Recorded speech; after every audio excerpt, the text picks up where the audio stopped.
Ready to have your mind blown insane fights, brain-melting twists, and drama that'll steal your heart in a flash? Smash that subscribe button on Manhwa T-Rex now. And hey, dive into today's recap video right this second. And don't forget to leave a comment below to share your thoughts or feedback. We'd love to hear from you. Continental calendar of Nas on March 4th, fateful 1424. The flames of the Great Stallion War now are burning brightly on the continent of Nas itself. The continent is entirely engulfed in flames. Innumerable lives have tragically turned to ashes, and there truly is no being that can stop the Demon King's mighty army. Only despair sadly exists in that forsaken place. To absolutely everyone's surprise, a brave warrior who stands firmly against the demonic army suddenly appears now, looking intently at the screen of his monitor while playing there. Our protagonist explains clearly that this was indeed, more or less, the actual premise of the captivating game. Paradiso. This grand game was a virtual reality thrilling RPG, where the skilled player fights courageously against the demon army as a warrior, to ultimately become a noble king who can surely protect his own territory after faithfully returning home from a long day of work. Our dedicated protagonist spent essentially all his precious free time playing, being quite an older, seasoned person indeed.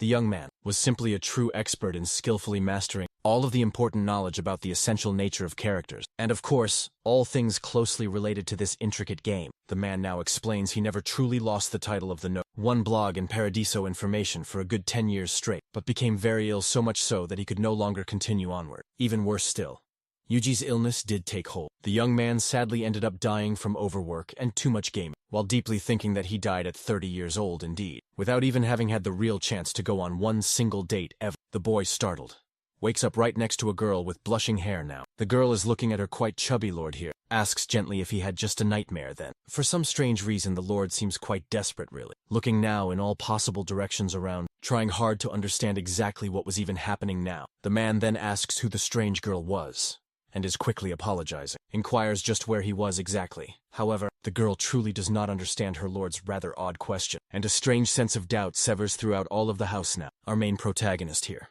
Jared, was just carefully checking all of his statistics, and this young man soon realizes now he truly had an abnormal condition of high obesity now. And then looking into the mirror now, the shocked boy also notices clearly that due to this condition, his lifespan had unfortunately decreased by 20 long years. So then, with these grim statistics, the body he was inhabiting must surely be of the lowest class. Sitting in an armchair, the boy quietly says that for now, he would definitely try to calm himself down and think better about this difficult situation. Looking closely into the mirror, he thinks his name once was Shin Tai-pang, but that was clearly in his distant past life, because he tragically died and reincarnated now as a young obese lord known as Jared. The boy then thinks he was quite sure he reincarnated within Paradiso Online, because he was plainly able to see the familiar game's user interface itself. So that immediately meant this was now his dire reality. Jared goes quickly into complete despair, because even in this time, his current life would also certainly end very soon, because within 10 long years, the horrible Great Stallion War will happen, and most significantly, quite importantly, in 5 years' time, there will be a severe drought and even famine, and many various devastating natural disasters will occur there. Sweating, the boy thinks when the Great War of Mass erupts indeed, all nations and territories will certainly be forced to join the war, and being quite a terrible lord, he will surely die quite irritated. The boy questions just how insignificant this character truly is, because even he, Shinta himself, in this game's encyclopedia, did not know him at all. However, from fidgeting angrily now in his armchair, the young man, due to his truly large and immense weight, breaks it, collapsing to the hard floor. On the ground, the boy states that when he looked at Jared's memory, he realized that the boy grew up as a slightly effeminate young man then, but getting up now, he thinks that there was still more hope, and he just simply needed to lose a little weight first, because this time he had the clear memory of his past life, and this indeed is an advantage only he truly had, so he could use this great advantage just like a bug already now. Jared thinks that this was the overwhelming advantage of sheer knowledge, and he could truly have a better future than anyone else indeed, if he used it correctly.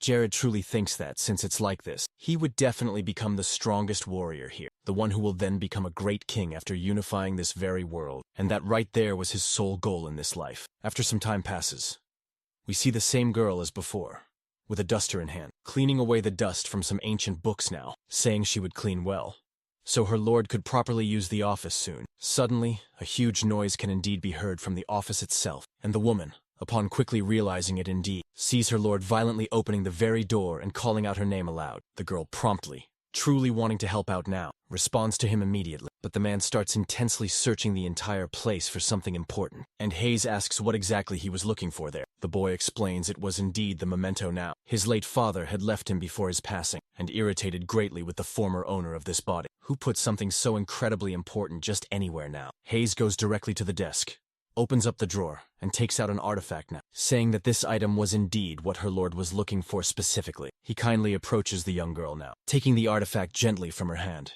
and thanking her sincerely. Hayes is quite extremely happy to help her master truly, asking if the young man needed anything else at all from her. However, the only thing the young boy asks is simply for her to leave the place directly. For some strange reason, Hayes becomes a little suspicious, it seemed, stating that she could sense something truly different about her lord indeed. This slightly different thing was that he was now completely full of energy, definitely, and the loyal maid becomes extremely excited about it, quite so, leaving the place now. The girl starts talking about how she will also get so excited that, just like her lord, while picking up a precious necklace here, boy explains that this indeed is the inheritance from his own father now, Viscount Barrett, precisely, and also a useful artifact truly that could help him in magical growth greatly. Staring intently at the artifact, the boy thinks that now he shall destroy it now, and thus he begins to use his potent magic on the precious object now, causing it to visibly crack quickly. He thinks that this is clearly the only way for a miserable young man like him to then have the fourth magical class here, and so the necklace begins floating and continues to break apart now. However, he then compliments that he would not be then able to invoke it with his little mana, and thus that object finally shatters apart now, and now the service of the artifact there is the only true way for him to obtain this benefit, and a black sphere begins then to emerge in its very place. The boy thinks he is doing this now to be able to evolve quickly, and surely hopes his father forgives him soon. While his hair starts to blow from the strong energy present, a wave of dark black mass starts turning into a whirlwind now, and a beast begins now to emerge out of that mass and greatly expand. Just after taking a full shape, the monster questions who the foolish human was that summoned it forth, and Jared thinks that it seemed a being that could only be known once in his lifetime. Isabella,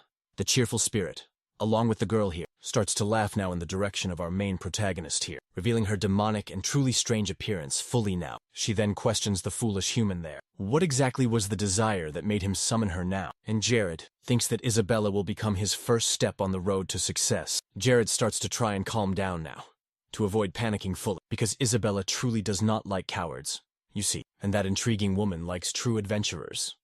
Yes, he also thinks that if that woman leaves now, he will then have no other true chance to become powerful in this very life. The man then became convinced of his thoughts entirely, affirms with all of his passionate words that he wants to obtain the mind's eye. Isabella starts simply laughing, saying that the man was very greedy, and asks him if the boy really wanted to see what was truly inside other people's heads. Gerard confirms this, while beginning now to think that the mind's eye is quite a hidden ability, possessed by only a single person in the entire paradise of territory perhaps. He explains that then, the mind's eye is quite a valuable skill that could be used to scan all statistics of the other players easily, as well as their very character, and their ability greatly improves based on level 2. Our brave protagonist who summoned Isabella now is planning to actually use this ability for territory management, and thoughtfully seeking future possibilities. And Isabella agrees fully, but in return, the demon keenly questions what was the most precious thing Jared had to actually offer in return, and that this boy should think about that now, because everything ultimately has a certain price. Suddenly a strange contract forms right in front of our protagonist, and taking the contract,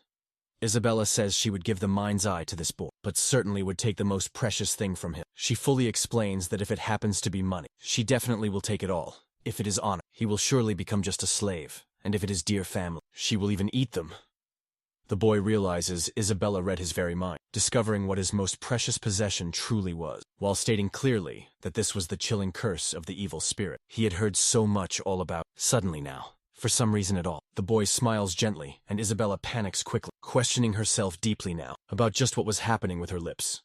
Pouting, smiling slyly, Jared says softly he was thinking of something he considers truly extremely valuable to himself, surely, but quite not relevant enough to affect him being just a useless treasure now. He also states clearly that it was difficult to keep this thought indeed in his mind, but he managed bravely to make a real effort. The most precious thing he possesses truly is the very first kiss of Shin Tae-hyun, a 34-year-old man actually who died single completely. And hearing this awful, Isabella begins to now think she definitely did not want just that, truly. The demon tries desperately to flee, asking now, what kind of insane lunatic thinks their most precious thing truly is? Their very first kiss, really. The contract was already sealed fully, and a strange force now begins to pull her roughly. Opening softly his hands, the boy thinks deeply. It truly is incredible. To think actually that he will give fully his first ever kiss to an evil spirit now. And yes, even against her own will, Isabella will then truly have to comply now, even if only trying to appear unwilling now. The young boy then asked for God to bless that country there, and thus the eternal contract with Isabella truly began then. That day, within a mansion's very corridor, two maids were quietly discussing them, because they found the way their lord was acting very strange now, as he had been locked away completely until recently here. He was indeed a person who found life very difficult, and boring too, because he had such a very repetitive daily routine now, and was only ever seen truly happy when he was eating ever. Then Hayes can be suddenly seen running now. One of the maids questions exactly why the lord was in the basement then, since no one truly ever visited there, it seemed, but Hayes rushes swiftly past them at once, asking them directly to move out of the way, while with papers in her hands now. The girl keeps running, and one of the girls asks then if she needs some help here, but she says no.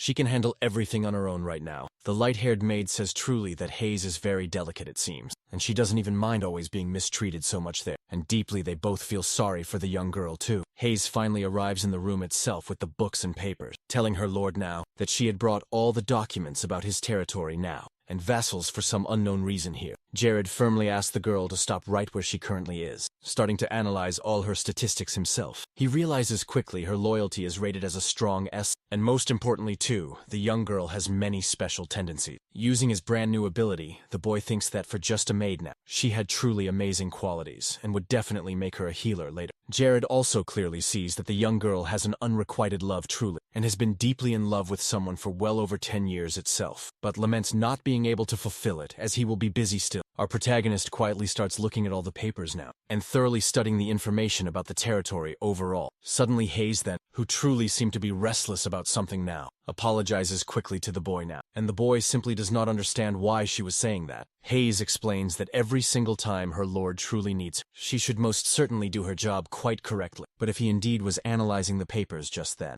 she surely had done something terribly wrong there. Jared, now looking intently at the young girl, begins to sharply recall the memories of the body's former owner, who used to actually hit the girl when she did not do her job correctly. Thinking about all this, the boy inwardly curses the former owner, because he was truly arrogant, and handed most of his important work to Hayes, and if absolutely anything went even slightly wrong, he took out his frustration on her quite harshly in his mind. The boy states now that although it wasn't actually him who did this then, he would surely make amends, and Jared then starts to approach the girl slowly, calling her given name. Our protagonist softly raises his own hand, and the girl prepares herself now as if knowing she would surely get slapped next. However, quite surprisingly, Jared gently hugs the poor girl, sincerely apologizing for all he'd done wrong. The boy apologizes now for absolutely all the mistakes he has made with the girl, saying softly that it must have truly been hard for sweet her, and thankfully thanks her for not ever complaining, and for staying with him fully, despite everything.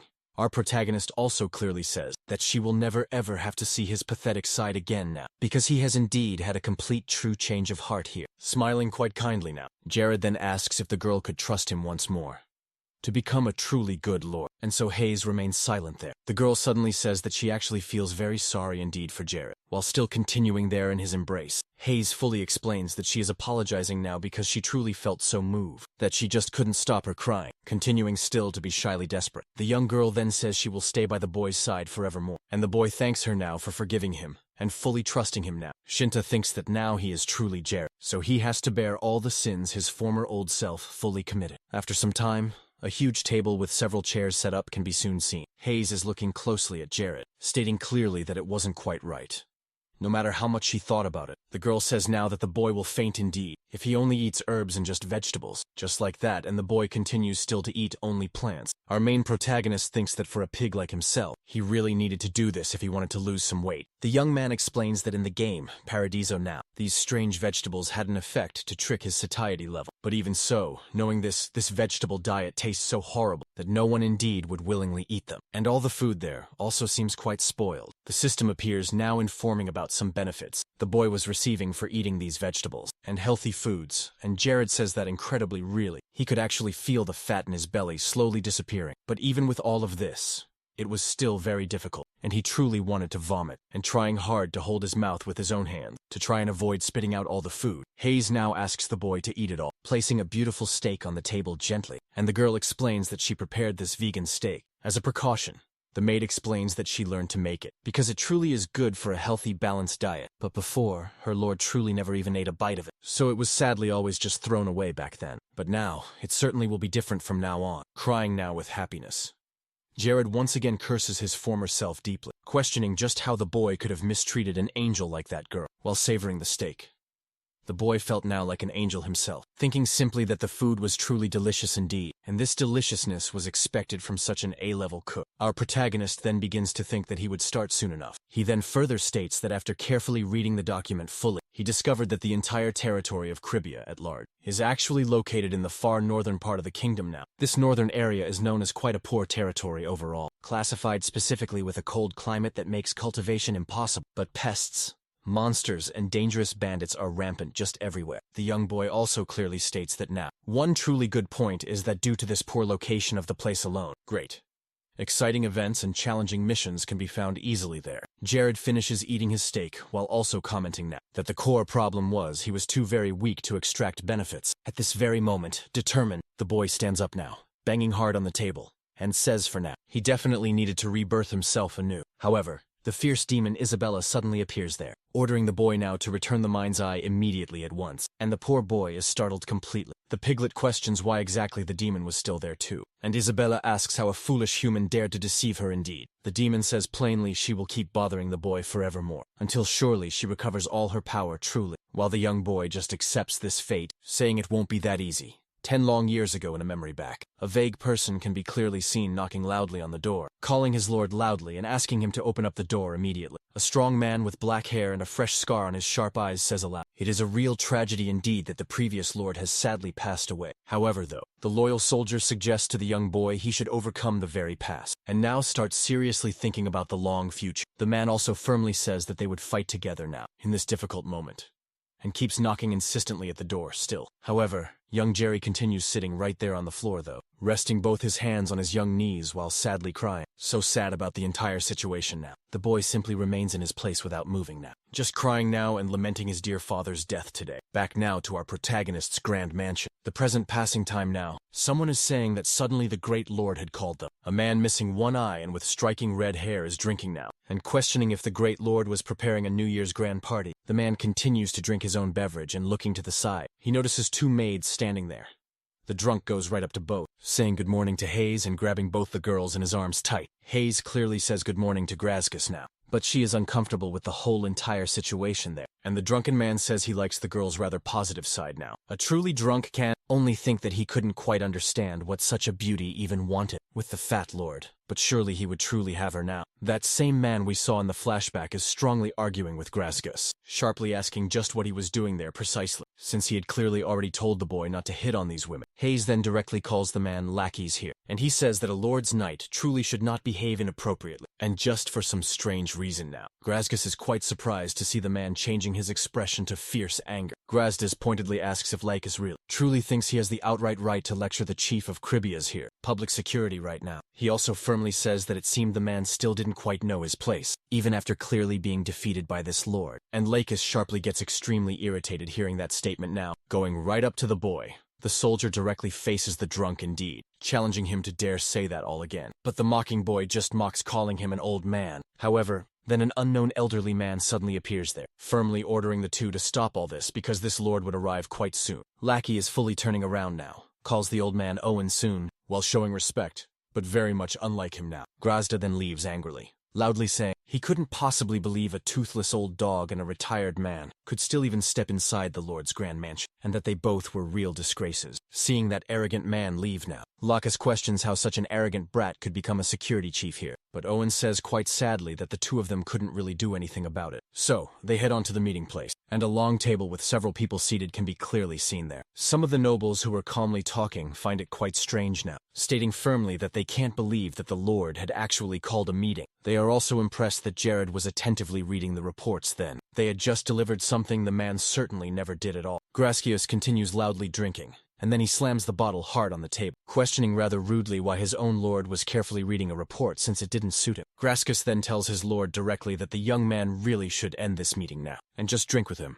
Yes, because the boy had brought a very rare liquor there, and he truly bets his lord would absolutely love it. For some strange reason, upon quite hearing this now, Jared becomes truly interested now, gripping the papers tighter still, repeating the word liquor again. Graskus continues offering the drink more, and Lacus just observes this, thinking that this scoundrel seduces the lord again, every single time a meeting truly happens, so that the lord ends up fooling around badly. The determined swordsman stands right up tall and declares that he will indeed stop Graskus quick, regardless of all the consequences now, all for the glory of Cribia for sure. However, Jared says, with a completely serious expression now, questions if the red-haired man is crazy really, and asks how he dares to come to a meeting while drunk hard. Neither Lacus nor Graskus understand the lord's clear question, and the red-haired man starts laughing aloud, asking his lord not to be sulky anymore, because they hadn't drunk together for such a long time, truly. Suddenly, a spell called Magic Missile is indeed activated, and a beam of bluish energy breaks the liquor bottle fast. Graskus was tightly holding. The drunk is in total shock just watching his alcohol spill onto the floor, and Jared says that this time now, he will turn a blind eye to the man's degrading act quite clearly. Clearly irritated,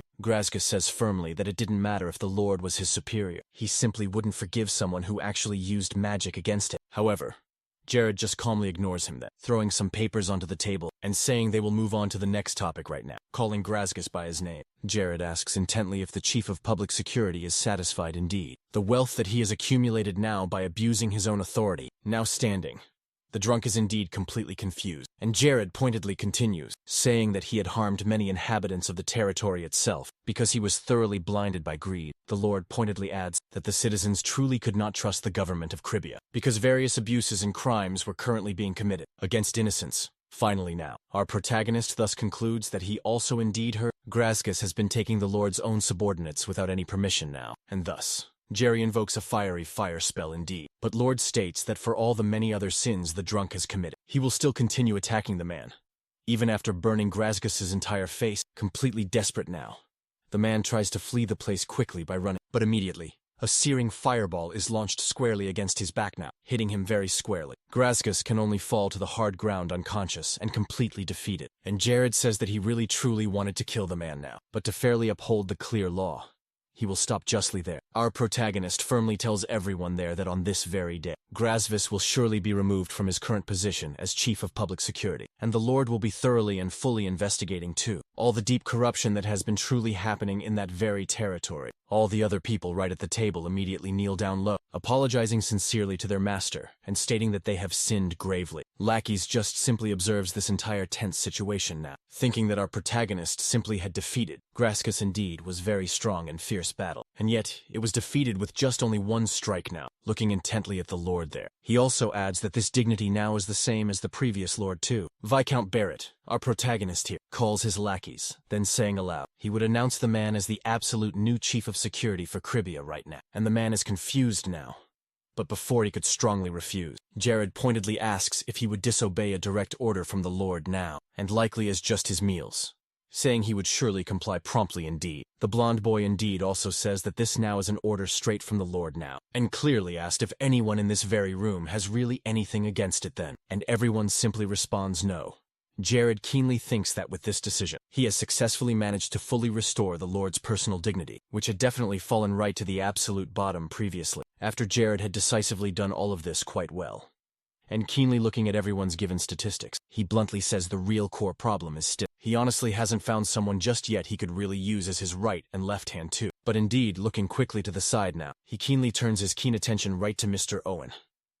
And then the old man warmly smiles straight back now. However, just before truly making any decision, Jared carefully thinks he really should take it easy now, because he had the mind's eye to guide him still. After about a month inside a house, someone is desperately shouting loudly that someone couldn't do something now. A poor peasant sadly says he won't be able to work anymore at all if that person takes his money, begging the harsh man to forgive him now. But the cruel bandit tells the poor peasant firmly to shut up, because that's exactly why he should have paid his street tax earlier, when it was duly charged. And he truly should just stay quiet now. One of the cruel bandit groups mentions they haven't really seen Mr. Graskus lately collecting these taxes, questioning now if he simply went on vacation somewhere far. The man also pointedly tells the white-haired bandit not to spend that money rashly, even if Graskus definitely hasn't come around to collect it yet. Suddenly, a distinct knocking sound at the heavy door, as if someone was urgently calling right now. Echoes loudly through the whole place, and the bandit chief then asks one of his loyal subordinates to go quickly see exactly what it was. A bald man then goes to answer the door, opening it just slightly and asking who it was right there. There in front was our protagonist, simply saying hello now. The bald man abruptly calls the boy a piglet, but before he even realizes what's happening, a hard punch quickly hits his exposed jaw, sending some teeth flying outwards now. After this punch,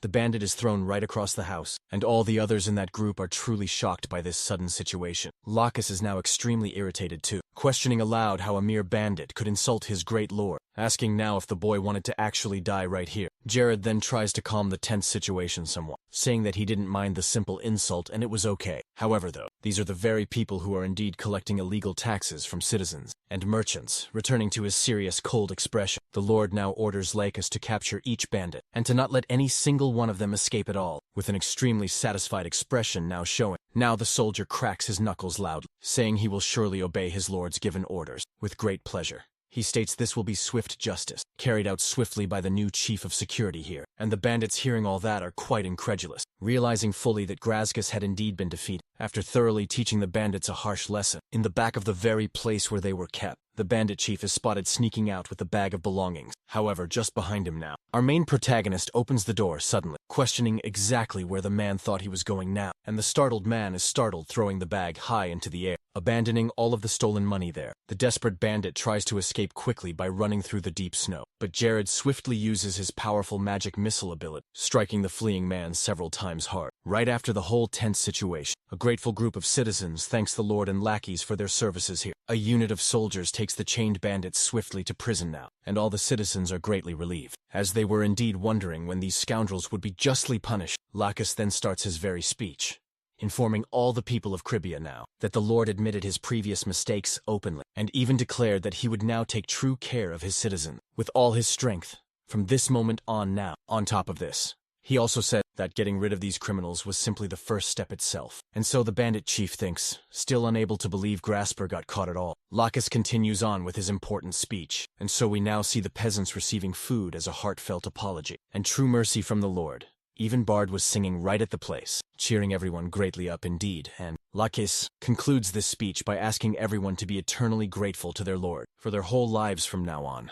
Of course, Jared and his companion are now riding through the city on horseback too, being greeted warmly with applause from all the citizens there. After finally returning to their mansion home, back within the council meeting room once more, it is now explained that the citizens there began now to see the territory and the Lord in a positive light indeed. Lacus adds then that the people who truly supported the Lord started to appear, so then if his grand plan had truly been a success, and Jared states that their combined efforts are now paying off well. Our protagonist asks then if Lacus is doing well in his new position now, and also quite well with all his subordinates, and that man promptly responds truthfully that he is doing well. He thanks them, stating that he was very fine indeed, and happy that his lord had personally appointed him to this new position. The boy then responds that if his brave soldier was satisfied, he was too, because he believed that the man could supervise the public order well now. From now on, this important meeting truly begins, and it is further explained here that a month after the territory's vile criminals were duly punished, public order and overall sentiment visibly improved quite rapidly. Jared explains all that Lacus has recruited well and assigned many skilled soldiers too, all now unified firmly under his very name as the feudal lord of Cribia. And all of this has truly happened because he has the mind's eye. And we now return to the present moment once more, where our main protagonist is still being pestered now by Isabella, who is still insisting Sir Elwyn clearly says that the crops are growing, thanks to their new farming methods specifically. But half of this year is winter,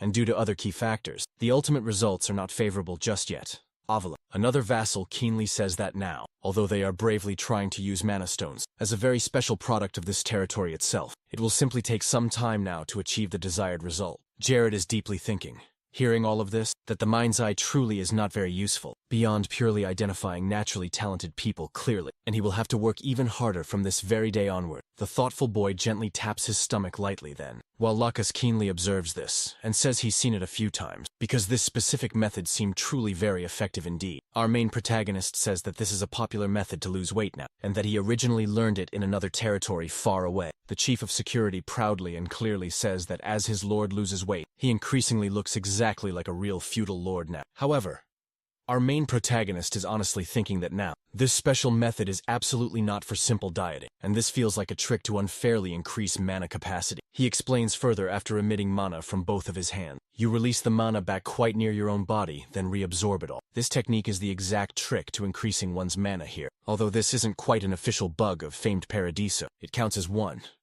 And after constantly doing this for just a month, results show almost as if he had leveled up some 12 times clearly. Looking now directly at a spell in his hand, Jared also starts to think that with just this alone, he could actively use 4th class magic maybe 1 or 2 more times. However, a young soldier then starts running straight towards Jared, explaining quickly that there is indeed a message for their lord. The rather desperate soldier explains that the search party his lord had sent found a real bandit camp right inside the massive coal mine. Additionally, the search party also found many slaves inside there, which instantly catches our protagonist's sharp attention and angers him now. Memories vividly flash from just a year ago. The surface, and 2 swords clashing fiercely against each other, can now be seen. 2 men, one with striking red hair and the other with white hair too, are dueling intensely with their swords and shields combined. From quite a distance now, a person with a feminine and delicate appearance is watching the grand fight, clearly excited now about what they are seeing unfold. The young spirited girl thinks that those 2 are truly very skilled with their mighty swords. Then, suddenly 2 other people quickly approach her, questioning sharply if she had been watching for way too long already, and saying she might get in quite the trouble if she continues just like that. But surprisingly,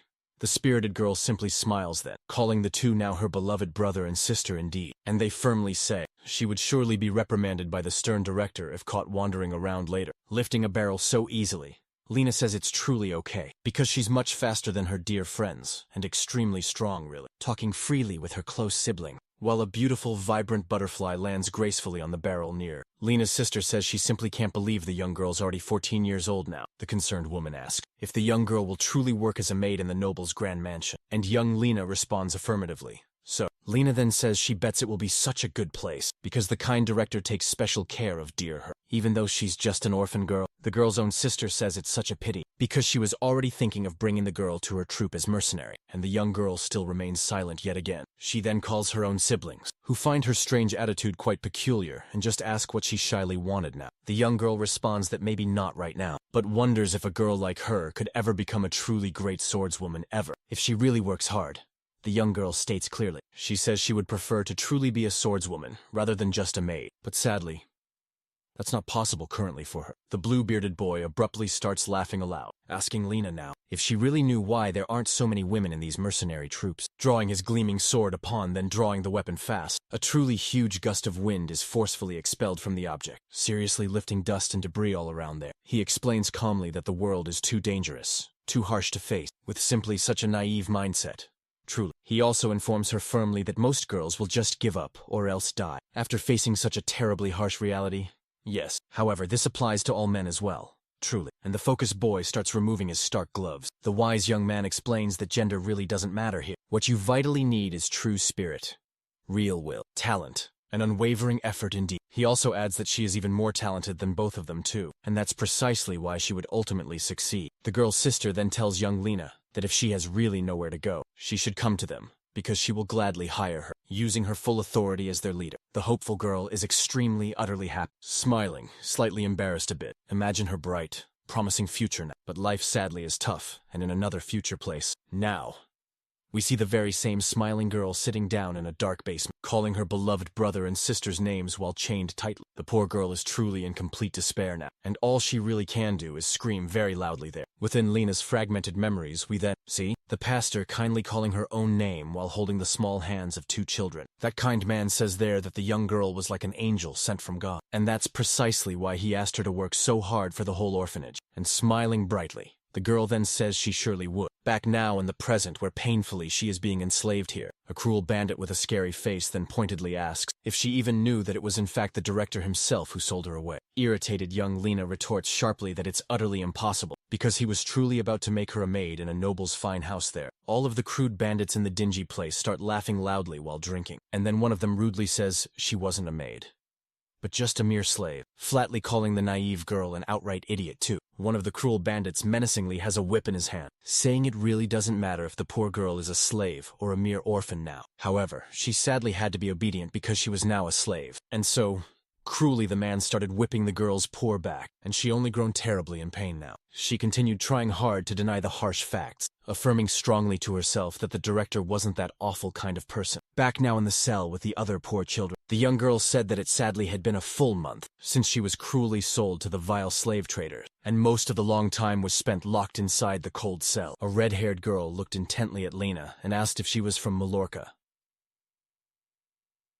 Kids, the young girl added sadly that if she was from that bleak place, she was destined unfortunately to be a slave from the very beginning. And Lena directly asked what precisely she was talking about now. The girl fully explained that most poor orphans in Mallorca are sold as slaves, and the dark lord of that grim place directly ordered this deed. The cruel orphanage director was also truly on their terrible side, so the girl probably should just give it all up. However, Lena fiercely got quite angry, saying she definitely didn't ever want to give up at all, and resolutely would escape from that horrific place no matter what happened. The red-haired girl then called Lena a fool right there, and the blonde asked if the girl didn't truly want to leave that place. Surprisingly, the girl calmly replied that she never thought about it, introducing herself simply as Money, and saying that the two of them would get along just fine in that hell, until they inevitably died.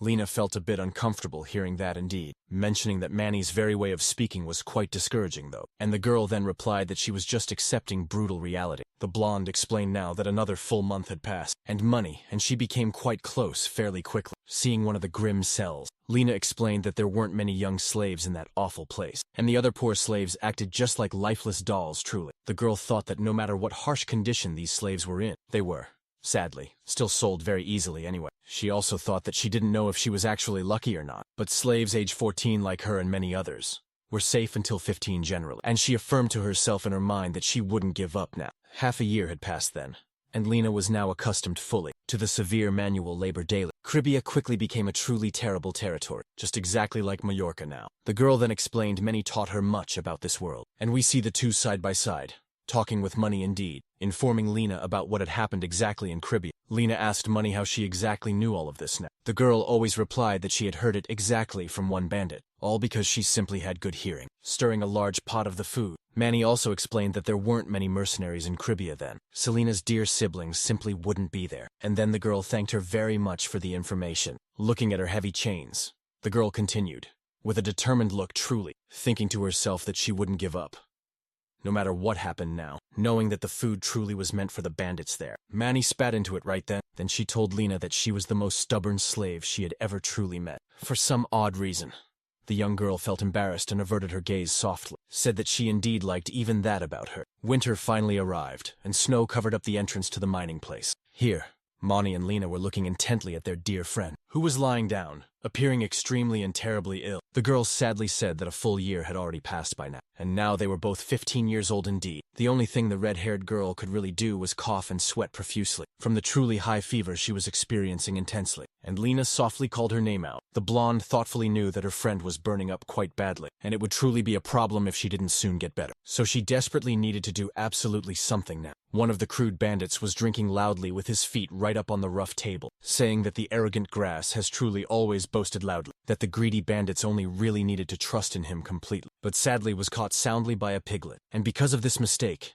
the bandit couldn't quite sell the poor slave, and pathetically had to hide in that damned underground dark cave. Suddenly, and desperately, Lena started loudly calling his name aloud, stating urgently that her friend clearly had a terrible fever, and pleadingly asking the cruel man to let her have a bowl of hot warming soup. The frightened girl knelt low, stating that she would no longer resist him at all, and would readily do whatever this bandit wanted then, in exchange solely for just a single bowl of simple soup. The observing man found this all extremely interesting now, so quite after a brief short period of time passed by, Manny was indeed seen simply staring at that bowl of soup there. Lena earnestly kept insisting her dear friend eat it fast before it got too cold, and stated that it surely would make her feel much better. The vile bandit suddenly came right up behind her then, putting cruelly his grimy hand right on the poor girl's shoulder. The wicked bandit stated that Manny alone should eat it now, and Lena, he said, should remember she would do truly everything he asked of her. Manny felt desperate indeed, seeing just what her friend had done then, but carefully when she looked right at the blonde girl there, she instantly saw clearly that she was saying it's going to be okay now. The cruel bandit swiftly grabbed Lena's fragile face then, starting now to intentionally provoke her greatly, and stating cruelly that the sick brat should just rest quietly. However, quickly before he had fully realized it yet, a steaming bowl of hot soup suddenly flew into his awful face then, and as it struck him solidly,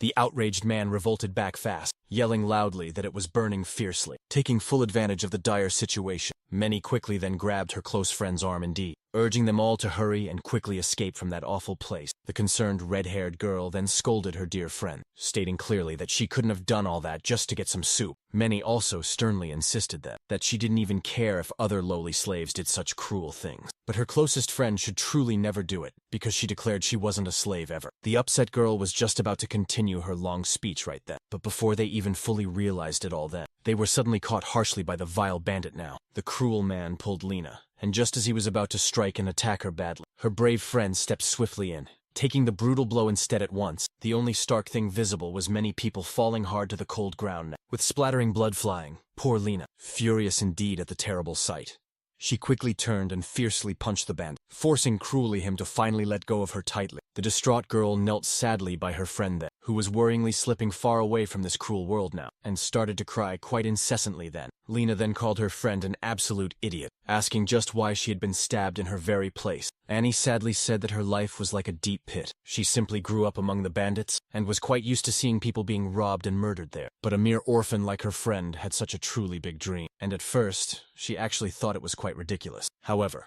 now in her truly final moments here, she admitted that she invited her friend here, and that was exactly why she would protect her at any cost now, her fading strength merely as her farewell now. Asked her friend never to give up, and to go to a better place instead. Lena firmly said she still hadn't given up at all. No matter what happened, she would get out of that hell soon, and didn't even notice the bandit behind her was actually getting up, ready to attack her. The blonde girl affirmed strongly that, even if it meant she sadly had to kill everyone here now, she would. Looking at the bandit with extreme hatred in her very heart, the man then got quite irritated indeed, seeing that a mere slave indeed had such courage to look at it, with that face and question exactly how she dared to do just that. He then stated that his face had truly been burned by Lena's friend, and for that very reason, he would eliminate the girl immediately now. However, right beside him just then, a questioning voice spoke, if that small little wound on his eye could even be called a burn, and the startled bandit was completely taken aback, looking quickly to the side, seeing exactly what it was indeed. The only thing that the man could perceive was a huge, powerful flame coming directly towards him. Our protagonist was very extremely irritated, looking intently at that kind of person, and saying now that it seemed much like a real burn. There in the midst of the snow, Lacus was telling Jerry then that he just couldn't believe the bandits truly used the Alamy place, underground mine, as their hideout of choice, and wondered just how the Lord even knew that. The young boy said then that since Grazgus now, who took the greatest care of them all, was gone now, the greedy bandits must be trying to convince even themselves truly that the incompetent Lord would just let their foolish acts go unpunished now, and there was truly no better place to hide than in an underground mine. And Lake then was putting on his strong helmet now, said that his own Lord had a very fine intuition, always. However, Jared replied that the man clearly overestimated him greatly, and looking far back now, the Lord told all his soldiers to listen closely to his firm command. Boy then began a speech stating clearly that they were truly there to face the infamous bandits who had kidnapped their own people now, to sell them as mere slaves. And for that very reason now, they would bravely rescue all the kidnapped victims again, and show the bandits now what true justice always was instead, punishing all of them justly without any remorse at all. Looking deeply into the eyes of all the loyal soldiers now, he asked them firmly to kill those criminals without leaving any trace behind. Thus the determined boy wielded his bright sword high, ordering all of his soldiers to bravely go into fierce battle for the glory of Cribia forever. And so the brave army ran quickly into the dark place now. Inside the dark coal mine still, a fierce attack began against the bandits, who immediately started to panic, desperately calling for everyone to quickly gather there now. One of them urgently said they needed to warn their leader Shed right away, but he was instantly struck by a sharp sword in his back hard. With a bloodthirsty look of pure rage, Lacasse declared that no bandit would escape from that very place, because he vowed he would defeat all enemies surely. Then with extreme ease and with all of his combat skill, the chief of security fearlessly attacked 3 bandits then, swiftly knocking them all out cold. A full war quickly spread throughout the place overall now, with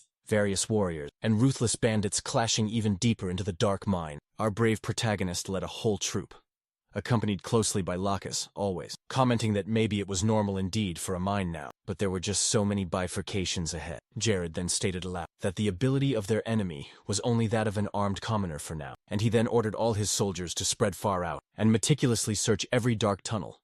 This was earlier back, and now, We return to the exact moment again, when the vile bandit was attacking poor Lena, had been burned terribly by the flames of our furious protagonist. As he walked slowly towards young Lena, the boy truly thought that, although he had often seen slave traders in the game world, seeing them in person now, right now, was repulsive indeed. The Lord knelt beside the small girl now, and asked if she was all right, and what had happened there.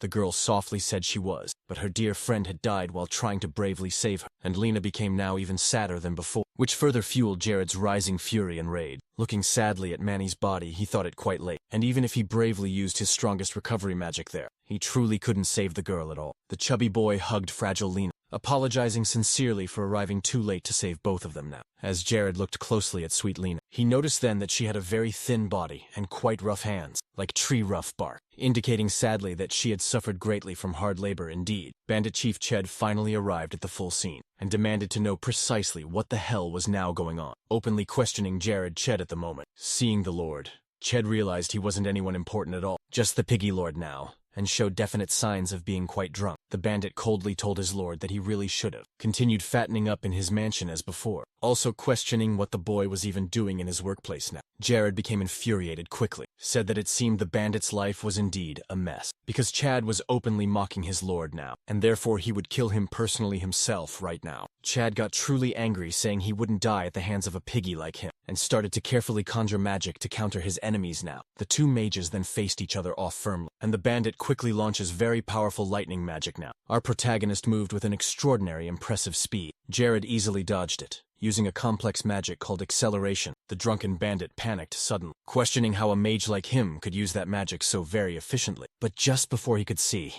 our protagonist began quickly running around him now, creating quite a swirling whirlwind of dust now, that fully prevented Chad from easily reading his movements now. Chad then thought that the spell worked by accelerating the body's speed, but it was easily broken, because it proved hard to actually control, making it truly difficult for Jared to quickly change direction here. In that particular case, he just needed to destroy everything right around him at once, so he could readily begin to conjure strong electricity magic in his own hand. However, right before he fully realized it too, he was suddenly struck hard by a blow right to his chin, followed swiftly by several more strong attacks there, that soon made the villain contort quite like a broken rag doll. After quickly finishing his own spell now, Jared soon complained loudly, stating clearly that using such a truly powerful spell in a drunken state, as the bandit presently was, had left him completely defenseless here. Seeing the weakened man fall right to the ground, he told him he was indeed so weak that his anger had swiftly passed on now. So he plainly asked the weak man to just disappear entirely from this world now, killing him swiftly after completing their key mission. The Lord truly gained valuable loyalty points now, and the golden age for the territory of Cribia was indeed approaching. Jared thought then that with Ched's death, the mine's central problem was finally resolved now. All those involved, such as the kidnappers and murderers too, were thoroughly executed, to prevent them from further tainting the land with dirty hands of theirs. The main thing really was that the captured slaves were escorted back to their own loved ones by a soldier from the Noble Republic's order, inside a carriage there. Lena questioned the Lord that, if he really wanted her now to go to his own territory. Jared then explained that if the girl returned to Mallorca indeed, he feared she would be sold again by the orphanage awful director now. So it truly was the very best thing to do after all. He said he was looking for talented young people to work closely with him, and would be truly grateful if the girl came to the Cribia territory then. Jared also guaranteed that the young girl would be greatly trained to become a truly great swordswoman one day. And Lena then became extremely happy, certainly, thanking her lord and raising both her hands in excitement now. She declared she would definitely become a true swordswoman, one who could fully meet Jared's great expectations quite so. And then the boy simply smiled, softly saying, that, for some reason, was truly good to know. The silent boy then stayed quite still for a while, thinking deeply about something, firm in his mind then, that he didn't expect to just find Lena Giselle Ellis right here. Lena was supposedly the strong vanguard of the Demon King's fierce army, back in the Great War of Stallion times, even when all players fiercely attacked her. The young girl only smiled gently while standing firm, so truly living up to her strong title as the strongest stalwart tank. Lena, the famed living fortress indeed. She led the final great defense line in the King's Dark Army, and any mighty fortress she protected was so impossible to break. Regardless of the effort required healing this strong girl, he felt that was simply the very best thing to do indeed, as it would truly prevent Lena from falling to the Demon King. So, and sadly turning over to the dreaded dark side now, the boy affirmed that he would prepare the young girl well for the approaching Great War and surely make her a rising star in his very territory. Not the Demon King's though. However, the most problematic issue truly was his neighbor Mallorca now, because that lord allowed the illegal trade of slaves and other such crimes, so his territory could well be affected by those actions. Elsewhere in Mallorca, someone was inquiring. In a mansion, definitely. Where the hell that idiot had spent all the money exactly? A bald man, speaking quite imposingly then, said he had been hearing many recent stories praising Cribia often, and he was seriously getting annoyed by that mosquito's constant buzzing. A man was then next to him, smoking a cigar that, and the Lord of Mallorca thus asked Fruel what he fully thought, since he was known to be a friend of Grascus then, smiling calmly. The man with the black and white hair now, Frua said with complete full confidence. Surely that. He would avenge his dear friend with his bare own hands here, and would personally fully clean up that exact place very soon. On a beautiful starry night, the soft moonlight illuminated several houses well in the territory of Cribia. Territory guards were actively patrolling the whole city, unaware that high above them, someone was jumping quickly from house to house, seemingly up to something quite malicious here. The hooded person then stopped in front of a specific house now, carrying a large sack with something unknown inside now. Quickly moving in a narrow corridor now, he threw the sack with an unknown object inside and then just quietly watched. The man had light hair and a mask fully covering his mouth, as he just observed the sack landing right in the desired spot. The next morning our protagonist was seen extremely sweaty and tired now, running fast for some unknown reason next to him. Lena had a truly determined look here, also running fast with a resolute expression too. Their trainer said it was indeed the last lap, and while Lena was running quite easily now, Jared seemed much more exhausted this time. Jared almost completely fainting now, asked if Lena enjoyed running every single morning like that, and the young girl replied that she certainly did, because it was always very cold in the mine shaft. The Lord kindly approached her then, saying they would continue training their endurance indeed, and he would soon choose a teacher for the young girl. I thanked him warmly back at his mansion there. The Lord was simply eating his herb meal then, when he suddenly then received some news that a letter had just arrived from Owen and Avila now. The one delivering the letter itself was Hayes, stating it had arrived that very morning there. Jared, carefully reading and analyzing the information here, said that everything seemed to be going very well now. And Lena, hearing this news, said she also wanted to know what was written inside. The young boy then explained that in short here, it seemed Oren had managed to cultivate a plant called Letriella indeed, allowing them to now produce some of their own needed food. Meanwhile, Avila was attracting monster hunters to their growing territory, and had already just started selling the Man of Stones here. He received directly from them indeed. Lena said her close friend used to often say that Cribia was falling into ruin, but now that she was actually there, she thought this place was truly amazing now. Jared replied quickly that they had just started to improve, and soon the whole continent would truly know about Cribia. Surprisingly, the boy Lacus arrived at his very side then, calling his attention urgently to something quite chubby. The boy then asked what the specific problem was, and the soldier quickly informed him that there was an urgent report. The two then walked swiftly to another location, and Jared asked plainly if it had been found that very morning, and Lacus replied simply, yes indeed, and furthermore, it had also been discovered in other places nearby. Jared seemed irritated right then, wondered loudly who the hell would throw such a monster into his territory, staring intensely at the body of a dead beast there. Lacus said he was deeply ashamed indeed, because he truly should have paid more attention to public order now, and taken better care of it. The Lord walked up directly to the corpse, saying it wasn't the young man's fault, because fortunately at least, no citizens had died, and mostly since they simply had no wall, they were indeed vulnerable to such invaders. Jared thought deeply, since the level of satisfaction of his citizens was top-tier first grade. He felt sure the true culprit was an intruder for sure, but he wondered, what would this bandit even gain doing this thing? Just behind them, a little girl's desperate voice could be heard calling. She was asking the young man to quickly help her mother there. And Lake is in, and Jared turned their keen attention now. The girl then said that if the person wanted to sell her for money now, that would be fine. But she just wanted this young man to save her mother quickly. The vendor said plainly that no matter what the little girl offered up, he simply didn't have the needed medicine she sought, asking her now to stop bothering him in this place. However, the young girl did not give up the fight. Jared then approached them, asking the girl her full name, quickly catching the keen attention of the merchant as well too. In the whole city center, everyone revered their noble lord, and Jared carefully asked the little girl there if she could precisely tell him what medicinal herb she sought out. In tears, of course. The young girl said her name was Mia, and mentioned her mother had renal disease that. Hearing this startling news, Jared was extremely shocked, as if he truly knew something deeply. And then, the girl explained that to actually help her mother get better now, she desperately needed to find an herb somewhere. But sadly, the vendor had refused to sell it earlier. The vendor then knelt, apologizing profusely and saying he was quite innocent here, because Renella's disease was almost impossible to cure.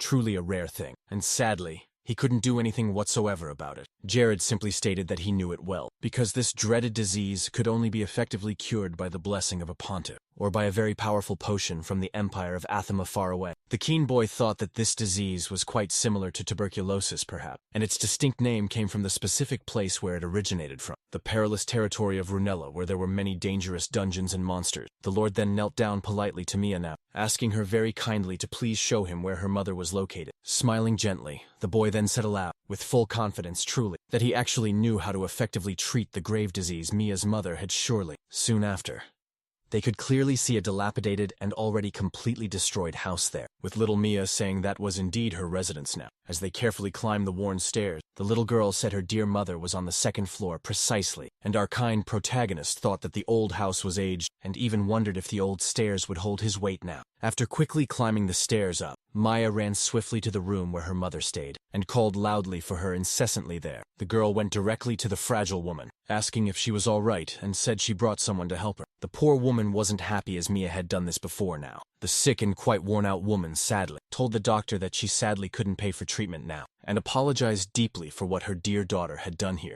Looking intently at the woman, Jared realized sadly she had 7 months left, and was genuinely truly nearing her death now. He then softly said that no payment was surely needed, and simply asked the ailing woman to trust in him fully. Mia was smiling happily, said that the strange man wasn't a doctor now, with the lord of the city, and she told her dear mother that the Lord had truly come to save her. Mary then said, for some reason, that she hadn't seen her lord in quite a long time, and then Jared asked if the woman knew him.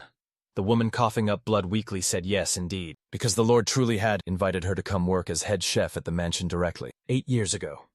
The man fully covered his face in deep embarrassment, saying that at that time, he was still very young and immature, and apologized deeply if he had caused her any kind of harm back then. Jared then carefully approached the woman lying weakly on the bed, and she softly asked him not to come any closer to her now, because he also could easily get infected further with this disease. Mary then asked Mia gently to bring a wet towel for her right away, and the young girl promptly left quickly, while Jared watched her go carefully. The young man then went directly to a nearby window, opening it gently and observing the body of a fallen beast outside, asking quietly if the woman used to deal much with fearsome monsters. The weary woman replied simply that he was indeed right, because she truly used to work as the main chef in a high-ranking expedition team that often dealt with the sale of corpses directly. Gerard then explained carefully that people truly, who are frequently exposed often to monster corpses, easily and quickly contract the terrible disease itself, but the symptoms only become truly visible when this disease worsens. He said that Mary was originally indeed fine, but sadly her condition worsened badly because of a monster corpse now found near her house, and the worried woman asked who would do just that. Then Lena and Hayes promptly arrived, stating that they had brought now all the medicinal herbs the boy had carefully requested, and Jared said that he had already told her to just trust him now, since he wouldn't leave Mary's very side until her condition improved. Crying, and quite emotional indeed, the woman said she didn't know just how to repay this debt. However, nonetheless, the Lord replied that they would think later about it after she was cured, and very quickly the crucial process to make the potion began then. On the rooftop of that humble house, the very same man who had previously left that corpse nearby then, was carefully watching everything closely, saying that the Lord simply wouldn't create any cure for that disease then. However, now behind him then, Lacus appeared, drawing his sword sharply and disagreeing firmly. It's because his esteemed lord had truly never failed before now. He also stated that just as the wise lord had predicted, the real culprit had surely returned to the scene of his wicked crime, and the man looked back, appearing furious and enraged indeed, asked sharply if this was truly the actual culprit, the one who'd thrown monster corpses all over their territory so callously. However, the bandit, laughing wickedly with a murderous look in eyes, asked why the young man was curious and interested about it, when she must surely already know well the true answer. Inside the quiet house, our main protagonist was mentioning flower names gently, while sitting there in front of Hayes, carefully preparing his potion now. Hayes thoughtfully said that those 3 herbs seemed easy enough to find, and he didn't quite believe they could actually treat the incurable Runella's deadly disease with just those few simple ingredients alone. Using some specialized scientific equipment there carefully, they continued boiling the plants diligently, hoping to make a needed cure for Mia's mother. Jared thoughtfully remembered that when he first played Paradiso long ago, he distinctly came across a specific post on the game's homepage. It detailed the composition formula to actually cure Runella's terrible disease. Thanks to that, you could truly make the cure that was supposed to be released to people only 10 years later now, and you would do it now, The sick woman called her lord's sacred name, and the boy simply said she could say whatever she truly wanted. Mary asked just why a high-ranking noble like him was working so very hard to take care of a mere commoner. Our protagonist then said that someone who has gone through such pain knows quite well what it feels like to keep their head held supremely high. The woman, quite shocked, was incredulous, questioning the young boy now if he had been infected with Renella's terrible disease before this time, but truly remembering his past life then. Jared simply and plainly said no, and that he grew up very healthy thanks to the love his family then gave him. The young boy gently took Mary's hand now, and then softly said that his mother didn't just freely give love, and unfortunately, something awful then happened. It was all devastatingly true. His family was incredibly poor, and his dear mother couldn't go to the hospital for a truly detailed examination. When they finally managed to get to the hospital there, his dear mother had sadly already lost the use of her hands then, and sadly was in the final stage of cancer. He felt more intense anger than sadness then, because he sadly didn't have the true power to fix this situation now, before it was too terribly late. Even though all this happened 15 long years ago, Jared said he could still blame himself greatly, remembering his mother hospitalized on a stretcher in his distant past life too. The Lord began gently shaking the vial with the strange potion, and said he was there clearly because he understood how young Mia felt truly. He also clearly said he didn't want the girl then to feel the intense pain he went through himself, and wouldn't clearly let her lose her own mother at all. Up above on the rooftops, Lacus was intensely chasing the skilled bandit, clearly aiming now to capture him swiftly. The soldier then quickly tried to strike the unknown man quickly, who easily defended himself swiftly with his sharp sword. The man then used his small dagger swiftly to deflect the soldier's sword surely, and quickly tried to deeply cut his neck off. However, as truly a servant of his noble lord, Lacus easily dodged the swift attack from his agile opponent now, surviving the assault with his anonymous sword in hand. He then began pushing the bandit back now, trying to truly corner him there. The unknown man realized clearly that the soldier was trying to restrain him with pure brute force itself, so he aimed directly at his crucial weak point, managing to skillfully dodge an attack from Lacus that almost split him in half sharply. The thief then declared he would finish it now completely, rushing at Lacus now and quickly hitting him with a kick swiftly. Surprisingly, even with the strong impact of the mighty blow, Lacus only stepped slightly to the side there, still standing tall even after the kick impact. The bandit realized with shock that his strike hadn't even scratched the man even, and he did not even truly need to dodge at all. Lacus then questioned fiercely if that was truly all the bandit had. The soldier quickly made a strong downward strike with his own sword, questioning how the bandit dared to go against Holy Cribia with such a lamentable lack of real skill. The bandit barely managed to weakly defend himself with his small dagger in hand, but was violently thrown upward right afterward. In midair, he looked right at the soldier now, stating plainly that he was stronger indeed than he thought, and those who hired him simply hadn't informed him that the chief of the guard would be so powerfully strong. Looking up at his opponent there on the roof above, the unknown man then questioned aloud how that soldier had suddenly become this quite strong. It was explained that the plain reason Lacus was so good in any individual kind of battle was because he could fully control the killing power, thanks entirely to his special inclination then, normality and pure justice. Lacus could surpass his own limits and greatly enhance all of his physical abilities whenever he bravely fought firmly against bad people. The bandit then landed soon, and it was then concluded simply that a person identified as a villain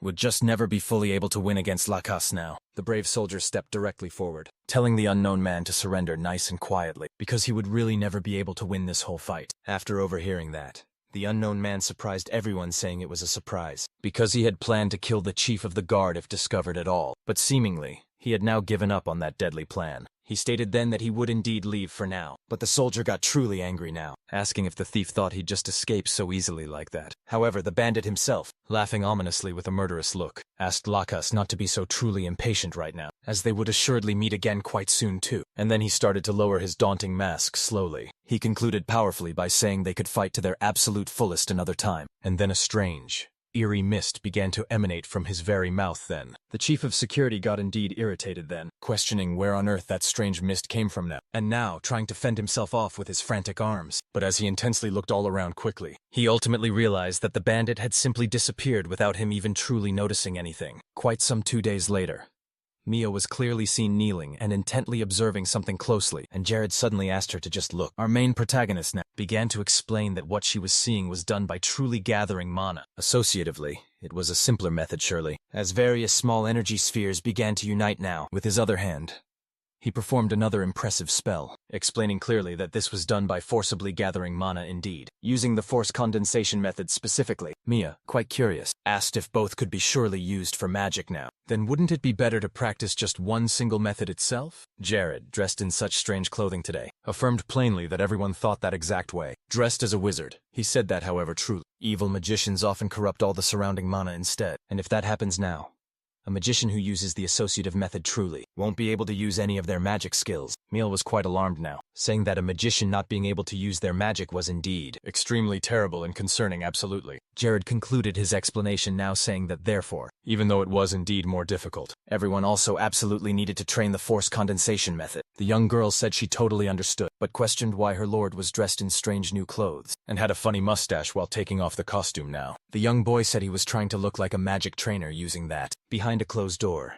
Mary's distinct voice could be heard apologizing and happily saying that it was now breakfast time. So Mia quickly ran off, and the woman asked if she was bothering her lord, and he happily replied that she truly wasn't, because he was also curious to actually see the dish she had cooked, calling her chef Mary the woman now cured of her disease and dressed in a cook's outfit, said she hoped that the lord would really like her dish. The man thoughtfully asked if she was already well enough now to work, and the woman replied that thanks to him she felt better however now. For some strange reason, Isabella was still quietly observing our protagonist with a mischievous look, saying that as quite expected it really was different. Various mana particles began to form in the air and our protagonist, who was sitting there meditating with a slim and focused body, thought people would always search intently for shortcuts always, expelling all of the stray particles there. He added that everyone looked for a training regime, a method to increase their mana by 2 or maybe 3 points now, but all of them were clearly inferior by far. Looking intently at the system screen's glow, and receiving that new notification sound, that he had forged and created a new training method here, asking him now to enter a fitting name. What separated the real shortcut from those mere few was the ability to turn a shortcut real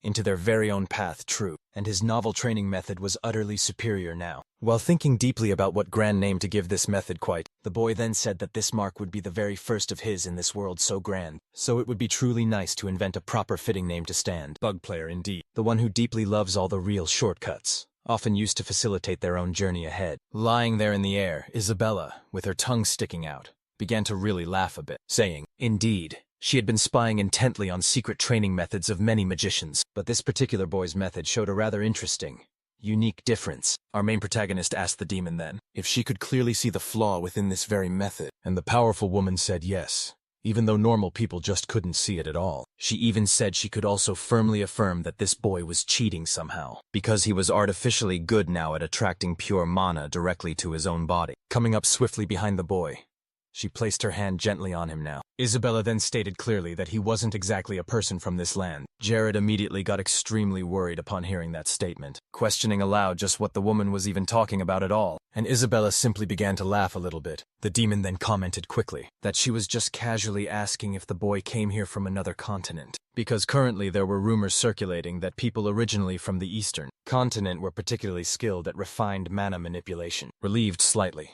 the boy lied quickly, saying smoothly that now that she indeed had mentioned it specifically, he vaguely remembered an old story from his own ancestors that long ago in their time. There was a myth then faintly saying something similar about exactly that. The boy simply thought that the eastern continent was a major expansion indeed for Paradiso's world that had been ambitiously worked on diligently for 5 long years. But tragically, he died just before its grand release. Isabella then took advantage fully of this sad situation. Questioning closely what the young boy was really thinking at that moment, the woman said gently that many very interesting things had happened to her when she was together with the boy back then, so she was extremely curious more about him now. The sly demon suggested they take it slower and talk with each other closely a bit, since Jared was the only one who could truly see her presence. She softly touched Jared's eye intently looking at the ability granted, but the Lord responded swiftly that the sacred mind's eye belonged to him alone. Blushing slightly, Isabella then said he could forget about it all and keep the ability safe, considering it generously a wedding gift indeed for her future loving husband. Isabella clearly explained that at first sight. She really didn't like at all the boy's chubby and fat body much, but thankfully now that he had impressively lost weight too, he seemed quite acceptable at last, astonished, shocked profoundly even. Jared simply couldn't believe completely what he was indeed hearing then, and asked, specifically if that was why she watched him sleep so much, hugging him close. Isabella then said he was a truly great man, and, since she had died without experiencing such carnal acts, she would readily accept him as her new partner. She also mentioned the first kiss, given by him so sweetly, which made the young boy feel quite truly uncomfortable now. Jared, now in a full panic, said he simply had to go to the territory of Vernella soon. But the woman quickly asked him just to wait now, calling him my love after they spent some short time. Hayes was later seen reading a letter from Lacus to their lord. In the letter, Lacus specifically wrote that Lena seemed extremely talented, and he, Lacus, was quite impressed indeed by all this. Our protagonist later said the final date for Lena, to be the strongest person in all Cribio now, would be set by the approaching end of this month, so she must become especially talented indeed, which confused Hayes quite greatly. The Lord then asked Hayes to please tell Lacasse that he would soon find a teacher just for Lena, and the young girl readily and happily agreed there. Jared quickly thought he recalled some solid candidates for the position now, just barely in time, since he indeed was looking for someone to make the girl extremely strong soon, but then suddenly surprising absolutely everyone. Arrow was shot directly, breaking the carriage's glass and nearly hitting poor Hayes so fast, who was strongly protected by a magical shield. The Lord quickly, who barely managed to save his subordinate instead, was extremely scared indeed by absolutely all this chaos here, wondering just what exactly was happening right now. All the other guards swiftly started shouting that it surely was an ambush now, and that they immediately should protect the Lord directly, while Hayes then tried to make some sense of everything occurring right in front of her eyes. A rain of arrows truly began to come straight towards the carriage then, and Jared so quickly conjured a magical protective shield, protecting both himself and also his subordinates so fast. Hayes, completely in a panic, called out her lord's actual name loudly, and then tried to throw herself right in front of the arrows to protect him now. However, the boy soon got irritated and said it really was dangerous there, questioning now what the girl would do if she died from an arrow hit in Hayes, having her lord affirm it was her sacred duty to protect him now. But Jared told her clearly not to express her devotion by acting recklessly. The boy then gave her a gentle tap right on the head, asking her to stop this fighting and just stay there safely, as indeed if she tried to leave the carriage now, he would defeat her quickly himself. The arrows kept coming still, and amidst the soldiers bravely trying to protect their lord, Jared emerged questioning who the insects daring to shoot at them even were, despite his subordinate saying it was much dangerous. Jared continued walking bravely forward, and Isabella asked if he needed some help, but the Lord firmly replied no, conjuring a magical shield in front of him. All the arrows were deflected and immediately broken by the strong man, a barrier he had invoked through the translucent shield so clear. He could clearly see the army of bandits trying to attack him hard. Most of them were hooded well with something covering all their mouths, and one of them nervously told their leader there was a mage right with them. Their leader Tog, the assassin and skilled mage hunter, replied precisely that it was indeed expected for a mage to be present with them. With his truly enormous axe firmly in hand now, Tog clearly stated that's exactly why that masked brat specifically requested his services. Hearing all this, Jared connected those critical dots, thinking the masked person absolutely must be the same one Lacasse mentioned earlier, and certainly the one who hired Tog to ultimately kill him. The man advanced quickly now directly towards the Lord, with an axe held firmly in one hand and another fierce tool in the other, saying quite loudly that all mages were truly useless. Irritated quite strongly and with black eyes burning with fury now, Tog declared he would set a harsh example for this mere novice, while aggressively charging to directly attack our main protagonist. Throwing his massive axe powerfully with his dominant right hand, Tog aimed precisely at Jared, who barely managed to skillfully dodge using acceleration, and prepared immediately to use the magic missile in his ready hand. But just before our main protagonist could actually use the prepared spell, Tog quickly used his other hidden tool to hit his hand and fully prevent the incoming attack, saying quite scathingly it was useless to try such a cheap trick ever. Immediately then, taking full advantage of Jared, now being totally caught off guard, the fierce man struck hard the back of the Lord's bare neck, making him truly feel the heavy blow. But it was soon revealed that Jared hadn't been actually hit, as he deftly managed to use his powerful shield to protect himself, then remarked sharply that the bandit's fearsome title wasn't just for mere show. The confident bandit wasn't deterred at all by this ability, and quickly tried to strike our main protagonist several more times. Toph intently thought the boy was very quick at casting his spells, and must certainly be a 4th category mage or even higher still. But he relentlessly continued delivering fierce blows. The man now thought that Jared would counterattack if he fully stopped, so he wouldn't quite let the Lord attack nor properly defend himself, continuing his non-stop barrage of mighty strikes against the sturdy shield. The watching guards were greatly astonished by the intensity of the ongoing fight, and the thrilled bandits convinced themselves fully that their master was steadily winning. So Todd boldly began to mock our brave protagonist aloud. However, right when Todd was just about to land a heavy hit, Jared swiftly grabbed tightly the man's powerful staff, stopping him immediately. Then the Lord truly realized it was a magical artifact indeed, and the surprised bandit wondered just how that adept mage had stopped his strong attack. Our main protagonist coolly said it was just barely in time, since he truly felt bad about not having any magical artifacts here, declaring firmly that he certainly would take that one now. The bandit panicked greatly, seeing the boy using the magic of pure physical strength enhancement, and questioning just how that mage had such a physique. Jared clearly said he had filled Tog's entire body with magic, and truly before he even realized it fully, the man was already quite full of green veins being dominated. The Lord said that although he wanted to know about the masked man, Todd probably wouldn't fully tell him yet though. The bandit in deep despair said he would reveal everything here. Our protagonist had already swiftly taken the bandit's 2 weapons, saying clearly he would love to hear it now. However, he wouldn't trust even a single word from any criminal, and with Todd's very own axe delivered a swift strike on the bandit. A little right before that very situation, you can clearly see a boy imprisoned in a rather small cage. The young boy is blaming himself quite sadly, and murmuring about being captured fully by the bandits there. He realizes that the vile criminals who captured him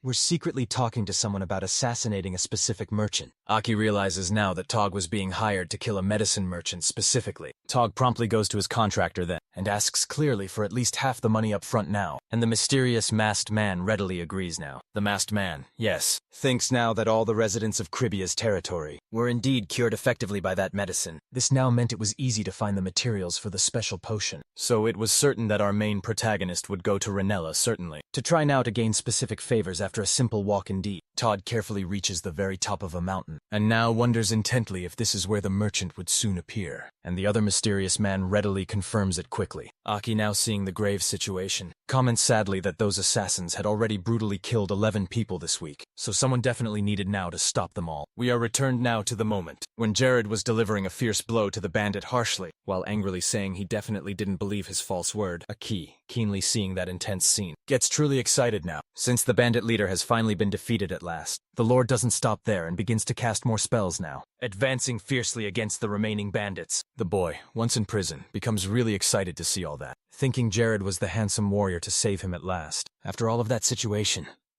Aki can be seen warmly hugging Jared right now, thanking the young man deeply for saving him then. Jared is quite happy about that action, but asks if the boy could at least give him some personal space there. The boy readily moves away from Jared and apologizes then, saying he simply did that unconsciously, because he felt happy during your whole journey to Ranella itself. The two talk further, and Aki tells how he was captured by bandits exactly, after trying to negotiate magical stones then. Hearing that, the noble sincerely apologizes to the boy right then, as all that happened sadly, because there weren't enough people traveling those perilous roads then to protect everyone. Aki sincerely thanks the boy also, saying that he thought he would die soon indeed, but his destined savior appeared to rescue him here, looking intently at Akid, our main protagonist now. He thinks that he is one of the main investors specifically on the eastern continent, who bought a kingdom using his astronomical prosperity certainly. With his great talent for analyzing and predicting market trends there, he always cleverly managed to be a true pioneer of new trends now, and truly dominated markets surrounding new fashion items always. The young boy also thinks it truly doesn't make much sense for that great future merchant to be in Kirby's territory thus. Jared says here that he understands Aki is having significant difficulties, because he unfortunately lost all of his significant wealth now. Thus, he surely wants to make him quite an offer indeed. He firmly states that he will gladly give the boy 15% of the profit if Aki successfully sells a certain product in Runella's distinct territory. Solely in his complex mind, Jared calmly comments that Aki was an exceptionally well-known figure indeed, so it was far better indeed to keep him as a true ally. However truly surprising, our own protagonist Aki swiftly accepts the fine offer, but instead of just the profit, he truly wanted the noble to grant him these 2 wishes. Aki also asks directly for Jared's full trust, as he's sure he will do a great job and make a good sale indeed. Jared agrees, but informs him that depending on the wishes, they might even be denied. Hearing that then, the young merchant then agrees readily. Surely, he says that his very first wish is for Jared to call him Aki. The blonde agrees to it. However, upon hearing that, Isabella just becomes furious with deep jealousy. Right at that very moment, Aki also says that he will reveal his next wish at another time still, already now within Rina's territory. Hayes comments that he actually thought the territory would be boring, but it actually turned out to be quite amazing. Haki replies clearly that there are many people who think that way, but humans cannot fully resist the great wealth that the dungeons offer. Jared mentions that once the big problem of Rina's disease is resolved, the territory will have great potential for further development after settling down in a place. Jared here thanks Aki so much for managing to start the business in such a good location, and the boy there says he was just returning a favor really, in front of a truly large barrel now. Aki then asks the blonde one if that was the medicine the man was actually selling, to effectively cure Renella's disease, and the Lord replies calmly that it wasn't yet indeed. After carefully filling a container with some liquid from the barrel now, it evolves greatly and the system clearly informs that Jared has already reached his daily limit of proficiency increase today. Looking intently at that scene, the young man confirms his own theory and comments that in the game actually, it took a good few months just to increase proficiency truly, but he actually knew of a bug. The Lord then gives the item to Aki a sell quickly, and clearly explains how the sales will indeed work. After all of that, the young merchant can clearly be seen selling that very potion to an adventurer too, for just 1 gold coin, so kindly. The boy simply comments that he would indeed sell the potion at that low price, only just because it was definitely for Tolan alone. Even so, the adventurer is a bit hesitant still, asking if it was a scam indeed. But he cannot resist Aki's own charisma. He states plainly that it didn't matter much to spend 1 more gold coin, before dying inevitably from the disease, and he promptly pays Aki now, giving thanks for the purchase made, and finally now, asks the sick man to leave his signature on a contract drawn by Jared. After reading the paper closely, the adventurer feels hesitant now, but he now knows that this is truly his only chance left. Then he signs the paper quickly and immediately drinks the very potion. Jared then says, it will take roughly 30 full minutes for Tolan to feel the medicine's full effects, so this adventurer could perhaps rest just a bit. The man then says he bought it because he truly trusted Aki now, but if it's a pure fraud indeed, he would take fierce revenge on our protagonist then. But just before he could say exactly what he would fully do, Jared states clearly that if it's a scam then, he would readily give the man 1,000 gold coins as real compensation indeed. Tolan is convinced now, leaves quietly, and Jared simply watches the man walk away slowly. Aki now informs Hayes and Jared promptly that he will spread some bait before officially starting to sell it. Jerry then takes the golden opportunity to start making the medicine once more, and upon carefully seeing the equipment's full information there, he realizes that the production skill bug was actively working now. He clearly explains that in the game Paradise itself, proficiency in medicine production there is based on the total quantity produced. Some powerful medicines, truly like the cure for Runella's disease itself, may suffer a full 24-hour penalty that prevents gaining any more experience now. But if the product's official ownership keenly changes to someone else new, except only for the XP itself, all other essential data about the medicine will be transferred then to its new owner. In other precise words, the full 24-hour penalty will keenly apply to the buyer now. 2 hours later, as they successfully finish the keen preparations here, Hayes comments smoothly that Aki was indeed late arriving. Jared confidently responds that the eager young man will be there soon now. Suddenly, a truly huge rumble shakes the entire place abruptly. Looking straight into the distant area there, Hayes asks his mighty lord to see something important, and keenly looking in that direction then, the lord clearly sees several people actively running towards where the two keenly were now. Hayes truly panics now, not understanding just why those people were running directly in their direction.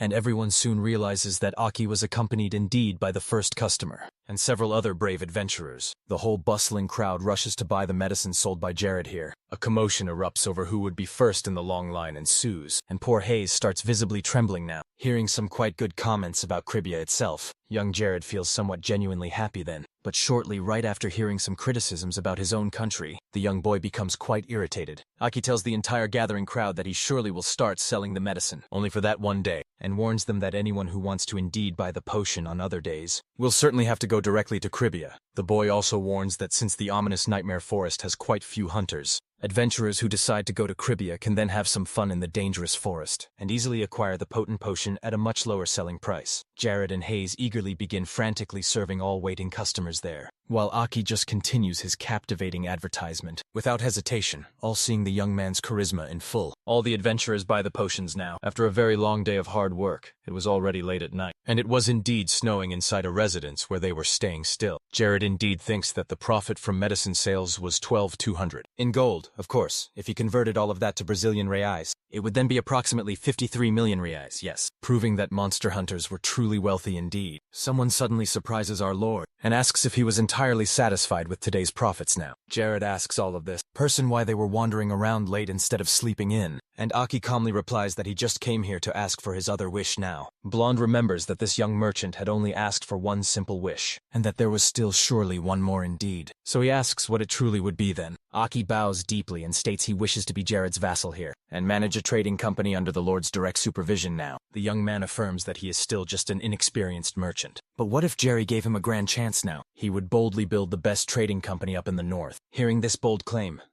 The Lord mentions the boy had such courage indeed, especially for someone who had been recently kidnapped by bandits. Smiling softly, the boy then says he was already thinking of having Aki as an employee now. But being an official of trade, right indeed, someone at the very center of Kribia, was not an easy position to truly obtain. Aki explicitly says he fully knew that. So the Lord responds clearly that he will grant him the notable position because he promised firmly to grant the boy's earnest wish. He further adds that the boy's keen vision of truly seeing the potential for Kribia's grand development and his burning ambition to reach such a high position now were remarkably admirable qualities indeed. The boy thanks him, extremely proud, and Jared directly tells him to now go to sleep, because they would soon return to Creepy's own territory the next very day. Going thoughtfully to the balcony, the blonde thinks softly. He was happy to feel the warm spring gentle wind. As in his home territory, the blustery wind is quite always cold. Back then in the territory, a few swift days pass, and Jared informs him that thanks to the helpful bug, his potent skills in mixing medicines and creating powerful potions have greatly risen to level 35 using the automatic production system they bought. A full 24 bottles of needed medicine can now be produced in just a single day. And importantly, each valuable bottle is diligently sold for 39 gold, meaning they then earn 900 gold a day, since it's sold only in Kribia now. The hunters, brave hunters, who went to take the medicine, also stayed then to hunt inside the nightmare forest, and thus truly, the number of mana stones increased greatly. All thanks to the rumors that did spread widely. Merchants from the whole region also went to visit Kribia too, to profit greatly from the changes in the territory now. The territory, the grand territory of Kribia, had become much more prosperous than even Jared planned indeed, as it gradually became most famous for its medical achievements. In a mysterious place, a horse can be seen at such a high speed there. Isabella questions where Jared is truly going, as the young boy was heading in a very extremely isolated direction. The girl thinks hard that for some unknown reason, the young man wanted to take his own dear life and she becomes desperate. The blonde retorts back that the girl is quite wrong, and explains clearly that he was going to defeat Lich Delac. Isabella then becomes even more furious now, stating clearly that this was much worse than suicide itself. She explains then that Lich is a truly powerful and cursed dark mage, and that if the young man is indeed caught, his very soul will be stolen, and he'll become undead too. The boy then comments that the girl didn't need worry at all, because he surely knew how to attack and defend against a lich now. He explains Delich is a powerful lich sealed in Silver Mountain, a fortress the creature itself created back in the Great War of Paradise. He was specifically chosen by the Demon King you see, so his seal was broken, and Delich was granted eternal life then. The boy thinks that when the dark mage becomes stronger now, it will be quite impossible to defeat him using either a sword or magic, though he still can be killed with pure holy magic. Breaking his concentration too, Isabella says the boy was strange, knowing far too much, and she asks if Jared could actually be a disguised god truly, or perhaps someone from quite another world entirely. As the journey ends, our protagonist arrives at the Silver Fortress now, which belongs to the Lich. Now entering the very place, the young man immediately begins searching for something now, right in the middle of this vast castle indeed. He comments that what he sought was a very small gap instead, and difficult indeed to find the boy crawling there. Isabella comments, stating he looked like a puppy searching for a bone now. Isabella truly doesn't understand now why Jared isn't doing anything just yet to find Lich, and the boy informs her that normally to reach the boss character, you need first to get to the highest part of the mountain. However, there are many deadly traps there, and even he would find it difficult. Indeed, to get through them all, Isabella just truly needed to look around now and see all the frozen corpses there at the entrance. Caught by the traps after so very much searching there, Jared finally finds precisely what he wanted and begins now to pass through the wall. The boy explains that their hidden well was a secret passage here. More than ever now, the boy was happy to be able to use those shortcut bugs, since he was the actual one who discovered that error in the game then. The boy thinks that for some unknown reason, there was a gap somewhere in the modeling of Silver Mountain then, and thanks to that very bug he had a way then to defeat Delich now. Jared finally directly arrives in a room filled with glittering treasures, and Isabella is shocked completely.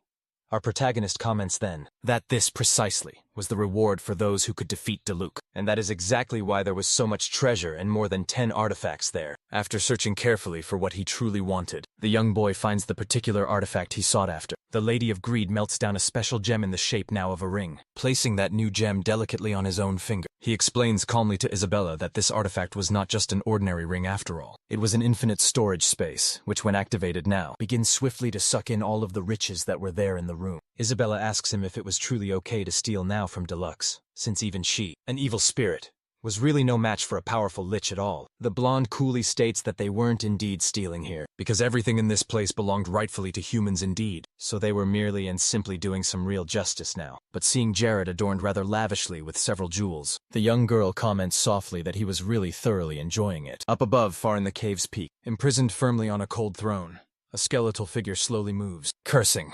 The dark mage comments now that thanks to that damned saint, he lost all his slaves, and is trapped firmly on his own dark throne. Delix chillingly states that if he could break his magical seal, he would turn all the humans in that world into the undead now, and make them all suffer greatly for all eternity. However, a mysterious hand swiftly reaches for the creature's head, and Jared coldly states that the man should reflect on grave mistakes, and not idly be fantasizing about dark revenge now. The old man is suddenly startled by the clear presence of that human, and asks just who he was. Jared doesn't even offer an answer, and after briefly touching the mage, he cast a powerful fire spell directly on him. Immediately afterward, he boldly claims to be a rising hero in this world. The lich, now transformed in a fully skeletal form, asks how our main protagonist here managed to get safely through all the nasty traps and illusions. Seeing that the lich was still quite fine even after the attack now, Jared slowly steps back away from the undead foe. He keenly thinks that Diluc is a dark mage who traded his humanity fully for power, strength, and cursed eternal life. Since he no longer has a true physical body now, he's sadly forced to use a magical manifestation, remotely controlled surely through a vessel of energized life force now. However, Diluc lost his life force vessel to a saint then, and was forcibly chained to a physical body instead now severely weakened, so if he dies now, he won't be able to resurrect ever. Jared remarks he has to maintain the correct distance indeed between himself now and his target to avoid Lich's dark magic fully, which absorbs life after all indeed. He had fought this opponent several times before then, dodging a few strikes quickly now. The young man prepares an attack called Lightning Flash soon, and quickly launches it at his opponent there, defending himself with a red barrier now. The undead claims that it is useless now. However, he doesn't notice that several attacks strike him from behind soon. The mage asserts that Jared did need to waste so many arrows at once now, as he would deplete his mana if he continued like that then, which would be better for him truly. Lich realizes that the flames soon, cast by our protagonist now, are burning his body with holy power fully. Upon analyzing all, he notices the boy had indeed stolen the saint's artifact that can grant the holy attribute to all his attacks now, and asks indeed how the young man found his valued treasure. Finally, Dilac comments softly that this is quite strange now, and therefore surely it would be far better to get rid of Jared as soon as he possibly can. And Dilac begins now to prepare a dark spell. Our powerful protagonist remains totally unfazed here, and states clearly that he was there to meet his favorite old mage here, and therefore should be indeed treated a little bit better now. He then quickly breaks Liz's barrier and prepares yet another quick attack. The young man strikes that skeleton with a blazing fireball then, and immediately passes quickly right by him too. Jared thinks intently about the tactic of attacking Lich first, before the fierce undead could actually counterattack at all, is working so well, and preparing an attack using his strong staff now. The determined young man also quietly comments that, while there sadly may not be a very quick way to defeat Diluc first, if he keeps on applying exactly the same pressure as before then, Diluc thinks that his opponent surely knew exactly what to do here. But still, this indeed was his territory, and he had the advantage now. He then orders all his knights to now rise up, and several skeletal creatures start to emerge from the darkness. Finally, he commands all of those skeletons to punish our protagonist now, and the monsters swiftly obey, as Isabella panics greatly. She tries to warn her own master that the undead are approaching fast, but he already surely knew this very well. Jared quickly realizes that this was not a standard move from Diluc, and supposes that the skeleton acted this specific way instead, because he had actually not yet been fully resurrected at all. The Lich keenly thanks Jared just then, for allowing him to vividly feel the rage of his suffering once again. Once more now that the holy flames are truly gone for good. He will now show off his real and true strength soon, while currently fleeing from that army of skeletal knights near. The blonde quickly thinks that he needs to engage Lich in close combat next, to prevent that mage from possibly using very high-level spells now. Isabella then states that she will take care of the undead soon, and then she begins to possess a horned skeleton right now. The giant's own companions now don't truly understand why the skeleton acted that strange way. Looking closely now, he realized the creature was no longer the same old, and now the fearsome monster had red burning eyes. The evil spirit remarks that she wasn't too pretty though, but certainly that was one truly powerful body indeed, and she begins now to attack her own stunned teammates. Lich becomes quite irritated when he sees that person there, interrupting his intense battle and quickly attacks her too. The skeleton uses some spell on the body Isabella then possessed, breaking fully half of the giant skeleton body, seeing clearly that he has an opening opportunity. Jared thanks Isabella sincerely and then throws a lightning spear opponent. Upon being greatly hit, the powerful skeleton writhes now in pain,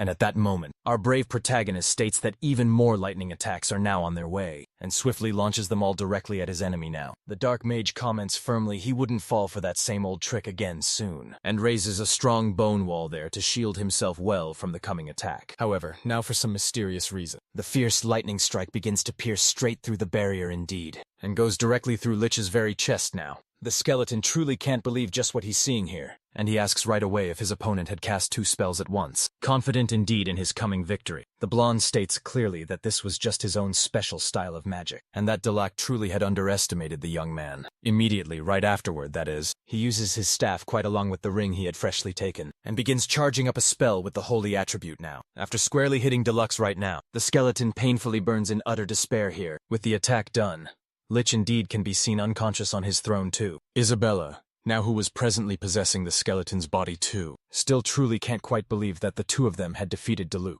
Jared, clearly seeing this unfold, walks quite slowly now toward the mage's very body. Lich, seemingly dead, perhaps, shows firmly that he was not, and suddenly launches a very sneaky attack on Jared. However, Jared was already expecting that move. The boy counters sharply, striking his opponent's skull hard, using his very mind's eye now. The boy states clearly that he knew Lich wouldn't die from just that attack. This time around, he uses his healing ability with a holy attribute power, and then places his open palm over the skeleton's bony chest indeed. Once again, the pained creature groans loudly in pain, as it now refuses to believe it's going to die in such a manner. He thinks clearly that the true bitter taste of death after becoming a lich was strange indeed, and even though his deepest instincts screamed loudly for him to flee from that man, the magical seal prevented him clearly from doing so. But swiftly changing his grim demeanor now, Delac declares strongly that fear and death didn't exist at all for him now, and that actually made him laugh aloud.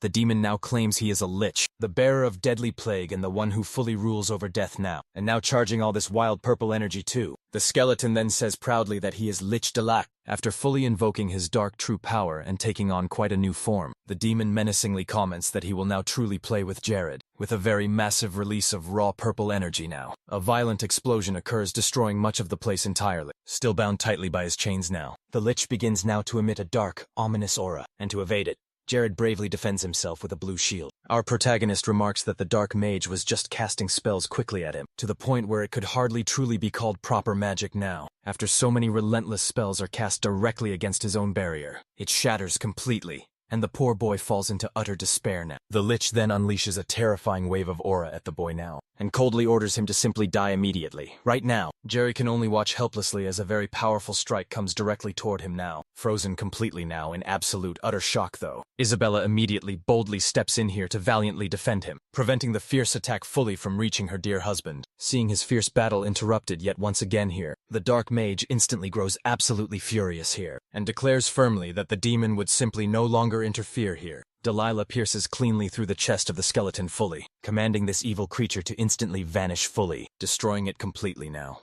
Isabella leaves the skeleton's body behind, and tells young Jared now that this is truly as far as she herself can go here, asking him if the boy is indeed sure he can fully win. The young boy states calmly that Diluc won't even be able to move a finger against him in that very state, so really everything will ultimately be fine here. Shin says that he was a bit confused by Lich's new appearance and powers at first, but he still hadn't changed his attacking patterns at all, just like any other basic monster in this paradise. Taehyung surely knew everything there was about Diluc. Whether it was the specific way he attacked or carefully dodged, it didn't matter one bit.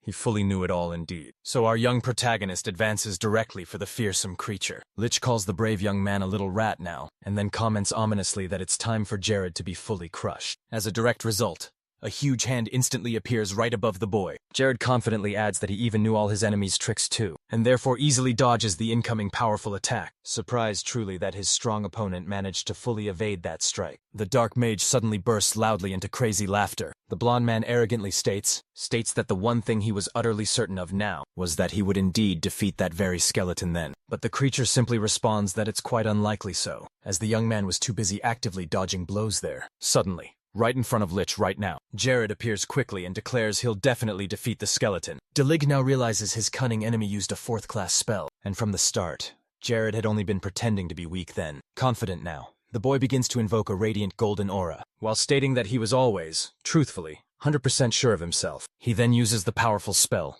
Magical Fortification now. A golden aura then begins to fully cover the chains, imprisoning Lich still, seeing his great enemy in such agony now. The boy then says a scoundrel like him without merit at all, is truly quite easy to strike down. Finally and utterly, he then comments that Lich should truly feel God's blessing flowing through his entire form. The very young man thrusts his strong hand through the skeleton's ribs and uses a truly divine blessing ability then. Once again, surely, a strong intense light begins to radiate through the dark mage's body and pierce fiercely even through his skull now. That brilliant light expands greatly throughout the area, momentarily blinding nearly everyone present here. As the dust settles down, Jared keenly observes the skeleton. Then the young boy asks Diluc explicitly to give up soon, as the mighty Demon King won't appear anytime soon here. The Dark Mage replies firmly that he alone will decide when to give up entirely, as a truly terrible future keenly awaits Jared later. Finally, even with only a fraction of the skull now remaining here, he threatens the young boy, stating clearly that he should carefully consider precisely what he will soon have to face from this day forward now.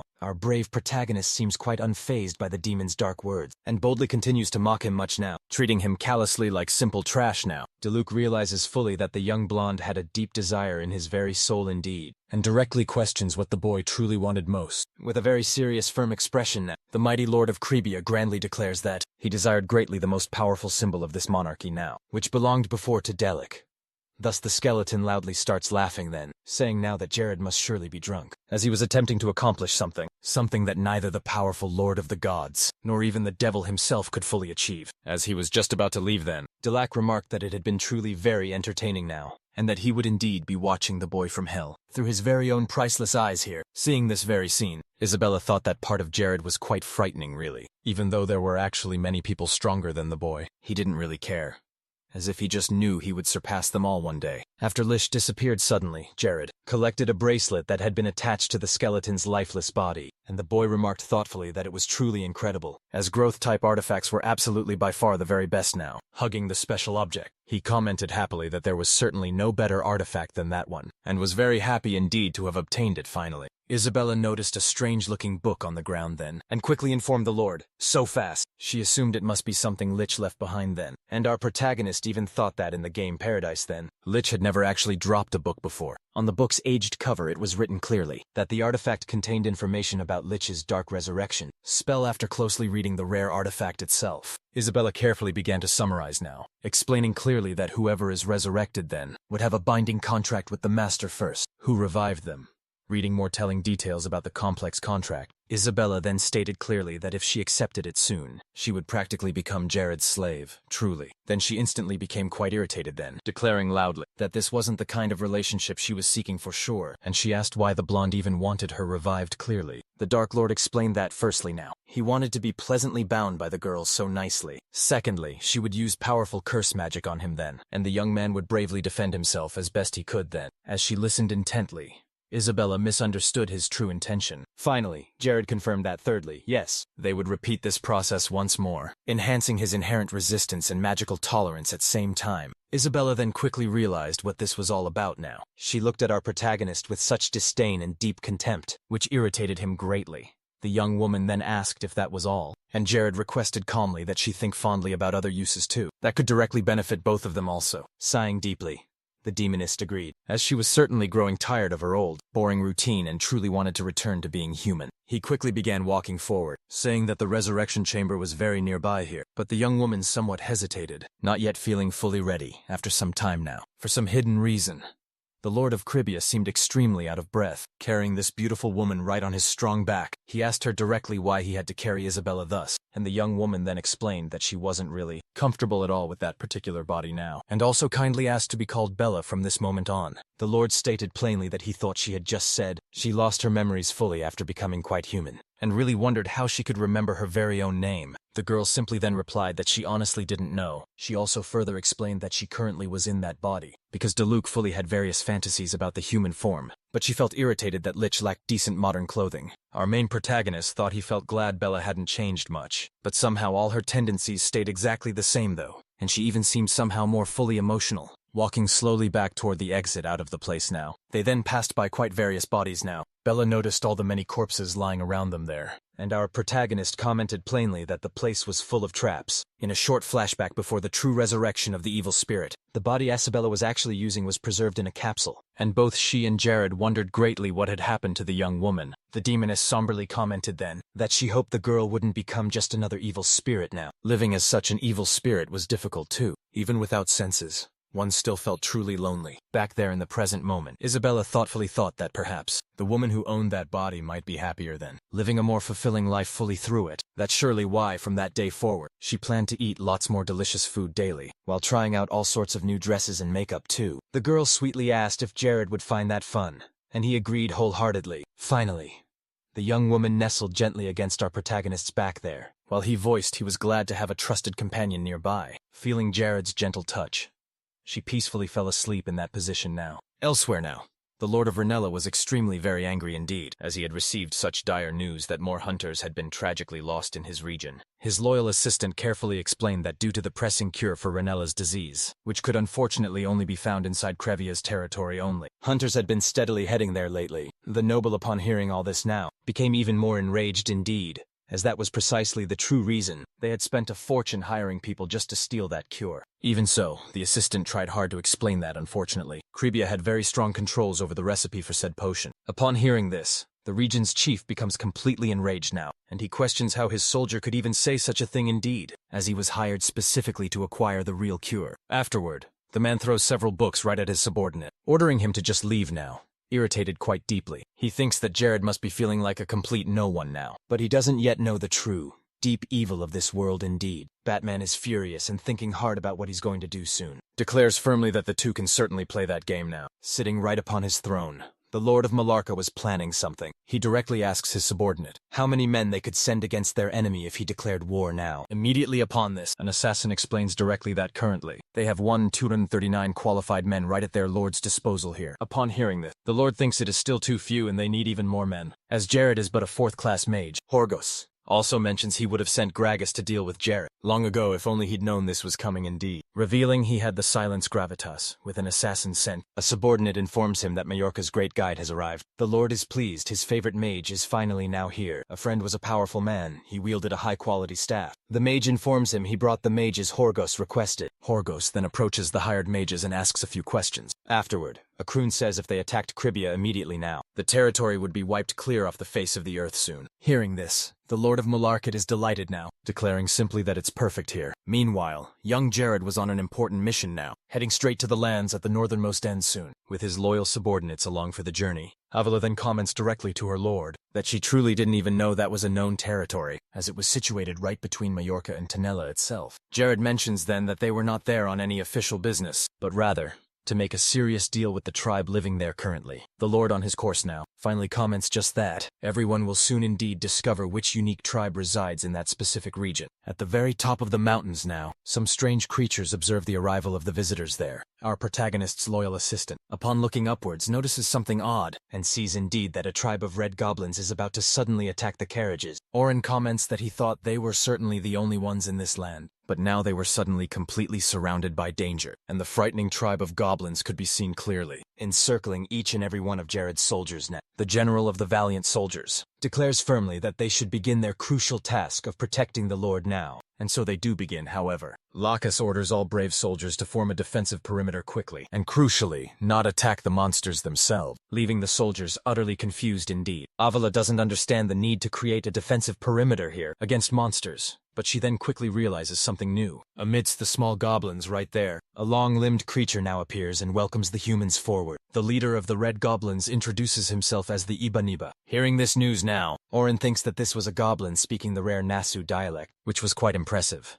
And Jared introduces himself fully to Ibaniba, and the goblin asks precisely why the young man called for this meeting at all. The Lord of Kribia then comments quickly that they truly wish to establish diplomatic relations together for the future acquisition of pure gold. Ebenezer then asked if Jared had what they really needed, and the blonde then orders his soldiers to bring it forth now. Avila, upon seeing that large mountain of precious stones then, thinks to herself it didn't really make any sense at all. It is revealed that they were indeed nightmare stones now, and Jared asks if it was quite enough to satisfy the goblin's true needs. Meanwhile, Avila and another subordinate consider it, They think those stones are usually found in Nightmare Forest itself, and that they are worth absolutely nothing actually. Like his thoughts exactly. Confirms that Nightmare stones are beautiful gems indeed, typically captured by daring monster hunters in the Nightmare Forest deep. Ebenezer pauses momentarily and analyzes these precious stones here. The Goblin Chief, seemingly quite irritated now, says that no human had ever bothered to truly talk to the goblins. But at their very first meeting now, Jared had brought this. However, in fact, the monster reveals that he was extremely pleased indeed, and declares that the Lord of Cribia did well truly. He comments that Jared had traveled for a very long time, just to deliver those precious stones finally, and for that, he heartily thanks the Lord now. After that, the goblin signs a contract and states that with this act, they have become brothers truly of the Northlands. The Lord comments then that he hopes the relationship between him and goblins thrives, will ultimately become even stronger surely. And the Goblin King expresses that he feels quite the same. Ebenezer orders his minions now to bring iron and gold, and the small goblins promptly obey that command well. The small red goblins bring several sacks in hand, and when they place the sacks on the ground there, it is revealed they are filled with iron and pure gold indeed, while all the humans are shocked now by the sight of minerals. The only thing the goblins do is admire Nightmare stones there. A man working specifically for Jared thought the goblins had quite an absurd amount of minerals then, and that it would truly be even better to claim their land soon. The Goblin King warned that they couldn't send brothers off without a proper celebration now, so they truly would throw a feast indeed. For some particular reason, the monsters said there was truly no longer a need for protection, and the creatures could simply step out of formation then, at the very top of the mountains high. A group of hidden elves revealed themselves so sly, after Ebenezer graciously allowed them to step down now. The man who had previously plotted against the goblins there was completely shocked then, when he realized the elves were truly allied with the goblins now. He figured that his lord must have known about this, absolutely too, which is why he then decided to make an alliance with that tribe then. There was also another race that lived even further north than the red goblins truly, and they couldn't be dismissed as easily forming more alliances at all. The tribes indeed provided various additional benefits. They had a quite close relationship with the Dark Elves of Tatar Island then, who lived on the adjacent island.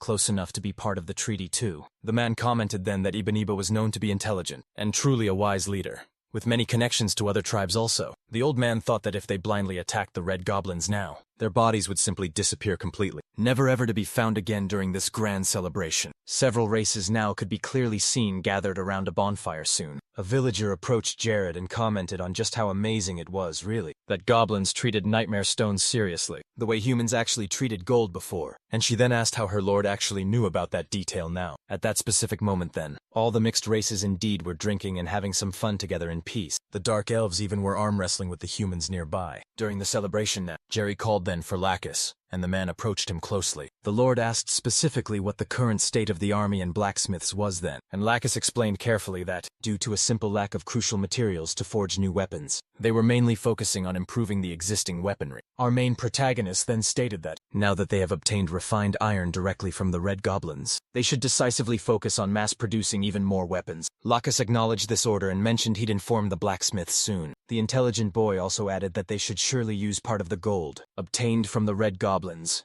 to further deeply invest in the full army, and Lakes would be completely in charge of recruitment now. Iboniba, who was closely listening then, asked if the boy was carefully planning to declare full war on Majorca soon. The Goblin Chief said, there simply was no other real reason for such a sudden and large-scale deal now, except for a looming war indeed. He remarked that Jared was clever too, as Majorca was quite a nest full of truly corrupt and criminal individuals now, who would inevitably soon spread all their vile influence to Cribia too. Jared humbly apologized, in case Abanaba was truly offended by the real reason for this agreement now, but the wise goblin calmly responded that it wasn't any issue now. The Goblin Chief commented that in absolutely any case here, the full amount of iron and gold was really nothing to them, and truly he also greatly hated Horgos then, so therefore he was rooting intently for Cribia. Ibanema raised a cup high and toasted his new brother now, Jared, and also to the grand glory of Cribia too. All the races then joined in the heartfelt toast, and even Jared, who truly was a bit embarrassed now, raised his own glass together with the tribe now. However then, quite suddenly, his facial expression changed completely again, and such intense hatred took over the young boy's entire body now, specifically on March 14th, 1414 there. Jared's grand mansion was finally in full view now. Jared explained then that truly it had been fully 4 weeks since Isabella's resurrection, and that specifically to admit her inside the house there. The kind Lord had to make up a full life for Hayes now. It clearly goes without full saying that Isabella quickly adapted now to life in this grand mansion, and daily now, she readily helped Jared increase his magical defense levels with her powers now. Thanks to her, our protagonist Jared gained a good 34 points in magical defense. Right after their daily training session, Isabella soon received some chocolates from Jared and questioned what they were. Intrigued, she truly questioned what the woman asked if the boy was deliberately trying to make her gain weight now. Quite embarrassed, the boy explained he simply gave them to her as a small gift, as this day was the day when a man gives sweets to a woman presently. Isabel seemed quite confused as it wasn't any truly special day, and the boy further explained that it was a celebration of sorts from the far eastern continent there. He then informed her that a month ago, on February 14th, women traditionally give chocolates to all men, and this celebration on March 14th is just the direct opposite there. The girl playfully asked if he was in love, but the Lord quickly cut her clean off there, stating simply that he gave sweets to all of the women in the mansion too. Isabella suddenly became quite irritated, it seems, quickly putting a chocolate into her mouth right then, and sharply said that Jared simply used people to promote himself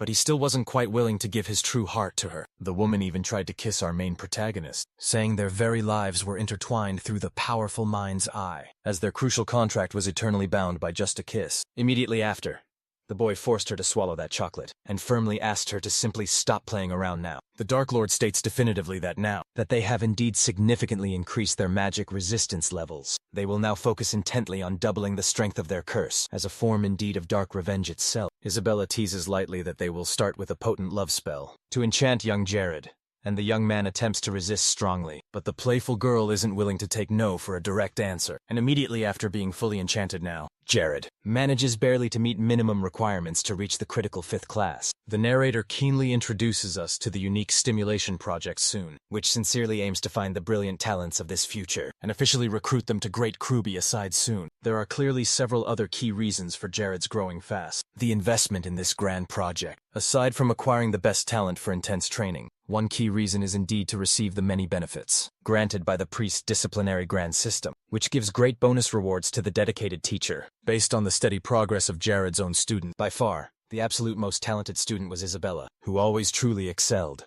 Lena was another talented individual indeed, who accepted any assigned tasks given to her without any question. The third, penultimate student present was young Mia, who viewed any training form as a fun game and did it purely for enjoyment. All the tips and tricks that Jared had expertly learned over long years were carefully used to fully develop all his students, offering absolutely no problem to his detailed final plan. At least that's firmly what Jerry believed and thought. However, he truly had one student who seemed the worst, and because of her crucial actions, he ended up being ambushed. Hayes is presently seen questioning now just how a mere servant could call the Great Lord a teacher now. She then says she shouldn't treat him so very informally indeed, but she will truly do her absolute best in training hard to become the greatest healer in all the world. Jared thinks that, unlike a cleric specifically, a healer is predominantly focused on and specialized solely in healing itself, and it's really one of the highest classes around. Only 5 exist in Nassau as our protagonist becomes frustrated with Hayes, as the girl was basing all her values in her life solely and simply on being just a servant now, and so she sincerely apologizes for it. In a formal meeting room now, the blonde boy tells someone that he isn't making any actual progress yet, with Hayes while she's sipping her tea. The young man states solemnly that to awaken fully as a healer, the girl truly needs to strengthen both her body and mind now. Elwyn, who was there with his lord, says that since her very birth,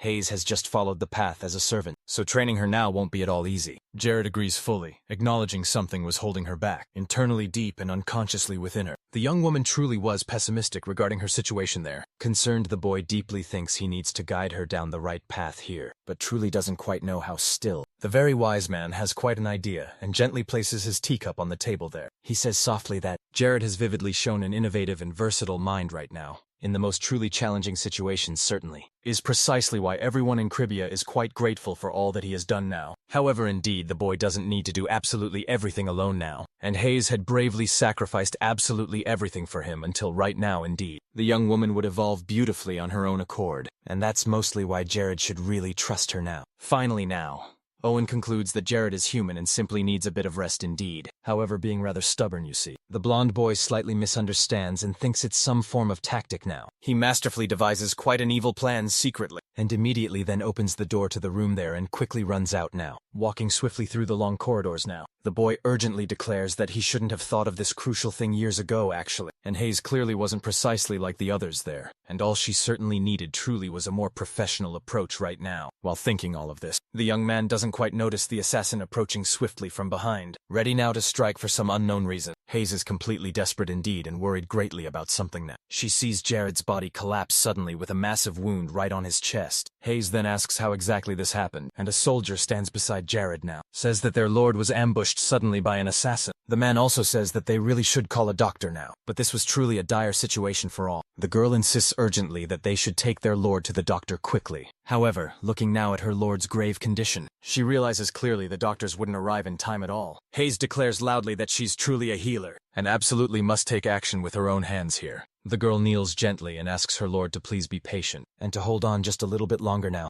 crying.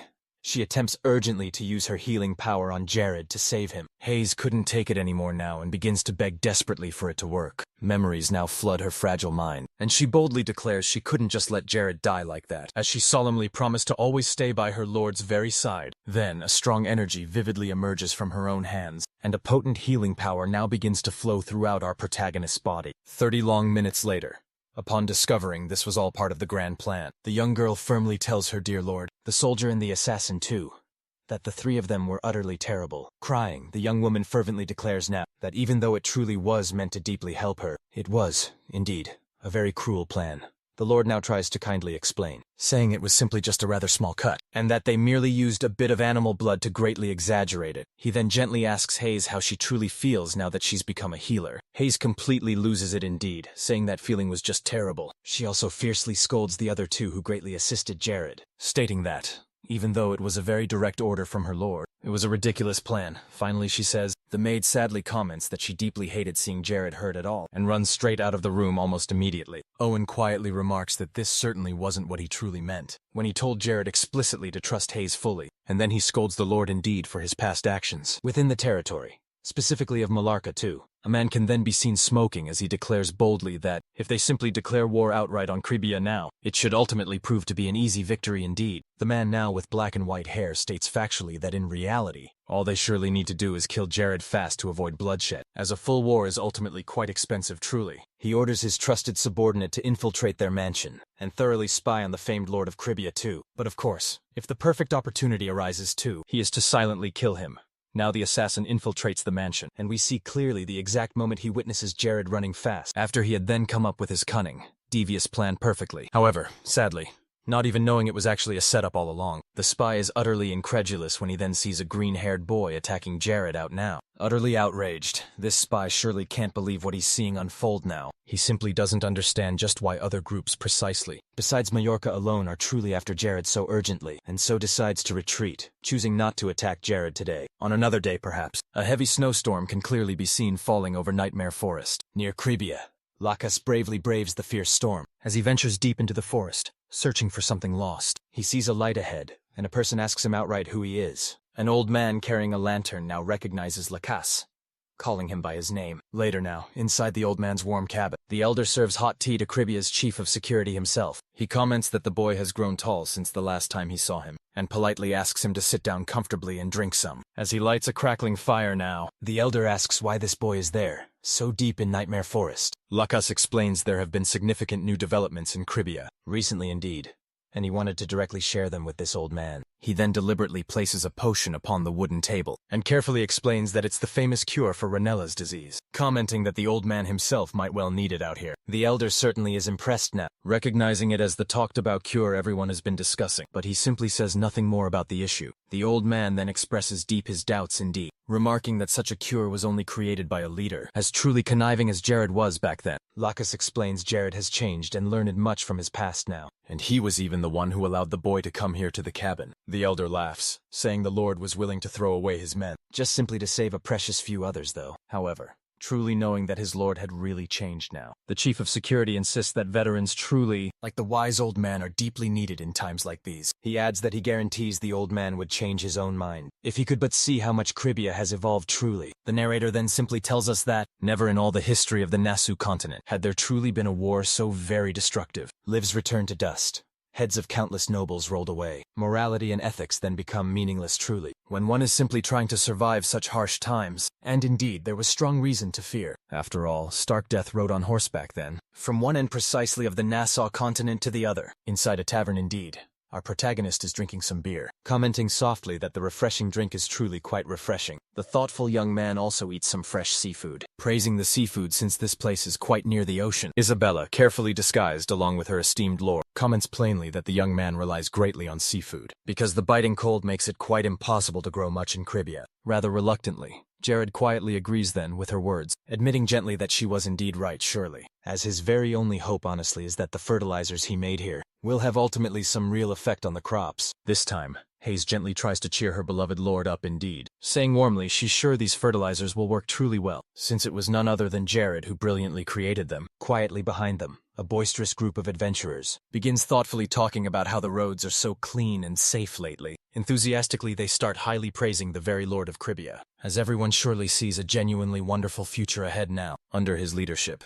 The man not only has that cure for Runella, but also quite many potent potions too, and it even seems a truly good idea to buy some land in Cribia now. Those hunters continued to discuss moving their guild base to Cribia indeed, and upon hearing all this, both Isabella and Hayes smiled slightly now. The former demonist commented that it was a really good idea for them to quietly infiltrate this very tavern, but still Jared wasn't quite paying attention. His gaze was simply fixed on someone truly else. A rough woman just slammed her beer mug hard on the table, exclaiming loudly how incredible everything truly was. The red-haired woman called for yet another round from the bartender. Then she turned to her own apprentice and asked if she wanted a drink too. Upon hearing her very voice, our protagonist recognized that woman and muttered her given name. Ella, the Mad Warrior, he thought to himself.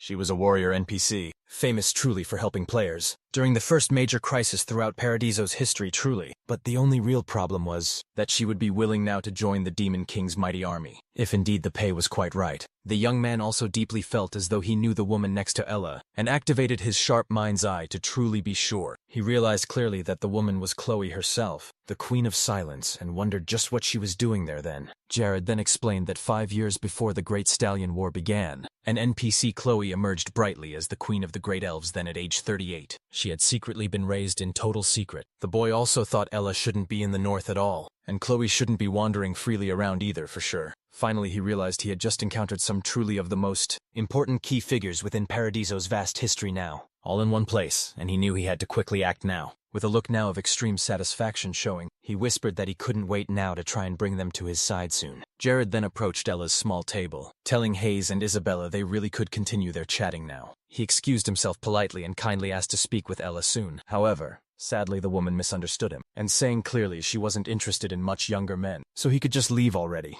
Being only 25 years old now, Jared truly felt incredibly annoyed by Ella's cutting comment, and collapsed onto the floor in utter disbelief then. Hayes felt irritated quite intensely, marched purposefully over to Ella's table and excused herself politely. She firmly stated that the blonde man there was the Lord of Cribia truly, a viscount of this very continent now, and requested politely that the women show him proper respect. Everyone standing around them was shocked now to hear that Jared was present. Ella quickly stood straight up, remarking coldly that Hayes seemed like a mere servant instead and should be scared perhaps. The Mad Warrior also commented firmly that being just a viscount was no big deal actually, as there truly were plenty of nobles in the known world it seemed. Our protagonist Hub Hayes tried hard to calm her and interrupted Ella's rage then, asking gently if he could possibly have a bit of her valuable time, guaranteeing readily she would certainly be fairly compensated as well. The outspoken woman apologized now, explaining further she had initially thought Jared was hitting specifically on her, stating firmly that the bar was already buzzing loudly. Jared suggested they should go somewhere much quieter to talk now. After just a very brief negotiation indeed, Ella repeated everything that Jared had said aloud then, questioning closely if they would truly receive 5,000 gold coins a year, and a huge mansion included too, all just to train a child. Our brave protagonist agreed firmly, stating this was only the first payment, and of course then, they would surely need to draft and sign a contract to really guarantee everything. Chloe, who had been quietly sitting beside her kind mentor, commented gently that she would fully follow whatever Ella decided now, as this human world was just all the same to her always. Ella thoughtfully asked why Jared trusted her so much, given that Chloe had only quite recently become her new apprentice, and this trip was her very first time in the North region here. The Lord calmly admitted that he did not trust them just yet, which is simply why money was indeed the only true way to convince them to stay now. Jared truly thought that these two would help him greatly, as long as he properly incentivized them well with money now, and therefore surely there was absolutely no chance of them refusing at all. Additionally, he thought mentally, it was noted that Ella had never been able to truly find a place to call home. Due to her unique personality, The Mad Knight was overjoyed with the kind proposal. Ella said she liked it greatly and promptly accepted it then. She then loudly inquired just where the child that needed training was. Later that very night, Jared reflected on how he had already fully resolved then the important matter of finding a teacher specifically for Lena. He remarked that in the distant past, he would be quite exhausted by now. But thanks greatly to the Gorse's necklace now, he didn't quite feel tired as he wrote in his personal journal. The thoughtful young man reflected that all his past experiences and knowledge learned from Paradiso were gradually slowly fading away with passing time. Even earlier just that day, he had completely forgotten exactly what Chloe looked like. Additionally, it would be difficult to write in true peace in that journal if the entire territory continued to actually grow at this fast rate. So the young boy definitely wanted to leave behind a record in Korean, a unique language quite unknown to all in this world. Finally, indeed, he fully finishes writing down all the world's knowledge in that very book, and then closes it. The cover clearly reads Paradiso. The new chapter begins showing the intensity of Lima's hard training, where specifically she's tasked with carrying heavy wooden towers now. Seeing this harsh situation, Jared thinks this training surely looks like hell, and he wonders aloud if the poor girl will turn into a muscle-bound monster soon. Curious indeed, the young man then asks Ella why Lena's working so hard without even breaking a simple sweat now. Ella calmly explains that this world is vast and wide, and that Lena isn't truly the only talented child out there. No, Ella also adds this quite frankly now, that whoever taught Lena up until now was at best a quite terrible teacher. She then remarks that she could quickly kill that person in 5 seconds with just one hand. And upon hearing all this, the blonde boy feels a bit sorry for Lacus here. Ella goes on to further say that even without any decent teacher, Lena would definitely still become strong enough, thanks greatly to her magical training equipment now. The 4 fundamental elemental magics, targeted and carefully released by the installed equipment, do an excellent job indeed of training her shielding ability now. Finally now, the woman asks just how Jared found the perfect method for Lena, and the young boy responds now that it's a common method truly from the eastern continent now. He explains in his thoughts that with the system itself, proficiency decreases quite over time here, if the same training methods truly are used repeatedly. However, before different elements now, the system always recognizes this as a unique training method itself. In other words, it's a simple bug that bypasses anti-macro training methods. Looking at Ella now, the boy thinks he was quite surprised here, as the woman understood Lena's true condition without the mind's eye, and considering the true effectiveness of the training itself, he really had nothing much to worry about in that very area. Elsewhere now, a few farmers can be seen harvesting crops there. Seeing Mr. Owen, the men are truly happy and ask what he needs now. Owen informs the men that he's there for a simple routine inspection, and asks them how exactly the crops are really doing now. One of the farmers simply says there isn't too much to report, as everything truly has been remarkably peaceful here, ever since the pests started decisively being exterminated now. He also adds that with all that the pests migrated to Renel's territory too. Another farmer comments that they all are grateful to Mr. Owen so much, and also the Lord every day truly for allowing them all to work in that field now. Hearing all this, the old man praises them kindly for their hard, dedicated work, leaving the farmers most certainly flattered and pleased. With that action, the farmers begin singing great praises loudly in Jared's name, and Cribia beautifully enters a golden, prosperous age, with the entire vast territory fully receiving a significant buff now. Back in the city, people still continue to chant aloud the respected name of the Lord of Cribia again, feeling very satisfied with Jared's overall good governance during this notable period. Hayes, for his part, was truly working diligently hard in the village just to organize imperial affairs well, while Lena and Chloe were training rather tirelessly in his magnificent mansion now. Looking closely at the overall system, our protagonist quickly realizes that yet another golden notable age has finally arrived again, making him genuinely very happy indeed. Meanwhile, a crew indeed was certainly on their notable way to Cribia at last, and the observant mage commented greatly that he already had heard quite a lot indeed about the genuine well-being of that respected territory lately here. However, things simply wouldn't stay that easy for very long. At Jared's magnificent palace, the mage from Majorca bowed low. Greeting the lord respectfully, he introduced himself as a croon, and explained fully that he was indeed from the territory of Majorca now, and had actually come to personally deliver a letter to Jared directly. Looking intently at the man then, our protagonist quickly received a vital mission to defeat a croon, but the young man wisely chose to ignore it, at least for now. Jared acted very politely, warmly greeting the strange man, and kindly asking if his previous tribute had truly been to Horgo's satisfaction. A croon replied truthfully that yes. The Lord of Malarca was very pleased that, considering their storied history, between the proud territories of both Majorca and Cribia, Jared's recent decision was indeed praiseworthy then. Hearing this subtle jab, The boy quickly became extremely irritated, realizing rather quickly that a croon was subtly trying to suggest superiority now. As the two carefully continued their tense conversation, Lekis and the warriors from Majorca exchanged very tense glances now, building a strong and clear tension now. Finally, the croon explained slowly that the letter there had indeed been carefully written by the Lord of Majorca, and handed it to Jared. The young boy began now to read aloud, and in summary, Horgos deeply lamented the previous conflicts between Majorca and Cribia now, and promised solemnly that from now on forward, they would build together a truly healthy relationship indeed. After reading it all carefully, the Lord of Cribia quietly thought to himself that Horvus was provoking him somehow, but keeping his calm demeanor, he responded to a crewman that, like any wise man, he desired peace above all now. The boy also then added that in the meantime, he would send the best and purest magic crystals directly from Cribia here, sincerely hoping they might serve well as a true symbol of their friendship. A Korean replied with a bow that his lord would surely be pleased by that offering. With a fake yet charming smile, our protagonist declares that all people truly from Majorca are welcome there, in Cribia, within a serene forest. Young Jared now is practicing his fine archery skills there, aiming precisely at a deer with truly great skill now. He hits the target dead on, and a guard confirms the shot was absolutely perfect. Everyone from Cribia and Majorca watching there remarks then that the Lord is not only an excellent archer indeed, but is also highly versatile too. Even Lakis gladly claps, and Jared surely feels pleased with the praise now. Tired now of pretending, Lekis directly asks his lord why he constantly acts submissive towards the bastards of Majorca still. Smiling gently, Jared then explains that while it's so true, one should bravely draw their sword when facing an enemy on any battlefield. But in the political arena, it's always better, yes, to smile. The knight then keenly realizes that when you hide true intentions deep, your enemy simply becomes careless and quite complacent then, which was indeed Jared's subtle strategy entirely. Finally, Jared fully explains that the legitimate strike comes at the very end, and just like us, shouldn't truly worry about any humiliation or submission during that process indeed. Afterward, Jared announces to everyone present there that, to celebrate this province's rapid overall development now,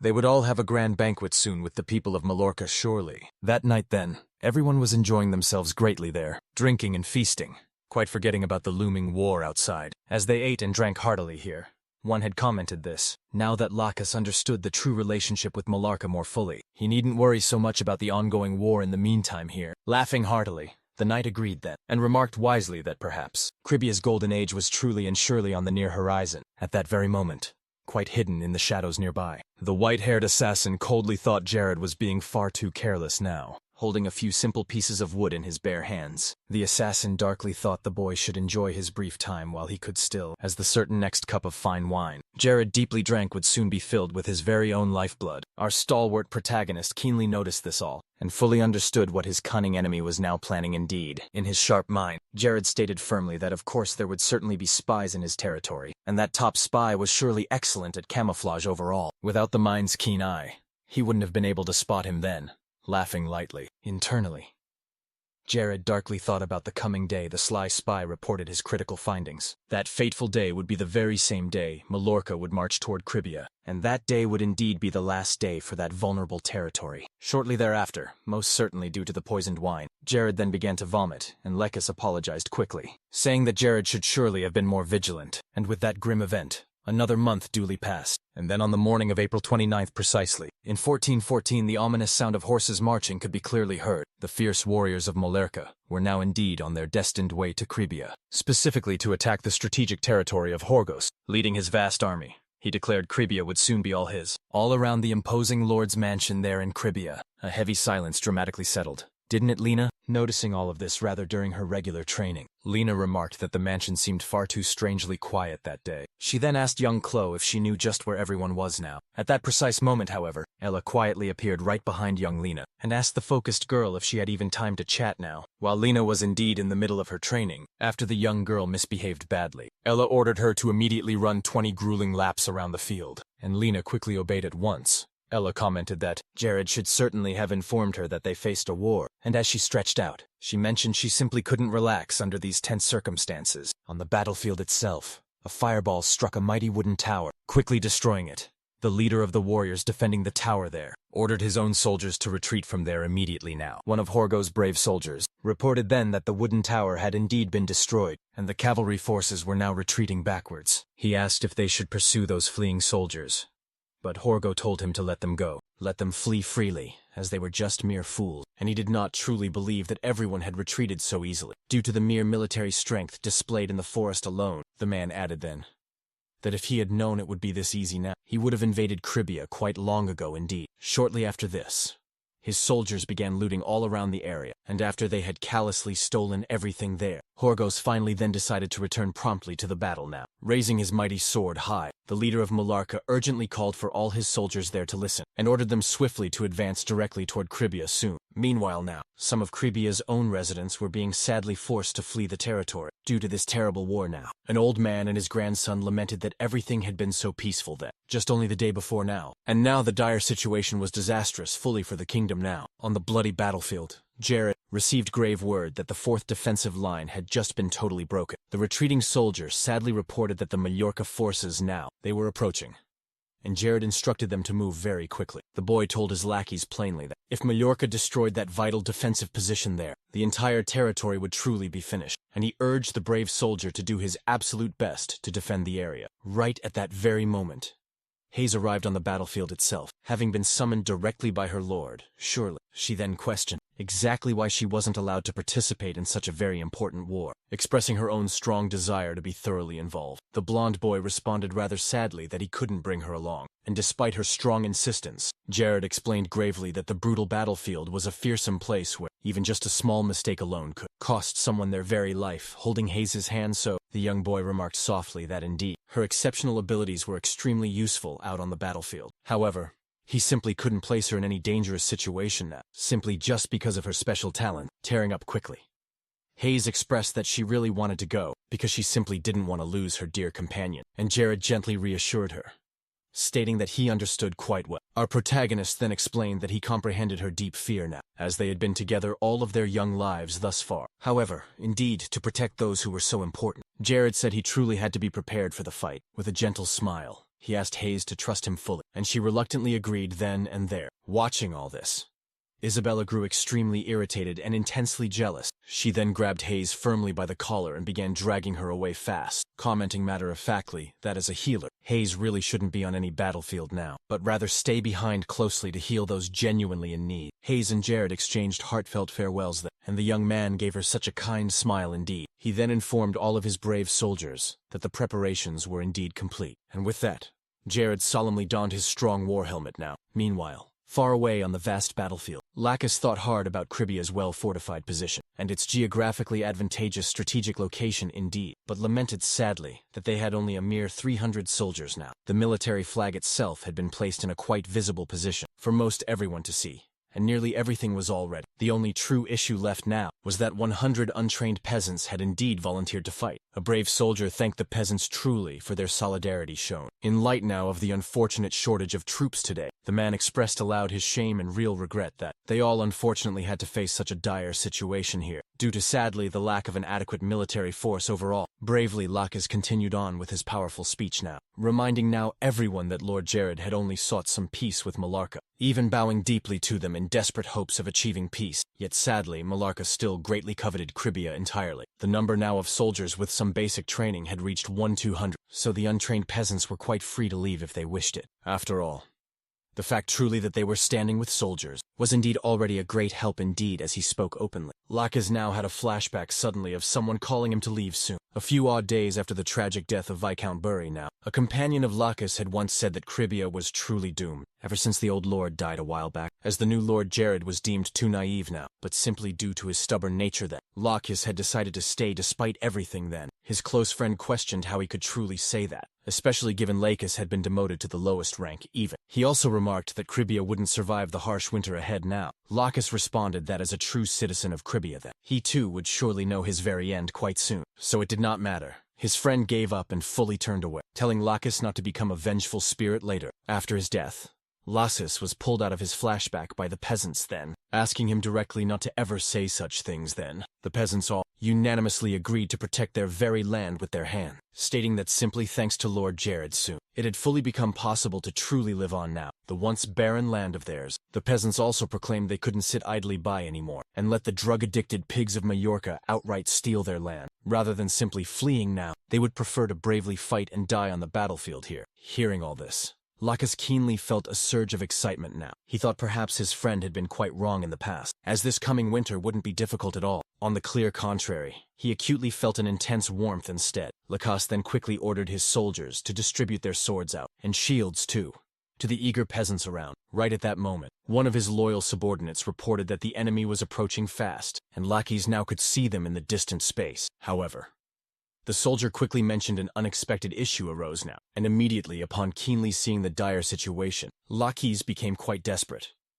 The enemy approaching wasn't from Mallorca anymore. It was Lord Batman indeed, of Ranella Town. At that tense moment, Batman and his whole army neared Cribia quickly, feeling quite pleased that they were all so very close now, 1 month directly before the actual start of the real war. A crucial conversation between just two figures revealed now that, although they might have fought one another for quite some time, their underlying intentions were essentially the same. Cordus admitted that, to be perfectly honest, he wasn't entirely happy about the grave situation either, but he surely knew it was quite necessary as their rivalry with Cribia was truly greater. The astute leader of Mallorca then asked Batman directly if he, too, had recently received tributes specifically from Cribia now. Batman calmly responded that yes, indeed so. Cribia actually had sent a rather large tribute indeed, requesting earnestly to maintain a friendly relationship between them all, and Ranella became quite irritated. Horgos loudly slammed the heavy table and told Batman sharply to seriously consider all this carefully now. He then exclaimed that Jared, that true scoundrel, had essentially started wagging his tail and becoming overly friendly, after remaining silent quietly for so very long. Porcos also pointedly mentioned that 20% of the hunters recently had migrated to Cribia, and that disturbing trend was sadly continuing to quickly rise now, as Jared clearly was attempting to broadly shake the foundations of all their territories. So the keen leader of Mallorca boldly claimed that Jared was absolutely scared, because even though indeed his territories were surely advancing, they still weren't fully prepared at all, it seemed. That was clearly why he was trying to simply buy peace with money. The bald man explained that he had studied Cribia quite closely, and knew they only really had a measly 300 soldiers available, to which Batman responded rather firmly that the number was too small now. Horgos retorted sharply that this was exactly why Jared had tried to buy peace with money,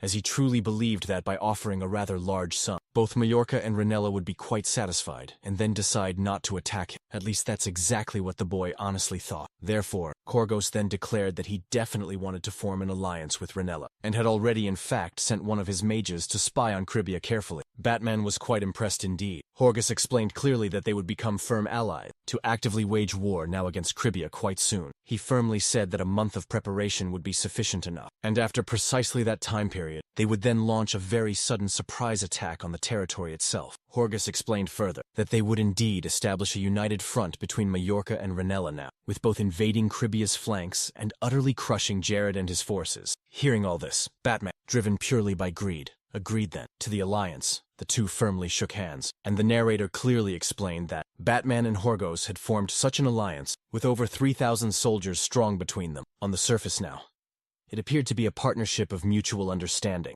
of the shared goal.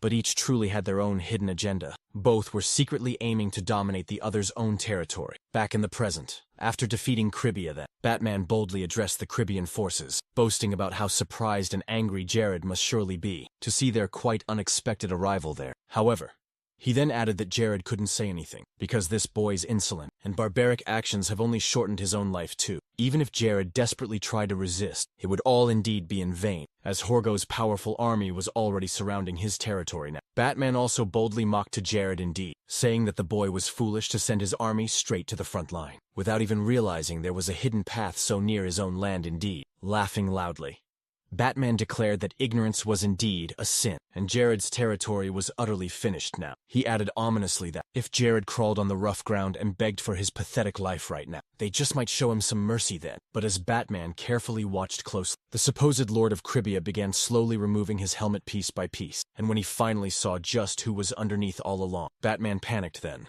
Batman realized that this definitely wasn't Jared now, and loudly demanded to quickly know who this mysterious man truly was. The wary spy, who had been quietly hiding in the excited crowd, also recognized quickly that this wasn't really the real Jared, and began loudly to question just where the true Lord was at that very moment. Realizing the elaborate trap, the shocked spy quickly dashed off, abandoning his protective helmet right there on the hard ground. He finally fully understood that it had all sadly been a setup indeed, and before it really was too late, he desperately needed to inform his master right away. However, just then suddenly, One of Jared's knights swiftly struck the fleeing spy hard, shattering all his teeth instantly. The green-haired assassin also appeared from just behind, driving his sword deep into Horgo's poor subordinate, remarking that he was impressed.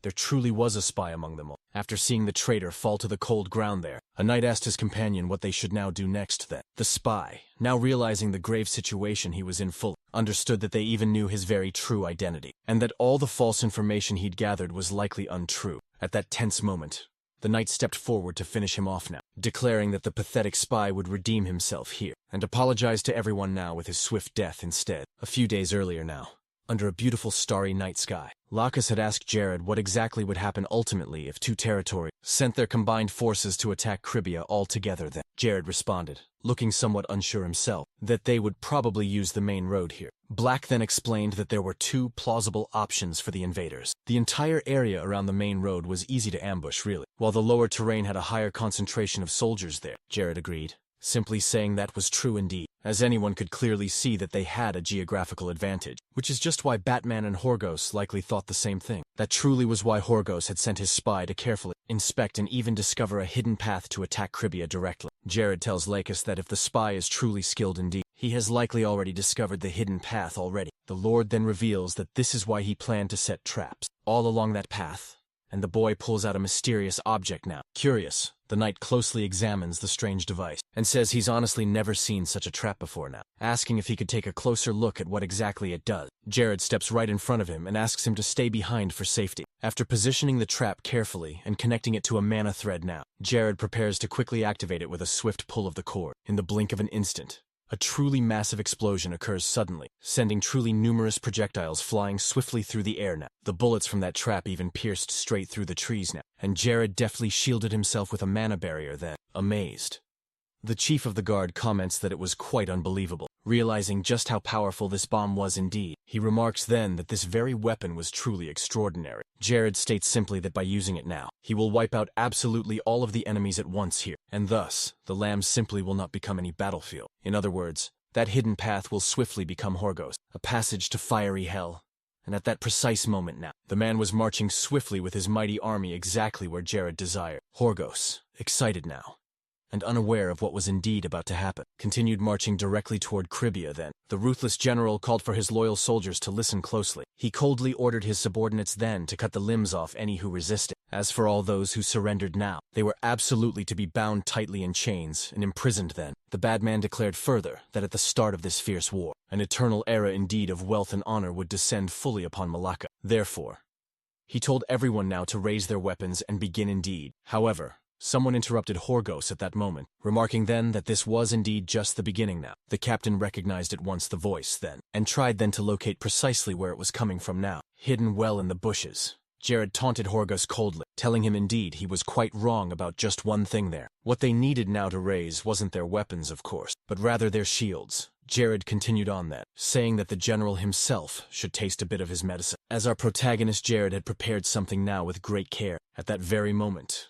all the various traps Jared had laid out were interconnected now by magical threads, certainly, and the boy Jared was entirely ready now to pull them all indeed. Akram keenly felt the mana flowing strong beneath him, powerful enough indeed to make all the ground tremble violently. The mage frantically tried quickly to command his vassals now to activate swiftly all their defensive spells immediately, but sadly, it was far too late then. A massive explosion utterly ripped right through the entire hidden path. So many soldiers were hit, their bodies engulfed fully in heat, quickly sending them indeed into eternal sleep now. Akron barely managed then to defend himself and protect his leader well, seeing the fierce explosion and all the smoke billowing through that forest. Batman himself was quite stunned. He thought then a massive blast had occurred along the hidden path quite clearly, where Korkos now had been. Batman soon realized there was indeed a possibility. They were surely at a disadvantage still in this fierce war, and that Jared had quite prepared a deadly trap. However, the man reassured now his soldiers that even without Majorca support itself, they still clearly had over a strong 1,800 men at hand. He ordered all his vassals to continue the big assault on Cribia soon, and they instantly obeyed at this intense point. Lacus himself was in full command of Cribius's forces now, giving crucial orders directly to his soldiers there. A fierce clash between both armies ensued, and the brutal battle soon began. Back at the very hidden path, Corvus nursed the wound on his left arm there, groaning loudly in pain. A crewman seeing all this asked if the man was quite all right, to which Korgus simply replied that he actually was fine indeed, and then asked urgently for a full report on the mission. A worried crewman informed him quickly that, aside from the 500 or so soldiers trailing behind them in the rear, almost everyone else had truly been annihilated. Horgos then asked about those 2 third-class mages now, and a crewman replied grimly that Isaac and Odium had perished too. The leader of Mallorca then realized how dire the situation was for him. With all of the soldiers he had boldly led against Jared now dead, lost deeply in thought, he muttered quietly that he never would have imagined the leader of Cribia wielded such an incredibly powerful weapon like that. He began formulating a desperate plan with his sole remaining ally, but just at that moment, he was interrupted sharply by Jared, who suddenly leapt out and charged straight at his mage. The king of Mallorca panicked outright as he watched Jared attack. His own only remaining soldier now, Akrun, our brave protagonist, leaped incredibly high,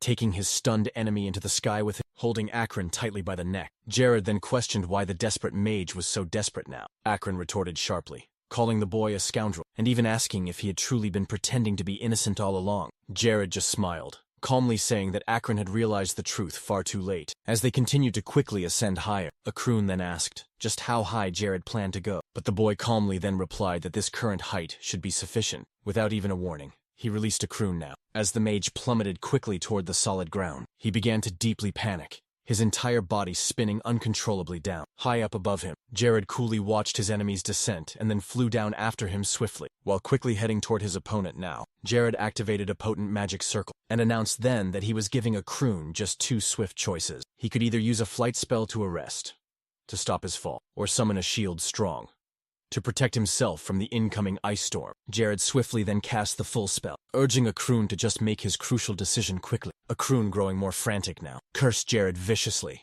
declaring that this boy was truly insane. The narrator explained then that typically in a magical duel fight, the 2 opponents would distance themselves first and exchange a quick series of attacks there, as if to test out each other's strength truly. After carefully gauging one another's abilities now, they would then begin launching very powerful strikes, and this indeed was the usual fighting pattern. However, Jared had completely and utterly shattered the traditional approach to magical duels now. Back in the heated battle, Jared shattered his opponent's shield then and caught him in midair. A curtain, still quite confused by Jared's actions now, wondered if the boy was trying to commit suicide along with him then. But then Akrun noticed something below a magic circle right on the ground. He suddenly began to laugh aloud, saying that he finally understood what Jared was planning then. After closely analyzing the different classes of mages, Akrun remarked then that a 4th-class mage was by no means truly weak. Even Horgos, who completely ruled Mallorca, a dark place full of common criminals, through sheer brute force alone, had paid rather large sums of money to employ 3rd-class mages then, to handle certain situations quite carefully. However,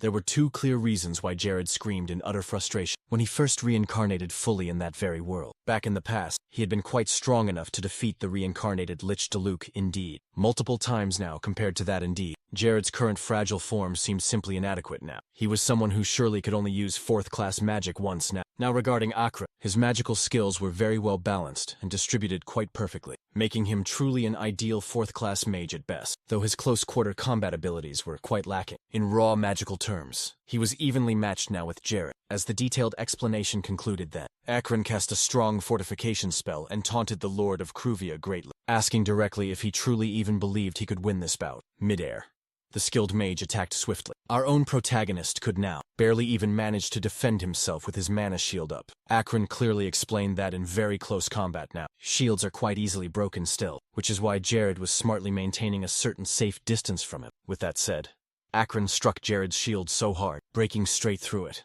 landing a direct hit. Jared's helmet shattered completely from the harsh impact, and the young boy let out a small groan, a groan of pain. Akron continued, confidently saying that he had seen through Jared's magic. The spell right below was actually a teleportation spell, a dimensional portal spell. Akron clearly explained, since Jared couldn't ever use flight magic anyway, to counter any of his truly strong attack. The blonde boy had planned indeed to use the portal to save himself. After first letting his enemy simply fall, the powerful mage admitted then that, while he'd initially even thought Jared only knew a single, 4th-class magic pattern, really, the boy had clearly shown that he could surely change his strategy, which is certainly impressive indeed. However, Akram boasted then that he had seen through Jared's clever tricks, all as a result of the earlier sudden attack, but Akram himself was actually the one falling into the dimensional portal. At first, Jared tried hard to stop Akram from entering the dark portal. However, the mage prepared a potent fire spell, taunting Jared, asking what difficult choice he would even make now. Akram boldly questioned whether Jared would block his fiery attack, or perhaps stop his own fall. Then he launched the fireball at the blonde, laughing quite manically. Akram declared boldly that if Jared were hit by his flames, then it would surely be the end for him now, no matter what bold choice Jared chooses now. Akram believed that the boy would die either dark way. Jared, however, quickly used his strong magic to defend himself fully, pushing right through the large fireball. But by this time, the fourth-class mage was already crossing fully through the dark portal. Akram celebrated his dark success, confident now that even if Jared somehow survived this attack, he wouldn't be able to fully use the portal as a way before a crew fully passed through the magic portal itself. He declared then that once Jared entered right after it, he would certainly be met with truly lethal attacks there. However, the poor subordinate of Mallorca sadly hadn't realized then that the portal was in fact a trap, the very moment he crossed it. Sharp spikes embedded into his very body. In those final moments now, a crew, confused now, and bleeding out, questioned what happened there. Jared gracefully landed on the ground now and began mocking his opponent there, with quite a smug expression. Jared commented that Akron seemed utterly confused about the dire situation. It was simply obvious, Jared pointed out strongly, without his magic then. Akron was just a fool, reckless too. Jared continued explaining then that thanks to Akron's attack there, he had actually softened Jared's fall somewhat. On the other hand, when Jared cast the ice storm earlier then, it sped up Akron's fall, causing him to plummet much faster down. Jared revealed that he had purposely let himself be hit earlier, to fully ensure Akron fell into that dimensional portal as planned, or perhaps Jared had already carefully set up his true trap. In the end then, Jared remarked grimly, all of Akron's mocking words indeed about Cribia were ultimately for nothing, and now he was quite literally on the very brink of death. Jared also pointed out sharply that Horgo's subordination had been fully in his grasp right from the very beginning now. Irritated, Jared declared strongly that Akron had committed numerous crimes, and now would justly receive the swift justice he so deserved. The blonde boy unleashed now a truly massive fire spell, and hurled it fiercely at his helpless enemy there, incinerating Akron entirely, completely to ashes, as Akron's body dramatically turned to ash itself. Jared received several rich rewards for completing his deadly mission. He thought calmly to himself that Akron never really stood a chance at all, given that the feeble mage hadn't even managed to tear his fine clothes. Elsewhere now, the truly bloody war between the armies of Cribia and Ranella fiercely raged on. Amidst all the chaos a little farther back there, Hayes was diligently using her potent healing magic to aid all the wounded soldiers. As the fierce battle progressed onward, Batman keenly noticed that Cribia's defenses started to crumble now. Lacasse continued swiftly cutting down several enemy soldiers, urging all his men to bravely hold the weakened line. However, one of his comrades promptly reported they needed reinforcements now, at the central area, as the soldiers' formation had fully broken with that sudden breach. Brunella's skilled soldiers began fiercely piercing through Cribia's defenses entirely. Batman then coldly ordered his soldiers to ignore the common soldiers now, and instead target the civilians in the vulnerable lower areas now. One of Batman's subordinates, with a greedy grin, slowly thought silently to himself that he would soon be filthy rich indeed by the time this brutal war was over. Hayes and the others were assisting the wounded there, and noticed the enemies fast approaching, and they were instantly struck hard with sudden fear, completely without hesitation. One of Batman's soldiers charged forth at the defenseless civilians now, but just before he callously could strike, a heavy metal ball brutally smashed hard into his cruel face. Batman's brave comrades were now in shock, as they realized just what was standing before them now. An ex-veteran soldier of Cribia boldly stepped forward, remarking quietly that, despite Lacaus's earlier comments about Cribia's weakening power, they really couldn't have expected this easy pushback.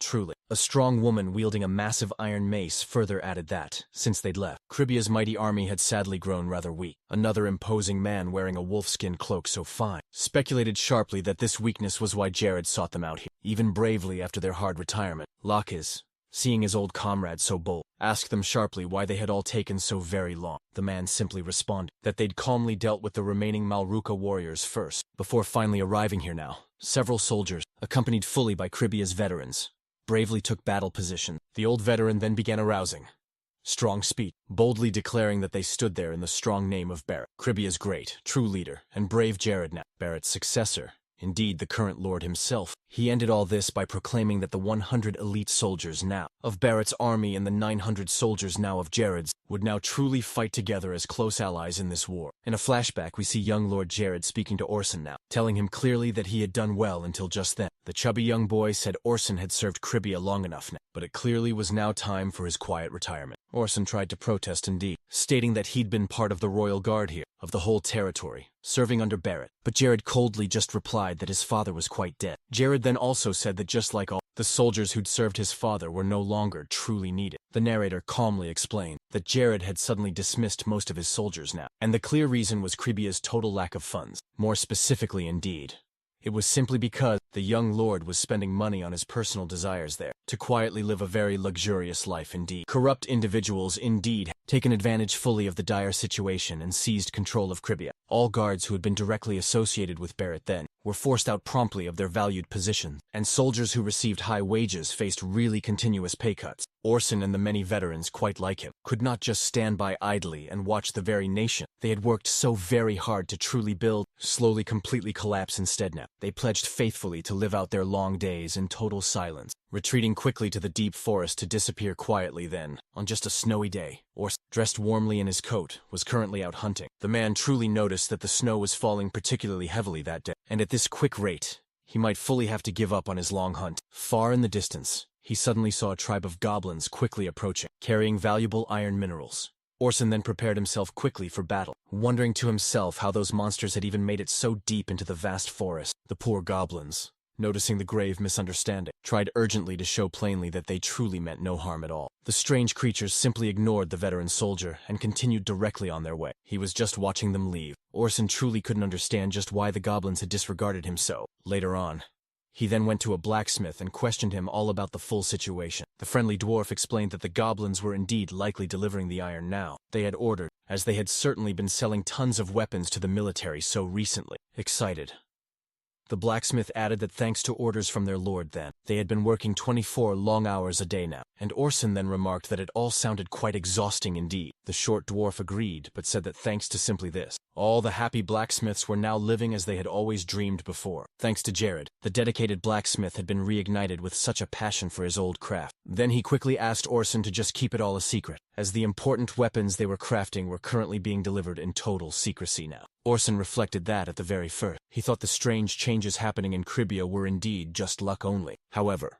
more key changes occurred throughout the territory, leading directly to its development and the true resolution of problems. As a distinct result, soldiers who had once abandoned Kribia itself recognized these positive changes and returned bravely to the army, giving Jared a second chance now for everything he had previously done. These loyal men supported Jared fully and helped overcome the invasion force, simply because they were the best of the very best soldiers. The combined armies of Mallorca and also Ranella quite simply didn't stand any real chance against Kribia now, as the veterans had unmatched experience and the skill to prevail. After that bloody battle which resulted in Ranella's ultimate defeat, Orson commented coldly that those defeated men were useless. At that very moment, several warriors had fully surrendered the fight, and the truly remaining ones wisely decided to retreat swiftly, knowing full well they couldn't defeat Kribia's mighty army, as he fled quickly on horseback immediately. Batman then thought to himself that Horgos was clearly an idiot, completely unable to foresee that the enemies would be hiding nearby. Desperate now, he regretted forming the alliance with his greatest enemy, and finally decided to withdraw now before Jared arrived at last. Back then at the hidden path itself, Horgos was carefully leading the remainder of his soldiers now. Suddenly they noticed an enemy fast approaching from high above them. They then realized it was a powerful mage indeed. Immediately the leader of Majorca truly recognized the opponent then. It was Jared, and before Horgos could properly react now, Jared instantly appeared right beside him and keenly asked, with a sly smile, if indeed Horgos was doing quite well then. Panicking greatly,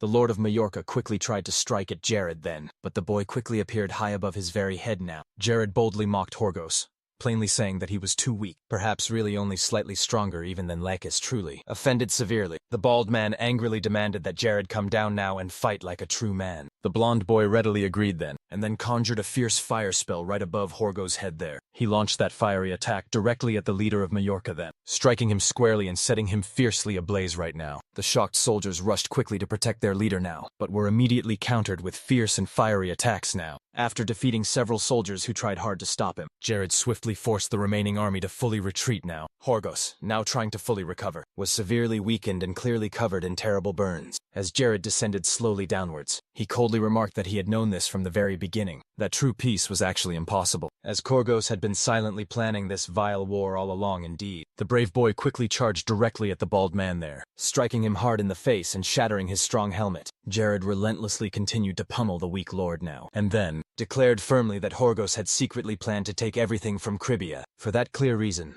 Jared decided to end it right then and there now, ensuring bravely that his subordinates would no longer suffer horribly at the cruel hands of Malarca now. Jared, now standing over the thoroughly defeated Horgos, declared with a fierce voice that he would cleanse his territory completely, unleashing a series of magical attacks directly against his vile enemy. The battered and broken Horgos scoffed weakly, asking Jared then if he really thought this would change anything at all. In response, Jared calmly stated that he knew full well he would make mistakes sometime, but there was truly one thing he was quite sure of now. Looking down now at his kneeling enemy below, Jared declared aloud that even the old version of himself was far better than Horgo. Now, in pure rage, the bald man tried hard to retaliate against him, but Jared swiftly pierced Corgo's leg deeply with a sharp knife, mocking him well, saying he would relieve some stress for him now. Despite his severe injuries, Corgos held tightly onto his deep pride, and questioned Jared then, whether Jared truly thought his death would solve everything fully. The utterly defeated lord warned him then that, once the Imperial Knight General truly found out then, he would surely bring his mighty knights to seek swift vengeance. Suddenly and quickly, Jared pulled out his Paradiso diary instead,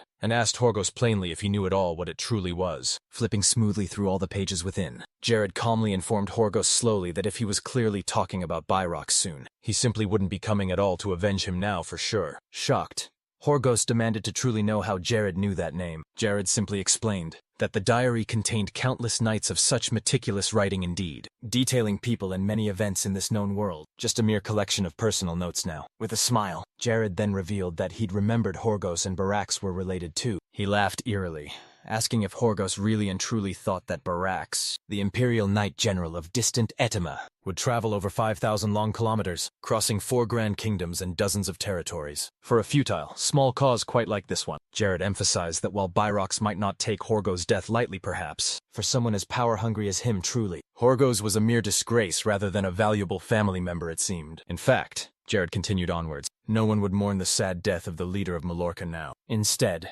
they'd likely be relieved that the troublemaker was truly gone. With such a gentle smile still, Jared told Horgos that his very life had been utterly worthless now. Finally, Jared coolly remarked that he had prepared far more than Horgos imagined indeed, so he really needn't worry now. As he firmly said this, a magical circle began to swiftly form beneath Horgos now, with a small fleeting gesture of pure mercy. Jared asked if Horgos had any poignant final words now, infuriated by this final insult now, and with his pride truly shattered. Horgos swiftly pulled the knife from his leg and lunged right at Jared, cursing him loudly in that instant. A huge wave of blue magic surged rapidly toward the leader of Mallorca then. In the quick blink of an eye, Horgos was frozen solid like a cold statue. To finish this war, Jared coolly remarked that Horgos seemed in a bad mood, and said he'd hear the rest of those final words in another entire life. The completely frozen Horgos began to slowly crumble into dust there, and was carried completely away by the brisk wind now. With the tough battle complete, Jared steadily gained several status points now. Relieved completely that it truly was all over, he collapsed weakly to the hard ground there, looking wearily at the remaining soldiers of Mallorca now. They locked their eyes with those of Jared, realizing then there was truly no point in resisting. They all immediately surrendered now, raising both their hands high in utter defeat. The narrator explained clearly that the remaining soldiers of Malacca stripped off all their heavy armor and then surrendered, making this victory quite easy indeed now. Jerry clearly didn't celebrate this win yet, but instead advanced forward with a brand new strategy now, disguising himself expertly as a regular citizen of Majorca there. From the very beginning,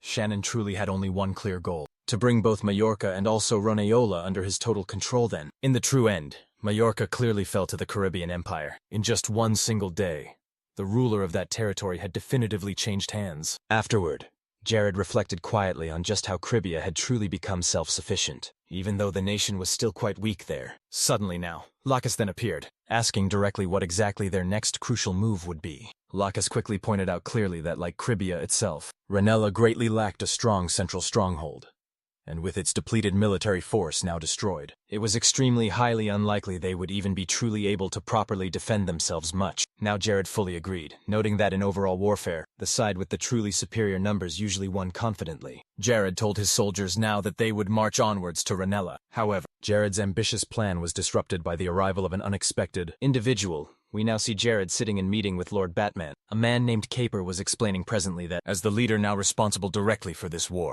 Lord Horgos had tragically died with all of that. The cause of this terrible conflict has now been eliminated, and overall good results have really been produced here. Jared disagreed strongly, saying that he didn't ever believe the full responsibility lay with just one person. Right at that very moment, Batman visibly and nervously called out Caper's name then, fearing just what could sadly happen to his own territory now. The red-haired Capra then quickly stated that if this truly was the case, Lord Batman surely should agree now to pay a compensation fee, adding now that as a pacifist, he didn't at all want to see his own neighbors involved in any war. Now observing the unfamiliar figure closely, Jared quickly realized that Caper, perhaps, was likely plotting to take advantage of Renella's vulnerability here. He suspected the man definitely was putting on a performance, pretending, maybe, to be a true pacifist, while waiting keenly for the chance to stab Jared in the back. Suddenly, truly, Jared's vivid imagination spiraled, and he envisioned himself soon losing his temper, projecting Jared's very words and preparing a potent ice spell now. He unleashed then a massive ice storm at Caper, followed directly by several more rather powerful attacks. After launching thus a barrage of pure magic, he conjured soon a fireball and hurled it right at his enemy, engulfing quickly the entire area in a vast cloud of smoke. As the dense smoke began slowly to clear, Caper emerged unscathed,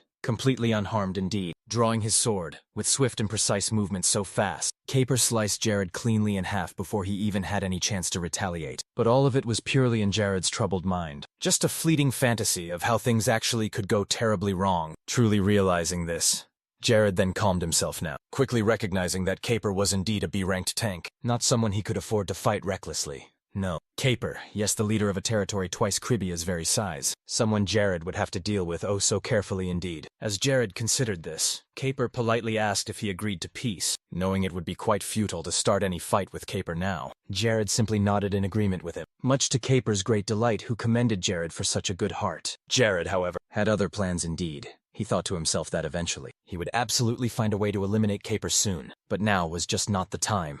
That night at the mansion Ella had been given, Lena was resting peacefully in her bed just outside. Ella, with her flowing and beautiful red hair, was sipping wine, enjoying the sheer peacefulness of this evening as she drank. Ella sensed someone quietly approaching her now, and asked why they were still awake at this such late hour. Chloe, seeking fresh air tonight, joined her master and then sat right beside her there. Ella clearly noticed that Chloe seemed distracted all throughout the day, and Ella asked if perhaps the war was weighing heavily on her mind. Chloe simply denied it, carefully explaining that she was merely wondering why Lord Jared hadn't yet asked directly for Ella's assistance, especially during such a crucial time as this indeed. Ella simply shrugged, casually explaining that Jared probably didn't really want to ask a guest to protect his home. After all, he had initially invited her here to teach Lena specifically not to fight in his war. Cleo retorted sharply, stating firmly that Cribia was now on the very brink of being overtaken by enemies, which definitely should have been reason enough for Jared to finally ask outright for Ella's valued assistance. Ella then took another small sip of wine and mused that, judging by the results, it certainly seemed like Jared had been meticulously preparing for this very war. For quite some time now, Cleo firmly agreed too, saying that she had felt precisely the same way when she first truly met him, that Jared was certainly always thinking many steps ahead. She then revealed that she had several chances to speak with him during their downtime, and Jared would consistently ask if indeed she was well. He even knew that most great elves mostly preferred to stay within the safety of their own territory, and asked her then why she was traveling the wide world. In truth,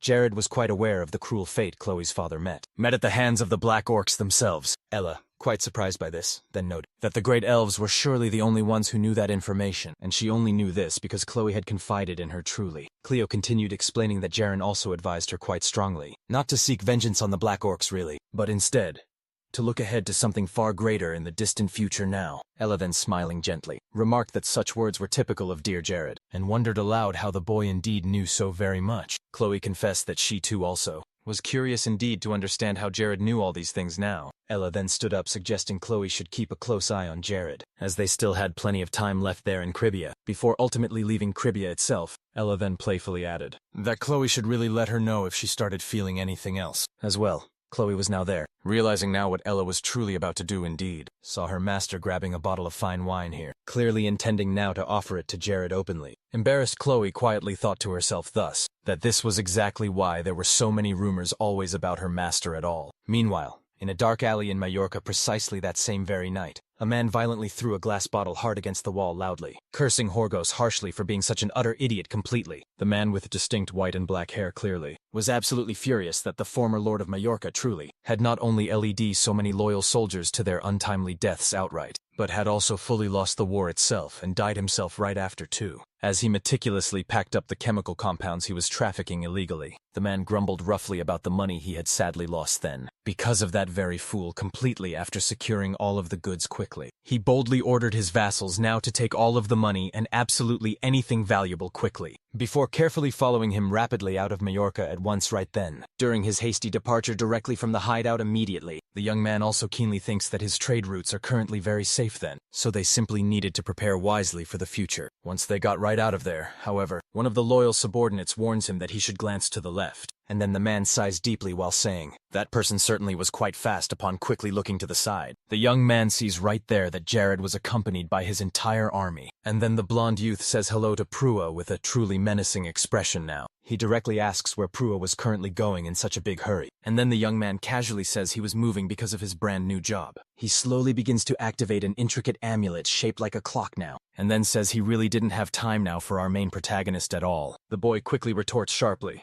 that he also was incredibly busy capturing him and even his subordinates too, and then he launches suddenly several magic missiles right at his opponent. For some strange reason, Prue remains ever so calm, simply watching closely the magic swiftly coming toward him now. The young man silently thinks it's quite a nuisance, and immediately activates his powerful magic artifact quickly. With that, the amazing spatial distortion clock makes all of Jared's powerful spells stop completely. Instantly then, Lacus asks if Prue was also quite a mage, but Jared quickly responds that he is definitely not. The blonde there explains that it's an effect of his artifact now, which actually can delay spells within a 20-meter radius, specifically of Prua. Our main protagonist right now thinks surely that the artifact can affect Tier 5 magic now, but he's still just a Tier 4 mage, therefore still, whether he truly likes it or not now, to actually make an effective attack move, he would have to be at least 20 meters away from his enemy. Immediately right after, the boy enters the artifact's barrier. Prua is surprised now by the attitude of the Lord of Cribia, questions now if a mage was willing to fight him so closely. Jared simply ignores his direct opponent then, and just says quickly that,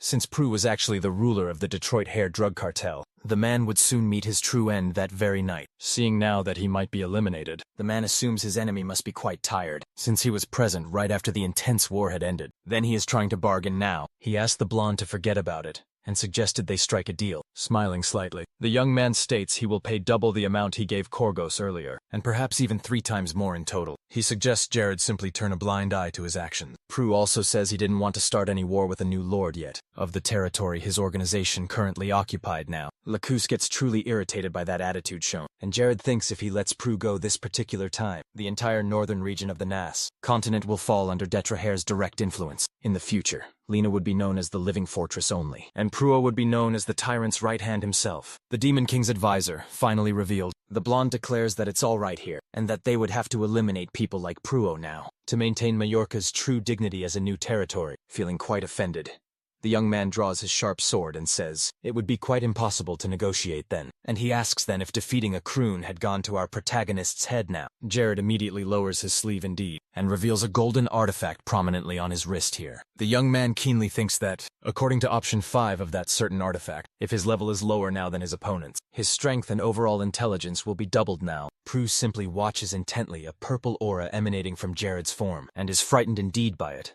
Then being overcome by a darkness, the Lord asks then if his opponent was actually ready for a nap. A fearsome battle then begins in the middle of the great city of Mallorca. Between the brave warriors of Cribia and the ruthless criminals now, our protagonist is in a frantic, desperate fight against his opponent Prua. The man begins intently to envelop his own sword now, with a fierce ability specifically called Recklessness, and immediately slices straight through all of Jared's spells there. Then the young man leaves directly toward the Flying Lord. One of Cribia's steadfast warriors stands now in front of Prua, and says he won't ever let the young man come to harm his own lord. But the blonde one asks his soldier firmly to stand right back. The young man, with black and white hair clearly, with a simple strike, manages to split the warrior's shield right in half, who is immediately terrified quite by this development. He jumps quickly on the soldier's head now, and leaves swiftly toward Jared there. The boy simply watches his fierce enemy coming toward him now, and immediately uses his brilliant light magic then. With that bright flash, Prue is momentarily completely blinded, when he soon regains his clear sight. The young man only sees several deadly magic missiles coming his way fast. The subordinates now become worried about their noble master,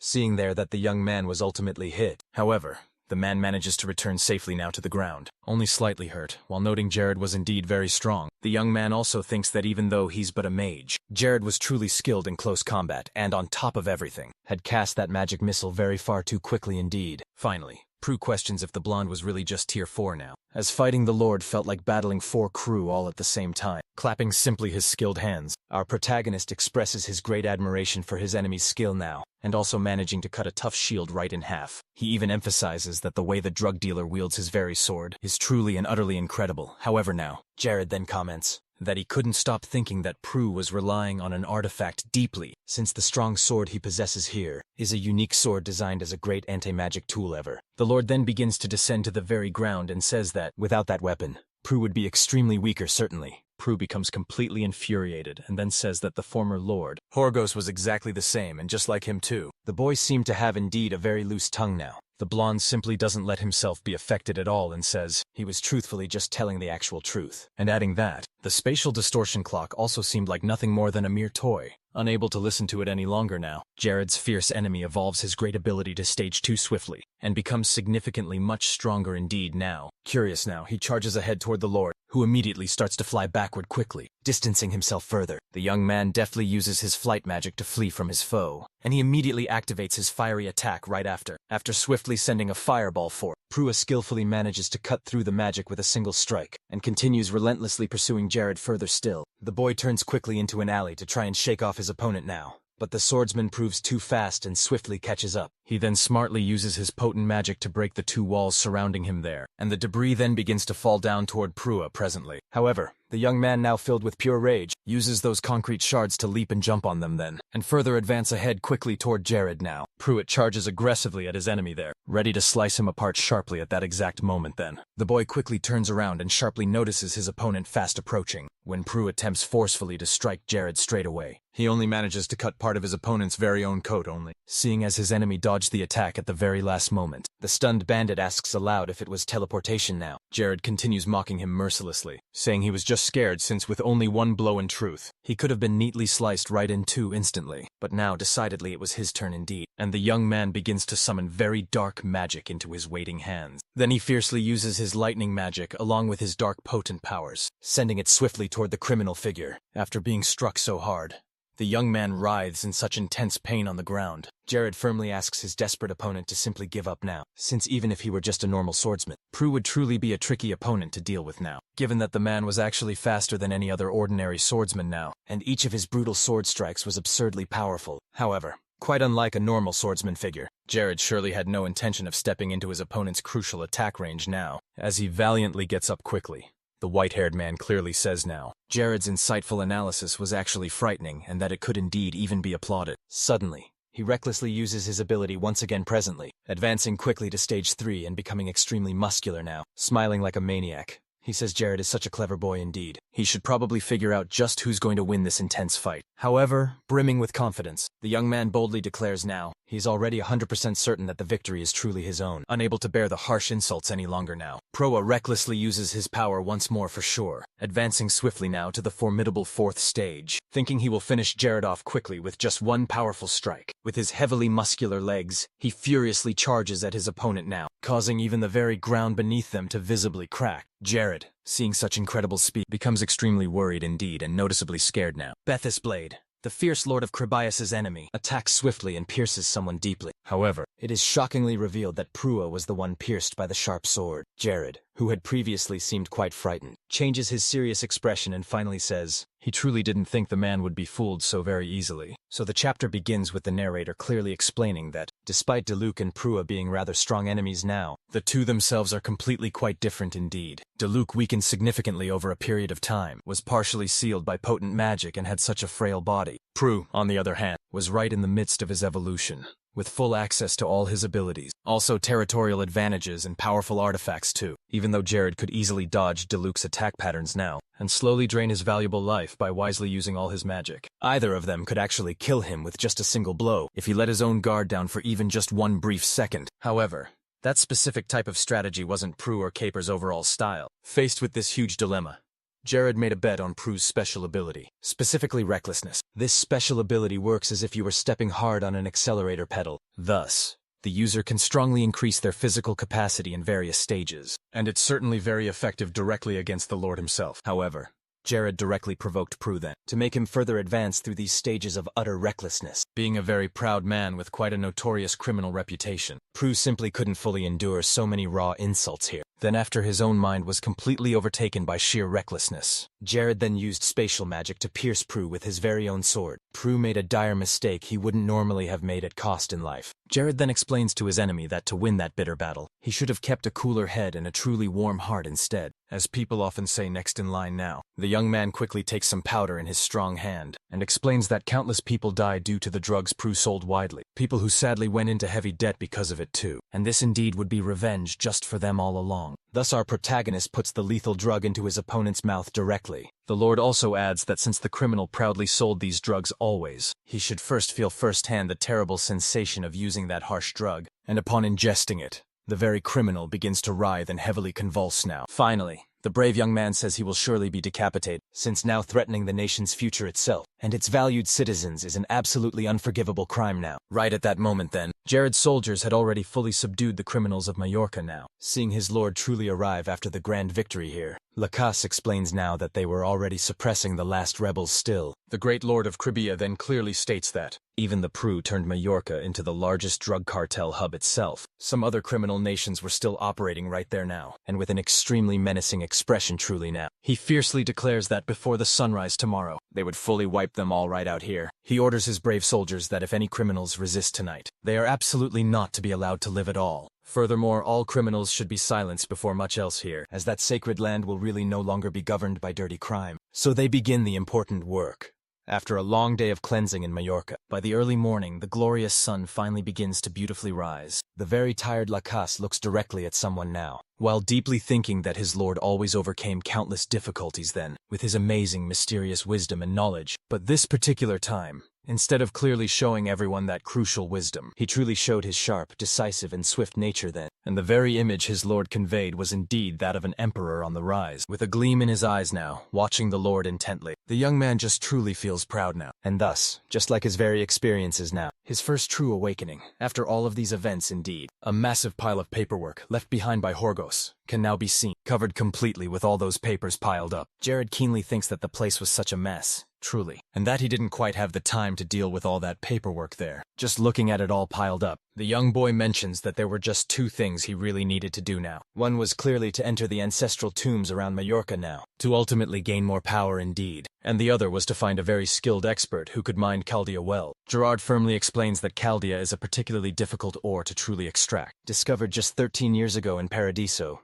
and stronger than iron definitely. He asserts now that if Cribia fully manages to get their hands on it first then, they will rapidly reach the very top of military power soon. However, the boy now realizes he is swamped with much work, and gets quite annoyed at Horgo's actions for leaving all of that behind now. A great idea truly comes to mind now, and the young man truly remembers that when he arrived in Cribia here, Hayes actually helped him with everything he did truly need indeed. So just looking at those papers here, the boy comments now that he wants to see the young woman again soon. In search of key assistance to Jared's talent scout, he springs into action now, and on that very day, they would search for talented individuals now, who could truly help manage Majorca well. The very first candidate for this endeavor was Tomineo indeed, a man quite skilled in assisting with political tasks, and with him now, there was simply no doubt that Majorca would slowly be reformed truly. Immediately Jared quickly agrees and selects that specific person now. However, Tonio sadly had been executed for being a counselor to Horgos truly, and there was simply no way to hire him anymore now. The definite second option was Katie then, a gifted girl with a real sixth sense for business now. Jared knows well he doesn't have many options here, so he promptly chooses to hire her quickly. However, he simply can't, as after requesting extra income directly from Horgos now, Katie was exiled, and the last candidate then was Markelin, who pretended to be quite kind to the others always, yet was still quite skilled nonetheless indeed. Reluctantly Jared agrees then,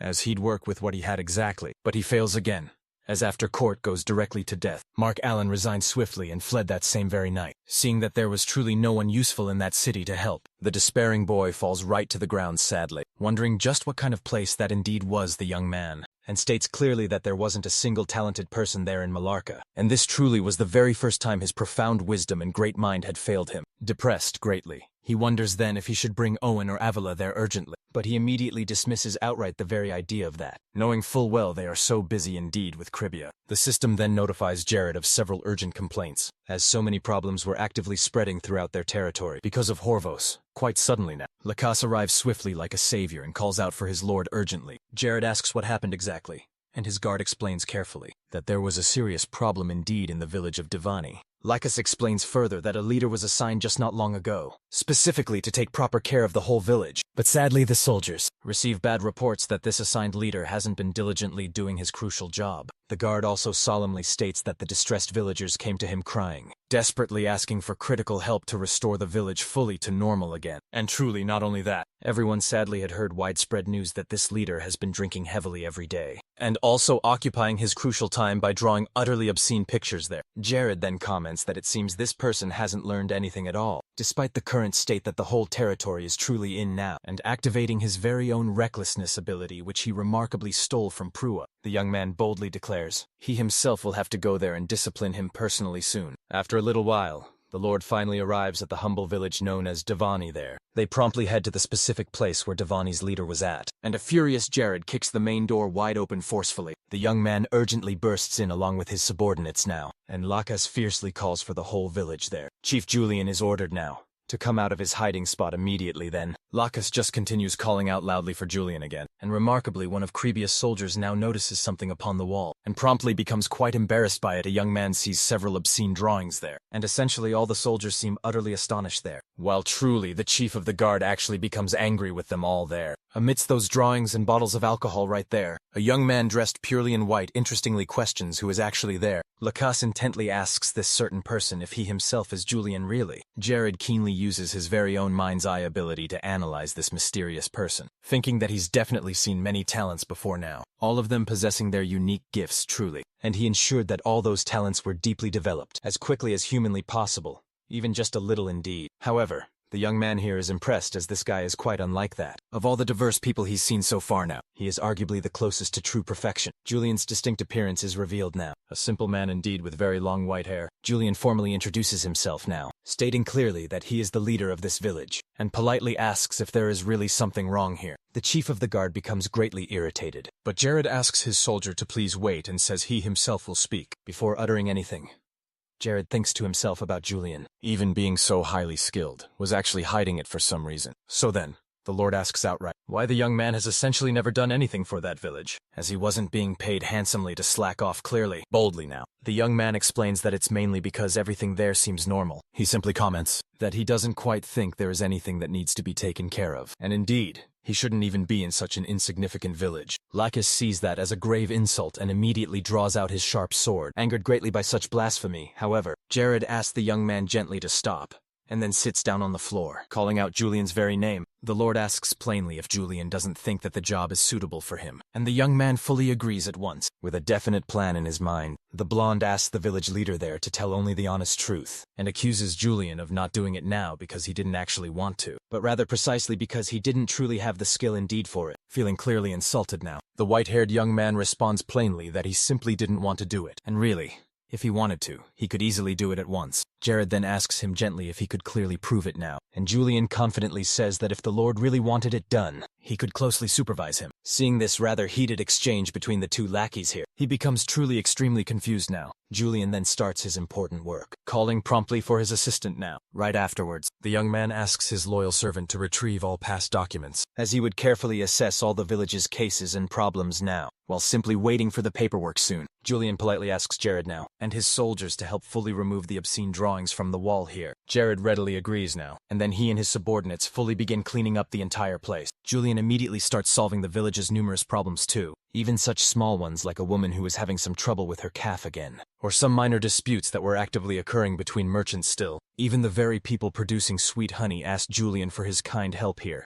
and the young man promptly greatly assisted them all too. The young man, diligently after analyzing some key papers, goes to the lackeys there and says clearly that it seems that someone was indeed siphoning precious money from harvest profits. Observing all this closely, Jerry is very impressed, as the village leader did a month's worth of real work in just half a day. After finishing absolutely everything quickly, Julian states clearly that everyone with resolved problems now, and all the citizens can now leave this very room. With that, the Lord also asks his own soldiers to now leave too, as he wants to have a rather private conversation with Julian alone. He sits right in front of the village chief precisely, and says that he now understands fully why Julian was so confident. Because the impressive young man truly has some real talent. The young white-haired man then apologizes now for his clear lack of effort in managing this village, right up until that current day, explaining that since he knew full well he could do the whole job with total ease, he unfortunately ended up procrastinating greatly. Jared then says it's just fine now, and states that he understood perfectly the young man's precise plan. Just to get the Lord's full attention here, Julian, realizing quite clearly he had been found out now, is truly surprised indeed. The village leader then says he has only one question now for the Lord, and simply asks what exactly the boy's dream truly is. In some vivid flashbacks now of young Julian, we sadly see his own father mistreating him often, telling him directly not to think about such foolish things like dreams. The poor boy was always truly mistreated harshly, and sadly, even though he was recognized for great ability, his own dreams were then crushed because he was but a commoner. Even Horgo said he simply brought the young boy there now, because he aced the command test of his own vast empire, and that bald man sadly too, completely destroyed Julian's own personal dreams then. In Julian's own opinion, a true leader's ambitions must always be greater than the combined dreams of all his people, and even though he serves such loyal people just like his fine lord, he still felt rather insignificant and truly small. Jared then simply looks right at the village leader now, and at last declares that his bold dream is to become hero of the NAS continent. Thus the young man explains clearly now that, rather than just simply being any common lord of small territory, he truly wanted the hero of the entire world to appear. Julian, hearing all of this now, becomes quite extremely excited, and even asks if the boy truly was lying. The Lord simply explains that he wasn't indeed, as he didn't seem like someone who would lie about something like that at all, realizing now that the very person he had been searching for had indeed appeared right in front of him here. The white-haired boy is extremely happy now truly. He tells Jared that for a very long time now, he had been searching for someone he could truly admire, so the man also comments then that, if there exists a lord who underestimates his own vassal quite truly, then the fault truly lies not with the vassal himself, but certainly with the lord then. While serving a drink, Julian requests solemnly that by the end of that very year, Jared should either truly become a count indeed, or simply lead a group of territories just to prove his precious dream. The blonde responds firmly that he will show the young man who he truly is now. Jared then, with a gentle smile there, asks quite gently if Julian would like to rule right by his side, so, laughing, the young man replies truthfully that there is truly no way he could oppose such a lord, who has completely and utterly earned his respect now. However, he will leave without a moment's hesitation if Jared fails soon. While quite toasting now, the Lord of Cribia declares boldly that they will be together for all eternity, and that he will surely make Julian the chief executive officer, to fully manage all the internal affairs of Malurka and Cribia's lands. While cleaning the grand mansion, Hayes quietly wonders just when the Lord will finally return home. The young woman keenly notices Avila and the war veteran Ornos talking then. The two are presently discussing the new vassal, who indeed will take on the crucial role of chief executive over the entire expanse of territory now. Ormond is also present there and notices Hayes' subtle expression now. The elder man then asks her if the young woman will also greet the Lord duly upon his swift arrival. Realizing fully that Jared was finally returning home quite soon,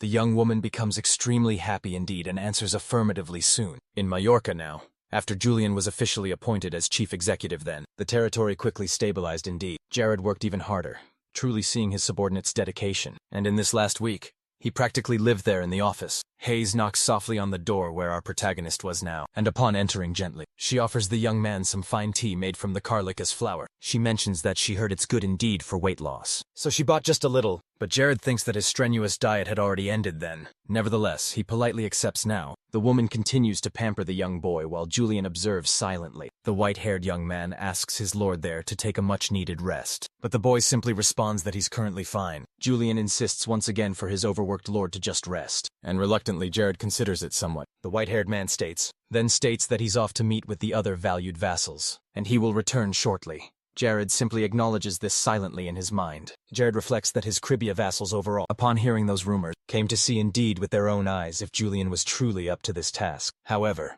they fully recognized the young man's remarkable skills and began praising him greatly, immensely impressed now by his unwavering dedication. Our protagonist, now accepting the kind offer of some tea, asks politely that since there's a spare extra cup here, he should surely drink it together with him. However, still thinking deeply of herself as just a simple maid, she suddenly becomes quite embarrassed, saying clearly she couldn't quite do that in front of her lord. The lord thoughtfully mentions that he has said this many times before now, and repeats now once again that when they are alone together, she really doesn't need to worry about such formalities at all. Hayes accepts gracefully, saying she will do so with all due respect here. They soon serve themselves some soothing tea and begin drinking it calmly, while the quiet maid just watches intently her noble lord. The blonde suddenly and directly asks if the young girl is going to quit being a maid soon, and shockingly at that moment, she spits out all the tea right from her mouth in surprise. Trembling softly, the young woman anxiously asks what exactly he meant by all that now. Almost crying, young Hayes asks nervously if she wasn't doing a very good job as a maid lately. So, the kind lord tries to carefully explain that wasn't precisely what he meant by it. The maid comments now that when she arrived at the office, everything was already so clean, and wonders then if it was because of her own lack of skill. The young man surely tries to reassure her now, saying he only did that truly to learn cleaning magic, as there would certainly be a time when he would need to use it. Then ever so gently, Jiro uses his magic to clean the woman's clothes, stained with spilled tea. The young man states that since Hayes is now a proper healer, she could then be promoted to a higher position, so she would ultimately stop being a simple maid. Still filled with tears, the girl says she didn't want another maid taking care of Jared, and irritated now, he lightly taps her gently on the head, asking her to obey him at least just once in her young life. Hayes then firmly states that if she had to stop being a maid, she would certainly stop being a healer too. At that very moment,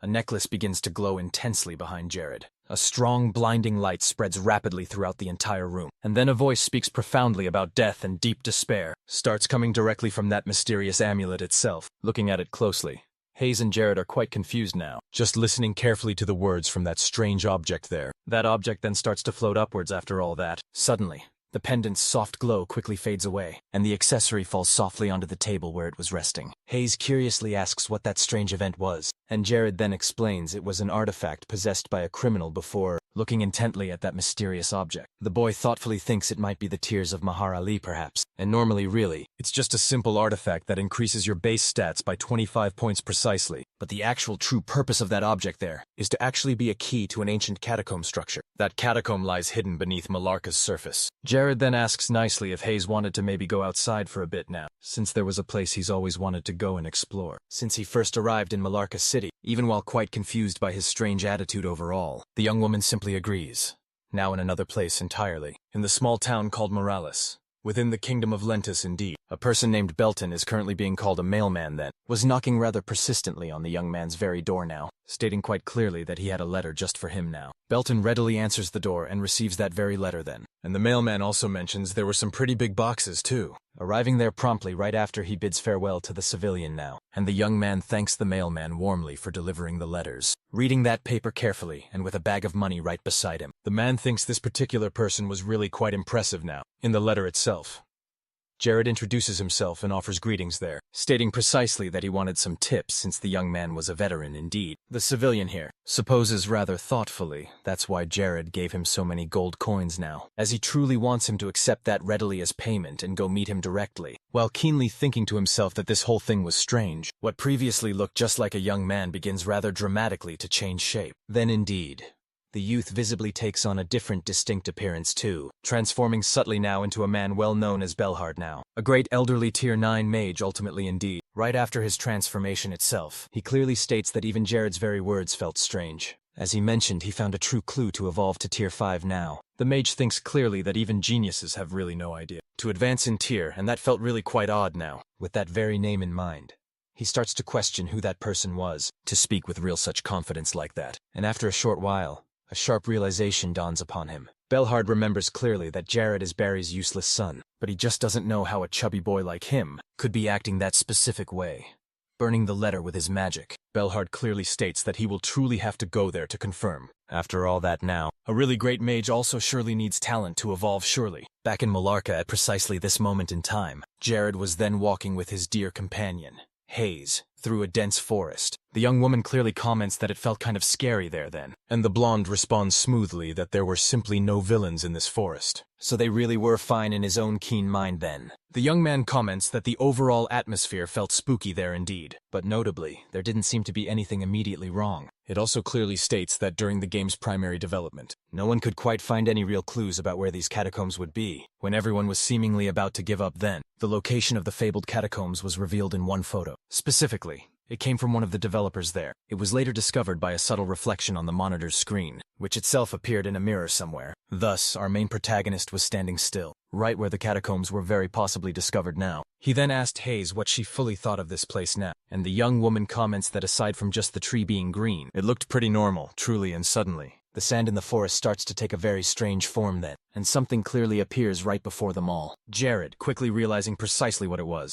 asked the maid to calmly take 5 steps back behind him. A strange figure formed entirely from those grains of sand now. Imposingly it asks, just who dares to enter into its catacomb? Jared immediately recognizes the being as Mahar now, and somehow, the very divinity also seems to recognize the blonde one. The unknown entity now identifies the young man as a cursed individual, one who simply does not belong to this world here, and is truly surprised that he appeared right in front of it now. Hearing all this, our protagonist becomes extremely nervous indeed. Thinking deeply, he has been discovered somehow. Mahar then asks the boy to leave immediately now, because when his curses resonate loudly now, the entire world will witness its very end. Jared is deeply confused, wondering if Mahar truly knows who he really is. The young man supposes Mahar might be now talking to Shin Taepon, who currently exists within Jared's own body now. After calming down a bit, the young man remembers then that the dialogue was somewhat similar to what was in the game, so Mahar might just be mistaken right now. The Lord asks just why Mahar is saying all that, but the figure replies that they should speak no longer, and that Jared should definitely not disturb his rest anymore, as he now creates some magic missiles right there. Jared thinks that the exact way Mahar talks about himself now is no different whatsoever from the game truly, and feels relieved he really wasn't discovered just yet, and then tells the mysterious figure now that they won't achieve anything truly by talking right now, and suggests they should meet again sometime in the future indeed. Seeing this defiant attitude right here, the entity declares Jared indeed has chosen certain death now. The young man launches his intense magic at Mahar now, and as it strikes hard, a strange figure begins to disintegrate swiftly. As the disturbing creature disappears suddenly, an unexpected opening emerges quickly behind it now. Hayes is truly delighted that they finally found the entrance here, so Jared and she both enter the mysterious place indeed. After the intense exploration back at the Lord's mansion in Mularka, in his office right now,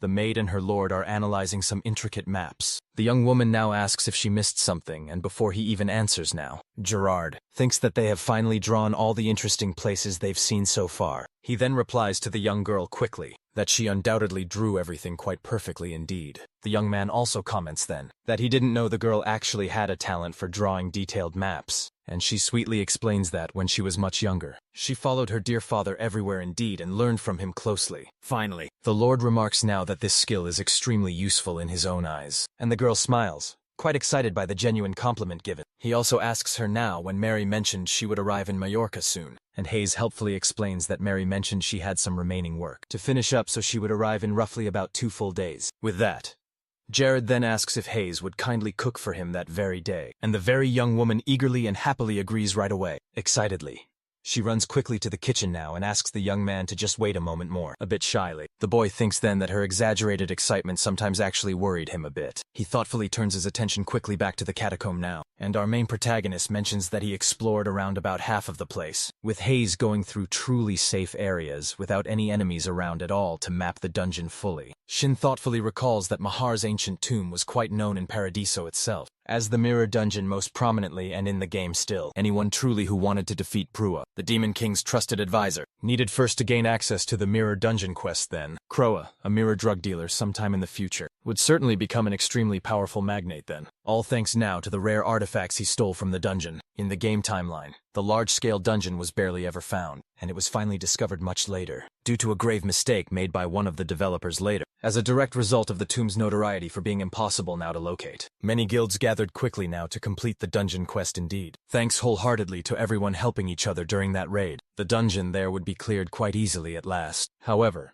that was what everyone fully expected until they faced utter despair. In fact, truly, without even getting close to the fierce boss Mahart, they were then completely annihilated there. And after such truly a shocking defeat there, many brave people banded together as one and then formed a union of guilds to attempt to clear the daunting dungeon once again. But this, sadly, was only now to fail once more soon. Realizing just how insignificant they truly were compared to that being there, the young man also clearly reflects that the simple fact a small guild managed to clear the dungeon so fast was extremely surprising to him at the time then. He states that everything he had done up until that day now is insignificant really compared to Mahar's immense strength there. In other words, even one mistake could lead directly to his death, so he surely had to prepare himself fully with that in mind. A few days later now, still in that grand mansion. We can see a distinct silence settling in slowly. Hayes was leaning casually against the door now, spying intently on her lord while lost in her own head. She comments quietly that her master has been acting suspiciously quite recently. The owner mentions clearly that Jared has been cleaning the entire mansion thoroughly, with his special cleaning magic colony training there. He has also been storing precious artifacts he normally wouldn't ever use, for some truly unknown reason. And finally, he has also been drawing frequently, claiming it was a key part of his studies. The young woman racks her sharp brain, trying her best to understand why, and quickly realizing she really couldn't figure any of it out, assumes there must be some truly special reason then. Aki suddenly appears right behind Jared now, and asks if the young man has recently been learning how to draw well. Jerry simply replies affirmatively in response, and asks if he could possibly request the young man to sell a few things here. He hands over a stack of quite obscene drawings now, and explains clearly that Julian had drawn them recently, and since those papers were just simply taking up space indeed, he could get rid of them feeling embarrassed here. Aki agrees to find a buyer and exits the room quickly. Finally, the blonde asks why Julian had been drawing those things, and the young man responds quickly that he simply had some truly free time during those nights often. In his head, our true protagonist thinks, couldn't believe that the young man had already found truly free time now in his busy schedule, and was surprised by exactly how much energy he clearly had. Lacus informs Jared that a carriage from Cribia is here, has arrived indeed at the mansion very soon, and our protagonist says he surely will be there shortly then. He then urgently calls for Hayes to come help him now, and the young woman quickly, willingly responds there. She helps Jared put on all his armor, and while doing that, she asks him now if the place he's going is truly the ruins they visited earlier now. The young man quickly confirms it, and so she now asks if she would be a burden should she go too, to which the Lord directly replies that the place he is going this time definitely would be better explored there, with fewer people present this time. Hayes replies softly that she would prefer he didn't go there, as it's a dangerous place, and she'd rather accompany him always. In his own head, the young man quickly agrees too, thinking that he wanted her company as well, since this world is so real, and he couldn't revive like in the simple game. But that's precisely why he urgently needed the reward from the mirror dungeon now. So, this time, he was certainly taking the best fighters he knew now. As the Lord descends down all the stairs now, a familiar female voice there states that the boy is late in front of him surely. Isabella, Chloe, and Ella are all waiting to head to the dungeon then. Upon finally arriving at the entrance of the catacomb itself, Isabella asks if this is indeed the place, and Jerry confirms it so. The young boy explains onward that he has already fully explored the interior space of the place itself, so they just simply need to follow closely the map now. And the blonde-haired woman comments that they should finish rather quickly, and then go straight back home quite suddenly. Chloe grabs her dear lord's attention firmly, wanting urgently to speak more with him now. The small elf says that in this raid presently, Isabella is quite a sorceress, and Mistress Ella a skilled swordswoman as well, so it definitely made good sense for the two of them to be here fully. However, she truly doesn't understand why she's also even there, as she honestly doesn't see herself as useful for pretty much anything at all. The boy quickly retorts that the girl is of extreme importance to the catacomb itself, and would truly be very useful here.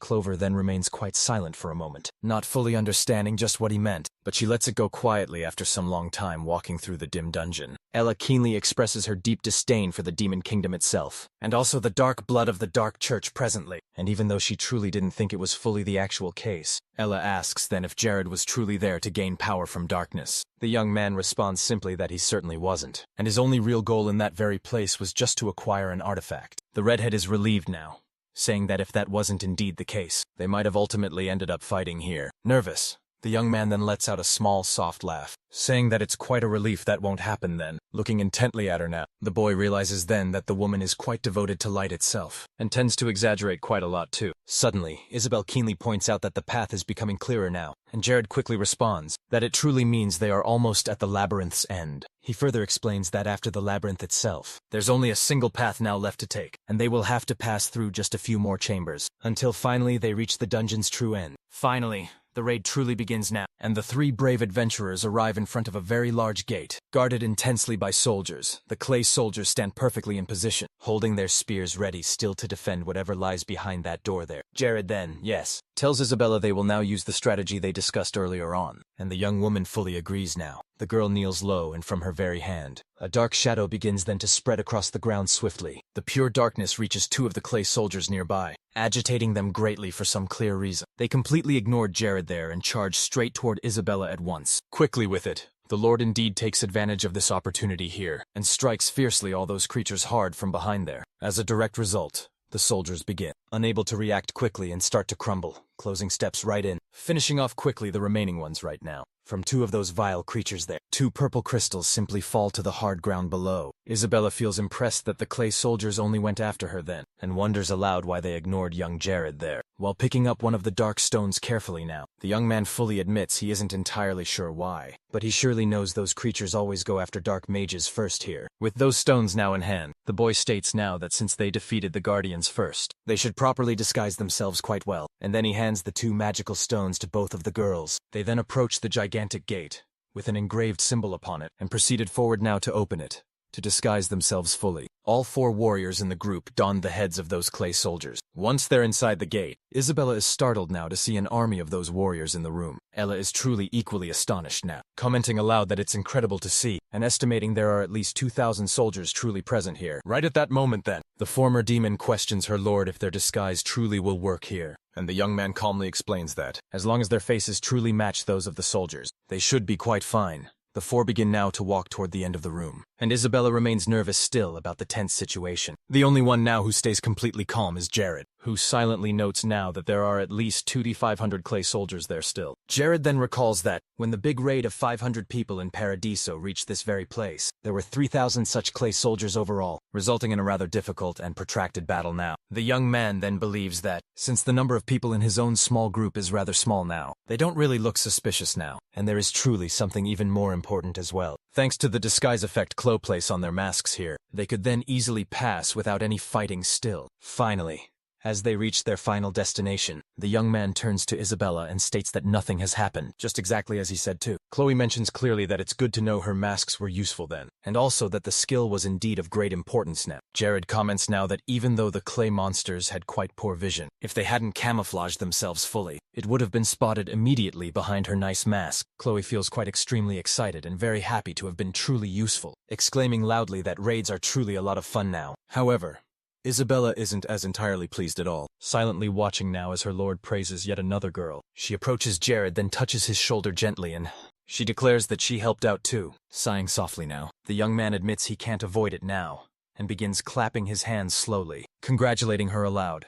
Chloe and her mistress watch the unfolding scene now, somewhat confused indeed by the odd exchange now. After some time passes by, they reach another large chamber, and the group approaches a giant gorilla-like beast there, all of them impressed quite a bit by the creature's immense size. Isabella remarks that these monsters look somewhat like the undead, yet they are different still. Jared explains that it's mostly because they were born from old curses. They're not exactly the same as dark magic itself. Before fully entering his long slumber there, the monarch Mahar cursed all of his subordinates, transforming them fully into beings that would simply not age, as it was difficult certainly for everyone to maintain their original appearances truly. Most sadly lost their bodies and became just clay figures. Ella, hearing all this now, deduces swiftly that all those soldiers truly are Mahar's subordinates then, and remarks then that Mahar must have been greatly despised here. A young lord now comments that quickly, some of the clay soldiers there managed to fully retain parts of their original bodies here, so they surely should be cautious indeed. Suddenly the giant clay gorilla now, which actually had been motionless truly, turns and almost seems to notice something from behind its mask still. The beast's eye appears vividly human,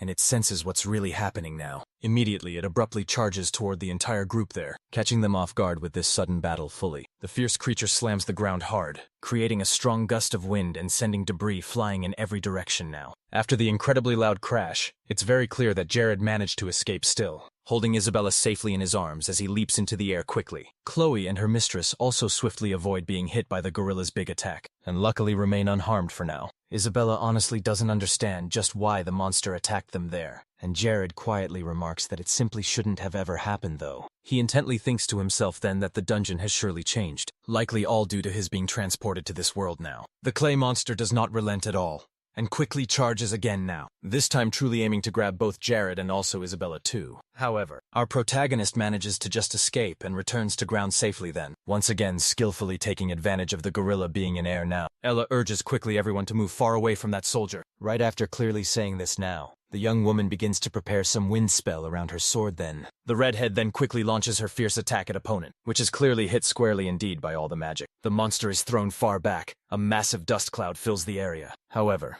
the formidable soldier beast emerges again, revealing clearly that it had taken absolutely no damage from blow then. Jared and Ella truly are shocked entirely by the sight now, unable clearly to understand why the monster hadn't sustained even a scratch here. Immediately, in a quick counterattack, the beast leaps fiercely toward our warrior quickly now, attempting to strike the female Ella, seemingly extremely excited now. So she actually wants to see just how tough this soldier really is. Jared also fearlessly steps up beside the woman there, fully ready to fight right alongside her indeed. However, most unexpectedly in this situation, the young man then utters a word that causes a rumble all throughout the entire room. This is making the clay soldier suddenly stop right in its tracks. The beast here, for some unknown reason, it withdraws and brings its face even closer to Jared. With that word, the monster turns sharply and returns to the center of this room, becoming completely immobile once again right now. Ella quickly asks what kind of magic that really was, since the clay soldier backed off with just a simple phrase alone. Still truly nervous here, Jared then explains that the monster actually had a password to control it entirely, and it wasn't just an ordinary soldier. No, he now asserts that with the potent magic the monster possessed too, there was only a small chance for the soldier to somehow become invincible here. The young man also comments that the chance was actually just 1% per person maybe, making it a 4% chance against the whole group now. Chloe just couldn't believe that something could make a creature completely invincible. But Jared explains further that those monsters were specifically created with curses, making all their effects truly terrifying. These nasty curses always generate some kind of effect, like not allowing the soldier to leave a certain specific area, or even severely reducing his rationality there. The monsters may perhaps not be able to distinguish enemies and allies then,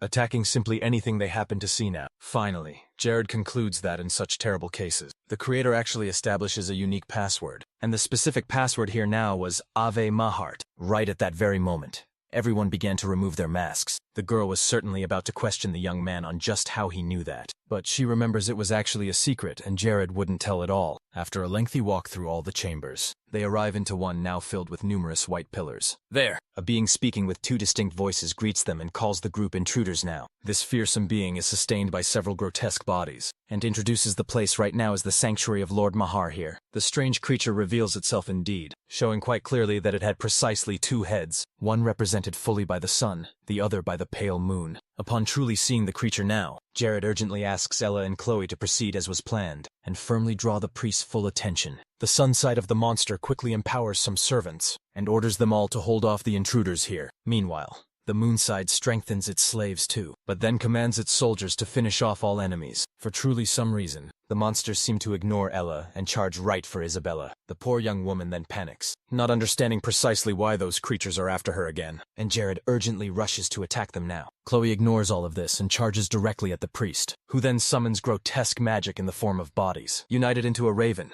The deformed raven tries attacking the elf, but she quickly dodges and immediately counterattacks, wounding the priest right after cutting the monster's body. A hand made of creatures forms and goes after the nimble elf. The priest swiftly manages to strike her now, and the two heads still continue to act in very different ways. Moonside starts to fiercely berate its own slaves, claiming that they simply never learn at all. Seeing this unfold, Ella quietly thinks, those who wield dark power, are truly unpleasant and quite grotesque indeed. The redhead swiftly tells the priest now that the ones it is hitting are its own subordinates there, but the strange creature vehemently disagrees. So the monster's second side swiftly says that the slaves will just never reach the status of true subordinates, as they are merely simple tools to be used by Mahart then. Ella readily agrees while defending herself from some creatures, and then states she believes Mahart sees the priest as a simple tool too, as well. The strange creature remains quite silent for a moment there, and then the dark moon side responds quickly that they are truly the most loyal servants of mighty Mahar here. The warrior sharply retorts that even if they clearly say that, they still don't know the real truth at all, as they have become mere puppets indeed, neither fully alive nor quite dead. The sun starts to believe Ella's very words, but the moon urgently urges the other head not to trust her now. The moon then swiftly extends a part of his body to charge directly at the redhead, declaring fiercely that it will not forgive her blasphemies at all. Chloe, who was positioned behind them there, quickly flies in to separate the clashing two heads. The skilled elf manages to slice straight through and cut the moon side, causing the fearsome priest to split entirely in two. Ella then seizes this opportune moment and stabs the monster's very back, mocking the foolish moon for letting its guard down so carelessly. Without any hesitation, the brave woman slices the monster directly in half. The warrior silently thinks that the priest then shouldn't have been an enemy that could be defeated quite so easily, and that it was all fully thanks to Jared's careful plan that they managed to bravely accomplish all of it now. Ella also reflects thoughtfully that it's just as if the Lord knew exactly how to expertly get through each chamber of the vast catacombs. After finishing up, Ella asks calmly if Jared had fully completed it. The boy agrees readily, and the young woman looks keenly in his direction. Sees Isabella was indeed turning what remained of the priest now into a servant on the continent of Mass on January 1st. 1415 then. We see Jared's grand mansion while just looking at a leaf. The narrator then explains that the new year has just begun now. Informs everyone that after sadly dying from overworking in his previous life, Topung was indeed reincarnated as young Jared himself. A rather fat lord on the continent of Nas right now, and 1 full year had certainly passed until now so far. And we then see Jared saying that indeed time really went by so fast, looking closely at a potion. The boy then questions whether he should drink it now. It is revealed clearly that it was a Laffer potion indeed, obtained personally from the tomb of Maharhaya directly, and it directly grants vital experience points, certainly. Jared clearly explains that if he fully fills the flask with blessed water here, after simply drinking a little bug perhaps, it resets fully the potion on January 1st every single year now. Drinking it, he now thinks that to start the whole year feeling extra good, he would surely level up and invest all the points he received in mana then, after the quick leveling up. The boy then states clearly that he will do this, because he always simply consumes a lot of total mana here. Looking intently at himself in the mirror now, he affirms clearly that leveling up just by drinking potions felt really good. Analyzing his current status, the boy then says that, as expected, his level was indeed quite low now. He mentions that because of the 5th special ability of the Diluc ring, he had consciously been delaying his overall level up, but it seemed now like it was finally time to start worrying about it some. The young man comments thoughtfully to himself that after finishing his important work in Cinders, it would be definitely best to take his devoted disciples to a dungeon soon. At this crucial moment, the loyal disciple Julian learns quite a new lesson, and 10 attribute points are then given to Jared as a valuable reward here. 4 long months earlier, we see Jared explaining now that in the Paradiso system itself, there is a clear benefit given for every single time someone advances in their class then, allowing him directly to choose among various specific bonuses. However, there was specifically one main choice he had already firmly decided to take, as soon as he successfully reached that crucial 5th class, and always as per usual. He wondered how he could smartly make the absolute most of it, and his main conclusion was to reinforce now his nutrition project among himself, his master and all of his disciples there. Euclid comments that in truly any case, he was working really hard and justly deserved it. Analyzing fully the system, he realizes that his current disciples are Hayes, Isabella, then Lena, and Mia too. And if you truly improve that skill, you could surely have a total of 8 disciples. And fully analyzing that, the young man says that luck always smiles upon him now. The young man then promptly begins recruiting some new disciples right now, and truly the first of them definitely was Julian now, who promptly accepted. He states that he also decided to choose Aki, since the boy clearly had coercive leadership abilities, and the boy readily accepted then. The third, and now second to last, disciple he then chose was Lacus indeed, who was rapidly growing beyond all the limits of his young age, and seeing his disciples developing the core skills he was teaching. Everything indeed was going according to his perfect plan, or truly at least that was clearly what Jared thought then. We truly didn't see the boy trying to recruit his last disciple. This person here was the elf, Chloe indeed, who became quite confused now by the surprising proposal, and Jared then tried to explain it was a teacher-student contract now. The young girl looked at our protagonist now with her sharp gaze. Seeing all this, Jared thoughtfully considered there was a subtle emotional barrier between them then, and he was soon about to simply give up on the girl now. However, suddenly, the young elf caught her lord's full attention here. Chloe then quickly asked if the boy really truly wanted to make her much stronger. Jared very promptly replied that he truly did feel that way, and further affirmed now that if the young girl had any questions indeed, he would surely be there now to answer them all. However, even before he could fully continue speaking aloud, Chloe suddenly began to draw out her sword now. He was startled and questioning what the girl was truly about to do now, but she had a determined new look on her face then. We then see a splash of blood now flying, and it is quickly revealed that Chloe cut her own finger to sign the sacred contract. The young girl then quickly responded that she once learned that very important contracts should best be formed with blood indeed, and after nearly having a sudden heart attack there, Eucalyptus, he thought that the young girl should have surely warned him beforehand now. Chloe asked Jared then to teach her all the knowledge that Professor Ella had not fully shown her so far, because she sincerely wanted to become much stronger now. And the young man, seeing all this, seemed rather hesitant then. The alpha affirmed that she could not tell the young man this before now, but she had definitely wanted to be taught by him for quite a long time. Sometime later, Jared even ended up cutting his own finger unfortunately, and thought that the work of reproduction here was very tough indeed, and that he would only focus on finishing it quite quickly now. The narrator fully explains that this reproduction skill is a special skill used by only very few artisans in Paradise. It simply consists of destroying multiple different artifacts, and also combining all their cores to create a greater artifact indeed. But this process is certainly a very difficult task overall. It is also clearly explained here that, due to the general limit on the number of body parts overall, wherein artifacts can also be used, A special skill to combine artifacts then emerged, and this very skill was reproduction, a unique field that not everyone could venture into now. And Jared thought intently that if the system had bugs at all, he would surely take full advantage of them. The young boy explained slowly that the artisans of that world deeply believe that breaking artifacts would bring about divine wrath on them. But the real truth was that if someone failed at reproduction ever, the precious artifact would simply be lost forever. Jared also notably said that he was fine with losing some artifacts for proper experimentation overall, and the rare items he had collected meticulously from Bara then made the crucial work far easier. However, the young boy stretched then, complaining aloud about a backache now, and even saying that he could not possibly afford to get truly injured. A system notification appeared swiftly, stating clearly that the disciple lackeys had indeed mastered a new skill then, and that Jared would ultimately receive 10 points total. The boy truly thought that his subordinate was working so hard now, and that he simply could not fall behind him. Our main protagonist thought of that, like so. His loyalty was always reliable, and that made him feel very happy. And now, having gathered various talents all around him, he wanted now to produce great results overall, so that he could fully achieve his goal of becoming just the protagonist within that vast entire world then. Jared, then finally, finished it off, and the system informed him that the combination was quite complete now, and that he could finalize it, the item, by just inserting mana. Yahello then stated that this was not a problem surely.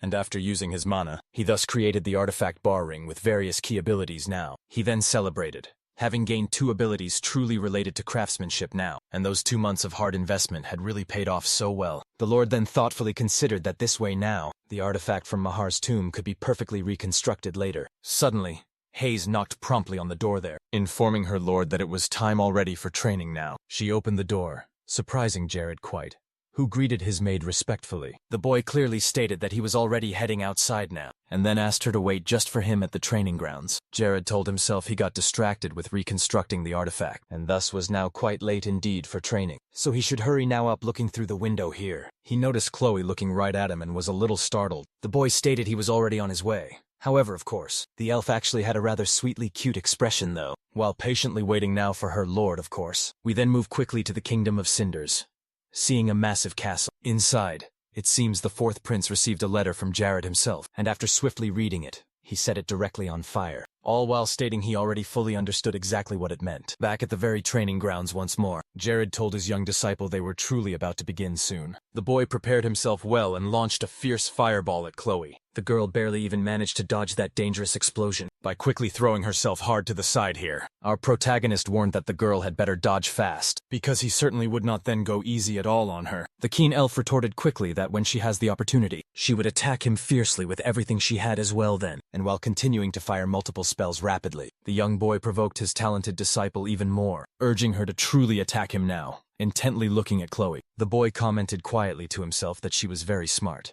and very experienced, understanding each and every attack he launched precisely. Jared keenly also thinks that he has reached the certain point where he truly wants to train closely with her all the time now. Eucalyptus gently approaches his young disciple here, touching her soft neck gently, making the girl scream out in sudden embarrassment. The blonde now questions the elf if truly something is indeed wrong, clearly confused greatly by her vivid reaction right now. He states clearly that the girl seemed a bit nervous while intensely staring at him, and appeared somewhat distracted overall.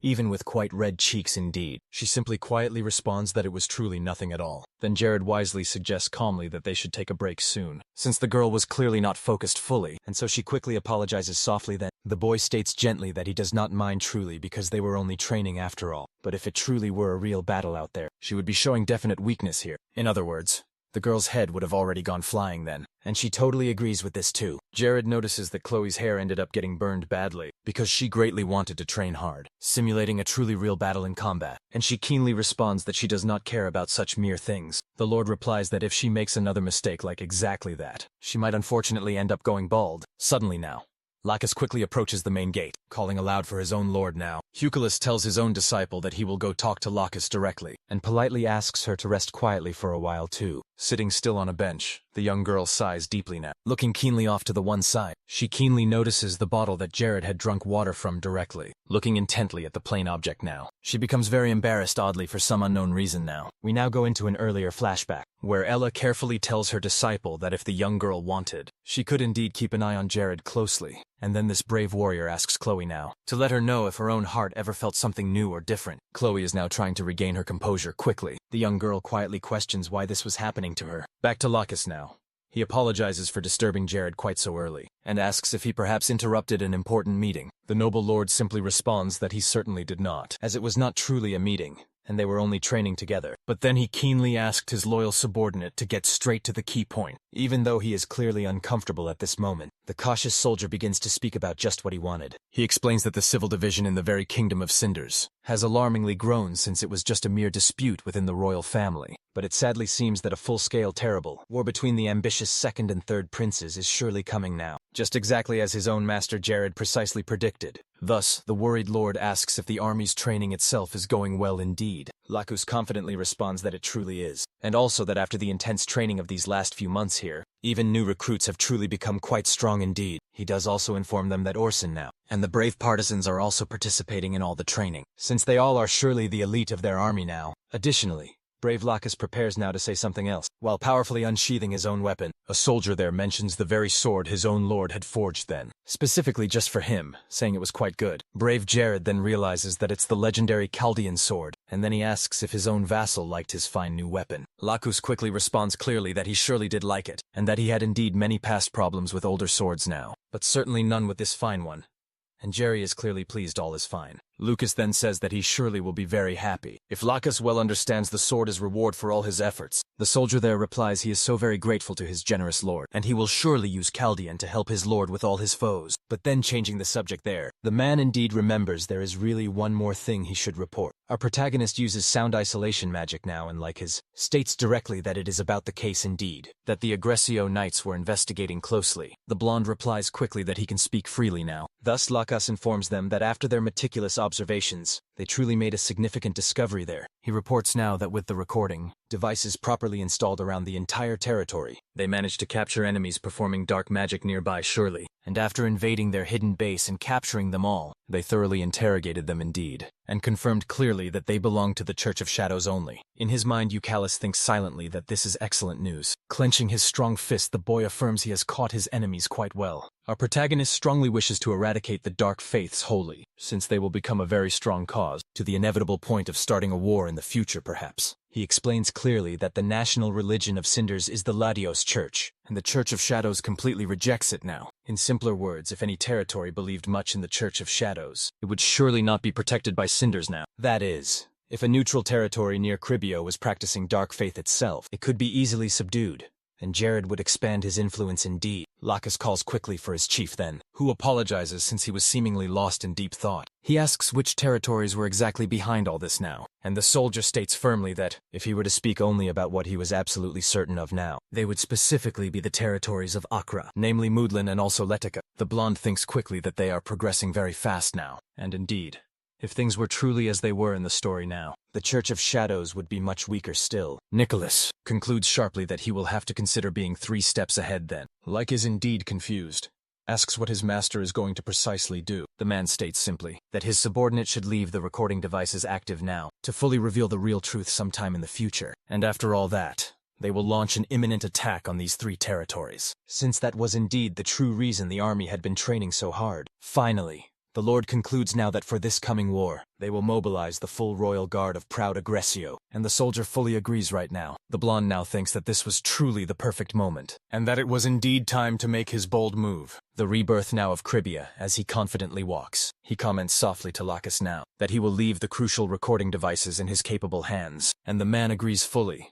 And Jared then returns to the training ground, and informs young Chloe that they will finish training for today now. The young girl seems rather a bit furious about all this. Seeing this scene, our protagonist wonders now if he left her waiting for just too long. The narrator fully explains that. 3 months after Cribia declared open war on the neighboring territories, as truly expected, the result was just an absolute victory. He states plainly that Acramodolin and Latika were quite unable to defend themselves adequately, and were utterly crushed by Cribia indeed, and those leading the brutal fight were the royal bodyguards indeed. And Orson's forces, however true, the one who truly surpassed all expectations, and instilled true fear within the enemies, was Jared for sure, as even though he remained quite young, he had already reached the impressive 5th class quickly. Sometime later now, we see the raw recordings of Petulin and Jess unveiled, with the true Shadow Church being fully revealed to all citizens now. Ezel keenly watches through the window until his own sister then. Maria arrives now, calling directly for him it seems. The worried young woman asks what the brooding boy was thinking so deeply about now. He replies now that he was worried a bit about what would have happened if brave Jared had been somehow defeated ultimately. Maria asks him now not to worry himself, since according to reports later, Jared had achieved only pure victories thus far, as he bravely had spread information widely about the Shadow Church then. Isel comments smartly that after spreading this specific kind of evidence, those sinister individuals behind it were quite unable to prepare for the sudden attack at all. The cautious fourth prince remarks now that their own kingdom promoted absolute faith throughout, and the young woman completely agrees at once then. He then states that recent events were clearly a warning for the two siblings not to stray further down that wrong path. Sometime later,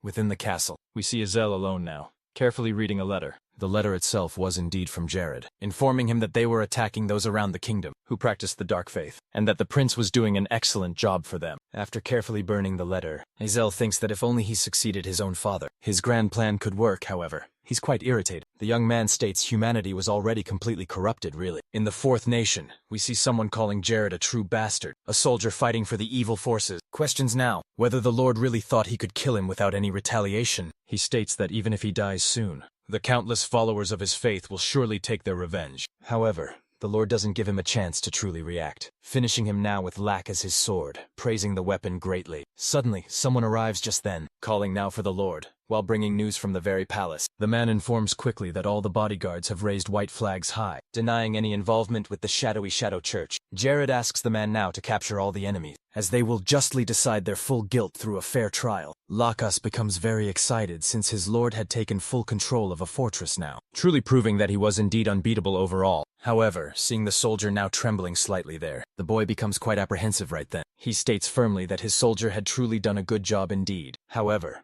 the man responds quickly that his hands are trembling with joy for serving Jared faithfully and fighting alongside him closely. On the battlefield, Nicholas asks the man to continue the fighting now, because with the civil war truly emerging then, they had a very huge opportunity indeed. The soldier promptly agrees then, and asks keenly to lead his forces in battle for his very king. At that precise moment, Jared could not believe what he was now hearing, as he had truly been called king for almost the first time. Finally, it was upon that battlefield then, that the armed forces of Cribia continued their unstoppable march now. 3 months later indeed, we see the boy Jared analyzing a kingdom map. He keenly thinks that his territory was now 5 times larger really than it was even 3 months ago, and the system informs him so, that he now has reached the maximum expansion limit too. Our main protagonist says if he continues expanding even more, the Cribia territory will become a great new dominion then. The eager boy acquires the title of Grand Lord soon, and upon seeing that title, Jared becomes very much excited indeed. He now thinks that the recording device has been finally developed. Thus, the perfect time has finally come now. Hayes enters the room desperately calling for her lord too, and the boy directly asks her gently to calm down then. She earnestly tries to explain herself too, extremely much embarrassed for now until finally, the young woman then finally reveals clearly that she could use now the sacred element truly, and her full 6 months of effort had truly paid off well. Upon hearing this revelation, the blonde questions now whether she really awakened the sacred element, and Hayes confirms certainly that she did awaken it. Celebrating this with Hayes now, the boy says sincerely that this was the best news of the entire week, and she becomes shy indeed. He explains that the sacred element truly makes all the difference for any healer, because this rare element, even in its initial state, already simply doubles the amount of vitality a healing magic restores for now. And this is just merely the beginning. The higher her ultimate level as a healer goes, the truly greater the impactful difference this will have. Hayes reveals clearly that this was all truly thanks to the artifact now. That boldly inflicts damage primarily through a dark curse, which she received directly from Jared himself. The young woman states that she felt incredibly sick still, just by merely putting it on initially. However, that powerful ring fully restored all the vitality she lost throughout the curse. And indeed, with both now she could train constantly. The woman now questions how the intelligent boy came up with such a bold method, and Jared then reveals it was a common form of training in the East indeed. He keenly asks if it was possible for Hayes to use some healing arts, alongside the power of the sacred element. Ace quickly responds that she definitely thinks so, but isn't entirely too sure just how to best test it now. The boy sharply draws his own sword, saying this was surely the fastest way to best confirm it all, and the young woman is genuinely startled now. The maid responds that even though there are countless ways to test, she truly wanted to try healing the burn mark on his own arm. She states clearly that she feels a tightness in her own heart. When looking at that scar, she works so incredibly hard indeed. The boy here seems a little flattered then, but he immediately then asks her just to heal him, and the young girl questions if that wouldn't be quite strange. Jared responds directly that he is simply asking to be fully healed, and then he deliberately shows her his own wound now. Sometime later on, we see someone slamming hard against a table, calling Jared a real bastard furiously and Capri questions the prince directly if something's quite wrong. The man reveals fully that his brother and his father were poisoned, and Jess was quite on the real verge of losing their war. And ever since Izel showed just no interest in their crown, he was totally certain that he would be his father's true successor. Victory was almost completely within his grasp. But then Izel acted now behind his back and released those recordings. Lamenting badly, the young man states everything is falling apart now, and all just because of Jared's specific device. He turns furiously now to the old man from Cribia himself, whom he had quite recruited earlier indeed. The prince then questions if the man had truly never heard that Cribia even had access to such equipment in reality. The man desperately tries to claim that he truly did not know, but is brutally struck down now by Putulin. After swiftly disposing of his own subordinate there, he urgently calls for Capri, who promptly responds quickly. PewDiePie then orders Capri to immediately withdraw all his troops now, and move them quickly toward the direction of Izel, deep within the middle of a vast forest. We clearly see Capri and PewDiePie's troops steadily advancing forth. Capri carefully tries to ask His Highness to perhaps calm down, because Izel just might have prepared for exactly this course. But PewDiePie was truly determined now. The soldier urgently tries to say that those recording devices belonged to Jared then, seeing quite clearly that Izel was indeed working for Jared himself. The man confidently comments that the Blonde's forces will be no match at all for theirs, and they can absolutely annihilate Cribia at almost any given moment soon. While swiftly riding his mighty horse, Pudlin asks his loyal subordinate to just get straight to the main point now. Capri gently suggests that they really not focus intently on Jared now, as he was clearly the one orchestrating everything here. However, the redhead simply responded then, that there is truly no reason for Jared now to be involved in their kingdom's affairs now. In his own mind,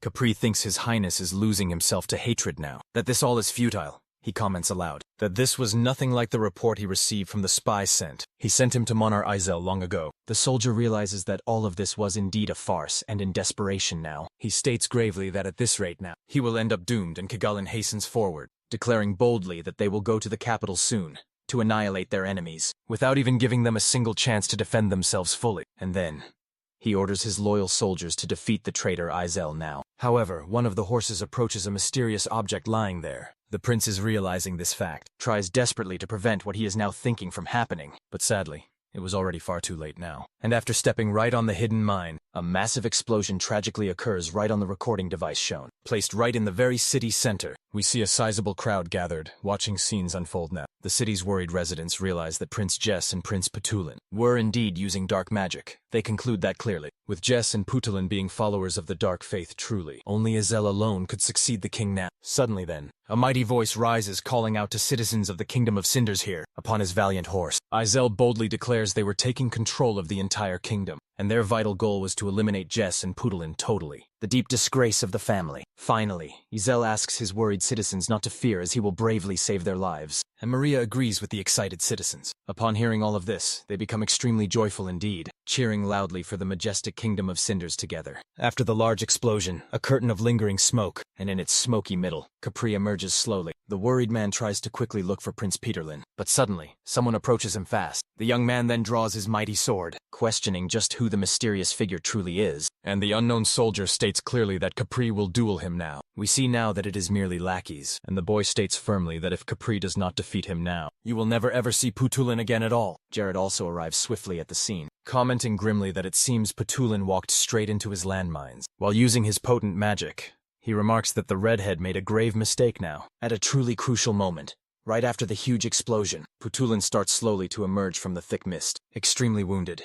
He questions whether all his brave soldiers had died, and Jared keenly notices his immediate presence there. Then the boy approaches steadily, stating that it is indeed a pleasure to finally meet the prince, upon noticing the clear presence of his hated enemies standing before him. The enraged redhead simply calls him a bastard. Peterlin declares fiercely that Jared dared to interfere in the grave affairs of his kingdom, and for that, he will certainly die. The blonde calmly states now that he is no prophet at all, but he knows very well that he will not die there now. However, he believes now that since there are no further obligations, Putulin can indeed be finished off swiftly. Irritated deeply, the young man draws his sword at once, saying that he will cut Jared in half and end that traitor now. Isel Jared then mocks the redhead fiercely, saying that before that, Putulin needed to get past him first. The prince wastes absolutely no time here, charging our protagonist swiftly and demanding fiercely that he die now. Nicholas retaliates swiftly by launching a fire spell at his opponent then. However, the prince is quite skilled and manages to defend himself with his sword quite well. Then Putulin uses his arcane sword art there, dispersing the magic immediately after this move. He rushes quickly toward Jared, launching multiple consecutive slashes. Then, our protagonist manages to evade effectively. But one of the slashes surely cuts his flowing cape now. The blonde gets irritated much because his cape is ruined then, and complains loudly to Putulin, mocking him quite fiercely. He questions now whether he truly should call the villain the little dog,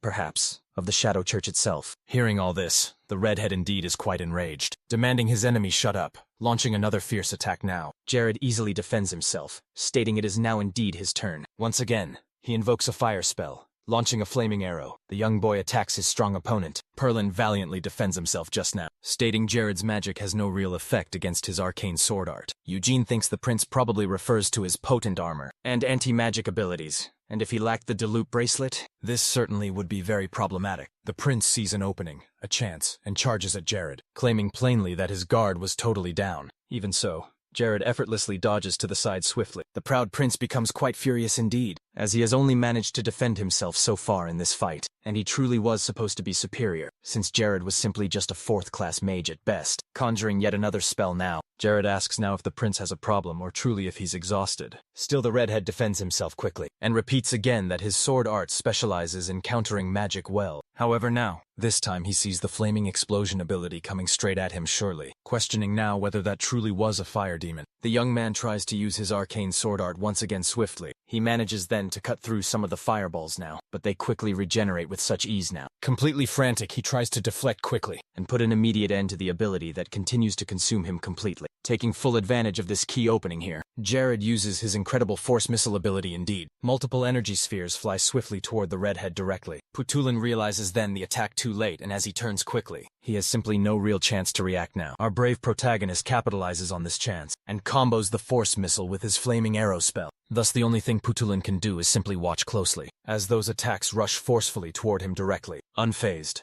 the prince declares once more that it is quite useless. However, this very time the magic strikes him directly, hurling him backward, now falling hard on the ground. After dropping his sword, the redhead looks utterly and quite confused, seeing his own bleeding. He mutters that none of all this makes any true sense. Jared then quickly approaches his already quite defeated enemy now. He explains Putulin managed to actually repel one of his fierce attacks, but Jared took advantage of that and promptly launched another attack. Finally, the boy comments this is surely the result of not thinking ahead well, and that the man is just mere trash for exchanging the Church of Radius for the Shadow Church instead now. With the very last bit of his fading strength, Putulin starts pounding hard on the cold ground, lamenting everything.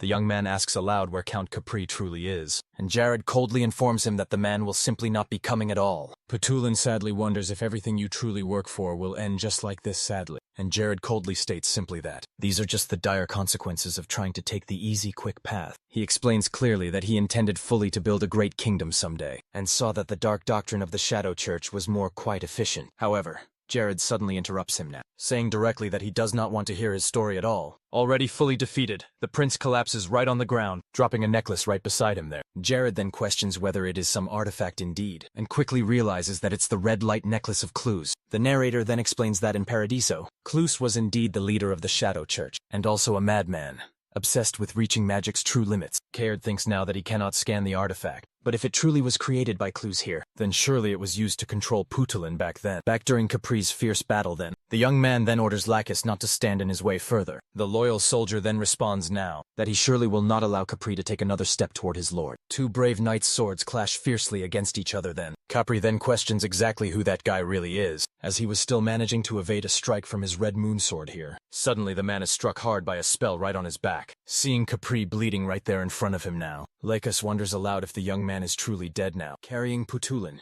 Jared appears suddenly, stating simply that he was a bit late indeed. The prince's soldiers then arrive and realize it's too late, since Count Capri has already been killed outright. However, their leader tells his allies not to be intimidated by Jared and Lacus just yet. But just before the soldiers can react at all, they are struck hard by the leader of Aggressio's royal bodyguards now. Orson also arrives swiftly with all his allies, informing them now that Jared has ordered them to eliminate all Shadow followers. Thus, a massacre ensues now, with only one side emerging victorious in the end. Jared comments quietly that with that done, the battle itself is over then, and the surrounded soldiers of Putulin have been captured completely. The young man then states now that, even though Putulin was certainly not sentenced to immediate death, he would indeed remain in prison forevermore. And after indeed hearing this news, Jess fled the kingdom and probably then joined the Shadow Church. Following Jared's wise advice, Izel patiently waited for everything to end, before then emerging as the rightful successor of Descartes. It seems, sometime later then, we see the king upon his throne, and Jared bowing before him now. The humble young man respectfully greets his majesty here. Izel, quite pleased, welcomes Lord Jared now, and states quite clearly that he has been expecting the young man. He comments now that Jared's efforts in helping him end the war were indeed commendable, and the blonde simply feels flattered right now. As a reward in turn, Izel asks Jared to become a vassal of the kingdom. However, Euclid states directly that he only did what was right, and had clearly no intention at all of becoming a vassal then. One of the bishops feels truly offended now, and questions loudly how Jared dares to speak in such a manner here. However, with the utmost respect shown, Izel asks the priest to stop abruptly, and then rises from his seat. Izel declares firmly that Lord Jared's territory will become a duchy now, and surely he will be a duke then, without even needing any direct true connection to Cinders. Finally, the king firmly states that any objections here will be considered a challenge to his royal authority as ruler. He also grants Jared the land of the Misery territory now, for having bravely prevented the downfall of Cinders indeed. Everyone right in the room bows deeply, and thanks Lord Jared greatly for his aid to their kingdom. Our protagonist is happy now, thinks that even though it once seemed he'd never ever escape the grim fate of being a mere lord of a small territory still, his whole life has certainly changed and become quite promising. In the vast fields of Cinders' kingdom at this night, we hear some distinct noises now, holding Capri's items like, he states he feels so deeply honored to have received such a gift truly. The Lord then comments that he was merely using the very things he stole from Capri now. And Lake is happy now, stating that it surely was not theft. Holding that sharp sword, the soldier says, that something indeed about the weapon gives him a strong sense of confidence. Then indeed, he calls out faithfully to his lord. The man asks politely if he may perhaps ask Jared a pressing question, and the young man readily agrees then. Lacus comments clearly that he has never quite seen such profound unity, and observes that all soldiers truly respect Jared and obey his commands fully. The man kneels respectfully and declares aloud that, while indeed some people worship the celestial gods of the heavens above, the very god he adores fervently stands now before his own eyes, and intently as he watches his devoted subordinates cry with feeling. Jared truly does not quite know how to properly respond at this moment. Lacus's fierce loyalty increases now drastically indeed, and thus, Jared earnestly reaches his important third awakening. The boy thoughtfully approaches his loyal subordinates and thanks them sincerely for their kind words. However, Lacus continues steadily crying and sadly ends up snorting all over his beloved master. Now, within the VIP hall of the Grand Mansion, Maria calls out clearly for his esteemed majesty. However, Isel gently tells her now that she may call him brother instead, and politely asks her to indeed say what she actually wanted now. Isel thoughtfully recalls that his dear sister had mentioned then, wanting to discuss something earlier on, and asked her to proceed. The young woman gently nods, and states clearly that she wanted to hear her brother's opinion. She comments sharply that Krebia's development was truly incredible, and firmly says that they needed Jared's crucial help. The king agrees strongly, saying that Duke Jared accomplished so much in 1 year, what others simply could not achieve in a full 10 years. However, the fourth prince thoughtfully recalls that, no matter how very much they truly tried to convince him then, Jared clearly had no real desire to connect with their kingdom. However, the young woman suddenly interrupts him right then, saying firmly that she had thought about everything she possibly could do, for both the dear kingdom and the young boy too. And then she states clearly that she has certainly concluded that they fully should use him as a crucial means to strengthen the kingdom. Finally, she declares that they absolutely needed a vital political marriage. In a tense meeting with Jared later, Izel comments honestly that he was almost tempted by the dark forces there, nearly fully betraying Jared then. And the Duke chillingly responds that if that had happened, then they would indeed have become true enemies. The king replies now that even if he were Jared's enemy now, he would still truly want to repay the brave boy. Maria then adds that thanks to the esteemed Duke, her kingdom could now survive for just another day here. The young woman tries to say something just more, but stumbles slightly over her very own words, and her concerned brother tries to give her a little push now, seeing quickly that it would simply not work at all. Isel takes the lead now and calls out to Jared, who quickly responds. The man politely asks what the respected Duke thinks about having Princess Maria here as his wife, leaving the poor boy somewhat nervous after sincerely saying this. Isel adds sincerely that he wishes to maintain strong friendship with Jared here, and Maria agrees wholeheartedly, saying that she has admired him for a very long time indeed. The two stare intently intently at our protagonist here for a moment as he remains completely silent. As he thoughtfully analyzes Maria's information carefully now, the young boy sincerely seems to reach a crucial decision here. He tells His Majesty plainly that, unfortunately though, he cannot in good conscience accept this truly generous proposal. Upon truly hearing this, Yahello and Maria are quite shocked now. Yahello thinks that even if he changed his mind now, the fragile region of that kingdom is incredibly unstable indeed, and could collapse quite easily, it seems. Jared states that he will help their kingdom with whatever aid they need to eliminate true evil, but he does not want to be tied to any power ever. Then he further adds that this was also the way his late father used to act. The young boy tells himself that in truth then, his late father never actually said that in his entire life, but he fully understood the true situation here. Yahello concludes that Jared intends to form a strategic bond with all of them, but strongly refuses any further commitments at all, and the man fully agrees. Maria seems quite uncomfortable with the situation, looking quite dejected now. Blonde says that he does not consider himself superior to the princess here. In simple fact, she's a truly admirable person indeed, and he even sees himself as somewhat insignificant truly. Maria tries to say that she never thought that specific way about him, but he interrupts her. Jerry continues onward, saying that he simply does not want a political marriage now, and that maintaining an alliance without a marriage is key, is truly the best option. It also clearly states that if Sinners ever decides to point its weapons right at him, he surely will not hesitate to respond quite in kind. Seeing the whole situation, the king fully understands and agrees now, and Maria does exactly the same outside of the castle walls. Heavy and strong rain pours right over the dense forest. Lacus duly informs his master that it's now raining down, and recommends that he should use a teleportation spell then. Jared replies that he shall walk back on foot instead, to carefully take a good look at the entire kingdom, and his loyal vassal should return to Cribia soon. Lacus agrees fully as he walks through all the streets. Jared thoughtfully thinks that now that he stops to consider it well, the heavy rainy season has certainly arrived at last. The astute boy states that around the full month of July, the rainy season truly begins and lasts for almost a year. And of course this year, the heavy rain has been causing some floods in all areas near rivers, even with Cribia itself being quite close to a big river. Jared certainly thinks that his own territory should be fine now, but sadly, they are not the only ones right near a river. Just as he finishes thinking deeply about this, the blonde notices keenly that someone nearby is talking of the rain. We then see a man there, telling his son that just last year, there had been a truly massive flood there then, and so, you simply should not walk around quite like that. Seeing closely this telling conversation, Jared now realizes keenly that if the rain gets stronger this year, even more territories will thus be affected badly, and sadly, neighboring kingdoms may even fully collapse. The boy decides quickly that he should first get away from the rain, purely to avoid getting drenched too badly. Sometime later indeed, he enters a bustling tavern and sits at a table. Our protagonist keenly notices two people sitting there now, discussing aloud how he'd defeated Putulin there with a fatal attack indeed. They then comment keenly that just months ago Jared was a fat country bumpkin, but seemingly suddenly he became truly successful. The busy waiter approaches the blonde there, asking politely for his order now, and the young boy simply requests a mug of cool beer now. Suddenly then, someone opens the door complaining more about the terrible weather. The unknown man glances around now, and quickly realizes that there are simply no more available seats now. He sees clearly that most of the tables are quite full. Until then, he notices Jared sitting quietly alone, politely asking for clear permission to sit alongside him there. Yahello turns around quickly, questioning how exactly he can help, but Yahello is quite shocked when he faces the person then. He sees quite a blonde-haired boy who possesses a truly divine blessing, and then the stranger asks more politely if he can sit right beside him. Jared realizes now that the stranger also has the blessing of one specific deity from Paradiso itself, is a protagonist as well, even though he doesn't truly recognize him at all. The polite man asks once again if he may sit beside him now, and the blonde truly notices that the young man has absolutely no hostility. Our brave protagonist agrees then, but states that he would prefer for them to introduce themselves quite first, and thus the man calmly reveals that his given name is Cackle. Yahello responds quickly, saying aloud that his name is Jared, inviting this new companion now to sit. Upon first hearing all of this, Cackle clearly recognizes Jared, and the Lord asks him to simply lower his voice. As he sits down now, the man remains quite surprised, as he never truly imagined he would ever meet someone so famous right there, wanting so much to introduce himself quite properly. The young man reveals clearly that his given name is Kekel, and furthermore that he is from the kingdom of Charlotte itself, including the fact he indeed had been expelled from his own family. Hearing all this news, Jared becomes quite confused now, questioning clearly if he was from the great southern territory of Duke Badgerman, and Kekel confirms it clearly.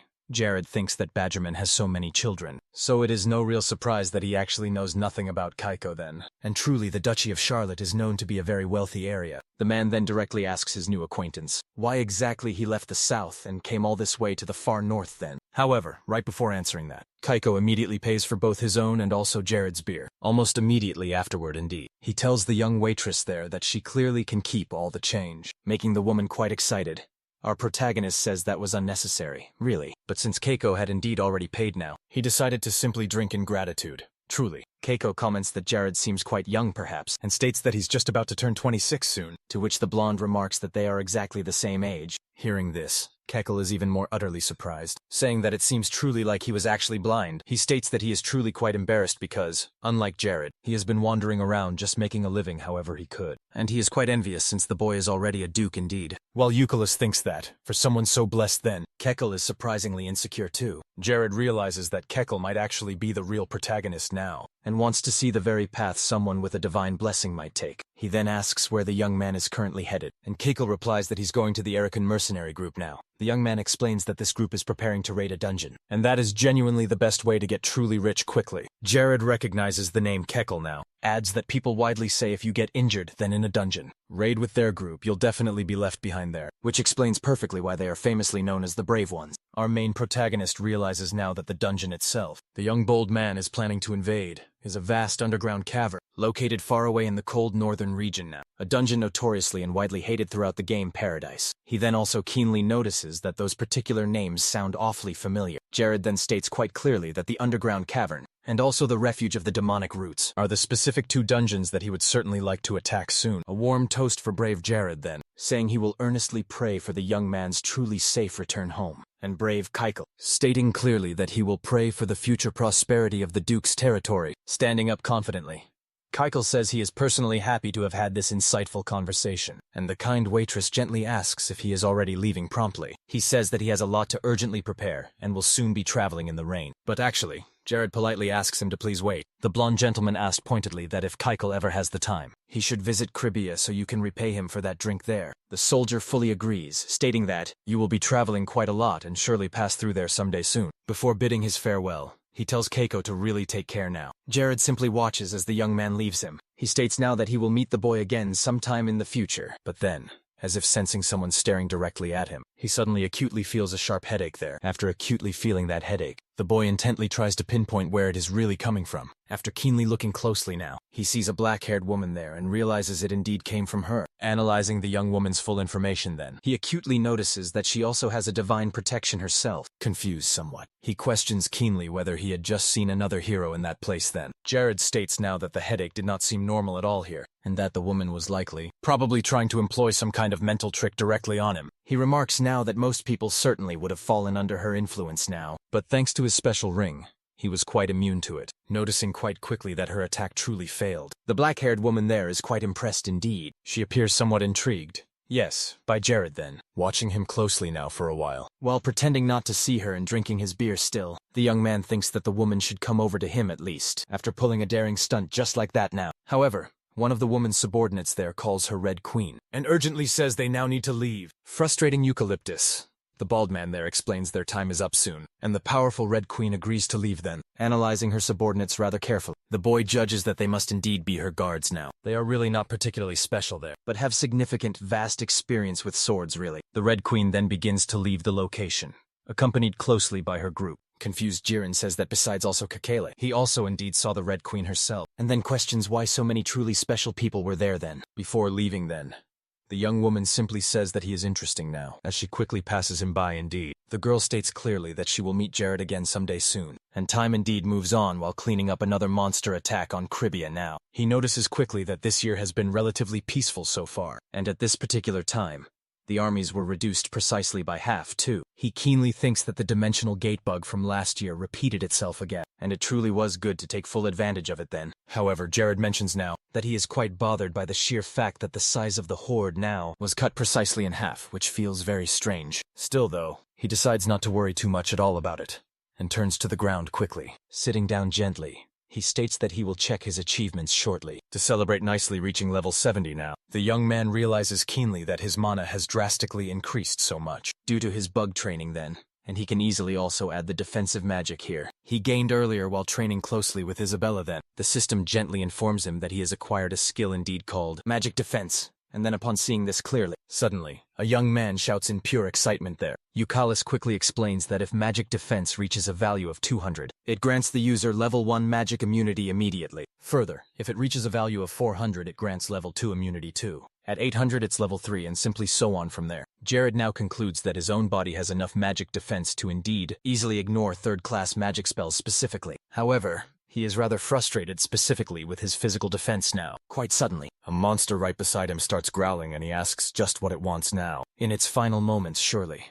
The creature says that Agrap will avenge it soon. Hearing all of this, Jared instantly recognizes the name, then panics so much. The young man fully realizes that Agra is closely related to the Black Church Kako specifically, and that the sinister Black Church was not composed solely of the Umbra solely. Eucalis now states that he truly did not expect to hear this from an ogre truly, and that there is quite likely a deeper connection between Cribia's outbreak soon, and the Kako Church specifically.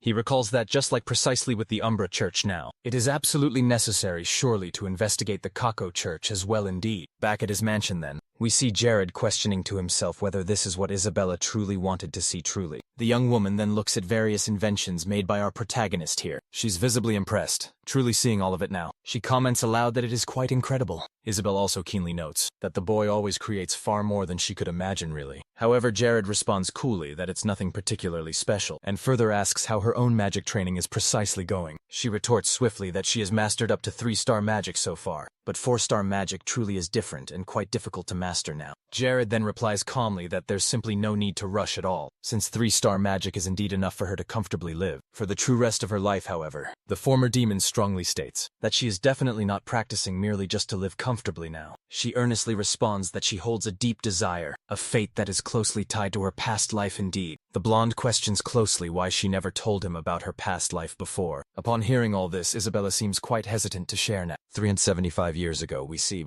several cruel people burning Isabella fiercely at the stake, calling her a witch now after setting her completely ablaze. They chant loudly, "Long live the Holy Empire of Transylvania here." Back in the present now, the woman finally speaks aloud, saying simply that the less he truly knows, the better it will be, as she does not want to attract attention now. Jared keenly thinks that she used to be very cheerful then, but mainly due to the dark nature of her magic now, she's sadly become much more withdrawn. The young man earnestly states that this bothers him greatly, and that he wants so much to make the girl laugh freely, even just a little bit then.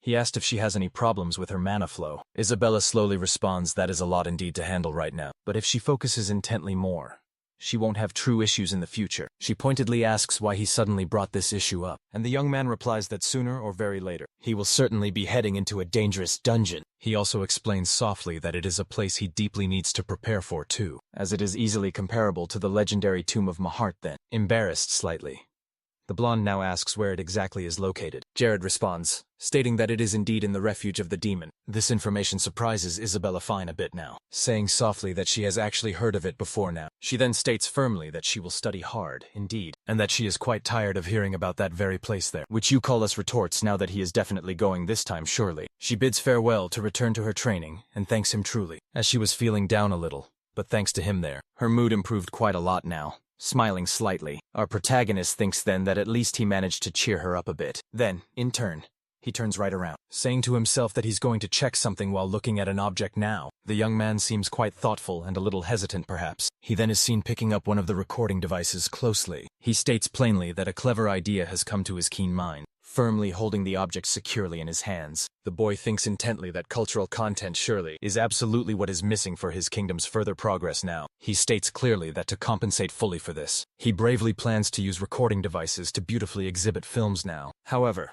truly that is just one part of his grand plan. Jared deeply thinks that a speech moving hearts needs someone who genuinely expresses real emotions from deep within himself. He does say he's surprised by his talent lack for all this, and aside from this particular problem now, people simply are only ever after money truly. In other words, his sole choice is seeing the very last candidate at the arcane pub, specifically in Cribia itself now. We now see someone diligently preparing for taking the stage then. Inside now, Aki announces that he'll soon invite the charming orator up. Valdez hands petty here. The long-haired man promptly steps right onto the stage itself, thanking the gathered audience for all their kind applause here. He starts his grand speech until Aki soon notices someone's presence. The young boy sees that his noble Lord Jared is in the audience. He becomes very extremely happy about all of this truly, but then Eucalyptus asks him to not reveal that at all. Finally, noble Valdez finishes his eloquent speech here, raising very loud cheers from absolutely everyone now. They're in the audience now. Jared becomes quite excited indeed, seeing the young man's innate talent for this. People around truly start discussing how that speech was very good, and are deeply impressed indeed by absolutely everything. While observing truly all of this unfolding, our main protagonist thinks intently that this man certainly has that raw power to truly captivate any audience, so he then explains carefully that back in Paradiso, Valdez quite hands, Petty was well famous for really spreading propaganda for the Demon King's forces, and was a very well-known villain there for deceiving many people. Jared also keenly states that thanks to the high quality of his powerful speeches, many were converted now and chose readily to help the Dark Demon King so, and he even truly managed to spread such a false claim, that the sacred allied forces are now corrupted by those evil demons indeed. The thoughtful young man deeply thinks that Valdez did all this willingly, it seems, which is exactly why he surely did not want to meet him so. But right at that exact moment then, Aki interrupts him right now, calling clearly his very name. Shirot firmly explains that there is someone he surely wanted to meet quickly, and his vassal even asks if it was indeed Mr. Valdez, fully understanding now that this was clearly the case. Aki mentions that he can surely introduce the two of them soon, since Mr. Valdez is a quite important orderer of their humble pub. Before leaving now, Jared asks his loyal vassal to wait just a moment. He inquires if Aki remembers now Tatar Island so clearly, which he actually had mentioned some time before now, and Aki quickly replies yes to the question, as it's indeed the home of the Dark Elves allied with goblins now. Eucalyptus confirms this fact and says that for their next big business plan, they will indeed work with the Dark Elves on Tatar Island specifically. And further if he asks Lady Evaniva there for some needed help, she will surely find a practical way to assist them, and Aki definitely agrees completely now too. The blonde then comments briefly that this certainly will be an important experience for the boy's development itself, and Aki becomes really very excited quickly before being scolded sternly. Upon entering the main room, Valdez greets his kind lord properly, wishing him a genuinely good afternoon at once. Jared asks directly if the young man was expecting him keenly. Valdez comments now that his lord stood out in that audience, making him so easy to recognize quickly, and he gratefully thanks him for listening intently to his speech. Aki, wanting greatly to leave the two alone then, declares politely that he will prepare some tea now, and the blonde gracefully thanks him there. The orator apologizes again for making Aki bring Jared here, as he certainly did not want to take advantage of his privileges then. However, Jared responds warmly that he has absolutely nothing to apologize for. Besides, he already very much wanted to meet Valdez himself. Looking intently at the man right in front of him, our protagonist now realizes deeply that the demonic talents he had been searching for then were truly right there, as Jared thinks he is quite suspicious, but only he greatly has the talent to captivate entire crowds, and frankly, nothing can seemingly change that ever. The young man also definitely thinks that it is concerning, considering Paradiso's troubling history now. He fervently believes that just exactly like Lena, Valdez absolutely can change his harsh fate fully. Thus, he decides to get absolutely straight to the vital point, calling out promptly to Valdez, who quickly responds so fast. The blonde proposes that Valdez become his public relations secretary now, becoming indeed the main spokesperson explicitly for Cribia, and driving the very development and promotion of the territory's whole culture. Hearing this bold proposal, the long-haired man simply questions if it's real. The narrator then explains that all the lords Valdez had bravely served forced him to deliberately spread total lies and hide sad news about disasters. They really were so very terrible that they'd make even a kind person lose all faith in humanity here, as they truly were demons who only served their own selfish desires now, and completely without any guilt or hesitation shown, they decreed any madness they wished, using Valdez for terrible these acts. However, Lord Jared ultimately was different, you see, as he was someone who prioritized well the being of his territory now, and upon just receiving this brand new proposal, Valdez truly realizes that this is the man he's indeed been searching for. However, the formal order states that he has one condition alone, and Jared then asks him politely to continue speaking now. Henceforth, Betty appeared. Valdez declares now that he does not wish to promote a leader who becomes a demon, and young Jared agrees fully with him there. The man continues saying that he does not want a duke who tells harsh lies, or sings praises that betray his leader's very virtues indeed. Thus, he pointedly asked whether Jared can promise to be a leader with such true benevolence, rooted firmly in his heart. The blonde questions if that was truly all, and pointedly asks what rewards Valdez wanted after closely hearing this. The order denies absolutely any interest in mere money, stating clearly that all he desires is to elevate the person he serves up to the very heavens. That pure desire is his only true inspiration. Our main protagonist now realizes that this is Valdez's truest nature. As the resolute man is a true kingmaker, Eulis concludes that the forceful speeches Valdez gave formerly in Paradiso were merely to promote the one he followed. The mighty demon King Jared here then resolutely states that he promises to be the leader Valdez always wanted, and if he ever fails to do so, the steadfast man can fully leave him. The long-haired man sincerely thanks him there, saying, despite his own incompetence somehow, he will do everything surely to achieve their shared goal. Then these two shake hands, firmly reaching a true agreement. Right at that moment, Aki arrives swiftly, announcing that some leaf tea is now ready indeed. Immediately, he notices the handshake and looks confused now. The young man quickly concludes now that another talented individual joined his lord now, and this truly is magnificent. A short time later, we clearly see Valdez and Jared now, discussing using films to promote a culture truly, and how vital it would be to control the nation entirely. All this states that, considering Joyous Lives of Crebia's military, a promotional film truly, showcasing that success could be a strong starting point here. Jared becomes confused now, and his ally clarifies clearly that he simply believes now a simple, accessible promotional film is the best way forward. He also mentions that he knows some key people in theater, and then Jared realizes this truly is great news indeed, as it will surely aid significantly in film production efforts. Then Valdez states he has a suggestion that he'd like to propose now, since truly no one has ever really listened to him about it before now. Jared promptly agrees now, as his ears are always open to Valdez. The long-haired man proposes that Jared write an autobiography himself, clearly telling the complete story of his fascinating life. Eucalyptus thinks this truly is a fantastic idea, and agrees right away, questioning how exactly they should begin this great project. Sometime later now, Jared states that their lengthy conversation almost had no end, as they discussed much more that very night than most do in a lifetime together. He adds Valdez is a skilled man who brought him great, pure joy then, and Valdez was a wonderful companion truly during that beautiful moment. Then we see the young man diligently writing his autobiography now. Rumors about Valdez had steadily circulated among the loyal servants for a long time, and they certainly already knew of Valdez quite well. Precisely because of this indeed, no one complained about Valdez's new position, and he was warmly received by all. The busy man immediately started on two important projects. The first major project was the production of a compelling military propaganda film, and the second book was Jared's very own autobiography. Like a ship now sailing smoothly on the open sea ahead, the overall management of Cribia was then peaceful. September 5th, indeed, we now see Jared examining the demonic army's refuge dungeon map, carefully analyzing all the data. The young man comments it is far more complex than imagined. Chloe suddenly then appears, stating it truly is quite complex, startling the boy so. The blonde then promptly questions how she even entered, and clearly why she did not knock before coming inside. The shy girl responds that actually, the door was open. Jared simply says he understands now, while checking her absolute stealth status quickly there. Eucalyptus states that in any case now, he was indeed going to find Chloe later on, questioning just why she was right there. But the girl just says she simply was early now. He begins explaining the demonic army's refuge. It's a lair, built by demon worshippers in a place darker than Mahar's tomb. However, Chloe truly does not seem intimidated at all, merely agreeing readily with him there. Our protagonist thinks intently that he cannot be overtaken by her quick pace. He must surely keep up with his very own. Jared firmly states that originally this place was not a dungeon here, but instead, truly a hideout for the dark forces. However, as countless altars were steadily built here, they began sacrificing humans cruelly until it slowly became a dark dungeon. And also, as the demon took root firmly there, constant malevolent auras greatly corrupted the monsters indeed, turning this place into a fearsome beast demigod now. Chloe simply adds that she heard the monsters that were truly strong here. Jared states factually that they are indeed quite powerful, but not so incredibly resilient that they cannot be fully cut down. However, the worst part by far is that they have totally lost their very fear of death now, understanding clearly that their opponents will all be monsters, corrupted terribly by ruthless demons. The elf asks curiously if the divine element would work well on them then. However, Jared quickly reprimands her sternly, telling her gently not to use sacred blessings there now, feeling quite threatened and somewhat shy indeed. The young woman curiously questions him as to why. Our main protagonist seems quite embarrassed slightly, unsure just how to explain now.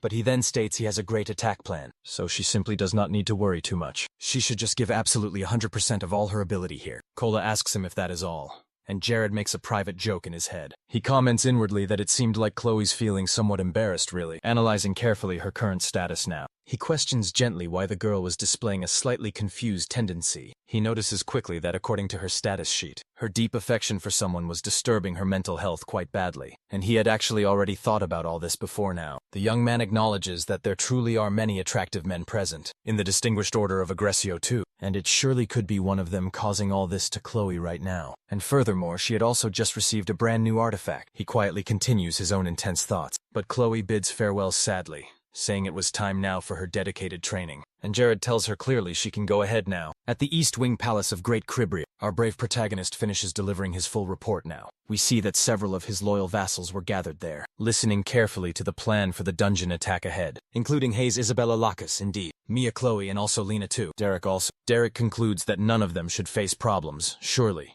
during the attack, and clearly everything was going smoothly then. He asked them to voice any doubts aloud, since they wouldn't be able to do so inside that dungeon soon, and then states now that a total of 7 of them indeed would be attacking that dungeon. Isabella then raises her hand slowly, saying she heard that a large group of 40 people sadly failed to attack that dungeon then, and so questions why only 7 of them then would surely succeed now. Jared responds firmly that they will indeed succeed here, because they weren't even following the normal, regular route there, and they would clearly distinguish themselves so well. Some considerable time later now, in the mountainous region fully surrounding Cribrian territory indeed, Jared comments now that they were almost there now. The man informs them now that this was truly their last camp before reaching the dungeon now, so they should rest quite well now. A campsite now, with several tents can be clearly seen, and inside one of them, Hayes and Mia are both soundly sleeping. Analyzing the current situation carefully, Jared thinks now that it seems like everyone is sleeping quite soundly indeed, which is a truly good thing now, however. Lena then appears right beside him now, saying she couldn't sleep at all. As they slowly walk together now, the boy comments now that she had truly improved a whole lot, and then recalls that she was just a little pup back when he rescued her so happily. The young girl comments now that it was thanks greatly to her lord that she managed fully to improve so very much now, and Jared then asks her now if she is fully satisfied. She lightly responds, saying she is truthfully not, since she clearly still has a very long way to truly go, and is now excited so much to show her lord truly her evolution. Jared warmly congratulates Lena since she truly did a great job, surprising even himself now.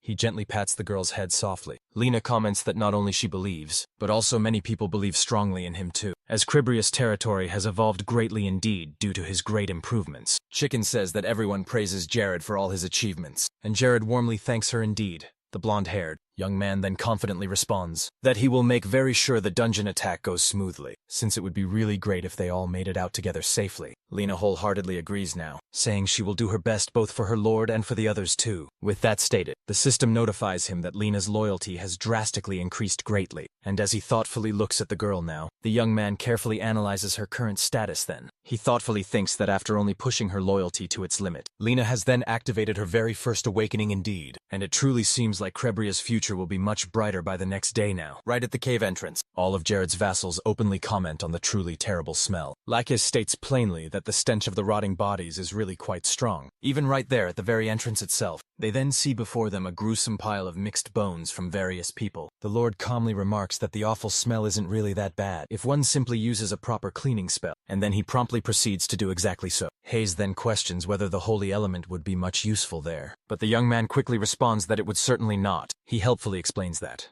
as the official report clearly states, using the holy element in this case would only double the damage inflicted, but also, importantly, they would then take twice as much damage back. Therefore, it was considerably better not to needlessly use that element. And even without buffs, both sides should be fighting on reasonably equal terms. In the very end, Isabella and Chloe both noticed a strong wind starting to strangely rise around them, using her potent wind magic. Mia says that if she does this one thing, the awful smell will then disappear, thus making it far easier to enter there. Jared Riley comments that despite being a truly first-class mage, the young girl only used a simple second-class spell, which truly was impressive after even that. He then asked his whole group to move forward now, noting now that many hunters had already reached the first floor here, so there really wouldn't be many monsters there at all, and his close companions agree completely after reviewing this new plan. Jared simply asks if everyone clearly understood this. He now requests that Lena use a displacement shield right behind him, and states that absolutely no one was allowed to go ahead of him then, until he said otherwise. The girl promptly agrees at once, addressing him as Lord respectfully as he walks now. Jared suddenly notices a strange ring right in front of him here. It's now revealed to be Florel's infamous Ring of Fortune indeed, which despite truly having a good pure purpose in mind, had unfortunately been used so much that it was currently cursed severely. Realizing in horror that he was already infected by the curse, our dear protagonist panics deeply. Questioning what that dark thing was, the insightful young man then explains everything. That the deceptive Ring of Fortune was in actuality a cursed ring item, and that this very artifact was probably a good reason why there were sadly so many bodies scattered around them. Right there at the entrance now, Jerry begins feeling a headache, and Hayes asks if all is okay there, to which the young man simply responds that it is. The boy realizes that if things happen naturally here, he would already be dead truly. But thanks to the Ring of Gracia, he was even immune to that very artifact. Thus the cursed ring returns to being truly blessed, becoming Florel's Ring of Fortune. Once again indeed, noticing that the ring had fully returned to normal there. The boy states that things were already going quite well. He thanks the dead hunter right in front of him, and says he will make up for his sad death by attacking that dungeon now. Down in the basement of the very first floor, inside of the initial first stone chamber, we see Jared leaning against the stone wall, searching intently for something there. Lacus asks the others if they didn't find the situation strange too. He points out all the other hunters who came here died quite easily, and they had arrived here without any true issues. Hayes, simply pointing right at her master now, affirms now that he was truly incredible. Yes, she explains clearly that even though those red demons had magical explosions, Jared then used magic to guide them right back and forth, and they were drawn to it surely like moths right to a flame. Thus indeed they ended up exploding themselves there. The woman concludes surely that even if there were 20 of them, Jared could handle it still, easily. Chloe and Isabella don't fall behind. No, feeling quite pressured by Jared's impressive performance. Lena comments now that in any case, she wanted to know just what her lord was surely looking for. At that very moment, the blonde-haired young man finds something great and celebrates it. He asks his soldiers there to turn away now while he touches a part of the wall. After quickly doing so, he blasts it right open, creating quickly a massive new entrance. Following quite the explosion, Chloe, lackeys and Hayes are impressed now by what they clearly see. They realize now that there is a passage right before them, and Jared asks them if they can proceed onward now. A young man explains quite clearly that this was indeed an underground passage, connected directly to the 8th stone chamber found on the 4th floor itself, which the developers had abandoned long ago during original construction. Euclid then adds that they considered it a complete waste to discard it, and thus ended up simply leaving the passage exactly as it was before. In his mind, Jared wonders if such cheats like this make him question things, whether or not he will possibly encounter other Paradiso players here too. He also further notes that the eastern region specifically, Belhard mentioned earlier, was still bothering him right now, for some unknown reason at all. Lena alerts her master that for some reason there was a dead-end path ahead. The Lord asks everyone there to pay close attention now, since they were soon about to dig through their own passage soon. He quickly takes out some prepared mines from his inner pocket quickly, and calmly informs them that these mines had already been modified fully. They were indeed time bombs that would explode after a set duration surely. Jared warns his companions that once the time bombs fully explode out there, enemies may possibly attack them soon. Then that man throws all the mines very close to the old stone wall right there. After some silent time they all finally explode loudly, opening a truly massive passage and raising a curtain of smoke here. From the dark passage indeed, several small red demons emerge swiftly to attack the hunters group now. Despite this attack, May remains unfazed truly, using her wind ability to counterattack strongly,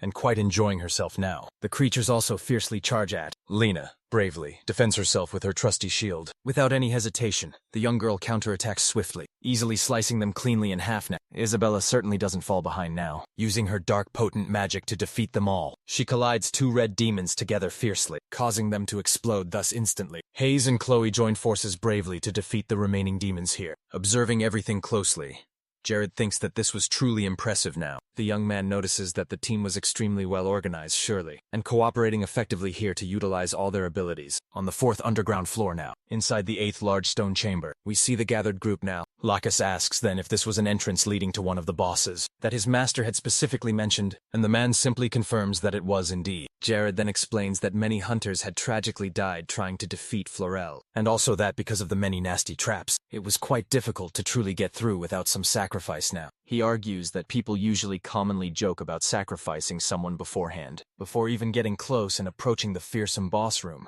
Jared further explains that although Florel might often seem dumb, it was a monster truly capable of fully using dark magic, and thus was extremely quite difficult to ultimately defeat. However, simply by using a special shortcut, they could quite simply bypass the monster's dreaded chamber. The young man then reveals that there honestly was no real reason for them to clear the rooms in any order, since they could easily enter the next chamber without killing it. Hayes is amazed then by all of this, exclaims that her lord truly, wonderfully knew absolutely everything. Yahello is looking at the girl, comments that despite this being only her first dungeon attack, she was indeed doing well and didn't seem too stressed. Lakas mentions he heard each floor had 8 stone chambers within, and asks now how they would actually reach the 5th floor here. The lord then approaches a stone wall there, and firmly states that this was the door, leading from the 8th chamber of floor 4 to the 1st chamber directly of the 5th floor here. However, Lakas warns that if he opens this door, demons might then appear, but Jared says don't worry too much now. He explains that the 8th chamber of each floor space does not contain any demons and is indeed used as shelter, since there is a large mineral there, emitting a sacred power true, thus repelling the creatures around. Jared comments that seeing as there was no human presence still, they were surely the first to truly reach the 5th floor then, which definitely was quite surprising. The boy also states that this was a blessing from the heavens indeed, since from the 5th floor really onward now, each monster indeed would have a very valuable treasure. Thus, he informs his brave group that they must kill every single one now, leaving absolutely none behind. However, he pauses first just to strengthen his valued allies, stating this is truly extremely important for adapting to the dungeon now, and while completely ignoring that foolish Florel, Jared firmly orders his soldiers to advance to the 5th underground floor here. On the next floor here, we see some black demons immune to physical damage now, advancing directly toward Jared's group as well. Lena states simply that those dark creatures are immune to physical damage here, which clearly means she cannot attack them now. Other white demons, immune to all magical damage, also suddenly appear, charging fiercely at their group, quite annoyed. Mia pointedly questions the demon if it knew how much she truly trained, activating her powerful magic immediately here. Lakas strongly protects the girl now, informing her firmly that the white demons are immune to magic instead, and that nothing would work against them except strong physical attacks now. Right at that very moment,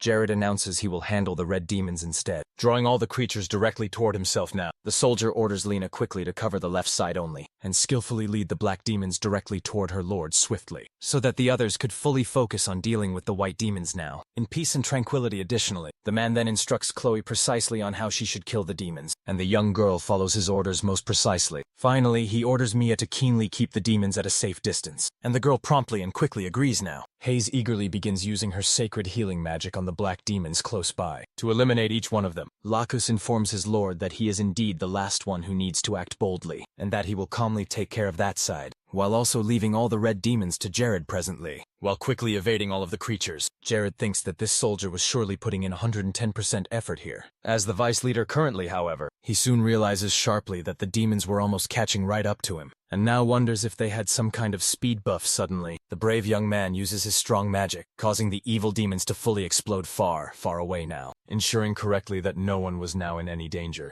The dreadful creatures only then leave behind a pool of deep red liquid, dissolving quickly into the ground now. Our protagonist thinks to himself that if he had been caught in that sudden suicide explosion, he would have been completely and utterly finished. Truly. Suddenly, now the system notifies him that he has received various titles and buffs to effectively use in the dungeon, even though he gains these very rewards. He becomes irritated since those needed titles should have come much earlier, and now he was truly being spammed with constant notifications. 2 days later, now on the 5th underground floor below, inside the 7th ancient stone chamber, we see Jared's entire group utterly exhausted out now. Everyone truly was very worn out indeed, and Isabella comments clearly that this was truly exhausting now, seeing that his own friends were quite tired. The Lord decides wisely to take a short break before continuing onward, as they were absolutely not in any real hurry. He notices suddenly that his group had actually fallen peacefully asleep now, despite even the very difficult environment around. Nicholas now wonders quietly to himself. He really should use his sleeping hours now then, considering that he no longer needs to sleep.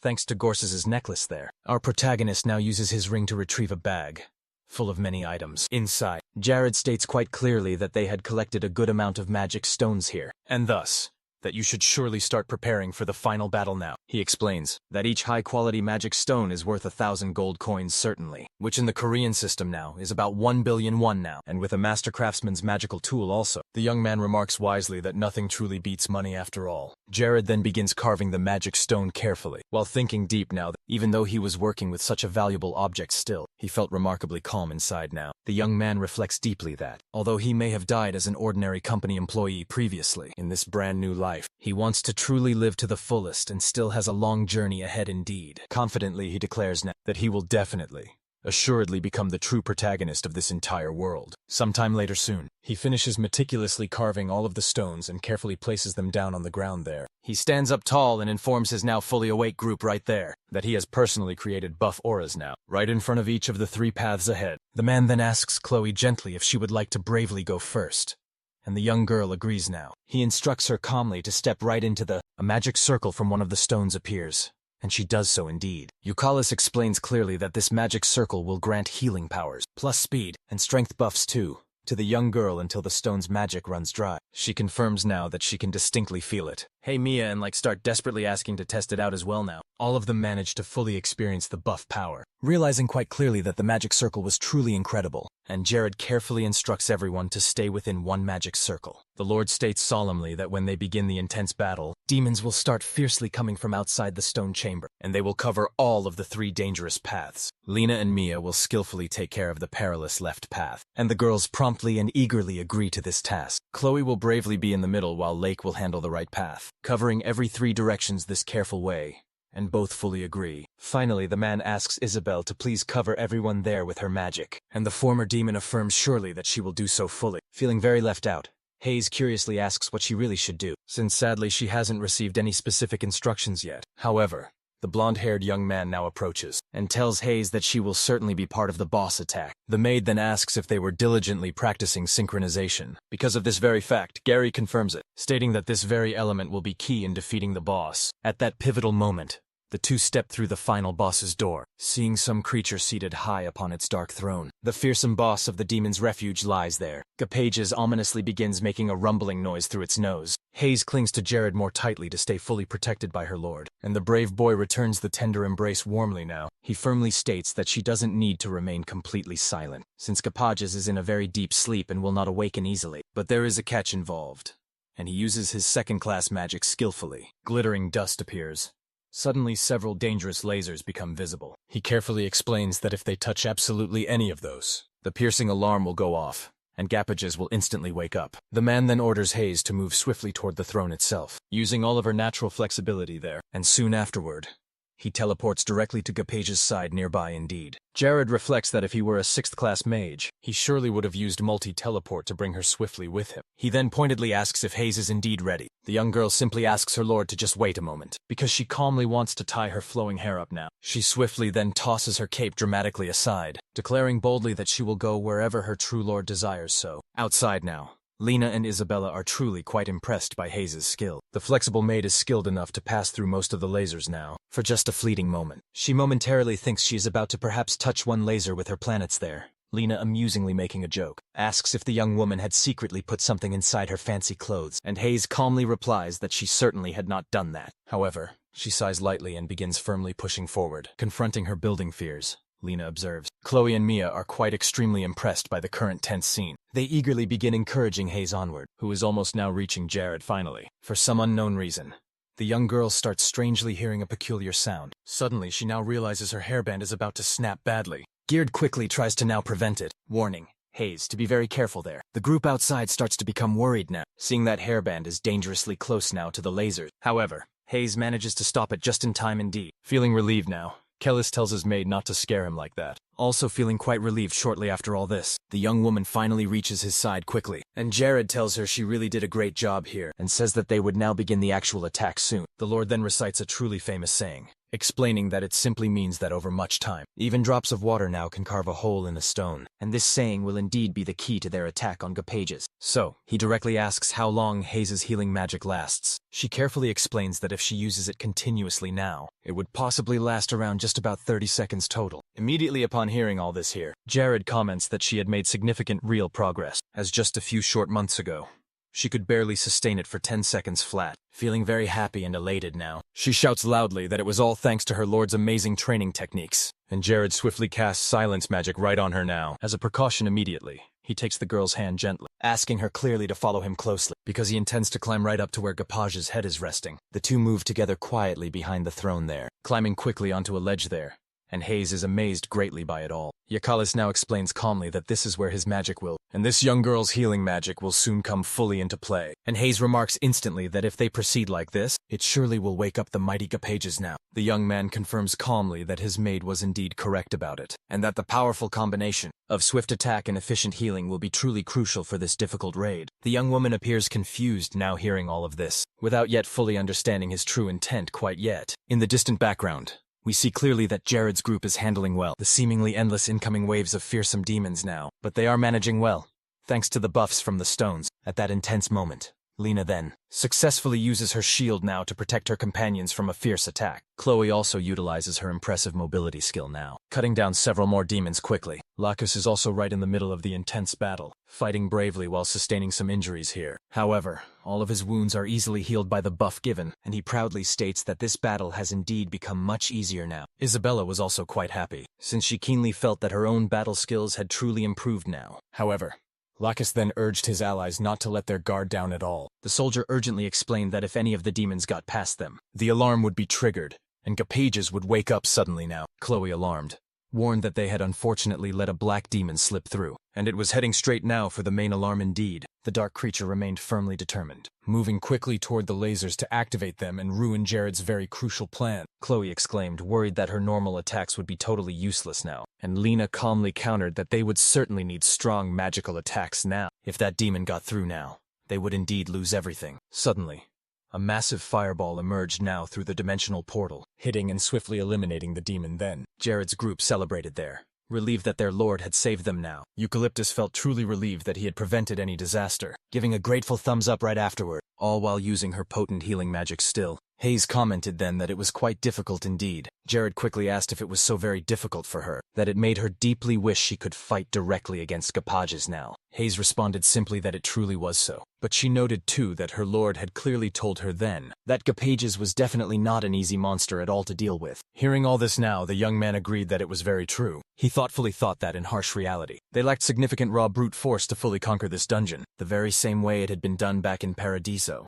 Moreover, if Gapages were suddenly to wake up again, he would summon every monster now from each floor into the fearsome boss room. That action would also remove the powerful seal from Floor's room, and indeed the enraged Dark Mage would rush in then with his weapon to protect his master. So the boy thought that sooner or later they really needed to finish this now, since it was the only sure way to receive the rewards for being the very first to clear the dungeon itself. The young man explained clearly that the trick itself was quite simple now, and that there were precisely two conditions for Gapages to wake up too. The first one was touching any one of the lasers there, and the second condition was dealing damage too. That truly exceeded 3 health points at any once too. Jared pointed it out that the main problem was that his basic attack there dealt 5 solid health points of damage. But if Hayes applied her potent healing magic though, which restored about 2.5 health per the second there, it was quite possible then to reduce the damage to stay below just 3 points though. That's precisely why the trick relied so much on a crucial balance between damage and the healing now. And then Jared mentioned that they were soon certainly reaching Gapage's very brain indeed. The ever-concerned maid asked her lord if truly she was doing it all correctly though, and the boy assured her that she absolutely was, and that she was indeed doing very well indeed. Excited indeed, the maid exclaimed out loud that she just couldn't quite believe they were going to defeat a giant monster that even large groups of seasoned hunters couldn't quite handle. Deep inside his own mind, Gapage stated calmly that he was in a very deep sleep to recover his weary body. Even so,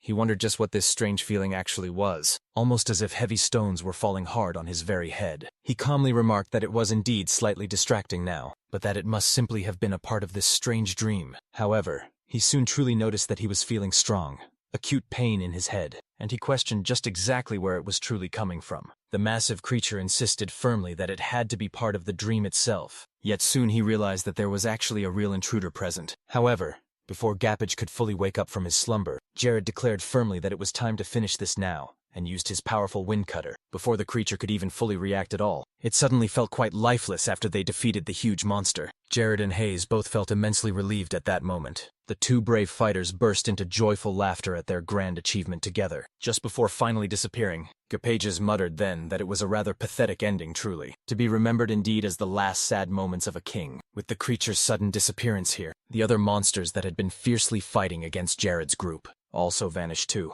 Lacus shouted to his master then, saying proudly that he had done it now, feeling incredibly, truly proud of young Jared. With Capage's powerful gloves firmly in hand, Jared celebrated then as the attack amplification magic was now rightfully his. The young man explained clearly that the very first person to defeat Capagus right in Paradiso was able to take true advantage of the unique bonus granted solely by the boss. In this grand case, it was transcendental magic, of course, which essentially amplifies mightily the power of the original magic now, allowing skillfully the user to go beyond all their magical limits indeed. It surely could increase the raw strength of a spell by up to 10 full times its original raw power, though the total mana cost would rise notably with each rank. For example specifically, using a first-class magic missile with potent double transcendence would cost fully 2,000 mana instead of the original 1,000 mana. Jared then started calculating his maximum mana capacity indeed, when Hazel alerted her lord that something strange was following closely. Turning around swiftly, our protagonist noticed that beside Hazel there was a crucial artifact known as Capage's wings now. Everyone who had bravely participated in the dungeon quest received a valuable pair of these boots here, and realized that this item granted a notable speed buff now. Jared was quite thrilled to see this development too. Then something quite amazing happened to Jared's left arm too, allowing him to use transcendental magic in order to really test it out. Our brave protagonist now summons his powerful fireball ability here, using double transcendental magic with all his might too. He then launches his devastating attack forward, realizing then that it had become extremely more powerful right now. Members of his group also quickly noticed this fact now, becoming quite impressed indeed by it too. Proud of himself indeed, Jared states that this was incredible truly, and that this transcendence was what only he now could ever use well. The young man bravely declares that this was a perfect ending for everyone now, and his attack concluded now with great overall success for all. On their way back now, the group that had attacked the raid earlier was using the very same shortcut they had taken earlier on, only this time to swiftly exit. Hayes asked Gerard if after them, other hunters would also be able to indeed use this same path, and the young boy confirms firmly that they certainly would. Because of Vegi, he comments quickly that he will block the passage, and certainly ensure that it doesn't happen in the future. Jared's loyal maid agrees at once, saying that not everyone ultimately should be able to use that shortcut, and that they would gladly help block the entire way. And even before completely sealing the secret passage up then, Jared mentions clearly that only a truly quick and cunning hunter would be lucky to find it. At Lord Jared's grand mansion, rain falls upon the rooftop. Sitting calmly on his soft sofa, the young boy comments that the intense feeling of using transcendental magic was very clear now. He states firmly that the powerful double transcendental fireball he used decisively in the perilous demon's refuge now was something he could only truly manage there for now. But with Modius' scepter in hand, he could triple the fireball power, and he would surely have to use that object quite a lot. Eucalis indeed states that this was a very artifact he obtained when he rescued Aki then, and it already felt like a considerably long time ago. Suddenly now a cat appears right behind the protagonist. The boy startled yells out and asks just what that animal was doing there now. One of the maids then explains now that the cat actually entered the mansion a few days ago now, and started wandering casually around, apologizing a bit for not mentioning it any sooner now. She further explains that since the rainy season just had begun then, the cat must have entered just to seek shelter truly. And Jared simply remarks that it must have really liked being there. The young man supposes that it would be awfully nice to take care of any pet. And besides, Hayes would surely also like it so. With a purified spirit of Capage's right in hand now, the young man declares that he will surely use this reward then. Upon using it quite on the poor animal really, the kitten then begins to receive various buffs too, becoming quite powerful very suddenly. The cat then starts speaking now, asking Jared to give it a name now, leaving the young man quite intrigued indeed. He begins thinking deeply until something familiar then comes to mind. The young man names the cat Terry, and the little feline asks curiously why. But just before he can fully explain it, the maid says that it's a very cute and fitting name, while Jared suddenly recalls that it was actually the very name of a delicious burger from before, from his past life, right at that moment in time. Rain was also falling heavily upon another dark territory. Elsewhere, several hooded figures are mysteriously gathered there, and one of them near a well asks softly if this was the final location indeed. One of the hooded figures then instructs his subordinate to proceed onward, and a young man with distinct, rabbit-like teeth readily agrees then. He then throws several objects wrapped well in bloody cloth into the well there. The young man states factually that they had tied stones to the diseased bodies. They threw them in, ensuring thoroughly that they would sink within the well. The leader now of the hooded figures inquires intently about the results of all the previous tests done, and his subordinate confirms assuredly that everything went perfectly indeed. Additionally so, the bodies were indeed in excellent condition, and within 24 hours too. Anyone who drank from that ominous water would become susceptible to all sorts of terrible waterborne diseases now. A man wearing a striking red mask celebrates aloud, saying that this was exactly indeed what he had been waiting so eagerly for. The madman then chillingly declares that now then, All that remained ultimately was to see just how the kingdoms of Malice, Manuso and Cinders would fully respond to this infernal water curse entirely. At the very same time now, we return directly to Cribia's territory also. Holding a mysterious necklace in his own hands now, Jared contemplatively considers the object closely, realizing that it was something indeed given to Putulin with malicious intent certainly. Eucolus keenly comments that it only had worthless sinister options, and that the absolute best course of action here was certainly to keep it far away from the world now. Looking thoughtfully out the window pane, Jared keenly notes that the rain simply had not ceased falling outside. But since his own territory here was excellently well equipped, so the ominous water truly shouldn't be too much of a major problem for now. Suddenly now, someone quickly knocks sharply on the young man's door just then, and he wonders just who it could be so early this morning. Valdez, upon being formally received by his master now. He apologizes indeed for disturbing him so very early, but the blonde-haired young man appears happy enough with his arrival. The young man then states that according to the Order of Radius, there would simply be no disaster in Caribbean territory this year. Jared fully agrees, mentioning that he should reveal this as mere superstition certainly, but he was truly certain that they would prevent any disaster. In his deep mind, he thinks that he couldn't explain the true system, or the Great Lord title perhaps, to his loyal vassal, so he gave precisely that excuse instead. Valdez then questions just why they don't film their lord, offering sincere prayers for the safety, well-being of the citizens. Since they have ample spirit stone lights now, it wouldn't actually be a problem to start filming it at dawn, and they could begin right away now. Jared thinks that the young man had quick reasoning. Of course, Valdez had indeed already anticipated his approval and prepared all for it. Finally, the blonde-haired young man comments that it is truly a great idea, affirming surely that they will now proceed with the activity. Jerry now reflects that one of the leader's key responsibilities lies in working with the strengths of his subordinates, and so he accepted the idea to now encourage Valdez fully. Sometime later, an old man comments now that while other territories indeed were experiencing severe floods, and sadly all kinds of diseases, they were indeed doing well. Other people certainly agree, saying clearly that their lord's prayers for them were now working. Thus, we see a crowd watching a video indeed of Jared praying for everyone. Certainly as a result, the young man, in fact, gains 100 loyalty points now, and so the golden age of the territory surely approaches. The system also informs him now that with the arrival of the golden age, the general production capacity of all the citizens will increase by 100% for one entire month, and so the golden age arrives once again now in the great land of Cribia. However, other lands now, and kingdoms in surrounding areas were tragically struck by the worst rains. Floods and terrible diseases spread thus.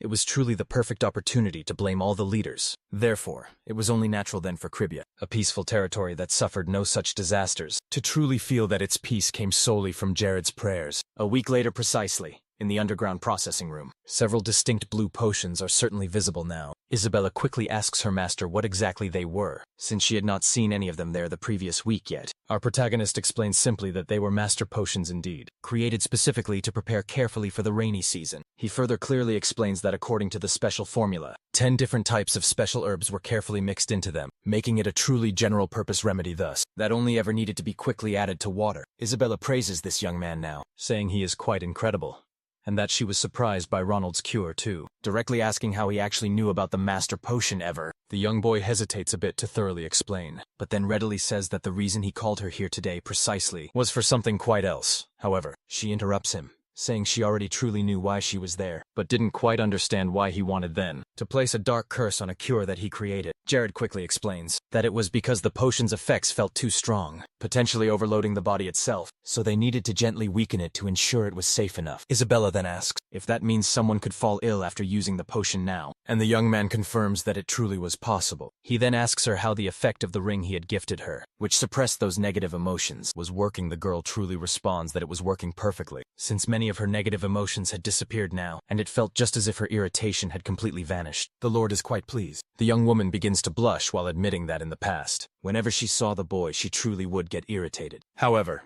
knowing just what that meant, Jared states now that he didn't truly want to be in a relationship with anyone, as he didn't have enough precious time or true dedication for it. Isabella became irritated upon hearing this. Isabella scolds Jared then, telling him to stop being so full of himself now, and further stop playing carelessly with her emotions now, to which this young man agrees with a nod. Sometime a little later, they finish what they diligently were working on. Several crates, all fully filled with potions, are certainly now visible, and Isabella thoughtfully asks if they could even possibly use all of them. Jared confidently replies that they surely could, and they will find a sure way. However, someone suddenly starts knocking desperately hard on the door, Calling urgently for their master, Hayes reports that there is a big problem indeed. The ambassadors of Bonuso and Malice had surprisingly arrived at exactly the same time. Now the scene shifts to the VIP room location of Cribia. Inside Jared's expansive mansion, the ambassador of the Malice Kingdom sits, and the esteemed ambassador of the Bonuso Kingdom also find themselves quite surprised to be there for precisely the same purpose now. The two of them exchanged meaningful glances as this had definitely not been pre-planned, catching both of them thoroughly off guard now. Impressed,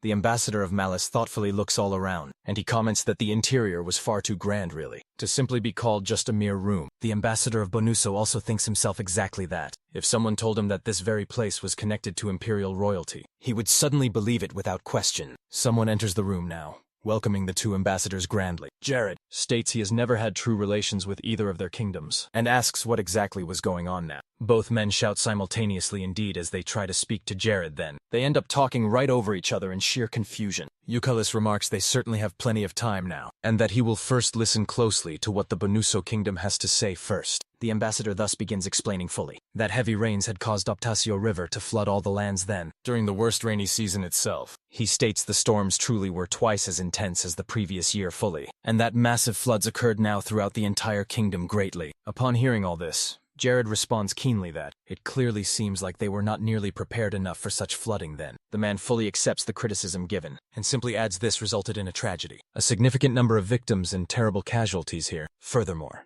he mentions his kingdom was doing its best for recovery. However, an epidemic spreading in the affected areas now was surely making absolutely everything even worse. He reports plainly that just 3 days ago, he actually received a letter directly from Aki, stating that Lord Jared had recently created a remedy capable of properly treating infectious diseases completely. Hearing all this, the blonde-haired young man thinks to himself now that Aki's timing was truly terrifying indeed, since she leaked information about the master potion to both kingdoms. Strategically placing his delicate teacup gently on the table, the Duke states simply that this conversation will be very quick. Jared comments that the ambassador surely was not asking for direct help, but was instead specifically wanting to buy the amazing cure. He then assumes surely that the Malice Kingdom was thinking the same, and the other ambassador completely agrees now. They both begin shouting aloud saying that no matter the great price, they simply wanted to buy as many potions as Jared could indeed sell. Eucalyptus explains some added details about the potion now, and then states that they will immediately prepare them with haste, and deliver all of them straight to the border soon. Before soon leaving, the ambassadors sincerely thank the Duke for his crucial help. After the men depart,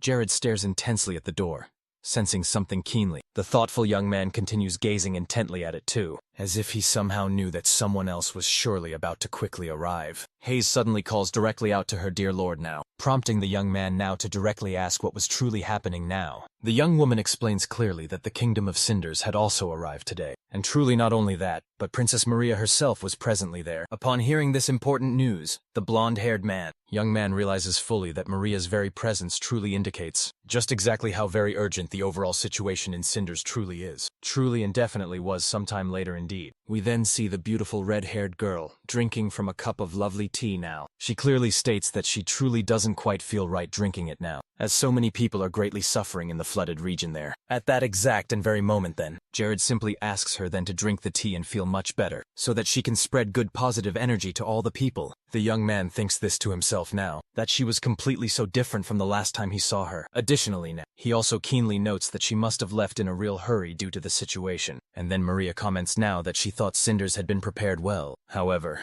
the awful epidemic spread even faster than they had anticipated there, and Jared asks the young woman there to provide even more details about the whole situation. Maria explains fully that knowing that floods and also epidemics go hand in hand, they had continued preparing well, and had enough medicine supplies there. She also clearly states that all affected citizens, yes, were relocated to other safe regions, and they had isolated all those who were considered a high risk indeed. However, the horrible diseases continued their rapid spread, because they were sadly unable to stop the severe outbreak, though they were now strongly planning to prevent any further spread. The young woman adds now that in addition to this grim news, epidemics also devastatingly broke out in areas unrelated directly to the flood, particularly around the very well that citizens often used for water access. Jared keenly comments that it sounds like they indeed found bodies that might just be the real source of the ongoing epidemic there, prompting Maria to quickly ask him just how he knew all that now. In his inner mind, our protagonist quietly thinks that he had expected this, but truly did not believe they would resort to such immoral and dark methods now. The young man also keenly notes to himself inwardly that this horrible act was most likely the dreadful work of the Umbra Church. He readily explains that unlike Lynx now, the veiled priest, Clues, was quite notorious indeed, for truly being someone who just did not hesitate to terrorize this whole world now,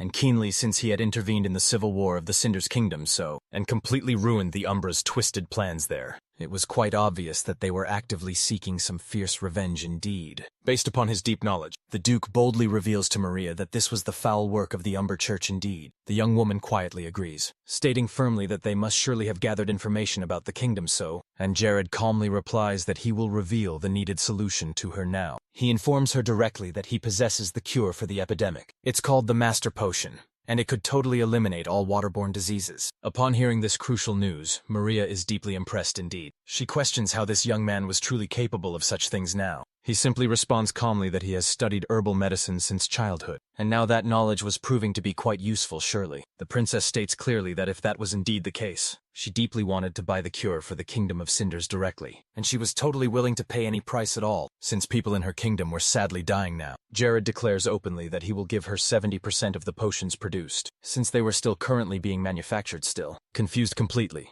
Maria asks if the ambassadors now, who had purchased this potion, only required 30% of the supply given. Our brave protagonist quickly explains that they, most likely, would not really use the cure on just any civilian. Only truly high-class individuals, like nobles, would actually be treated fairly. He also states firmly that Maria was too pure, and did not yet fully understand the true cruelty of this world really, and just how it really worked. The young woman responds gently that she knew that, and felt a bit embarrassed by Jared's heartfelt concern for her now. The blonde-haired young man then asks his colleague to manage the wells in the area more properly here, and says he will give the princess the vital cure immediately then. The young woman deeply thanks him on behalf of her whole kingdom and citizens, and Eucalyptus asks if they could discuss the pricing sometime later on. The young man then explains that he had invested all of this precious time in producing master potions indeed. At that point, selling them had become very highly profitable now. He also explains that by producing them quite manually here, they could certainly generate 5 times more potions indeed than with typical automatic methods, so they simply had to resort to that manual approach. Moreover, it wasn't really difficult for him to focus on working 24 hours a day and night, since he didn't even need to sleep or eat at all. However, there was still indeed a significant problem now. At that moment, we clearly see Jared asking Isabella if she was sleeping then, crying deeply and having a nightmare now. The young woman starts loudly shouting things about her entire family then. Our protagonist rushes now to try and wake her up gently, wanting to know urgently if something was truly wrong. Analyzing his colleague closely, he realizes Isabella was trapped in a cold and dark place indeed. In her dream, the young man starts covering her quickly with a blanket. Immediately afterward, he comments quietly that it seems obvious now, but there was only one real way to warm Isabella fully up. Stubby gently hugs her, as the woman slowly wakes right up, feeling a bit confused still. The former demon questions just what was happening now, and Jared then explains that he simply wanted to keep her warm this way. She becomes irritated suddenly, saying that her duke was taking advantage indeed, and demanding firmly that he leave her now. The young man then quickly apologizes for overworking her like this, and sincerely thanks her now for her efforts, of course. The young woman quietly responds that it was quite fine now, and that she must have fallen into a truly deep sleep without even realizing it fully. Eucla then says that now that she was fully awake here, they should definitely focus back on production, since there were simply so many orders now, and those very potions would save countless lives. Certainly. The young woman is easily persuaded by his truthful words, and starts preparing the requested potions there with him now. As our main protagonist intently works on these potions, he affirms firmly that he must always seize an opportunity presented, as it might very well be his best chance now to find some gold. Days later now, we see Aki running quickly to Jared then, shouting loudly that they were receiving just too many orders indeed for master potions, and confirmed that they had run completely out of stock. The young woman further comments that even the dark elves of Toddle Island now, and even the infamous Goblin Lord had placed substantial orders, certainly happy with the greatly increased wealth of Cribia overall. Jared sincerely thanks Aki for all of her invaluable help. This causes her to then feel genuinely embarrassed indeed. The young woman then excitedly mentions that, by the way, her lord was truly incredible, so skilled, and she simply couldn't believe he had rapidly built a processing plant, looking at the marvelous potion factory in just this 1 month. Master Jared quietly comments that he was also truly surprised he had managed to accomplish even that. The lord thinks intently about how he toiled on it for an entire month, all thanks to the powerful dark spirit stones themselves, that it was quite a difficult task to level the machine up to full level 100. He also firmly states that from now on he no longer needs to bother Isabella anymore, and Aki quickly informs him that she will soon be heading back now. Aki also keenly mentions that demand for the potion had greatly increased now, and thus, that they probably should raise the base price. Jared replies calmly that he will leave that big decision to his capable subordinate. Sometime later, we see rain falling softly over the mountains indeed. Many people were walking slowly through it now, all heading determinedly in the same direction though. An old man in that crowd comments then that the only real way for them to survive all this was to reach the great kingdom of Cribia soon, and that they would certainly continue onward for just a little longer now. Thus, the weary citizens convinced themselves that they were almost there now. Right then, at that moment,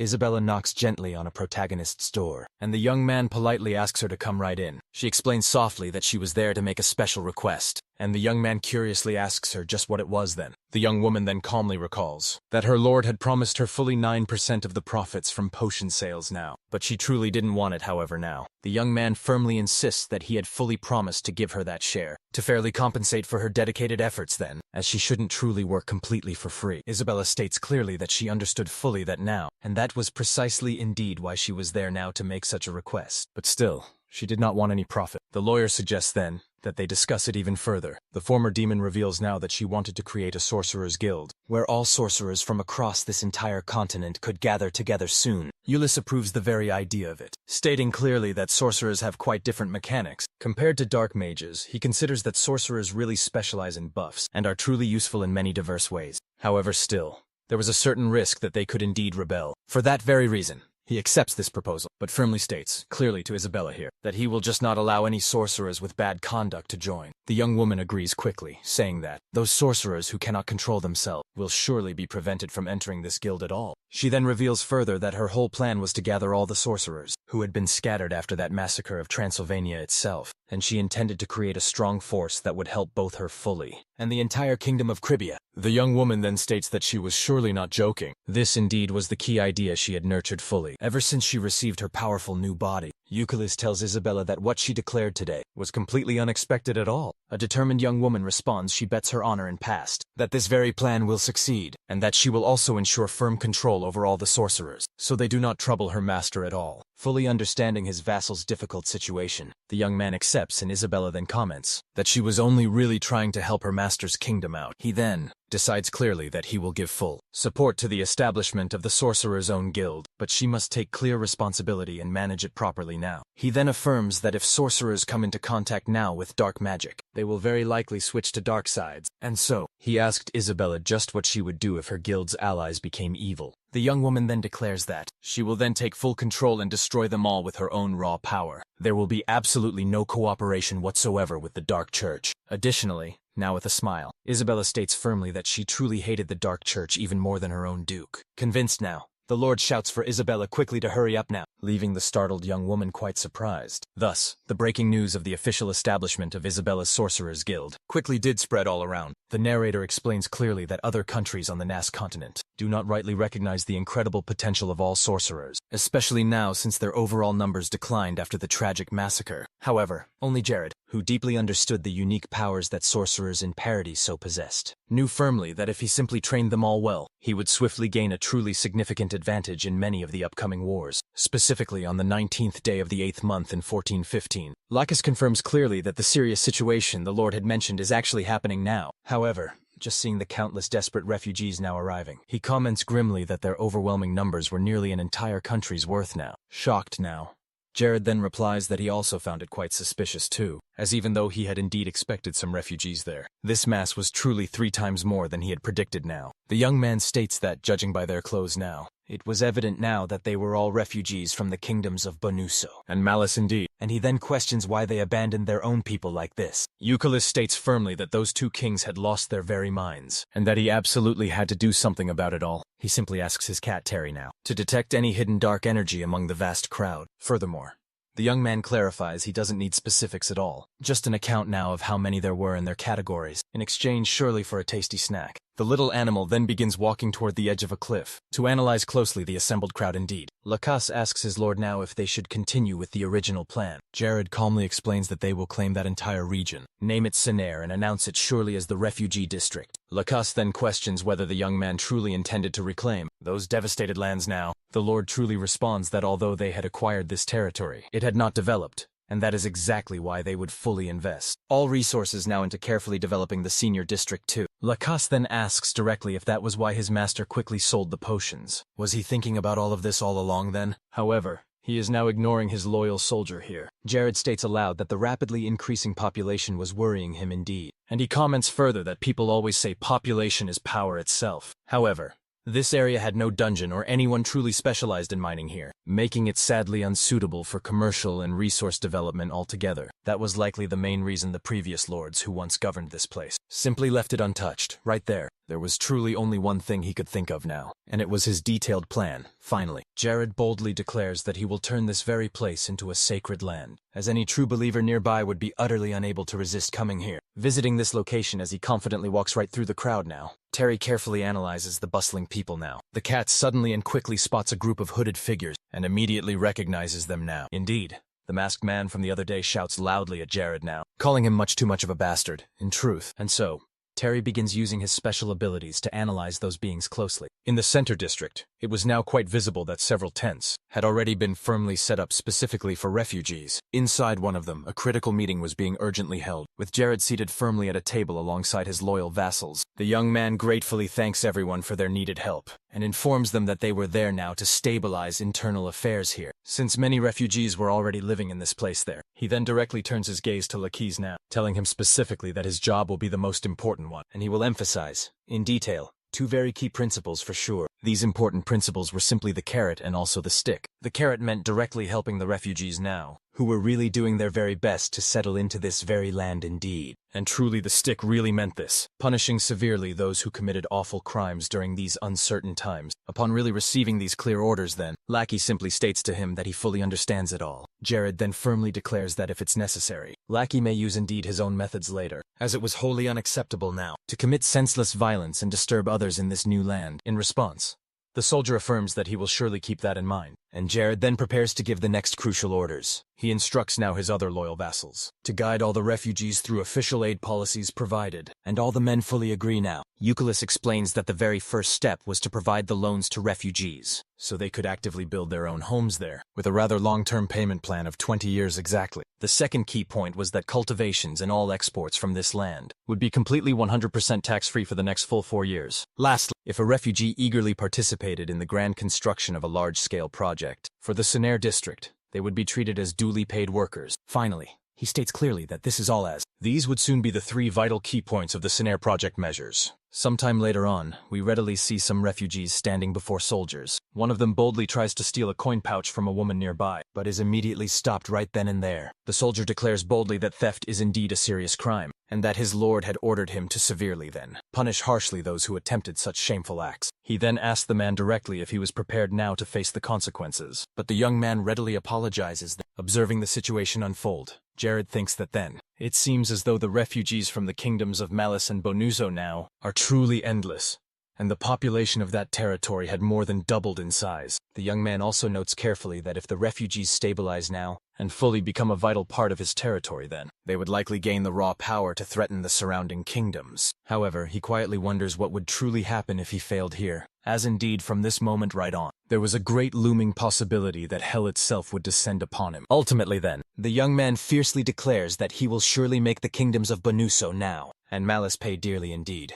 Just as Terry suddenly arrives nearby too, the cat quickly explains here that he came directly here, simply because he saw quite suspicious movements there, from the very person he had closely watched the most, and his lord urgently asks just what was happening indeed. Terry then reports the masked man had crossed that mountain, and now headed straight toward his hidden hideout, even quite plainly calling Jared a bastard in the process now. Our protagonist keenly asks if he meant that white-haired man, wearing a dark mask that totally covered his entire face, and Terry quickly confirms clearly receiving a treat in return. Yes, Eucallis then remarks that the bastard must have gone deeper into camp, but fled directly after being so closely watched there. The cat now asks if he should guide his master to the hideout, quickly causing the thoughtful young man to get an idea now. He keenly recalls that during the Great Armageddon battle now, Cluse was such a powerful name that had never been defeated before. Even the wailing Lena Wall before Cluse seemed terribly weak, but now Jared thinks plainly that he must be much weaker now, since the Duke was 9 long years firmly in the past. On the other hand now, the blonde-haired young man had very recently learned magic, so His own self-confidence had truly increased now. Carrying his trusty cat right on his back, he now declares that he will actively search for more clues, and that he will try his very best to fully eliminate him now. As they approach a main entrance, the smart cat explains that the cave was a mere temporary enemy camp. Dismounting quickly from his noble horse, the clever cat points directly out where the hidden entrance was found, leaving the surprised lord quite surprised indeed. The blonde-haired young man then tells his trusted companion that he will enter on the count of 3 now, and the feline cat understands this action. The young man starts his steady counting, and upon reaching the 3, he swiftly bursts directly into the dark hideout now. However, once he is inside of there, the only strange thing he sees is his own clear photo upon the wall, with a sharp dagger stabbed right through the image. Seeing all this, the young man declares that he hates stalker men much, but either way at all, it seemed that this indeed was very bad now, and also, Kloos was indeed going to stick around and meticulously follow him again now. Sometime later on, Jared asks one of the refugees there how she truly was feeling after drinking that potion. The young woman, quite confused then, questions why her lord was showing respect to a commoner like her right now. But Jared then states that this was not the time to truly think about that indeed. She reveals to him that she feels more truly energetic now. Her head is spinning so much that she feels like she's going to faintly faint here. Jared reveals quite clearly that this was due to a lack of stamina overall, then calls Hayes for assistance to heal the woman.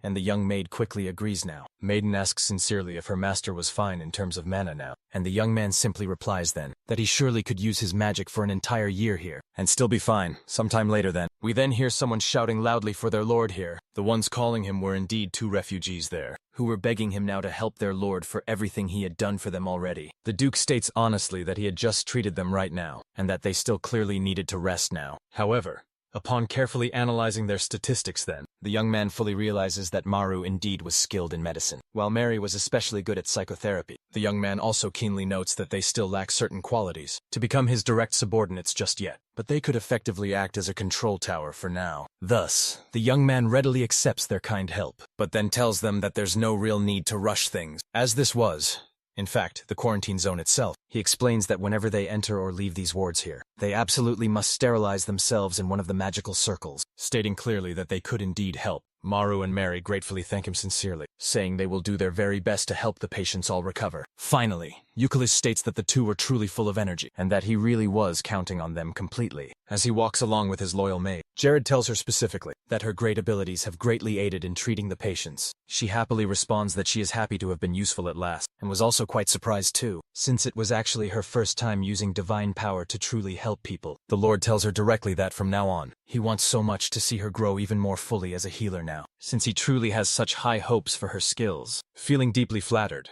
the young woman replies that if it's for her beloved lord, she is absolutely ready to give her very best efforts. Blushing slightly in slight embarrassment, quietly in his mind, the young man thinks that Hayes was just a normal maid a mere 17 months ago, but now she holds healing power and has honestly become very strong too. Just the only disappointment now was that the young woman had not yet reached her critical first awakening, and given all the time and effort she had put into this path, it should have definitely already happened soon. The young man wonders if there is some defense mechanism in her very body that even he himself does not even know about at all. Or perhaps, maybe the real answer is much simpler than all that. Jared then gently approaches her, saying that even though Hayes had helped him now so very much, he honestly didn't quite know how to fully thank her enough. The Duke says here that he doesn't quite know if this is a worthy reward now, but Hayes insists firmly that everything her lord truly does is right, and that indeed his very heart is absolutely wonderful. Finally, the young man reveals now that he wants to thank her with all of his heart. As he gradually moves closer to her now, the 2 souls draw closer and ever closer now, leaving the young maid extremely flustered indeed. Then Jared kisses her deeply,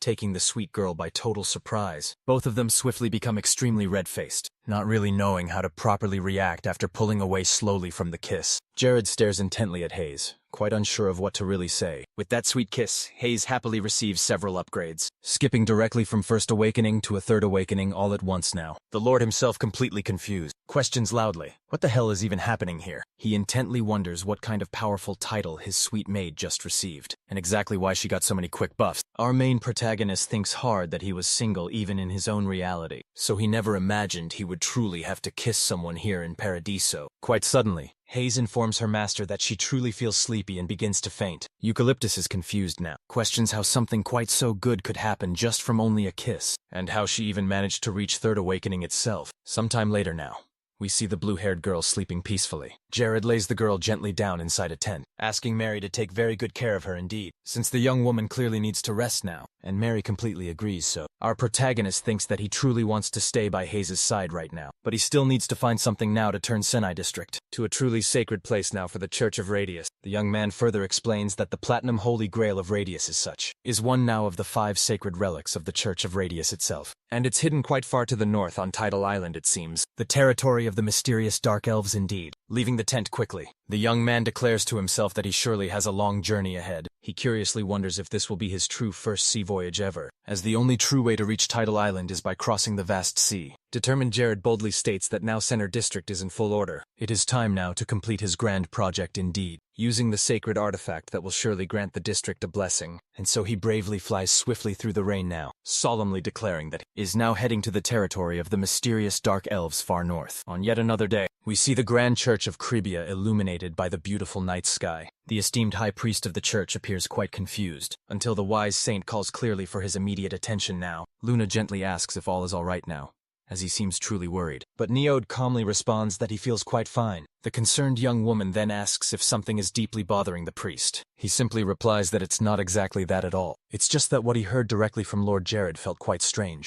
no matter how long he carefully thought about it indeed. 2 days earlier, we clearly see Jared arriving at the grand church, calling for the esteemed high priest, who graciously receives him with full support. The blonde-haired young man then tells Mio he received certain information, that the Platinum Holy Grail of Radius was somewhere in San Air District now, and he asked if he finds that sacred relic. The man replies that it is truly one of the 5 most sought-after relics. Jared confirms that yes indeed, it is one of the relics lost in the past due to wars now, looting and thievery, and he is determined to find it no matter what it takes. After telling all this to Luna, Neo informs her that this exactly happened 2 days ago, and Luna asks quickly if it wouldn't surely be a great blessing for them to find that relic now. Neo responds simply that yes, indeed it would be, but he really wants to know how Lord Jared is going to find such a sacred relic that even the Church of Radius was unable to locate really, since even though he was quite talented, the young man was certainly not supposed to find it alone now. And Luna then asks if the relic was indeed found in the very place where it was discovered, would it truly become sacred? The priest confirms intently, saying that from this very day onward, the place where it was found will surely become a cathedral, and the entire surrounding area then will be quite sacred. Thus, if the sacred relic now is discovered, the church would unanimously declare that place as truly sacred. And he was now curious indeed to see the Platinum Grail. Luna responds now that she was quite excited, questioning what would happen now if it were actually true, since she would see the relic she had longed for all her life then. Neil says now he really doesn't think it's possible, since Jared left quite confidently just now. He would prepare asking the girl to do him a favor now and follow him.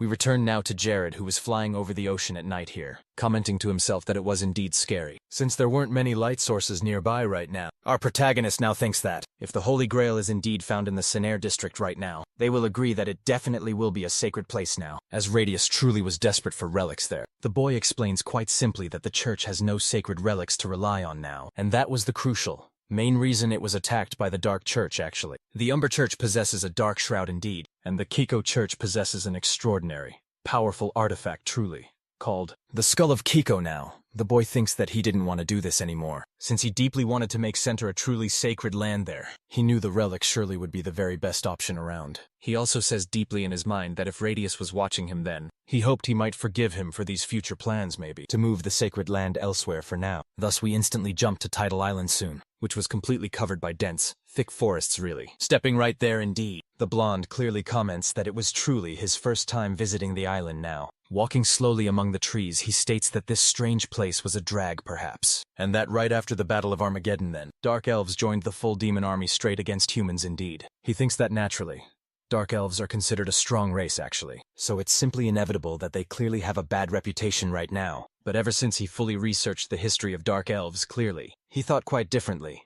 The young man reports that, in about just 4 years, the Dark Elves will begin free trade with all humans, and thanks to exactly that, the countries that participated in the trade itself managed to buy important weapons and some magical devices too. But the real problem was the sheer greed of the foolish king ultimately. Instead of simply paying a generous amount for the device now, they thought that it would be far better to subjugate those Dark Elves here and steal all their knowledge completely. And that indeed was why the Dark Elves gave up trusting humanity now, and ultimately sided with demons in the great battle of Armageddon. Thus, He finally arrives right at the place where the Holy Grail was deeply buried. Our main protagonist informs us that a tree with a truly large amount of sap stood right in front of the place where the Holy Grail was buried beneath. Then we see a definite time skip. We see Jared throwing his shovel aside now, happy to have finally found this secret object now, with it securely in his hands. He affirms quite strongly that it was the Platinum Holy Grail of Radius truly. Jared now begins to carefully analyze the item, to thoroughly check its title, its message, and finally its other options, however. A thunderous loud sound can then be heard now. Desperate Eucalis truly wonders what the hell that all was, until a strange creature called Tradenex appears then, and young Jared keenly thinks that it was a dark weapon, used by dark elves way back in the Battle of Armageddon, and indeed the pinnacle of magical engineering now hiding. He keenly reports that Tradenex was Tanex, a transdimensional body. Furthermore, this boy now states that the Tanex was indeed terrifying, since regardless of course of the user's own true strength, whoever wore that very armor truly would receive multiple buffs. However, he now thinks that all this is quite strange, and he questions now whether the full armor was in a flight test. Our main protagonist now thinks that if it were in the game, a skilled pilot truly would be needed to maximize combat ability. But still, no one actually was piloting it now. And so our hero wonders if this truly was an opportunity. The boy keenly states that he can't let this grand opportunity slip away. And if he keenly could take 10x and then conduct his own research, it all truly would be incredible, therefore indeed. He affirms strongly that this will indeed be a golden opportunity. And then he directly rushes towards that armor now. With his mirrored image, the brave boy manages to get quite close and reach for it now, until the ancient armor keenly notices his very presence there. The armor sharply turns, receiving urgent instructions to eliminate Jared now. Our protagonist just watches the intense scene unfolding now. Hiding well in a tree, his duplicate continues drawing the armor's attention fully, which keeps repeating the Morse code word loudly. Immediately, the fake Jared keenly realizes that it was indeed the right moment here and turns swiftly. He boldly heads towards the real eucalyptus tree now, luring the relentless armor. The powerful robot now, not truly knowing that it was just a mere copy all along, starts following its true enemy with great determination now, approaches the real Jared stealthily indeed, who was hiding patiently and preparing a clever plan now, before the heavy armor could catch the fake Jared completely. Our clever protagonist fully realized it was indeed time now. He then used his storage ring to fully absorb the armor right inside now. Amazingly, the young boy truly managed to do so now, taking the ancient armor fully for himself then. Sometime later on, his copy dissipated completely, and then the boy stated clearly he'd safely captured Tanex too. Mentioning further he would store the Holy Grail in his relic now. The system then began displaying all information about Tanex clearly, which was, definitively now, inside the storage ring itself. Seeing all of that there, the boy remarked quite calmly that everything was just as expected, and indeed exactly as he remembered it all along. Jared explained that Tanex indeed was the creation of a sage known quite well as the Dark Elf Magical Engineer, and he most probably would be absolutely furious too, when surely he found out that Tanex simply had disappeared. Our brave protagonist affirmed surely he'd obtained the Holy Grail, and also clearly the transcendental body itself now, reaching fully 200% of his ultimate objective here, and that meant certainly it was then the time to leave right now, as absolutely nothing good could come from encountering dark elves. The boy then set off quickly to return back safely home now. However, very near the place where Jared actually had been, a bush began to move, and a dark elf emerged, revealing himself there. The unknown being simply stated that this seemed quite fun indeed. The creature keenly noted that the boy did not panic much after seeing Tanex now, and cleverly used a time gap to store it all in the ring, meaning he was certainly not an ordinary human. Quite besides, it was already truly intriguing now, enough that this being had boldly entered his territory still. The elf also said he didn't know what the boy had precisely on Earth, whether it was perhaps a hidden treasure somewhere, but that simply didn't matter finally now. He stated he would like to see just how good of a pilot Jared is actually. Suddenly,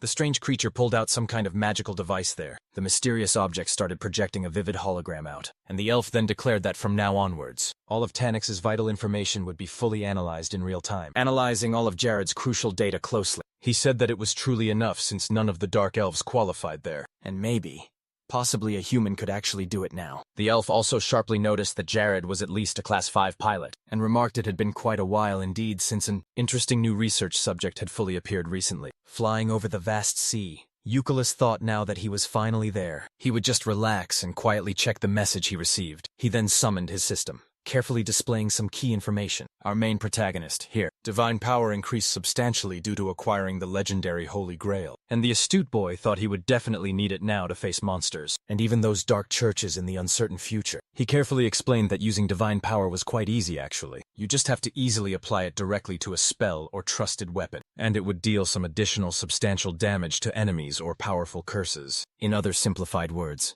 if you use 100 divine power precisely. It would dramatically amplify the damage significantly by 100%, effectively doubling accurately the total damage output in total. And using a high 900 would clearly mean a remarkable 900% increase here, making the overall damage almost an incredible 10 times greater really. Jared intently thought that he was now truly evolving rapidly quickly. And furthermore that with the transcendental powerful 10x, he could effectively even handle a difficult class 7 mage now. He recalled that the next important step to reaching his grand goal would be the kingdoms of Banuso and also Malice, but now he would just focus keenly on the refugee district, and think about the many other details later on. Thus he accelerated swiftly, increasing his speed more toward his kingdom now. Suddenly then, Luna's urgent voice could be heard loudly in the church, shouting for the high priest. You asked quickly what the precise problem was, and the young woman seemed genuinely desperate too. She then reported that dude Jared had finally arrived just now, and that the sacred relic of their church had come also with him, as he had indeed found the Holy Grail itself. The high priest was clearly shocked now, questioned intently if that was actually true, and Luna simply nodded in firm confirmation. Hearing all this, he was left almost completely speechless. I'm beginning to truly have an episode. The narrator explained well that legends have become stark reality, and Jared had finally truly found a relic then, that the Church of Radius there had been unable to obtain for decades now. At Lake Margarita,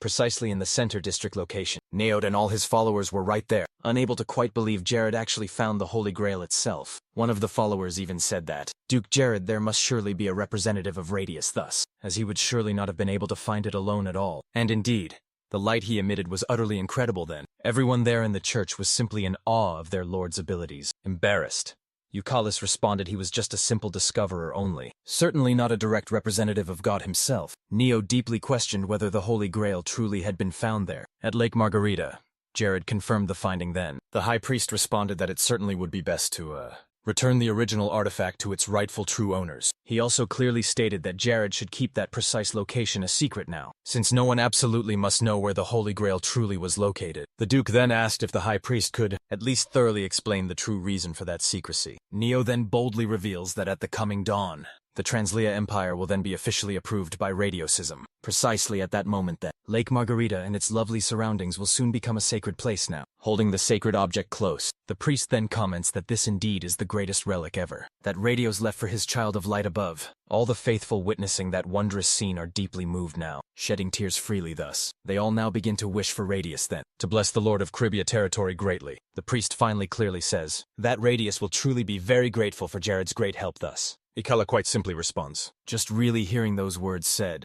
makes him feel now as if his whole body is truly filled with blessings instead. However, the system then informs him that, through the Pope's sincere prayer, the boy fully received a 50-point increase in his divine power too. Hearing all this, Jared is impressed now, as he didn't know that priest was capable of granting divine power well, with just a single very word before concluding too. The new OD says he truly hopes Jared will visit that sacred place again soon. In the future indeed. The boy comments quietly that he will keenly look forward to seeing him then build the second great temple of the whole continent itself. Once again, the high priest warmly thanks him for everything done and asks the young boy to be very careful now. The Duke replies now, saying he wants God to bless Saner fully. Jared intently thinks that now that the place is sacred fully, he really wants to check Saner's overall status first. The system then displays all the important information about the new Holy Land there. Analyzing the Holy Land window closely now, the blonde-haired man is truly impressed by it all. He states that this Holy Land window is just an additional power boost indeed. Such a special given name makes his young heart race fast. However, he affirms the sacred place still has a long way to go now, as he is clearly starting out from literal scratch here. But at least the powerful gods are closely watching over that blessed land now. He briefly explains now that various gods now are keenly observing that world with great interest now. Thus, Jared concludes now that when he died from overworking in his past life, and was reincarnated over there, it was very probably due to a god somehow. The young man also informs now that there are 4 categories of gods now. Lower, intermediate one, superior, and transcendental ones. But it's never possibly known which precise category they belong to. Huckle states clearly that this is the strongest holy land of the Church of Radius, and that with it, he could surely raise a lot of money for a bigger project soon. Furthermore, that the predicted crisis surely turned into opportunity. He managed now to handle it quite wisely, turning clear difficulty into something more beneficial now. However, something specific was clearly bothering him now. That is, If clearly something concerned him so much, it was probably that resentful guy alone. The masked man now from the previous day, definitely. In the Scenaire district, several new tents could be seen clearly set up indeed. Ella, while calmly drinking wine alone, says softly that being alone right there with Jared gave her a strange new feeling. The young woman also duly congratulates her duke on finding the Holy Grail, quite impressed indeed by such an achievement now. The blonde retorts sharply that this must be a new feeling perhaps for her, as she was, after all, very devoted to the Church of Radius. The woman confirms this, saying that indeed, for her, Radius was both the origin and indeed the end of her entire life, which truly explains why she so despised the Dark Church. Our protagonist feels quite truly proud just simply listening to all of that now. The boy asks his lovely companion if she would like another glass of fine wine. Ella gracefully responds that she simply could not refuse to drink. During such a very private meeting with the Duke, Gerard keenly asks her what her future relationship with Chloe would be like in due time. The strong warrior seems thoughtful now as she slowly sips her wine, realizing silently that there were 4 short days left until September. The woman calmly explains that her contract with Chloe will soon expire, and thus they will end their agreement formally. With that in mind, they will probably simply go their separate ways then. The young woman states quite clearly that Chloe is a good disciple indeed, who could easily understand practically everything she taught, making her indeed feel quite greedy. Since Chloe was truly a gray elf with some great skills, Phyllis questions just why they are now parting ways. And Ella simply states that Chloe has already surpassed the stage where she could teach her truly. More importantly, it now seems that there is a better teacher for Chloe. The blonde then asks if that teacher is him then, and the red-haired woman fully confirms that. The woman informs them that Chloe's skills increased drastically when she started intense training, with Jared experiencing real extraordinary growth now. Finally, Ella says that she has already made her big decision now, and it is time to simply let Chloe be free to make her own choices. Jared feels quite touched, saying that he could see how much she valued her dear disciple, but he would stop talking about Chloe right now. Ella replies that she truly liked that side of him then, since the past was now the past completely, and it was surely better to forget everything there. However, the man now reveals that he actually had yet another real reason for calling the young woman there, as there was truly something he needed to urgently do in secret now. The confused warrior asked aloud why this truly had to be done specifically with her, and definitely not with the other servants there. He simply explains that he believes the Umbra will attack very soon, and even although he couldn't precisely predict the exact probability, he was, without a doubt, almost quite certain of it. Our main protagonist thinks quietly that Clues is seemingly the kind of sly guy who always tries to destroy things. As soon as those things really begin to properly prosper, he certainly wouldn't be so very happy seeing Sinner grow much now. Ella gently asks if Jared indeed was looking for specific people, those who surely had already bravely fought against the Umbra, and Jared simply and directly replies that he indeed was, because there would likely soon be a true crisis in the Holy Land. The warrior, still confused a bit, asks if Jared knew Clues actually. The Duke quickly responds that he certainly does, as Clues is, notably, the Archbishop of the whole Umber Church now, a man distinctively with gray hair and a mask fully covering his very face. Hearing all this, his companion is truly impressed quite a bit, saying the sole way to know Clues is by venturing into the depths of the Umber Church. The young man advances onwards, and promptly responds then that he's been keenly interested in the church since childhood days, but she declares this wasn't something he could answer so lightly now. The young woman then clearly states that, in any case at all, she wished deeply to know how she might be of help soon. Jared quickly retorts that the Umber Church possesses very little funding here, and used to desperately resort even to theft then, so he strongly wants her to use gold coins to lure Clues plus his troops too. Moreover, indeed as always happens, he would gladly give her a lot more money now, making the young woman exceedingly excited about it truly. Somewhat embarrassed, she politely asked the Lord if he was free today still. Hearing all this, our main protagonist becomes quite flustered soon, unsure at all of how best to immediately respond. However, the brave warrior reveals she actually just wished to discuss tactics well, to execute their crucial plan quite well now. And Jared plainly says that if indeed that was the present case, they would thoroughly talk about everything 2 days later then. Here, we see the full transportation process for the Scenaire district. Inside one carriage shipment was the master potion contained. In other crates now were some spiritual stones from purification magic circles themselves. Additionally, there was also food too. Unrefined gold and indeed pure gold. Leading all the soldiers is Ella here. She shouts that they are fully responsible for transporting the security materials, and everyone fully agrees, with an unknown wound on her cheek too. The woman comments that the injury was tingling quite a bit. The warrior explains clearly that the Lord had injured her in a simulated battle exercise, and she ended up simply underestimating the boy clearly. In her mind, she thinks that with his current skill level alone, not even Clues himself will be able to defeat him at all, and that ability of his, the very first-class magic missile skill, was not precisely what she expected entirely, because usually that ability just doesn't have more than 5 arrows in total, and she was certain she clearly saw more than 80 projectiles, and truly the more she thought about it all, the worse it simply became. So she raises her hand high, shouting loudly for all soldiers to speed up now, because they truly should focus on advancing ahead, and forget all about their current surroundings now. All of the soldiers, utterly devoted to her, promptly agree now. The young woman seems quite satisfied now, thinking for a moment more. She then affirms to herself that these troops are well trained indeed. Elite troops, certainly with high-quality armor, it's true. Not only that also, but the insignia of the aggressive knights bore the emblem of a black lion with a golden outline bold. But truly, before she could continue delving deep into all this, the young woman says she actually should also calm down now. Then she firmly states now that she will first check to see if the Lord has finished his work yet. Within sight indeed, Jared's flying overhead, keeping an eye on the carriages. It is quite possible to see here that the boy was using 5th-class magic. Invisibility magic so true and greatly praising it now. He notes rather quickly that with it, he could actually remain hidden until he's ready to launch his attack. But indeed, it consumed a lot of mana power. But in any case, he truly needed to send a strong, clear message to people, that if anyone ever messed with his people now, they would all be utterly destroyed. That's exactly why he hoped clues would fall right into the trap. Since he'd prepared everything beforehand, it would be disappointing truly if they didn't take the bait then. And although it surely was just bait, if he were the king,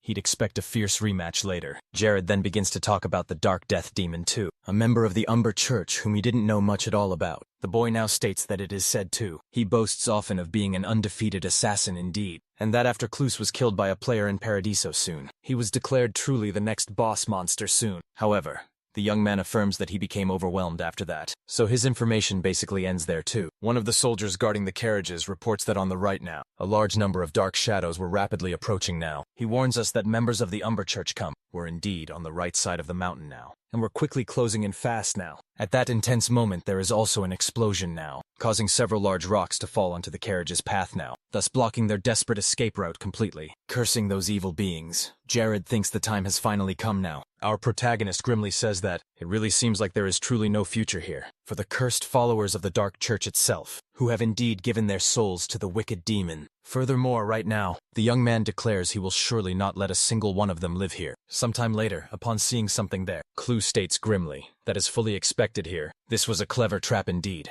The man thinks they knew he would come, and started this march on purpose now, to attack him while distracting him using bait itself. Seeing his soldiers destroyed now, he tells Jared grimly this was indeed a high-level strategy, but he had come indeed with many disposable soldiers, so he was fine. Clues also suggest that he is feeling quite awful, and furiously calls Jared a damn child right now. Finally, he sternly warns that he will take the boy to hell itself for utterly destroying 500 of his men indeed. The Dark Church's devoted followers begin chanting dark words, and declare that Jared is the foolish leader who follows Radius closely, and for that grave transgression, he surely must be killed now. The blonde man calls those vile creatures bastards outright, and scolds them sharply for cursing at him so boldly. He then quickly summons a powerful magic circle in his very hand, clearly preparing to cast quite a spell now. The boy instantly activates the magic missile of sextuple transcendence at once, launching multiple bright lightning bolts at his opponents quickly. The Umber Church followers take the full burning brunt of the fierce attack, and question aloud what kind of powerful dark magic this truly was. Jared bravely declares then, that is a baseless magic that can only be used by just one person. This powerful magic was indeed his transcendent magic there. He then explains that those magic missiles falling rapidly like rain are quite like wind spears which are difficult to even track. Furthermore, he recalls his potent skill, the formidable double transcendent electric arrows indeed. This incredible ability consists of shooting arrows now, with deadly electric currents from absolutely all directions, leaving truly no countermeasure available to anyone. Thus, he valiantly launches his amazing ability, creating a truly spectacular show of purple lights in the sky above. However, this was not so pleasant at all for the dark mages there, who couldn't even properly retreat at all, because they would be slain by Clues in those final moments of theirs. One of them curses Clues aloud, wondering just why he aspired to claim a land that had a mage of his mighty level. Jared lands firmly, declaring to everyone there that this was not really a fight, since they hadn't even touched a single strand of his blessed hair. However, Clues suddenly appears there. Noticing this presence,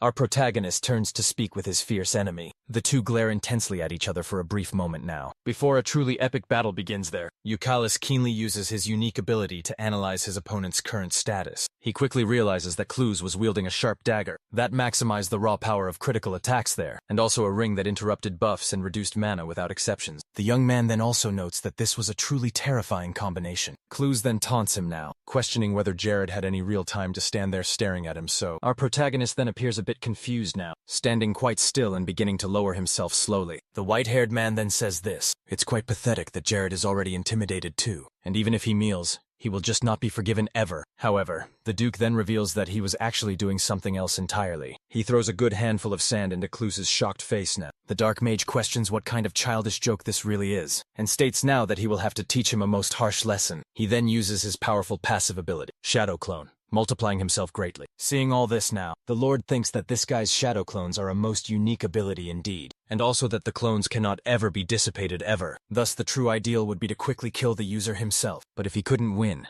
at least he should aim for the ring truly. Cluze was so confused now, questions what Jared is precisely looking at with all his multiple copies now. All of them closely surround our protagonist and charge fiercely at him to attack him. The boy begins expertly dodging various swift dagger attacks too, even losing a few strands of dark hair in the sudden process now. The masked man declares calmly that this is very good though, but Jared seems genuinely truly confident anyway. Suddenly the boy uses now his teleportation great ability indeed, appearing swiftly behind Cluze eucalyptus right now. He quickly places his hands right around his opponent's tense neck here, and Cluze questions sharply how Jared found his real solid body at all, laughing wildly while choking Cluze deeply now. The blonde asks plainly if he hadn't realized it now. The boy explains calmly that he had mixed a shining golden powder into the sand first. He had thrown it at the very start of the big fight you see, because he already accurately knew the man was truly skilled in shadow clones now, and had this fatal inherent weakness always, of not actually being able to reflect his own shadow clones indeed. And with the subtle golden glow of the distinct powder now, he was indeed able to find the real body without even noticing any clues. Our protagonist then uses a truly transcendental telekinesis ability here. He launches his stunned opponent high up into the sky now, just as if he were Team Rocket right from Pokemon indeed. Jared then explains that this indeed is an unpleasant type of magic that uses the sheer power of telekinesis to actually alter gravity now,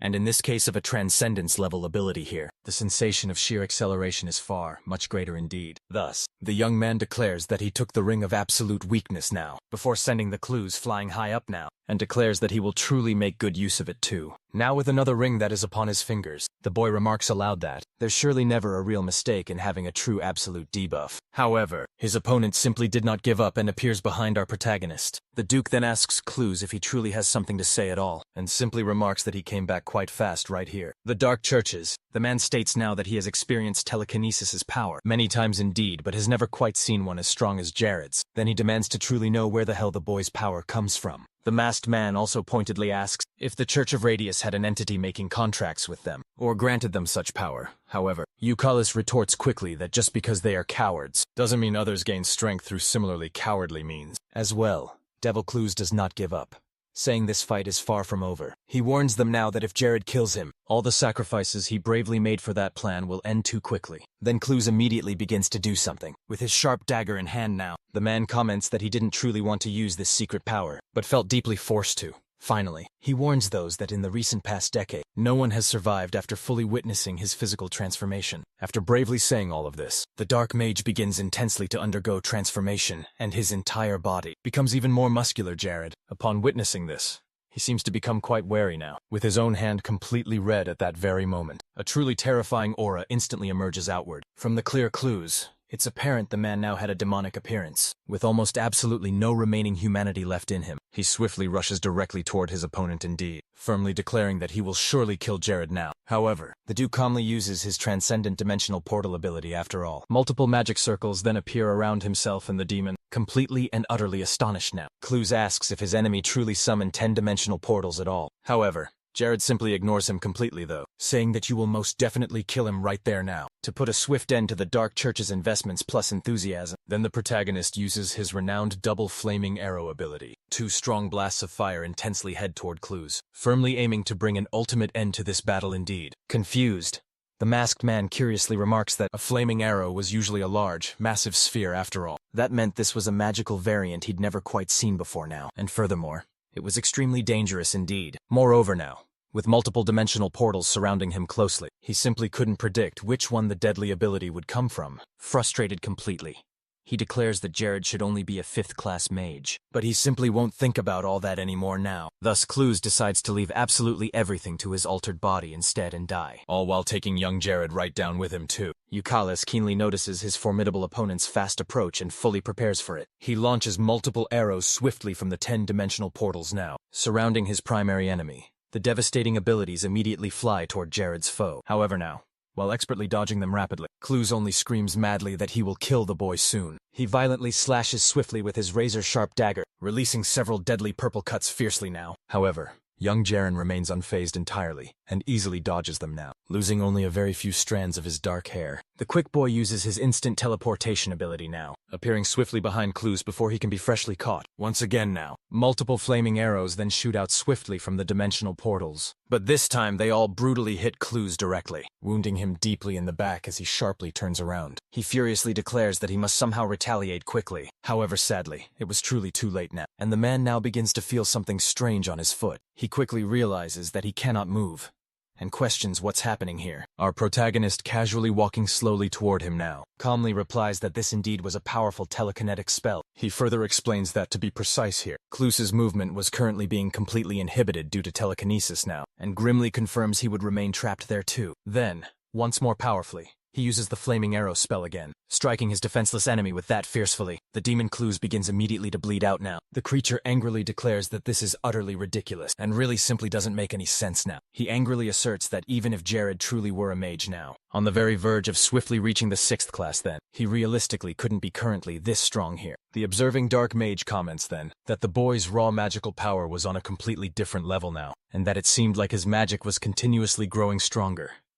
Truly. We then quickly see that many of these powerful things the man spoke were thanks to the very artifacts Jared possessed now. Yahello approaches Clues swiftly from behind, and uses the ring of absolute weakness that he had before, stolen from him, activating the certain death ability so fast. Clues now questions how the hell Jared knew that skill, if he had in fact just obtained the ring indeed, and then states clearly that something strange was happening to his body. He then tries to use the defensive stance ability to avoid dying then. However, Jared very simply responds now that the man was even dumber than he had ever imagined perhaps. Frustrated, Clues turns swiftly to attack Jared, and suddenly something happens. We only see our protagonist's magical tool with some dark bloodstains now. The number of follower questions just what was happening, and Jared then simply gives a wicked smile at them. The masked man intently asks him how he had just indeed received a fatal wound from a magical tool now, specifically designed for spiritual stones as well. Jared then reveals that since he had used certain death, Clues was temporarily left without any real defenses it seemed. Because of all this indeed, a wound inflicted by that magical tool became a truly fatal injury. Finally, he approaches his dying enemy closely, taking his dagger now and declaring that he will surely keep it. But to be quite sure, he states clearly that he will make absolutely certain that this indeed is the true end of Clues. As he moves in to strike,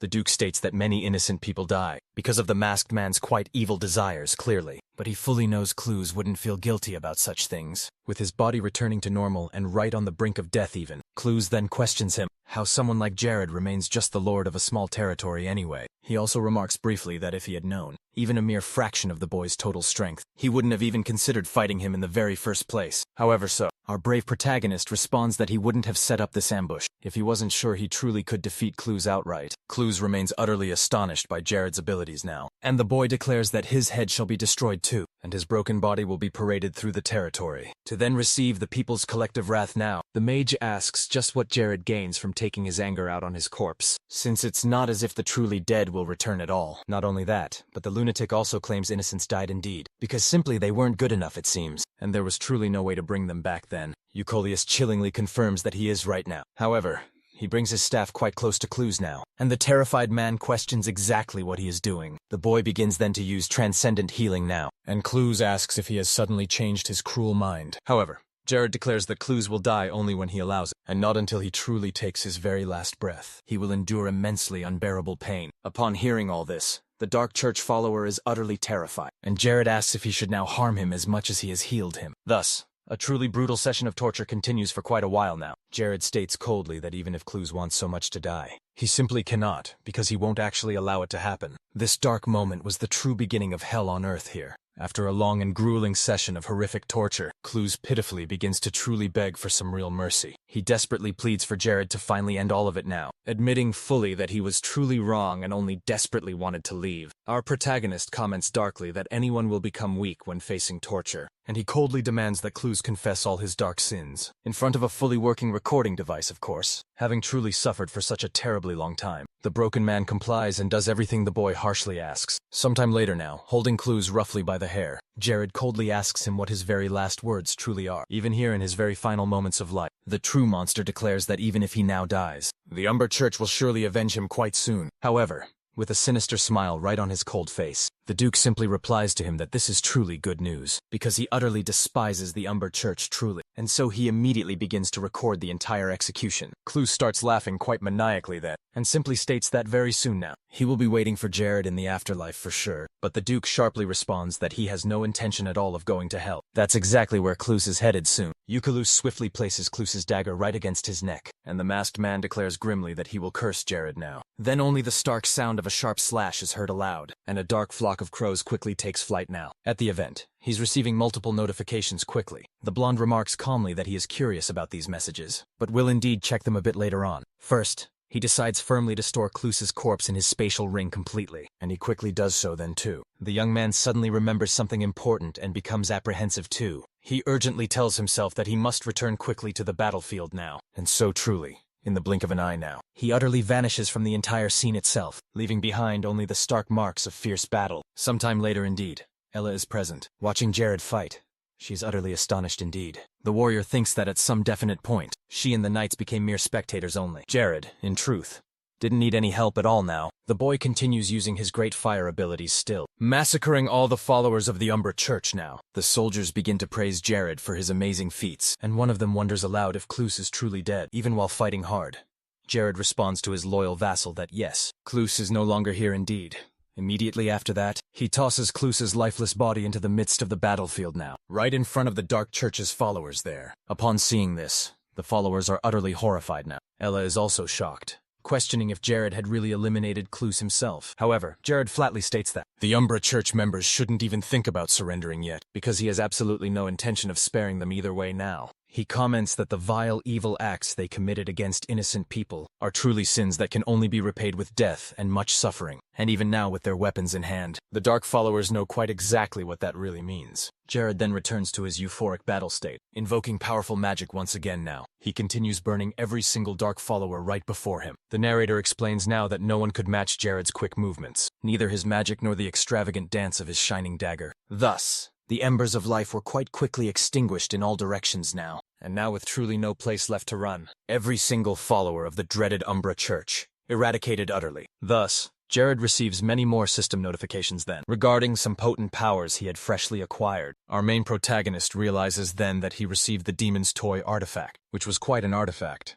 and also the triple keen eyes keen ability. Yahello keenly comments that before he even fully noticed it, the Demon's Toy was surely already right in his own hands. And indeed, it was in fact also a special ring, and specifically it was an artifact obtained only by killing 1,000 people, granting various buffs indeed. The young man begins just to contemplate a few things deeply, until abruptly someone calls directly out to him just now. Ella, accompanied by just a few soldiers there now, shouts loudly and starts running directly toward Jared there now. Unable in truth to believe what exactly she was seeing at all now, the woman intently asks how he had managed to slay his sworn enemy Clues, and she now admits that she truly simply doesn't know quite what to say right now. The boy simply calmly responds that he just simply used his ability here. It wasn't anything really special at all. Our protagonist keenly thinks that, as he had said it, he who received transcendent magic now was far superior indeed, compared to the foe Clues. Moreover then, there was truly a massive power gap between them all. That could not be overcome easily, and this crucial moment now could lead to big changes in the future ahead. Embarrassed,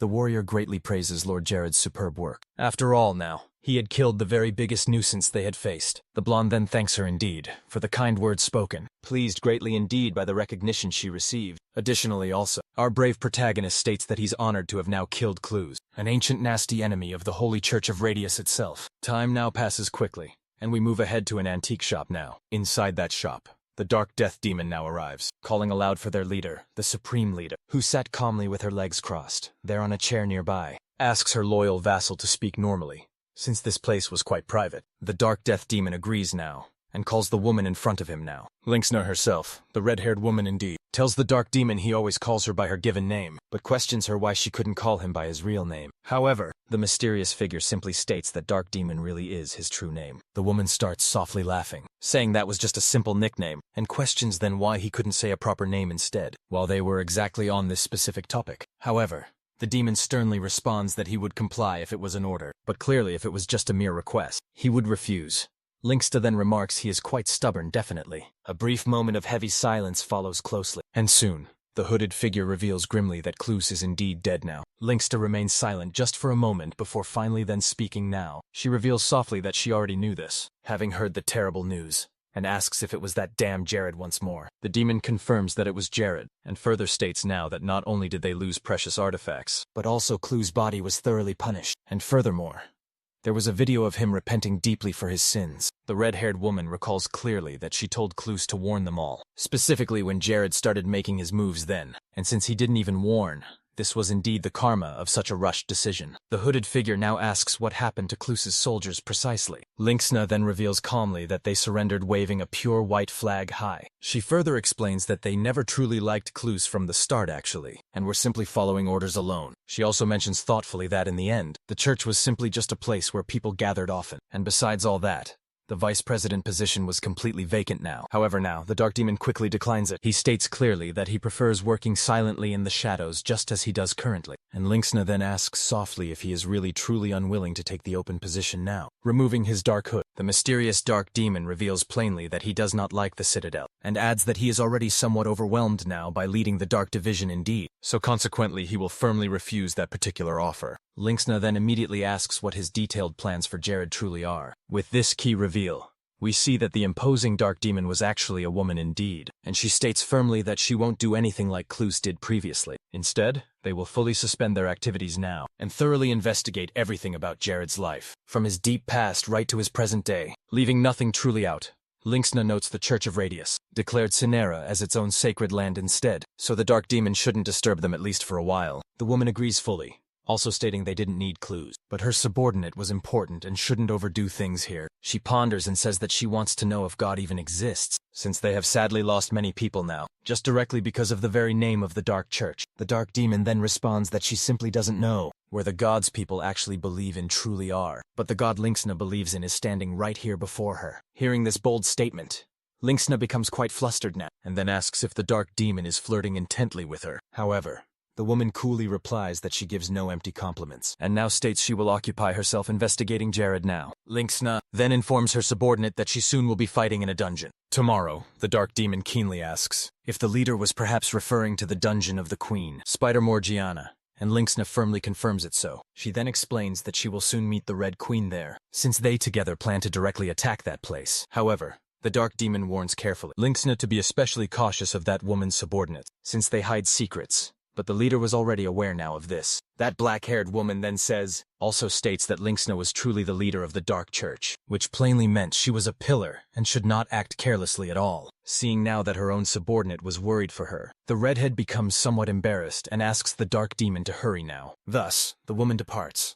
And sometime later on then, Linksna appears quite thoughtful there in her chair, as she repeats aloud Jared's very name. That woman seems to certainly become quite irritated. Finally, she declares that she would kill that man at practically any cost. Now let's quickly move to September 1st at the Cribia mansion then. Our protagonist was intently reading every single notification he had not yet seen. Upon realizing quite clearly that he had received a title, Jared keenly comments that the system grants such things, precisely when an important change occurs for the player now. It's a reward, clearly, for acquiring that very title. He then receives a part of the map of Tristis Island there, with that special object right in his hands. The young boy seems perhaps somewhat confused now. He explains clearly that Tristis Island is located west of the Anas continent. It's also definitely home to the continent's largest dungeon now. It's called the imposing Great Labyrinth of Neas, actually. However, what he just now received is indeed a map that could serve as a shortcut to a part of that labyrinth. He informs him directly that this island is a place that draws the focused attention of all Paradiso players currently. He also mentions clearly that the Great Labyrinth of Neas is simply a dungeon with a notorious reputation now. First, because it is a massive structure that descends underground, purely to specifically satisfy the developer's odd tastes. Right at the underground entrance, there exists a dimensional portal, changing color every minute precisely. This means that the labyrinth you entered just a minute ago, and the one you enter a minute later will truly be different. Moreover, the very starting point of the labyrinth itself, connected to the dimensional portal, keeps changing each minute too. Thus, even if you prepare an attack based on portal type A or B carefully, you may end up in a tight and difficult labyrinth still. Not only that now, but if the glowing dimensional portal was type A yesterday then, the dark dimensional portal might indeed be type A today as well. However, the labyrinth's elusive solutions were now in his hands firmly, and that there was ultra-secret vital information for him. Our protagonist also keenly notices that beneath the letter beside this map, some crucial additional information about the labyrinth itself was written below. Finally, he finishes thoroughly reading all of the detailed information now. Jared declares thoughtfully that this must be highly important inside information, but he couldn't possibly go there just yet now. He ultimately had to wait carefully for the right opportune moment then. He also keenly realizes that Chloe was supposed to arrive at that exact moment, and suddenly becomes quite confused about the unfolding situation here. Throughout the whole mansion, we see someone very nervous now. Chloe seems quite anxious about something unseen, and also afraid to even enter her lord's room. Hayes surprises the poor girl by asking when she arrived now. The elf quickly responds that she had just arrived here, and Hayes tells her she should indeed go see the lord immediately then. The blue-haired woman also urges her to go quickly too, as the lord had certainly been waiting for her for a while. However, the hesitant elf hesitates and questions aloud. What would happen exactly if the lord ordered her to leave the mansion? She explains that she still had a lot to even learn from him, but Hayes simply calls it a rather stupid question. The maid strongly asserts that the elf should not hide true feelings, that she should express them fully and be quite sincere now. Then she very quickly bids a swift farewell, rushing back now to her training and saying goodbye to Chloe. The worried elf still seemed quite reluctant now, but finally, she fully made her final decision. Sometime later on, we see Jared sitting in front of his subordinate now, asked gently how her private training is fully going, and inquiring whether she has indeed been practicing stealth, to which the woman simply replies with a yes response. The Duke asks directly if she has any further questions, or if she is entirely satisfied with absolutely everything presently, and Chloe once again answers in the affirmative, saying yes indeed, wanting so keenly to carefully test her resolve. Euclid calls Chloe an idiot now, and the girl again replies yes. He warns her that he was even thinking of calling her robot yes. Yes, that is, instead of actually calling her Chloe, and then the girl finally lets out a slight giggle now. Jerry then begins to carefully explain the actual reason he called her today. The young man reveals that he would definitely need the girl's special skills in the future, since they certainly need talented people just like her in that mansion. However, he truly knows that she rightfully belongs to the Grey Elves, and hence she will have to inevitably return to her respected clan. Chloe keenly asks if he still might want to offer her something despite this fact, and the young man promptly responds with an affirmative yes again. Shared says that the young girl left her hometown to gain crucial experience in the human world, and also by staying in that very mansion, her unique knowledge would truly increase. Our brave protagonist thinks that the great labyrinth of Nas is a dungeon indeed. He will conquer one day, and Chloe will be of great assistance. The young man thoughtfully thinks that he had already explicitly talked about this with Ella before indeed, and it seems that sweet Chloe is going to soon accept the offer. However, the beautiful elf says that she had never thought about that before, and she was actually carefully planning to leave tomorrow. Jared finds all that quite strange and is confused by this turn. The boy tells himself that, from what he clearly heard yesterday, Hayes, Isabella, and Elena were diligently preparing to attack the Nightmare Forest. So he wonders thoughtfully if Chloe is actually saying this then, just to raise her final price. Jared and his trusted subordinate stare at each other for a tense moment, and a heavy silence fills the quiet place. The Lord then finally says that the elf worries too excessively. Jared states clearly that he really needs the girl and truly wants her close, since he greatly desires her dedicated help for himself and his mansion. Chloe hesitates now and questions if her master truly needs her, so she remains perfectly silent for just a brief moment, simply looking directly at the floor beneath, unsure of what to say still. Our protagonist here thinks the young girl must have so much going through her mind, and insists that he genuinely needs her assistance. The Duke clearly explains there is no one else by his side, who specializes specifically in stealth and assassination, quite like Chloe does. Indeed, besides, there was just one more thing still that would convince her fully, and the curious young woman asks directly what that truly is. Jared informs her that she will surely learn from him always, because in just a year he will locate a teacher for her then. The Alpha asks if that is true always, and Jared responds he does not lie. You calls. He also explains this new teacher might teach her more than Ella too, making Chloe quite tempted now. Our protagonist thinks he is surely going to call for Mito right now, a 70-year-old man instead, who has spent his entire long life on the path of assassination indeed. He indeed says that unfortunately, for Mito was actually not in the Battle of Armageddon, because he sadly died at the age of 79 due to a certain illness. By returning now to reality, the Lord simply asks Chloe to certainly stay, since he will provide her lots of experience, and she should definitely think of it now as lessons for queens. However,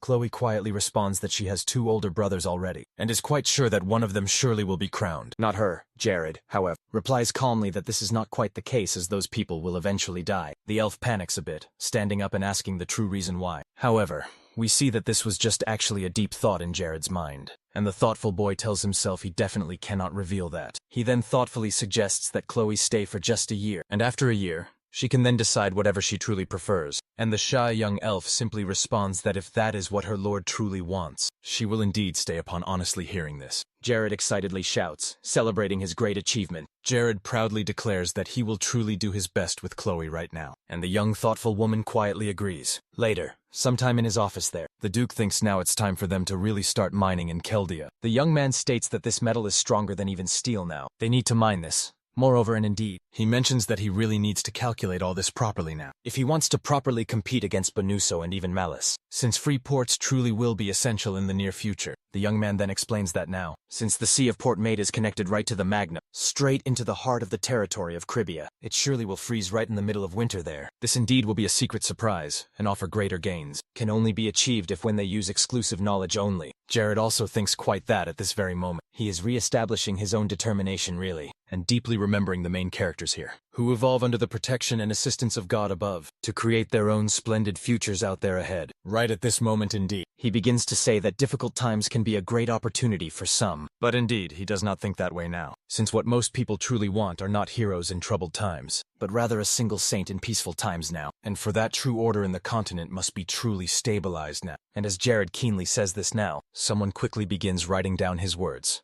asking him to continue forth. Our main protagonist keeps delivering quite a motivational speech, almost as if he truly wants to please someone else. And precisely after writing everything down there, Valdez earnestly asks his lord to keep talking, for it was incredible now. Jared states clearly that Valdez kept saying very well repeatedly, so he then thought the man was only praising him for his own mere benefit. But Valdez quickly replies that he was indeed not only. He affirms surely that he had already said this just before, but further he does not truly know how to speak empty words now. Yu calls and responds that it is simply fine now, and clearly comments there, this surely is not an inspired or copied phrase from anywhere yet, but certainly simply his own original thoughts then. Upon keenly hearing this stated, Valdez then responds that that was exactly truly what he had felt. Thus, indeed, Jared soon receives a notification that Valdez's loyalty has reached 200 now, making the young man genuinely happy. The man reports now to his lord that the rainy season has just freshly begun down in the south of the continent, and thanks especially to this master, potions are selling quite very well indeed. The blonde then retorts that this is pretty good news, but Valdez firmly states that he is not exactly a military specialist. However, he would now like to share the crucial information he secretly obtained directly with his master himself, and it was clearly about the kingdoms of Bonuso and Malice, you see. Kyles quickly responds that he will listen to what he has to say now. Valdez politely hands Jared a fresh stack of papers, and informs him now that those are the details about the Navy personnel, who effectively manage the coastal cities too. Ports and regions, as our protagonist further notes clearly, that the major focus of that material is exactly on the stories of generals, who were sadly mistreated as foreigners in both kingdoms there. The long-haired man, upon hearing all this now, responds firmly that he is indeed correct, since the Navy is very costly compared to its overall performance. Jared then replies quickly that this situation must have been quite undesirable, in the eyes of the two greedy, foolish kings of course, and his loyal subordinate agrees fully now. Valdez plainly says then that the loyalty of the army and navy is as fragile as any sandcastle, on the very verge of total collapse soon. Eucellus then concludes that what the navies of those countries need now is a great opportunity, and a true cause. And if he can give them a clear cause indeed, to choose a new and better leader overall, they will transfer to a stronger,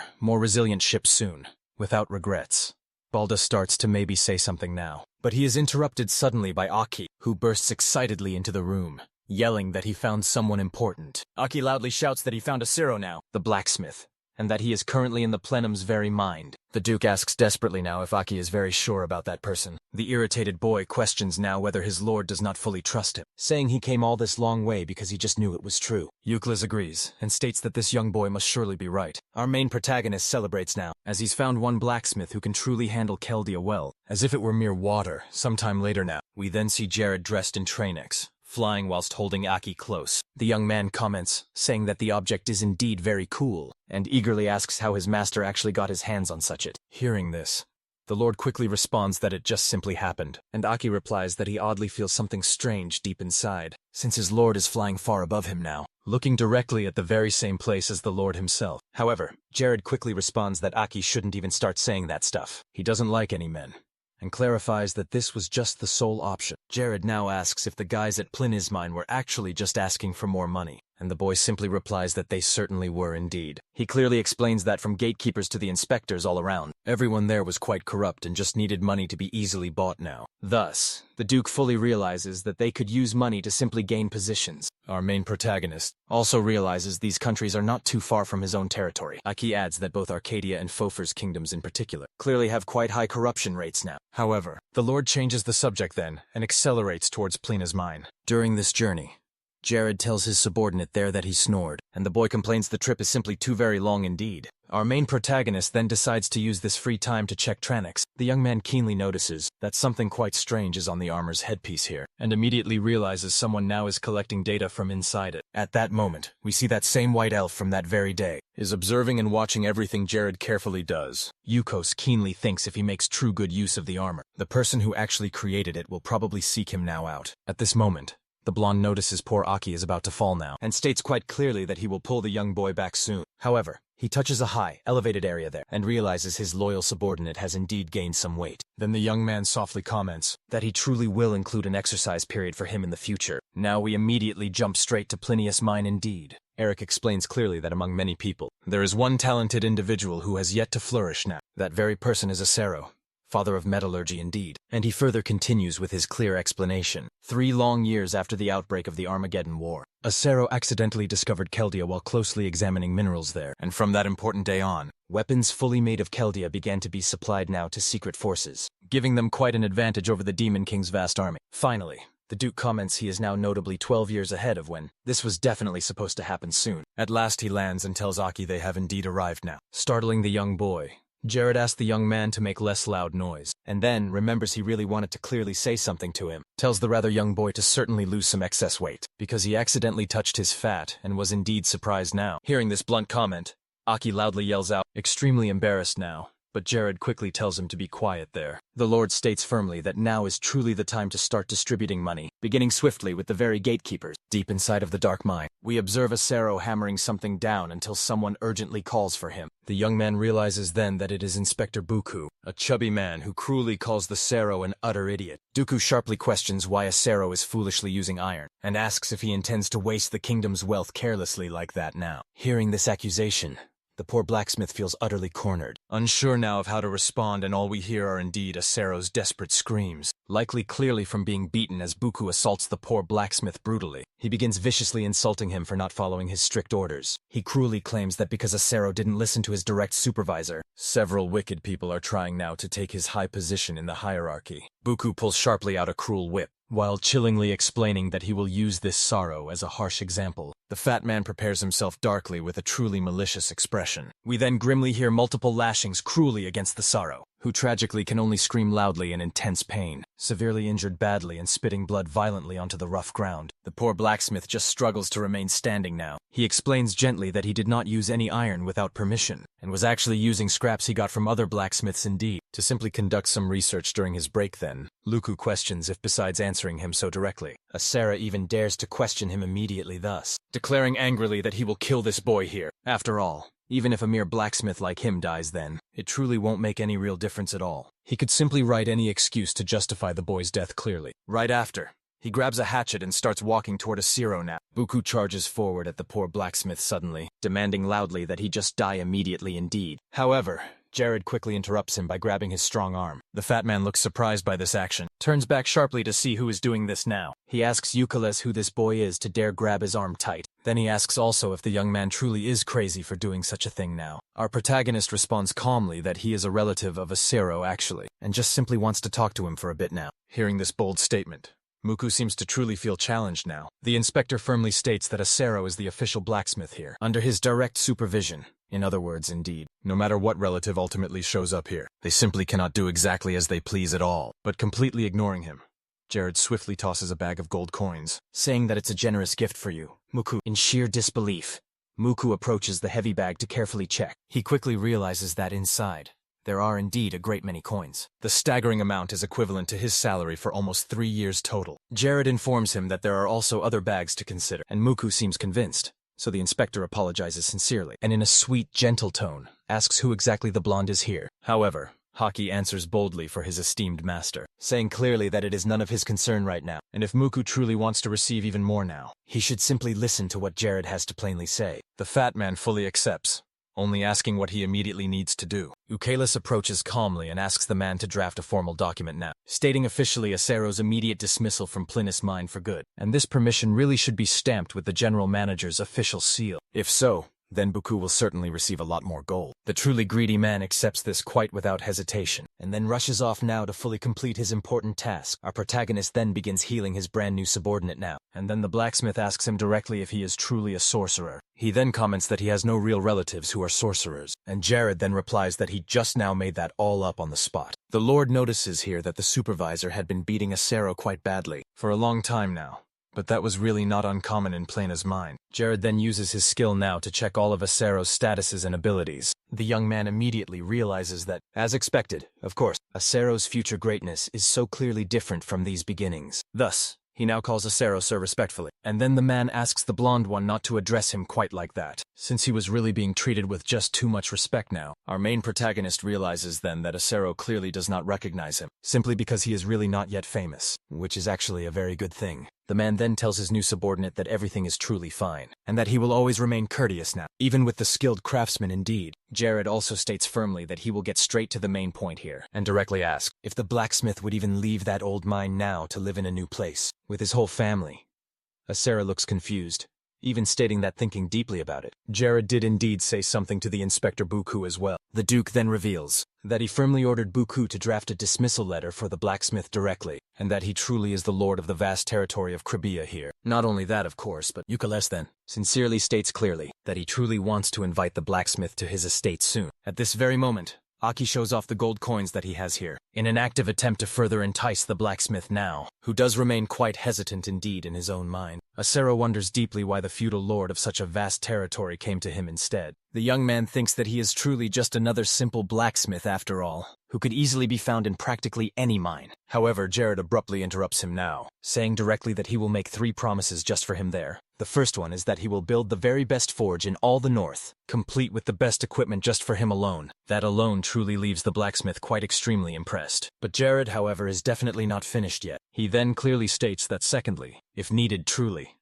he could provide the young man with absolutely any magical equipment, and he himself could indeed personally craft it well. Because, despite any appearances you see, he's a mage now and is very confident indeed in his crafting abilities there. Asura then comments that refined details are very difficult now, and truly that is all deeply impressive indeed. However, Jared does not finish his full speech and now moves on to the last thing he will say. He mentions that he will then provide a property for the man and his entire family to live in now, which leaves the grateful blacksmith in total ecstasy. The man is now extremely tempted by the generous offer now, but he still says that he does not quite know if he should fully accept it. Yukols now concludes that he is not at all asking him to create everything from absolutely nothing, and this is just simply an investment for Asura now, to produce a certain type of powerful metal. However, the blonde reveals that he cannot yet say which specific metal Asura will soon be working with at all. Our main protagonist also keenly mentions that the amount of raw material they possess is indeed enough to produce, on a very large scale as well, and hands a sword carefully made from that very metal to the young man. Seeing such a weapon, the blacksmith is extremely impressed quite truly and asks if he may test it. Jared quickly agrees,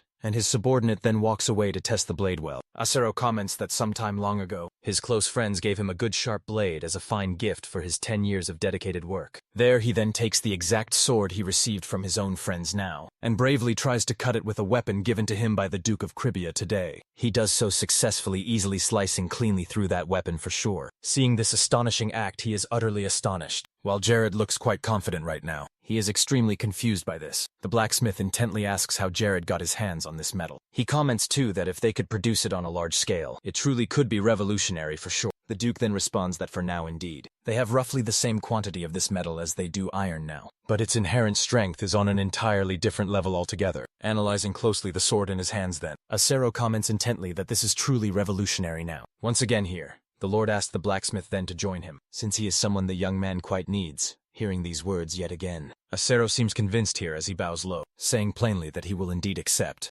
Accepting the offer and commenting, despite being a bit weak, if he could just be useful indeed to his lord, that alone would be enough, says the Lord. Hearing this, The Lord feels deeply emotional and quite happy indeed about the whole situation. Buku arrives now, saying that he has just finished his task, but he truly does not understand why the Lord is so interested in a mere blacksmith. Like him, the inspector also states now that he hopes everything truly works out well for them. While Jared seems to be plotting something secretly, Jared mentions now that he will give another gift to the inspector soon, and asked Aki directly to bring that. Hearing this, Muku becomes very curious now and asks what the gift really is, but Yukil simply responds now that it is really nothing special. In fact, he just truly wants to punch the fat man with his own fist hard, having already fully received the money now. Luku truly does not seem to mind it, saying that Jared must be stressed somehow, since he is, indeed, extremely large now. Our protagonist truly can go ahead and hit him with his best punch always. Hearing this, the Lord becomes very happy and eagerly prepares for his grand attack. He lunges forward now, landing a direct strong punch to Book's very face. The man is immediately thrown backward indeed by the blow's sheer impact. Aki is utterly shocked and stunned by the raw force, and even Sero cannot quite believe what he just witnessed there on the ground.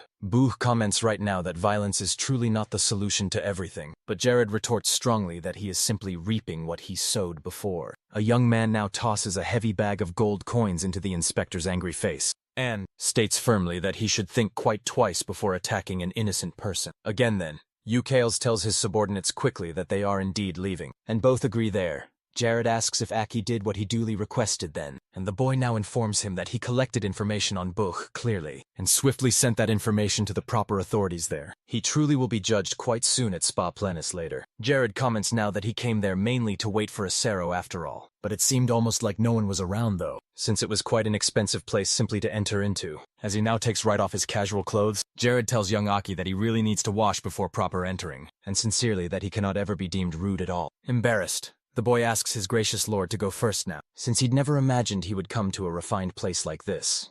Truly. And now wants to take a good long look around first, surely. Our confused protagonist looks quite confused by that, saying, quite plainly, that you take a look after first washing now. Upon seeing his own lord's naked body openly, Aki becomes extremely flustered indeed presently. Jared asks him if this is the very first time he's seen a royal member's bare body, then plainly states that it is the same as any normal person's body ever. Aki prepares himself now to reveal something important, but then Jared promptly interrupts him saying that it is indeed fine. He is surely not asking the young boy to show his own young body now. He's just going to go take a relaxing bath first here. Hearing only this stated fact, the boy becomes even more embarrassed again and simply nods while bathing. Yucatel comments simply that if he could build a luxurious spa in his territory fully, he would surely make a significant amount of good money too. Additionally then, he explains more clearly that he will need to significantly expand the industrial district outwards certainly, for adequate housing for new alcohol sales there. Enjoying nightlife entertainment and those cultural programs there. Right then, at that exact moment, the Lord hears some noise beside him.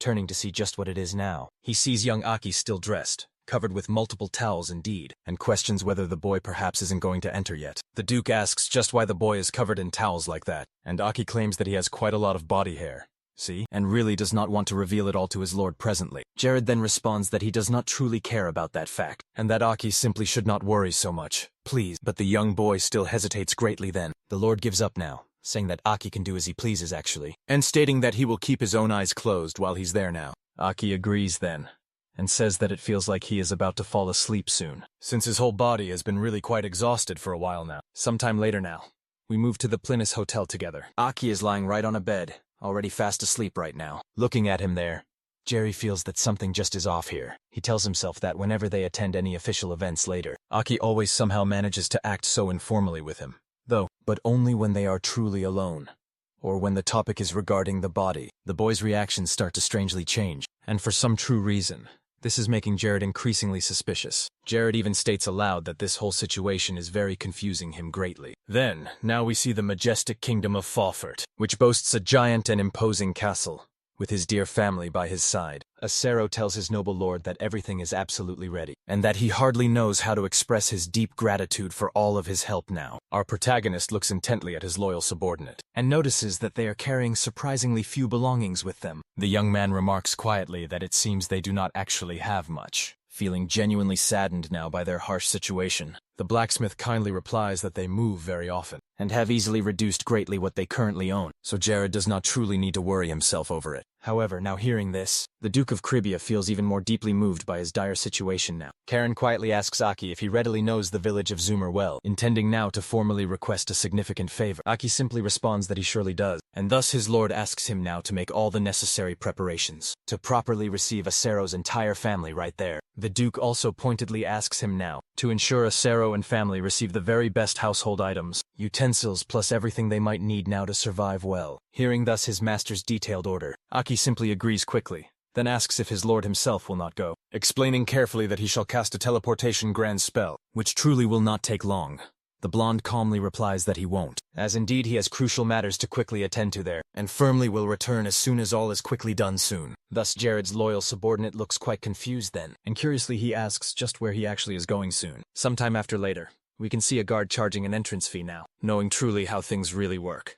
Jared hands the man a gold coin out, then effortlessly he passes straight by the awaiting soldier now, thanking politely him now for all his valuable service given. However, despite all of this kindness, the truly corrupt guard still directly asks the unknown traveler to wait just now. He boldly claims directly that he certainly needs to search the blonde now. However, Ukalis is completely unfazed by this event, telling him to go ahead now. But at that exact moment, he hands the surprised guard another shiny gold coin. The man apologizes for not fully recognizing that Jared is a merchant now. From there, he tells him to proceed onward quickly now. Just then, at that moment, we see another person being stopped by the guards there, and our protagonist truly realizes that this place is filled with corruption. Debt and scams truly abound, and this is the dark truth about the kingdom of Fafr. It is almost as if everyone there is intensely drawn to easy money. Moreover, this is truly a place where almost everything can be solved through simple bribery. And just at that moment now, we see the fallen underground mosque of the kingdom of Fafr then, staring intently at it. Eucalyptus thinks deeply that this is a dungeon he's been planning to conquer first, even before coming now to find Asura, stating firmly that the line is very long. The clever boy once again decides now to bribe one of the guards instead. He comments casually that the tired soldier must be quite hungry, and calmly hands him a piece of simple bread with a gold coin well hidden inside. The man immediately notices it now. Then he announces that Jared is indeed a noble, and orders everyone there to clear the way now, while the boy thinks that if he himself cannot change this country, then they will surely not change on their own accord. He then tells himself that someday he will change this whole place, and do so with his very own hands here. Then in another location now,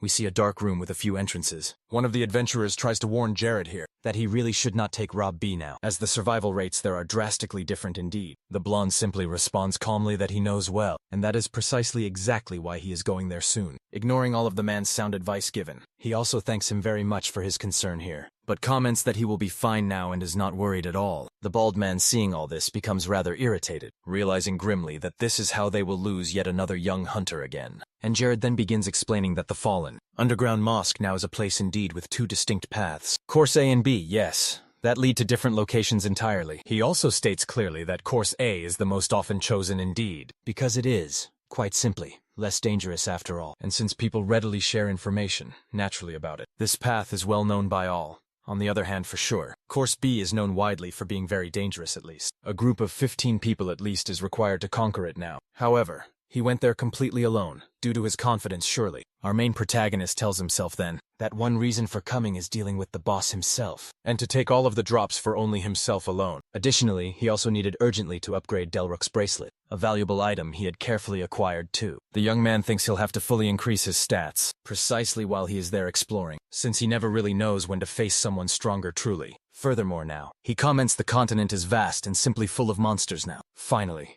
the brave boy reaches an imposing grand door, the true entrance now to course B alone. He does seem hesitant now, but is quite confident in what he can surely do. Thus he takes out the Tachinek's armor from his magic storage there, knowing he will definitely need it now before equipping it quickly. He thinks that the old sage who created it will likely enjoy seeing all this. He then activates the equip command immediately, making a bright red light shine brightly on the very armor. It suddenly fuses completely with our main protagonist here, uploading much information now directly in his quick mind. The boy comments that this must definitely be how a movie superhero feels so strongly. Ukels also quickly concludes that he's in good overall condition too, and should finish up things quickly here now. He subsequently opens the large door directly to course B quickly, embarking onward on his exciting new journey soon. A dark elf now seeing this all questions who the hell this person truly is. Considering this is indeed the fallen underground mosque structure now, he is clearly quite surprised at this point, saying that Jared must certainly be trying to take advantage of the dungeon run here. However, he still greatly hesitates at the moment too, wondering if this boy is really willing enough to go through all the monsters then. Alone, the old sage realizes that in clear reality now, our protagonist here is flying swiftly through the room indeed, ignoring the monsters. Thus, he concludes that Jared is staying quite close to the ceiling now, to avoid fully drawing the monster's attention now. On the ground now, the Duke tries hard to communicate with the elf, asking now if the creature thinks he is the best Tachyon X pilot that he has truly ever seen. However, the white-haired man is quite startled now, wondering just what he is witnessing here. Jared then asks the sage to really pay attention, since he is about now to see how well the armor truly suits him. The dark elf then states that if he had only known something just like this would happen, he would have then planted a communication stone to talk to him. However, the boy just decides that he will watch closely for now, since there is absolutely no good reason to be proud of Jared yet, before seeing exactly what he is capable of. Thus, we see our protagonist flying quite near the ceiling, passing right over all of the goblins now. As he flies quickly, the boy looks down and notices a huge crowd of the creatures. Even so, these undeterred. Continuing forward, he finally succeeds. The young man lands swiftly on the other side, having passed through it all, completely without danger. And then he strikes a small pose for the sage watching him intently. The elf questions, how the hell did he do that? How did that guy pass swiftly through 8 halls, without a single monster actually noticing him at all? He then states quickly that in just 2 short hours, Jared has truly done something unbelievable now. Additionally, remarkably, he has already reached the entrance. After just 2 hours exploring this vast dungeon now, Jared arrives swiftly at the fearsome boss's chamber. The floor of the grand hall is made up of varied rocks. At the very center of this massive gaping pit inside, Jared now wonders, where could the boss truly be? Confused thoroughly by this strange situation now, after a brief search, the young man finally finds his fearsome enemy, looking intently at the dungeon bosses before him. Ukels realizes quickly that they are in fact sleeping soundly, then sees that inside now, a fire lizard named Valera is quietly resting. Beside it now is its companion Valero, an ice lizard quite excited by this situation. Our protagonist then declares aloud that it is time now to take what he truly needs from these creatures. The Duke keenly thinks that as long as monsters cannot hit him, he can freely attack as much as he wants here. Additionally, this young man then recalls a specific spot inside the room, where he surely can accomplish this bold feat. The boy now explains clearly that in Paradiso, many people actively work on this complex game, which indeed has led to some conflicts there. As a direct result of this, some glitches appear that then allowed players to fight and easily defeat enemies much more easily. Precisely because of this point, the developers frequently release necessary updates to properly fix the errors that arose then. Even though Paradiso truly isn't a perfectly polished game, it is always trying to become the best version of itself always. Jared then precisely states that, however, he reincarnated 10 long years into Paradiso's past timeline, meaning the notorious bugs and tricks had not yet been fully fixed firmly. The young man notes clearly that for this explicit reason, he does not intend to face Valere and Valaro in a completely fair fight. He finally reaches a floating rock, which he calls the safe zone now. Our protagonist notes too, that he does not know quite how many people were sacrificed truly, before they discovered precisely this particular spot here. He also explains vividly that most of the surrounding rocks nearby are traps, with the clear majority of them being entirely fake. And if he were ever to attack his enemies right outside the safe zone here, he would probably certainly not survive out there. Jared says that he would be immediately caught quickly by the Lizard Brothers also, who have a sudden leap ability indeed. He would likely be crushed utterly and then eaten by the creatures entirely, so he could simply not allow himself to be caught there. The young man also states too, that those monsters there have a notorious reputation specifically. Than lands perfectly on the safe zone, completely prepared here. Ukales declares now that luckily, the surrounding walls outside cannot be destroyed at all by fire or even ice at all. Ukales decides suddenly to check something quite specific, and moves his very hand soon. Now the young man begins intently analyzing the abilities, and the powers of the holy ring he indeed received now. With that, he declares that he can now swiftly defeat the lizards using buffed, divine-powered attacks after this moment. He decisively decides that it is now time to begin summoning a spell. In his very hand, he activates the magic missile ability now, which instantly splits into 2 and quickly heads toward Valaro and Valere. The fire lizard immediately wakes up swiftly, enraged by the sudden attack. Its brother also becomes furious now. Ready to strike back hard, Valero uses its very special ability,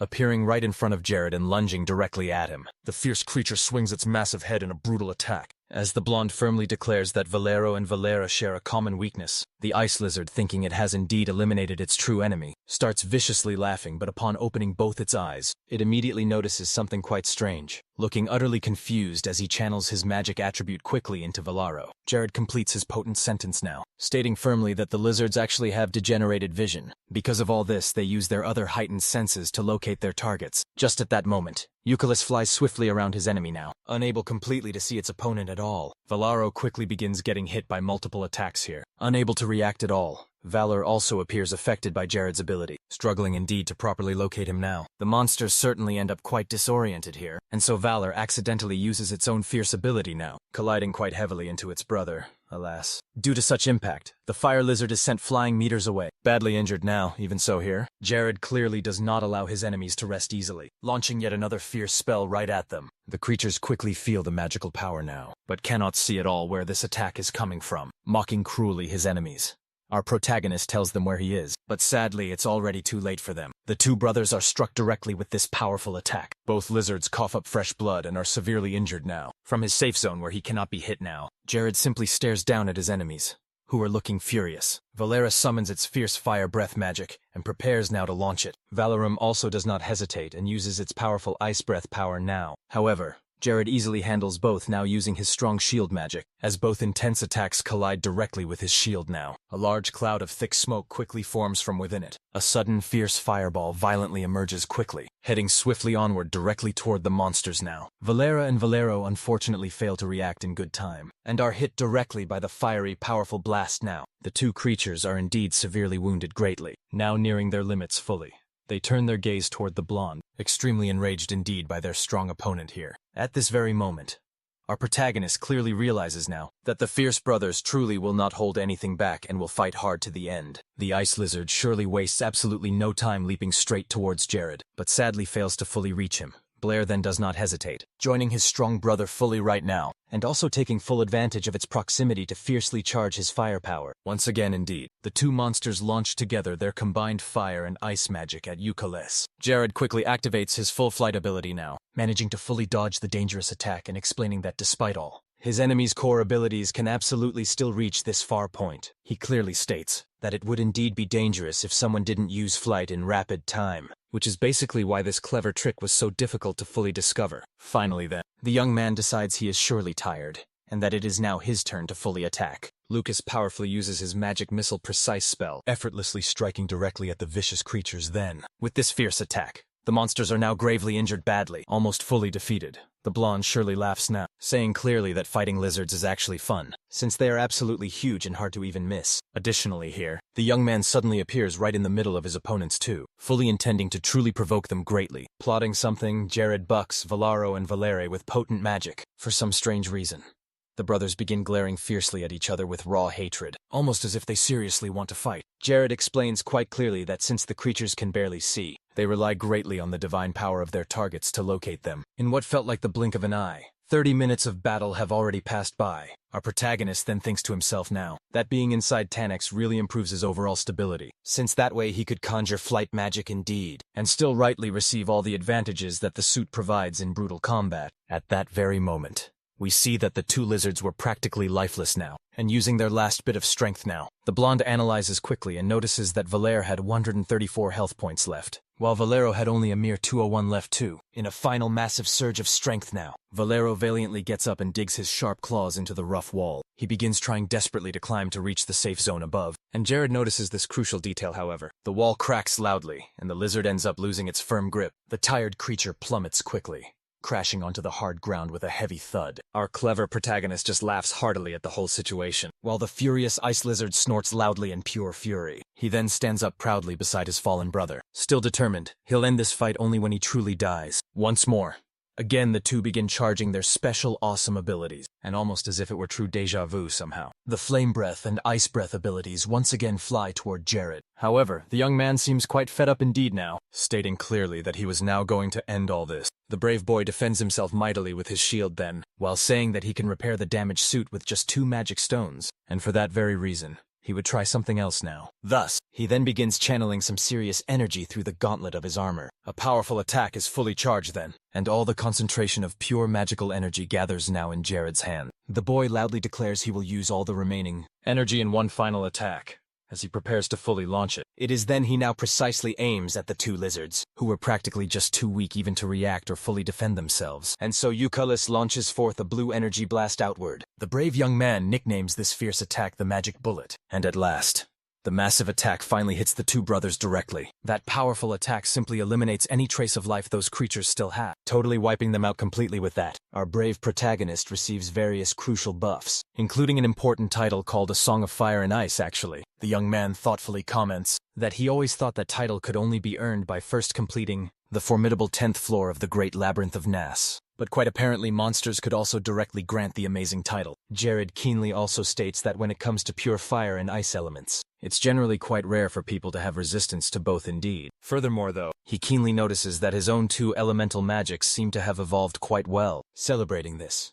the young man remarks that this is truly great here. The two fallen lizard corpses disintegrate quickly and some rare items are dropped. Analyzing all those shiny items, Jared confidently comments that they simply must be at least 5-star artifacts here. The young man carefully examines everything the monsters left right behind him, feeling truly impressed and amazed. But first of all, he carefully decides to store everything securely in the subspace, to ensure he doesn't accidentally lose absolutely anything at all. As he leaves now, he states he'll take a closer look later on. On the other side then, the elf who built the 10x there claims Jared was quite insane. The stranger then says he knew the boy was spectacular indeed, compared to others surely. But this exceeded his expectations, really. He mentions now that Eucalyptus there knew exactly the dungeon's weak point quite well, and even played smoothly with the two bosses inside, you see. Moreover, the damage he took was roughly 2% of his total health bar. Not to mention also that this fight was against the two infamous bosses of the Fallen Underground Temple. Wow. Valera and Valero were excited too, the elf said. Comments that it was like watching a pilot with a God-given special gift, and he begins to sweat now, extremely impressed by this entire situation. Finally, he declares then that he would definitely visit the current Tannex pilot soon, on the morning of September 5th coming. We go now to the Caribia mansion. Some of Jared's subordinates there were asking their lord indeed if he had summoned them then.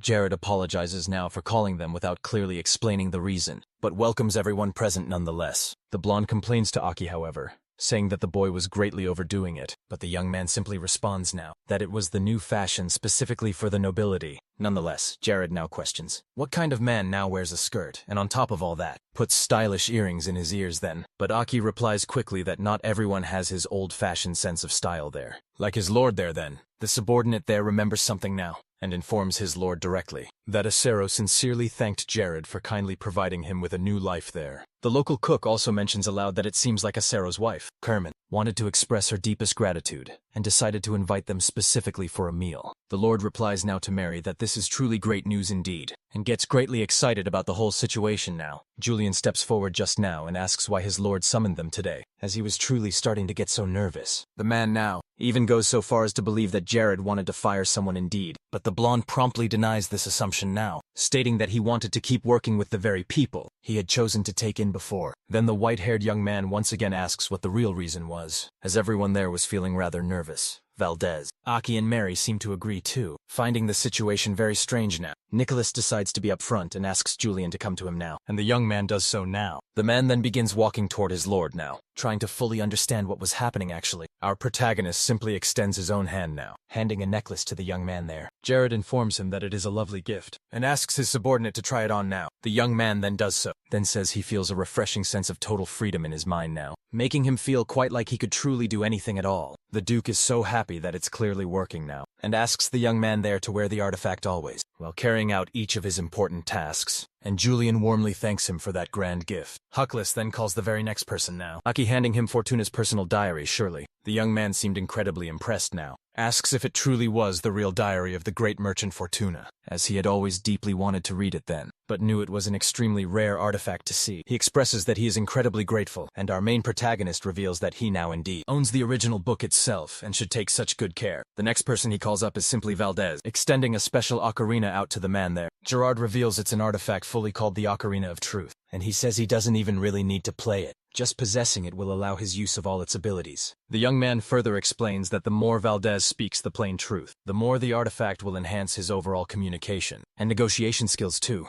and the man duly thanks him for such a gift. Lastly, he urgently calls Mary, quickly informing her that except just for her, everyone frankly should leave now, and try out now the awesome effects of their received artifacts there. The Duke's loyal subordinates thank him politely and quickly leave the room. Now the blonde stands face to face closely with Mary. The palpable silence settles softly between them now. The woman slowly opens her very mouth, commenting softly that she wanted to say something to her boss perhaps. However, Mia unexpectedly suddenly starts loudly shouting, calling for her dear mother and warning that Lacus was now looking for her. She then burst right through Jared's hall door there, telling her startled mother that her boyfriend was indeed looking for her, leaving poor Mary quite embarrassed upon hearing all of that. Jared himself is now extremely surprised too, wondering just what it all possibly meant. Mary then carefully begins to slowly explain just how everything happened. She states firmly that Lacus spent his entire youth training far away there, and he truly never had a real chance to meet others then. Meanwhile, right when she was pregnant with little Mia now, she sadly lost her own husband to a lingering illness. Moreover, even though she had rejected Lacus' advances many times over, she finally decided to open her heart after witnessing true persistence, after sharing truly all of this here. She apologizes softly for hiding it from her lord before. She then comments softly that she shouldn't be bothering him now, with anything so deeply personal there. However, Jared assures her softly that it is not a problem here, and that she does not need to ever worry about anything there. The young man also adds, commenting that he knows truly, nothing can truly stand in the way of two people deeply in love ever, and Mary also lies a bit, saying she will ensure it doesn't trouble her. Lord Nicholas jokes gently, saying there are rumors softly that he is quite the gossip there, when it comes to so many other people's love lives too, even though he truly doesn't care about his very own there. Mary lets softly out just a few small laughs right then, and once again apologizes sincerely for the inconvenience. Mia, excited now, asks eagerly if her mother did something truly wrong, and if her master was indeed going to punish her so, or if Mia herself should do it instead even. However, the Lord just chuckles softly and then calls for Mary now, wanting to talk about something private. The young man reveals firmly that he will support the cook always no matter what, only wishing dearly for her to remain disciplined in her important work and truly enjoy her own precious life. The woman is simply overjoyed by this kindness and thanks her master now. Eucalus, who is truly no fool himself, warns Mia seriously that if her mother and lackeys ever fight amongst themselves, she should certainly let him know about it soon. The girl promptly agrees instantly, saying readily she will tell her master everything indeed that happens, without her dear mother truly knowing anything. Everyone else in the whole room then starts laughing loudly at that very moment. After that amusing interlude, the blonde takes out some object now, asking the woman kindly to take it surely with her. He then explains carefully that it is the sacred healing shell of Saint Aponiosis. Mary, clearly holding the said object, simply amazed.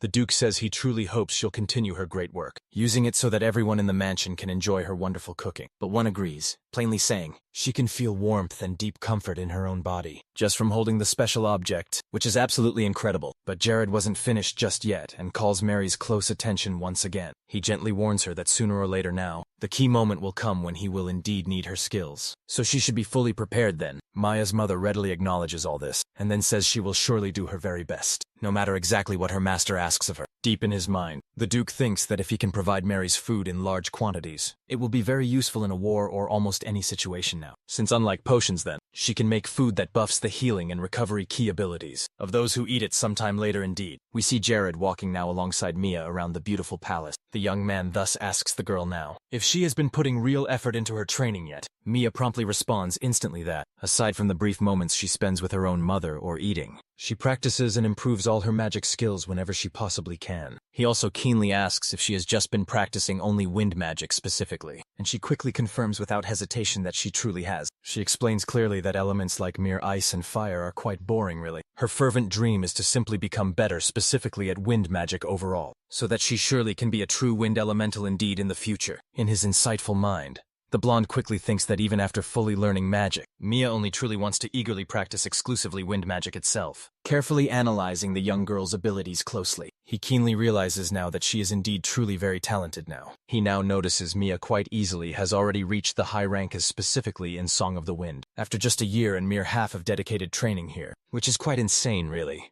The young man so quickly tells himself firmly now that she definitely cannot maintain her potent magic very long yet, just because of her rather low current mana stats sadly, but even still she is now truly very strong overall. He then decides to be quite serious and calls Mia's attention now, and she quickly responds promptly. The young man informs her clearly that they will be taking a trip indeed to the Animos Plateau region, and Mia reacts rather excitedly there, saying that place has quite cool and refreshing winds surely. Jared reveals simply that she is right now, and that he will teach her a way certainly to improve the overall efficiency of her wind magic power, which excites Mia quite even more greatly. She argues a bit there with her master, and ultimately in the end, Jared decides definitely that they will indeed go in January month, since it will be her birthday month. So more time passes quickly, and we move into the late evening now, inside the vast mansion. Eucalyptus is deep within thought now. While closely looking at some papers, the young man is indeed caught in quite a dilemma here, unsure deeply whether he should ever create a personal army force, made entirely from skilled mages for sure, similar exactly to Aggressor's swordsman army now, extensive enough indeed to protect his borders from further attacks. He also thoughtfully notes that, since the Kingdom of Cinders fully protects them from the south, it won't truly be a problem to take advantage of Bonoso or Malice. Carefully looking at the map of his whole region, the young man thoughtfully begins marking certain key areas. Jared firmly states that in the year 1416, his very first territorial target will definitely be that one. He then pins an arrow on the map precisely on the location of Bonoso. Kalus vividly explains that later that very night, he met closely with some vassals to discuss various urgent matters. Now we quickly move 4 full months forward to Nas continent. On January 1st of the exciting new year, our main protagonist comments that since waking in this world, this is officially now his 3rd year living right here. Once again indeed, he drinks a lapper potion using that strange bug he had mentioned. Looking closely at himself in the mirror, the young man is quite pleased indeed to see his status, as the ability to just keep pushing without those limits is quite good. Right at that moment, someone dramatically enters the room, calling for their lord. We then see Ella, accompanied by some fierce knights from Aggressio, and then the woman informs him that they are all ready to bravely go. In a vast green field, the entire Cribia Grand Army is now gathered, and Jared begins delivering a stirring speech to his loyal subjects now. The brave young man declares that it is surely because of them all that he can vividly dream of a much better future world. The aggressive knights and powerful daimyo's mages who form part of the army solemnly raise their banners now in true respect for their lord. Jared promises all his soldiers that he will gladly provide them supplies, and the absolute very best weapons possible indeed. He strongly urges everyone to bring great honor and pride to their families, encouraging every warrior. Deeply moved now by all his powerful words, the entire guard fervently begins chanting loudly for their noble lord. Eucalyptus solemnly states that soon they will truly see that their support now for Cribia will be of such great help, and right until that important day comes, they must diligently train their abilities now with fierce determination. Finally, Jared asks his loyal soldiers to avoid any acts that would dishonor his name greatly, and also to always hold their heads up high too. He then specifically asks now if they truly understand, and the warriors respond then with a resounding agreement still, shouting aloud his very name. The new Daimyo's mage guard begins chanting their solemn oath in Jared's name now. Additionally too, the aggressive soldiers also do the same as well, not falling behind at all after delivering that powerful speech. The Duke then sits down, now taking a deserved moment to breathe. Here he reflects that unlike Aggressio indeed, which currently has Ella and Orson as their leaders now, the Daimyo's mages seemingly have absolutely no leader at all yet. Precisely because of this fact, he concludes then that he truly must appoint someone to lead them soon enough, as it will be crucial now before our protagonist can even drink from his flask. Suddenly Isabella arrives now, quite surprising him. Jared sincerely wishes the woman a very happy new year, and then kindly offers his personal flask for her to take just a small sip. A quite suspicious Isabella carefully takes the object then, but seriously questions now whether her master has put something strange inside it. She even now considers that the blonde might indeed have put a truth potion in it, but Jared generously offers to take a sip first to prove his complete innocence. The woman then playfully reveals that she was just simply joking, and affirms she'd willingly tell him anything at all now, even entirely without a truth potion, ever. Jared keenly comments that she truly has been in a quite good mood lately, and she directly asks if it was really that obvious now. Isabella clearly explains that it's because now of the guild. It honestly feels absolutely great to find people from her homeland. She mentions now that even though they are not from her exact time, they are the children or perhaps grandchildren of people she once genuinely knew. The Duke grows understandably curious, wondering why Isabella suddenly wants to warmly share her deep past with him now. Even vividly recalls the past day she stated that truly the less he actually knew, the better it would be, but either actual way. The young man thoughtfully says that it's surely good, and informs the blonde there that he has something quite important to say. Eucalyptus has Squiver's shame, and this guild is named Daraj now. He also helpfully points out that anyone could quickly notice that it's just only his name, simply spelled backward though. However, Isabella sharply denies this now, claiming that she actually used the ancient word, Darad indeed, which means honor. The woman starts mocking her master now, saying that she would never name it after him backward indeed, and that she didn't want to draw unnecessary attention here. She also explains that all the guild members are grateful to Jared now, for kindly allowing them to settle in Cribia itself. Hearing this, the blonde comments that it's truly a good thing, so Isabella doesn't stop there and declares that she has set a new goal. She deeply wants people to remember the name Daraj now. Jaren asks her to ensure the guild has a solid foundation indeed, so that this cherished dream can come true as well, and she agrees suddenly to that goal. Lacus appears nearby, loudly shouting for his lord then. The former demon, upon keenly seeing the approaching soldier, decides wisely not to interfere at all, and bids a swift farewell to her dear master before leaving. The loyal soldier, upon finding his master here, greets him warmly, and Jared calls him the great cook lover. Lacus becomes quite flustered, asking his master to cease those jokes, since it has already been 4 full months since he found out now. The blonde retorts quickly that it's funny indeed, and since this joke amuses his master greatly, Lacus says it's fine, but quite suddenly, the young man remembers something important now, and shows his lord a letter with the sage's own seal on it. He then asks swiftly if Jared recognizes the given name, while now reading what is written there on the paper. Our protagonist now mutters that the time has truly come. The young man thinks that after using Tanax for 4 months total, the suit's reclusive creator has finally reached right out,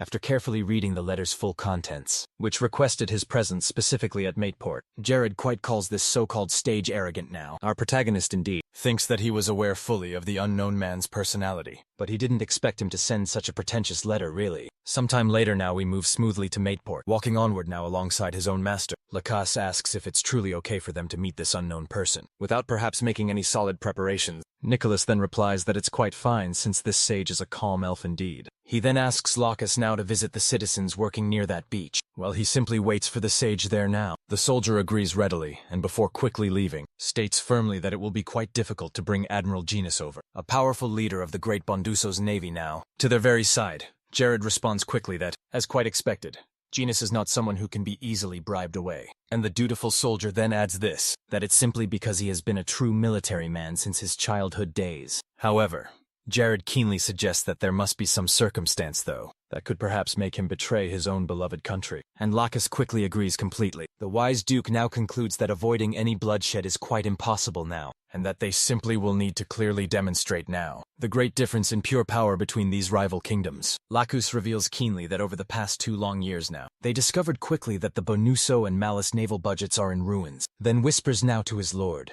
that with Cribia's current naval forces here, they could easily take over the coastal cities of both kingdoms swiftly. Jared ponders this deeply, but before reaching any real decision, he asks Lacus just to wait for a moment. The young man says now that he truly wants to ensure they can secure a stable Chaldea supply to sufficiently provide equipment for all their troops. Hearing this important detail, the soldier acknowledges it and promptly departs. Our main protagonist decides now to attend the key meeting, wearing Tanax specifically to make a grand impression on the suit's creator. Already indeed flying now with the suit, the young man thinks the wise sage is a truly important figure without a doubt for the future days. Just like Chloe, he confidently states that, if the elf's vital research falls sadly into the hands of the Black Church now, this world surely will become a living hell for humanity truly, because hundreds of soldiers, equipped with technology truly equal to tanks, would suddenly emerge swiftly on the battlefield there, and this surely would be a huge massacre. Additionally now, the young man comments wisely that even if the sage were sadly to die, his important research would very much still exist, making his potential death ultimately meaningless. He finally triumphantly arrives now near a quiet beach, spotting clearly the person he came to meet now. Upon seeing the elf, the young man truly becomes excited. The sage senses Jared's presence,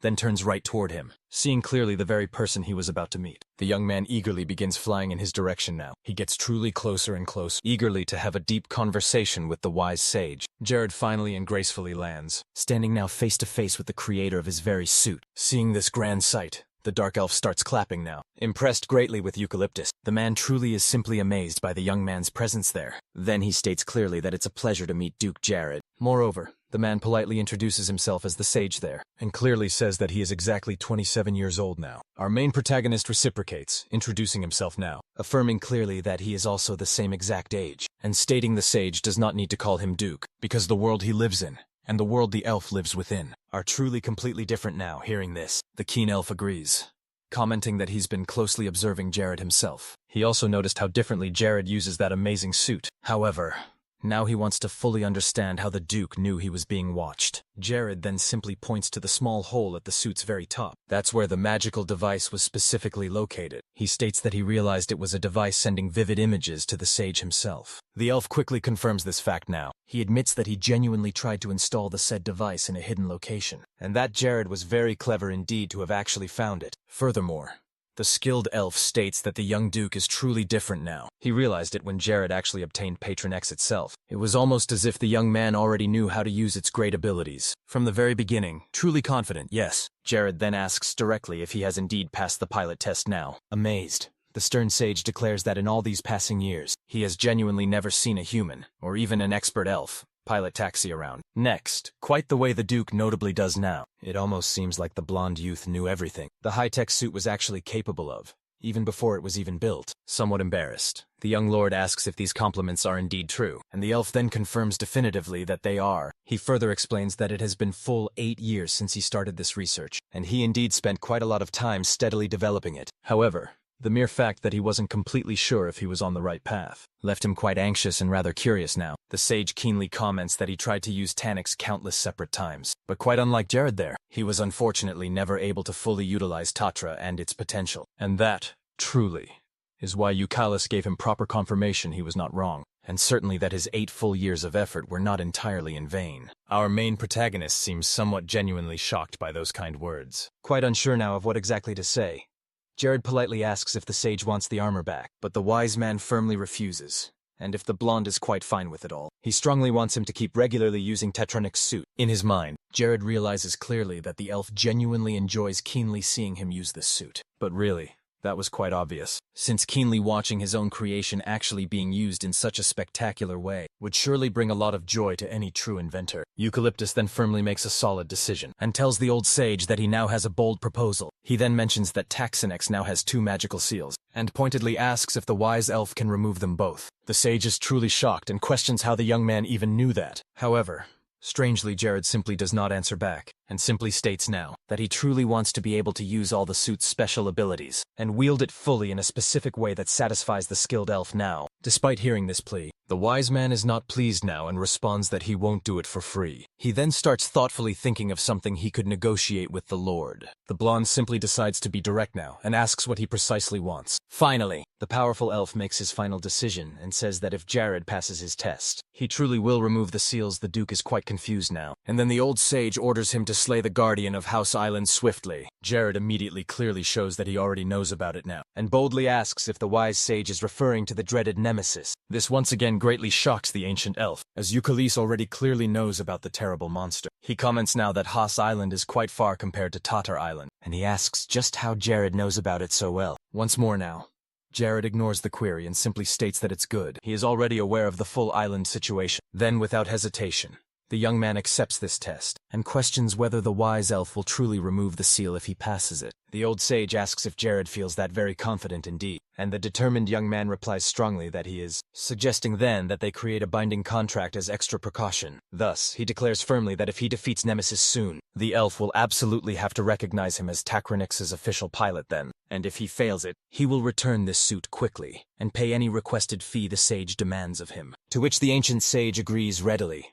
Then the two shake hands firmly, sealing their powerful agreement. The wise elf asks just how much time Jared will really need before departing away. But the confident young man looks suddenly confused now, and responds immediately that he is actually leaving right now indeed. We move quickly straight to House Island now, where we clearly see several tall mountains walking alongside his new companion now. The stage now asks how he can be so decisive about simply everything. Our protagonist quickly retorts that he certainly wants to prove himself here, and this only clearly shows how much he truly likes the suit itself. The young man then further comments now that Nemesis seems to be particularly quite strong against the Dark Elves specifically, and the stage agrees completely, however indeed. While Nemesis has certainly never directly attacked them before, the monsters actively surrounding the island here attack the Dark Elves every 3 short months precisely, and if those exact monsters were coming directly from the sea, then they certainly could recruit a navy and then build a fortress on the coast effectively. Jared then quickly adds that the real big problem actually is that Nemesis teleports the exact monsters directly to the Dark Elves then. The old sage confirms this entirely, and now states that the fact that monsters appear out of absolutely nowhere precisely is the main specific reason they truly hate the creatures immensely. Jared quickly asks if dealing with Nemesis would greatly improve their crucial relationship with the Dark Elves soon. Furthermore, now he explains that his very own subordinate Aki has already attempted making direct contact through Adana indeed. But dealing with those Dark Elves is extremely difficult now. Hearing this right now,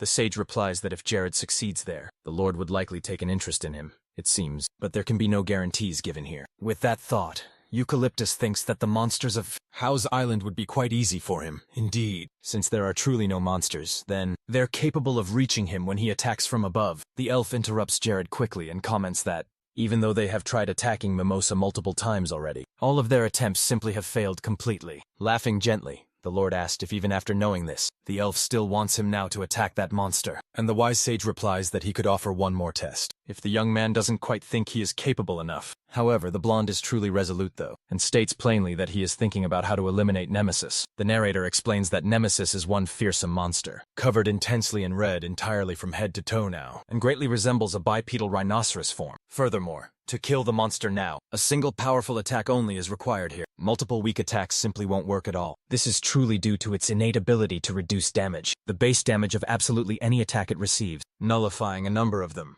The creature also possesses high regeneration, meaning it is simply impossible to inflict lethal damage with arrows, or truly standard magic attacks now. But that's not all.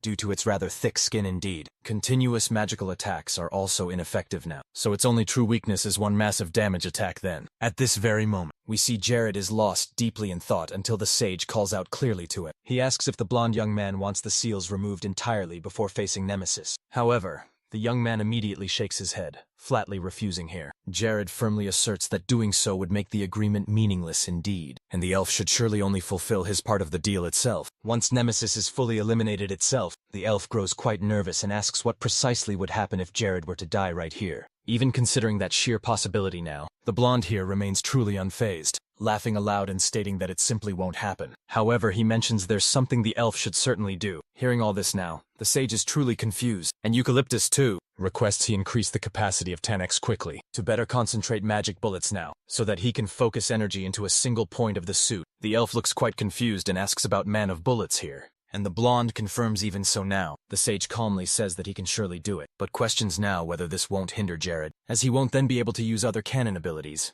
Jared simply and sternly asks him to stop all the questions, because he will get full answers after watching this battle. Thus the Duke now urges the creator, hurry quickly, since he needs to return to his territory soon. And the young man agrees quickly in this way. The elf begins modifying the suit promptly, while Eucalyptus appears quite deep in thought now. The blonde then affirms that, although the sage is truly enthusiastic about everything Tanix related, he is indeed hiding that enthusiasm still, and confidently so. He declares he will definitely prove himself against Nemesis then. Eucalyptus also shows clearly that he is happy too, because this time around, he is not just watching the story unfold from some outside perspective anymore, because now he's the protagonist. Plus, he is respected by the elf now. Finally, the creator of Tanix finishes those modifications and forms the blonde there. Our protagonist praises the sage well, as he never ever thought such a complex modification could be done quite so quickly at all. Then he warns the elf directly not to approach that battlefield, as you'll be using most of it then, and if the elf tries to get truly close, he might end up getting eliminated too. Knocking.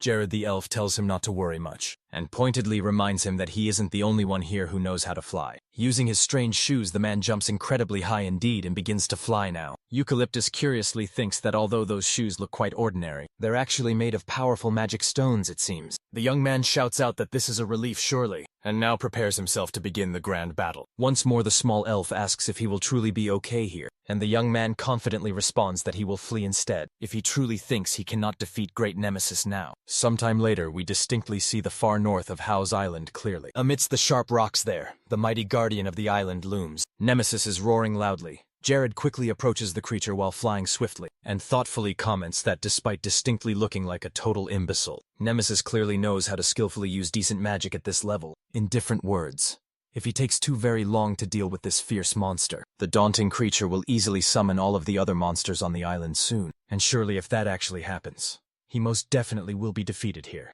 The young man vividly recalls now the last critical time he utilized the magic bullet ability of this very suit, and candidly admits that his lack of true previous experience with its usage is concerning him now. He also clearly remembers the 5-minute time limit. Because of this crucial limit, the young man charges toward his enemy now, stating boldly that he will end the entire fight with just a single strike, sharply noticing the clear presence of its fierce enemy. Nemesis starts warring fiercely now in terrible fury. Facing certainly such a uniquely powerful opponent, Jared boldly declares that if truly necessary, he would surely fight Nemesis a full 100 times to earn the sage's trust, because of the major decision he himself made will bring a fully positive and massive change to the very future now. We skip quickly ahead 3 full minutes into the intense battle, analyzing acutely this critical fight. The elf is clearly impressed by Jared's quick ability to dodge close attacks. The man then comments the Duke's skill with the suit is incredible though, but questions clearly why the young man hasn't launched any real attacks still. He firmly notes Jared has only been swiftly flying around Nemesis here, and launching quickly just a few weaker spells. Finally, he concludes the blonde has truly no chance against the monster, since even fierce Dark Elf Knights struggled intensely against it before, and simply having Tax and X alone wouldn't help young Yahello much. Furthermore, truly, the man states that he is extremely worried now about the young man, because the Dark Elves are definitely not fools there, and even with hundreds upon hundreds of troops now, they were entirely unable to defeat Nemesis there. But then something suddenly catches his full attention. He realizes that Tatron X is about to fire a full mana bullet. Right in the middle of this fierce battle, Nemesis is still quite enraged. Chasing after his opponent, the creature prepares its full attack and rushes right toward Jared. Yahello begins firmly charging his powerful attack, and Tatron Xnet warns that the mana bullet being fired is beyond comprehension really. The elf now moves closer upon seeing all of this, stating that he truly needs to fully check it there. He wonders now if Jared is using the same mana amount as before, and compressing it fully in shock there. He states firmly that it's just impossible for the young man to have really that much mana reserve there. At that very moment, the elf fully realizes that, when the suit indicated mana levels far beyond comprehension now, Jared already possessed twice the mana of a normal person certainly. Frightened by all this, the man questions what is wrong with this person indeed. Nemesis does not stand idle though and lets out a roar that startles the sage quite severely. The creator realizes the monster is surely about to use its ability now. Thus he warns Yahello to be extremely careful with that attack ahead. Desperate now, he starts shouting for Jared to get out of there fast. The young man states that he fully knows he shouldn't interfere here in the fight, but he believes truly that if he doesn't warn the Lord about this coming, Jared might just be moments away now from meeting his death, and that indeed would be dangerous as he is far too close to the monster now. The sage then warns clearly that if the Duke makes contact very soon, while Nemesis moves his large arms here, Patron X will certainly be destroyed and Jared will be eliminated soon, along even with the soup itself. Our main protagonist glances to the side briefly, and when the sage sees this fact, he fully realizes now that Jared is actually smiling widely. Simply unbelievable really. The elf wonders if this lunatic truly has gone insane now. Nemesis does not then give up now and continues its roaring loudly. Quite furious, the creature grips its massive axe tightly and charges hard at its enemy ahead. It approaches our brave protagonist,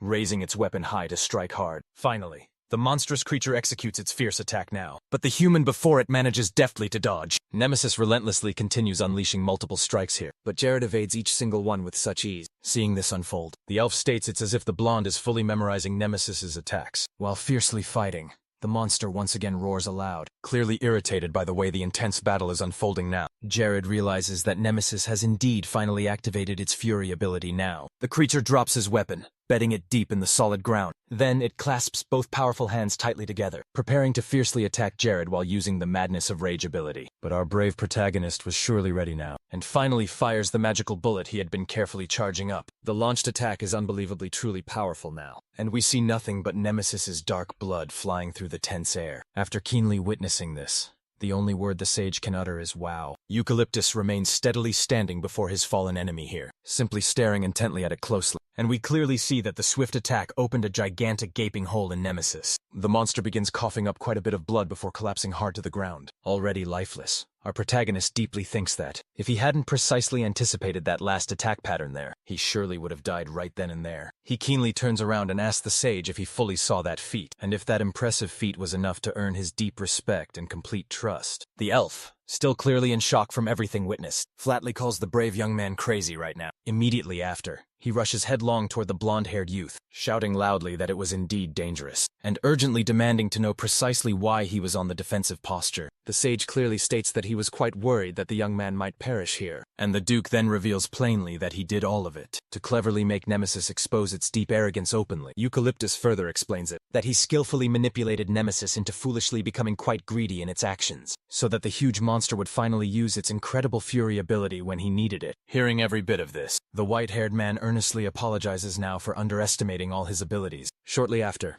he declares Jared truly is the best pilot in all the world, and he is left completely and utterly astonished right now. So the short video ultimately ends right here today. if you don't ever want to miss the very next part. Activate the notification bell and see you next time here on Tiab's exciting channels.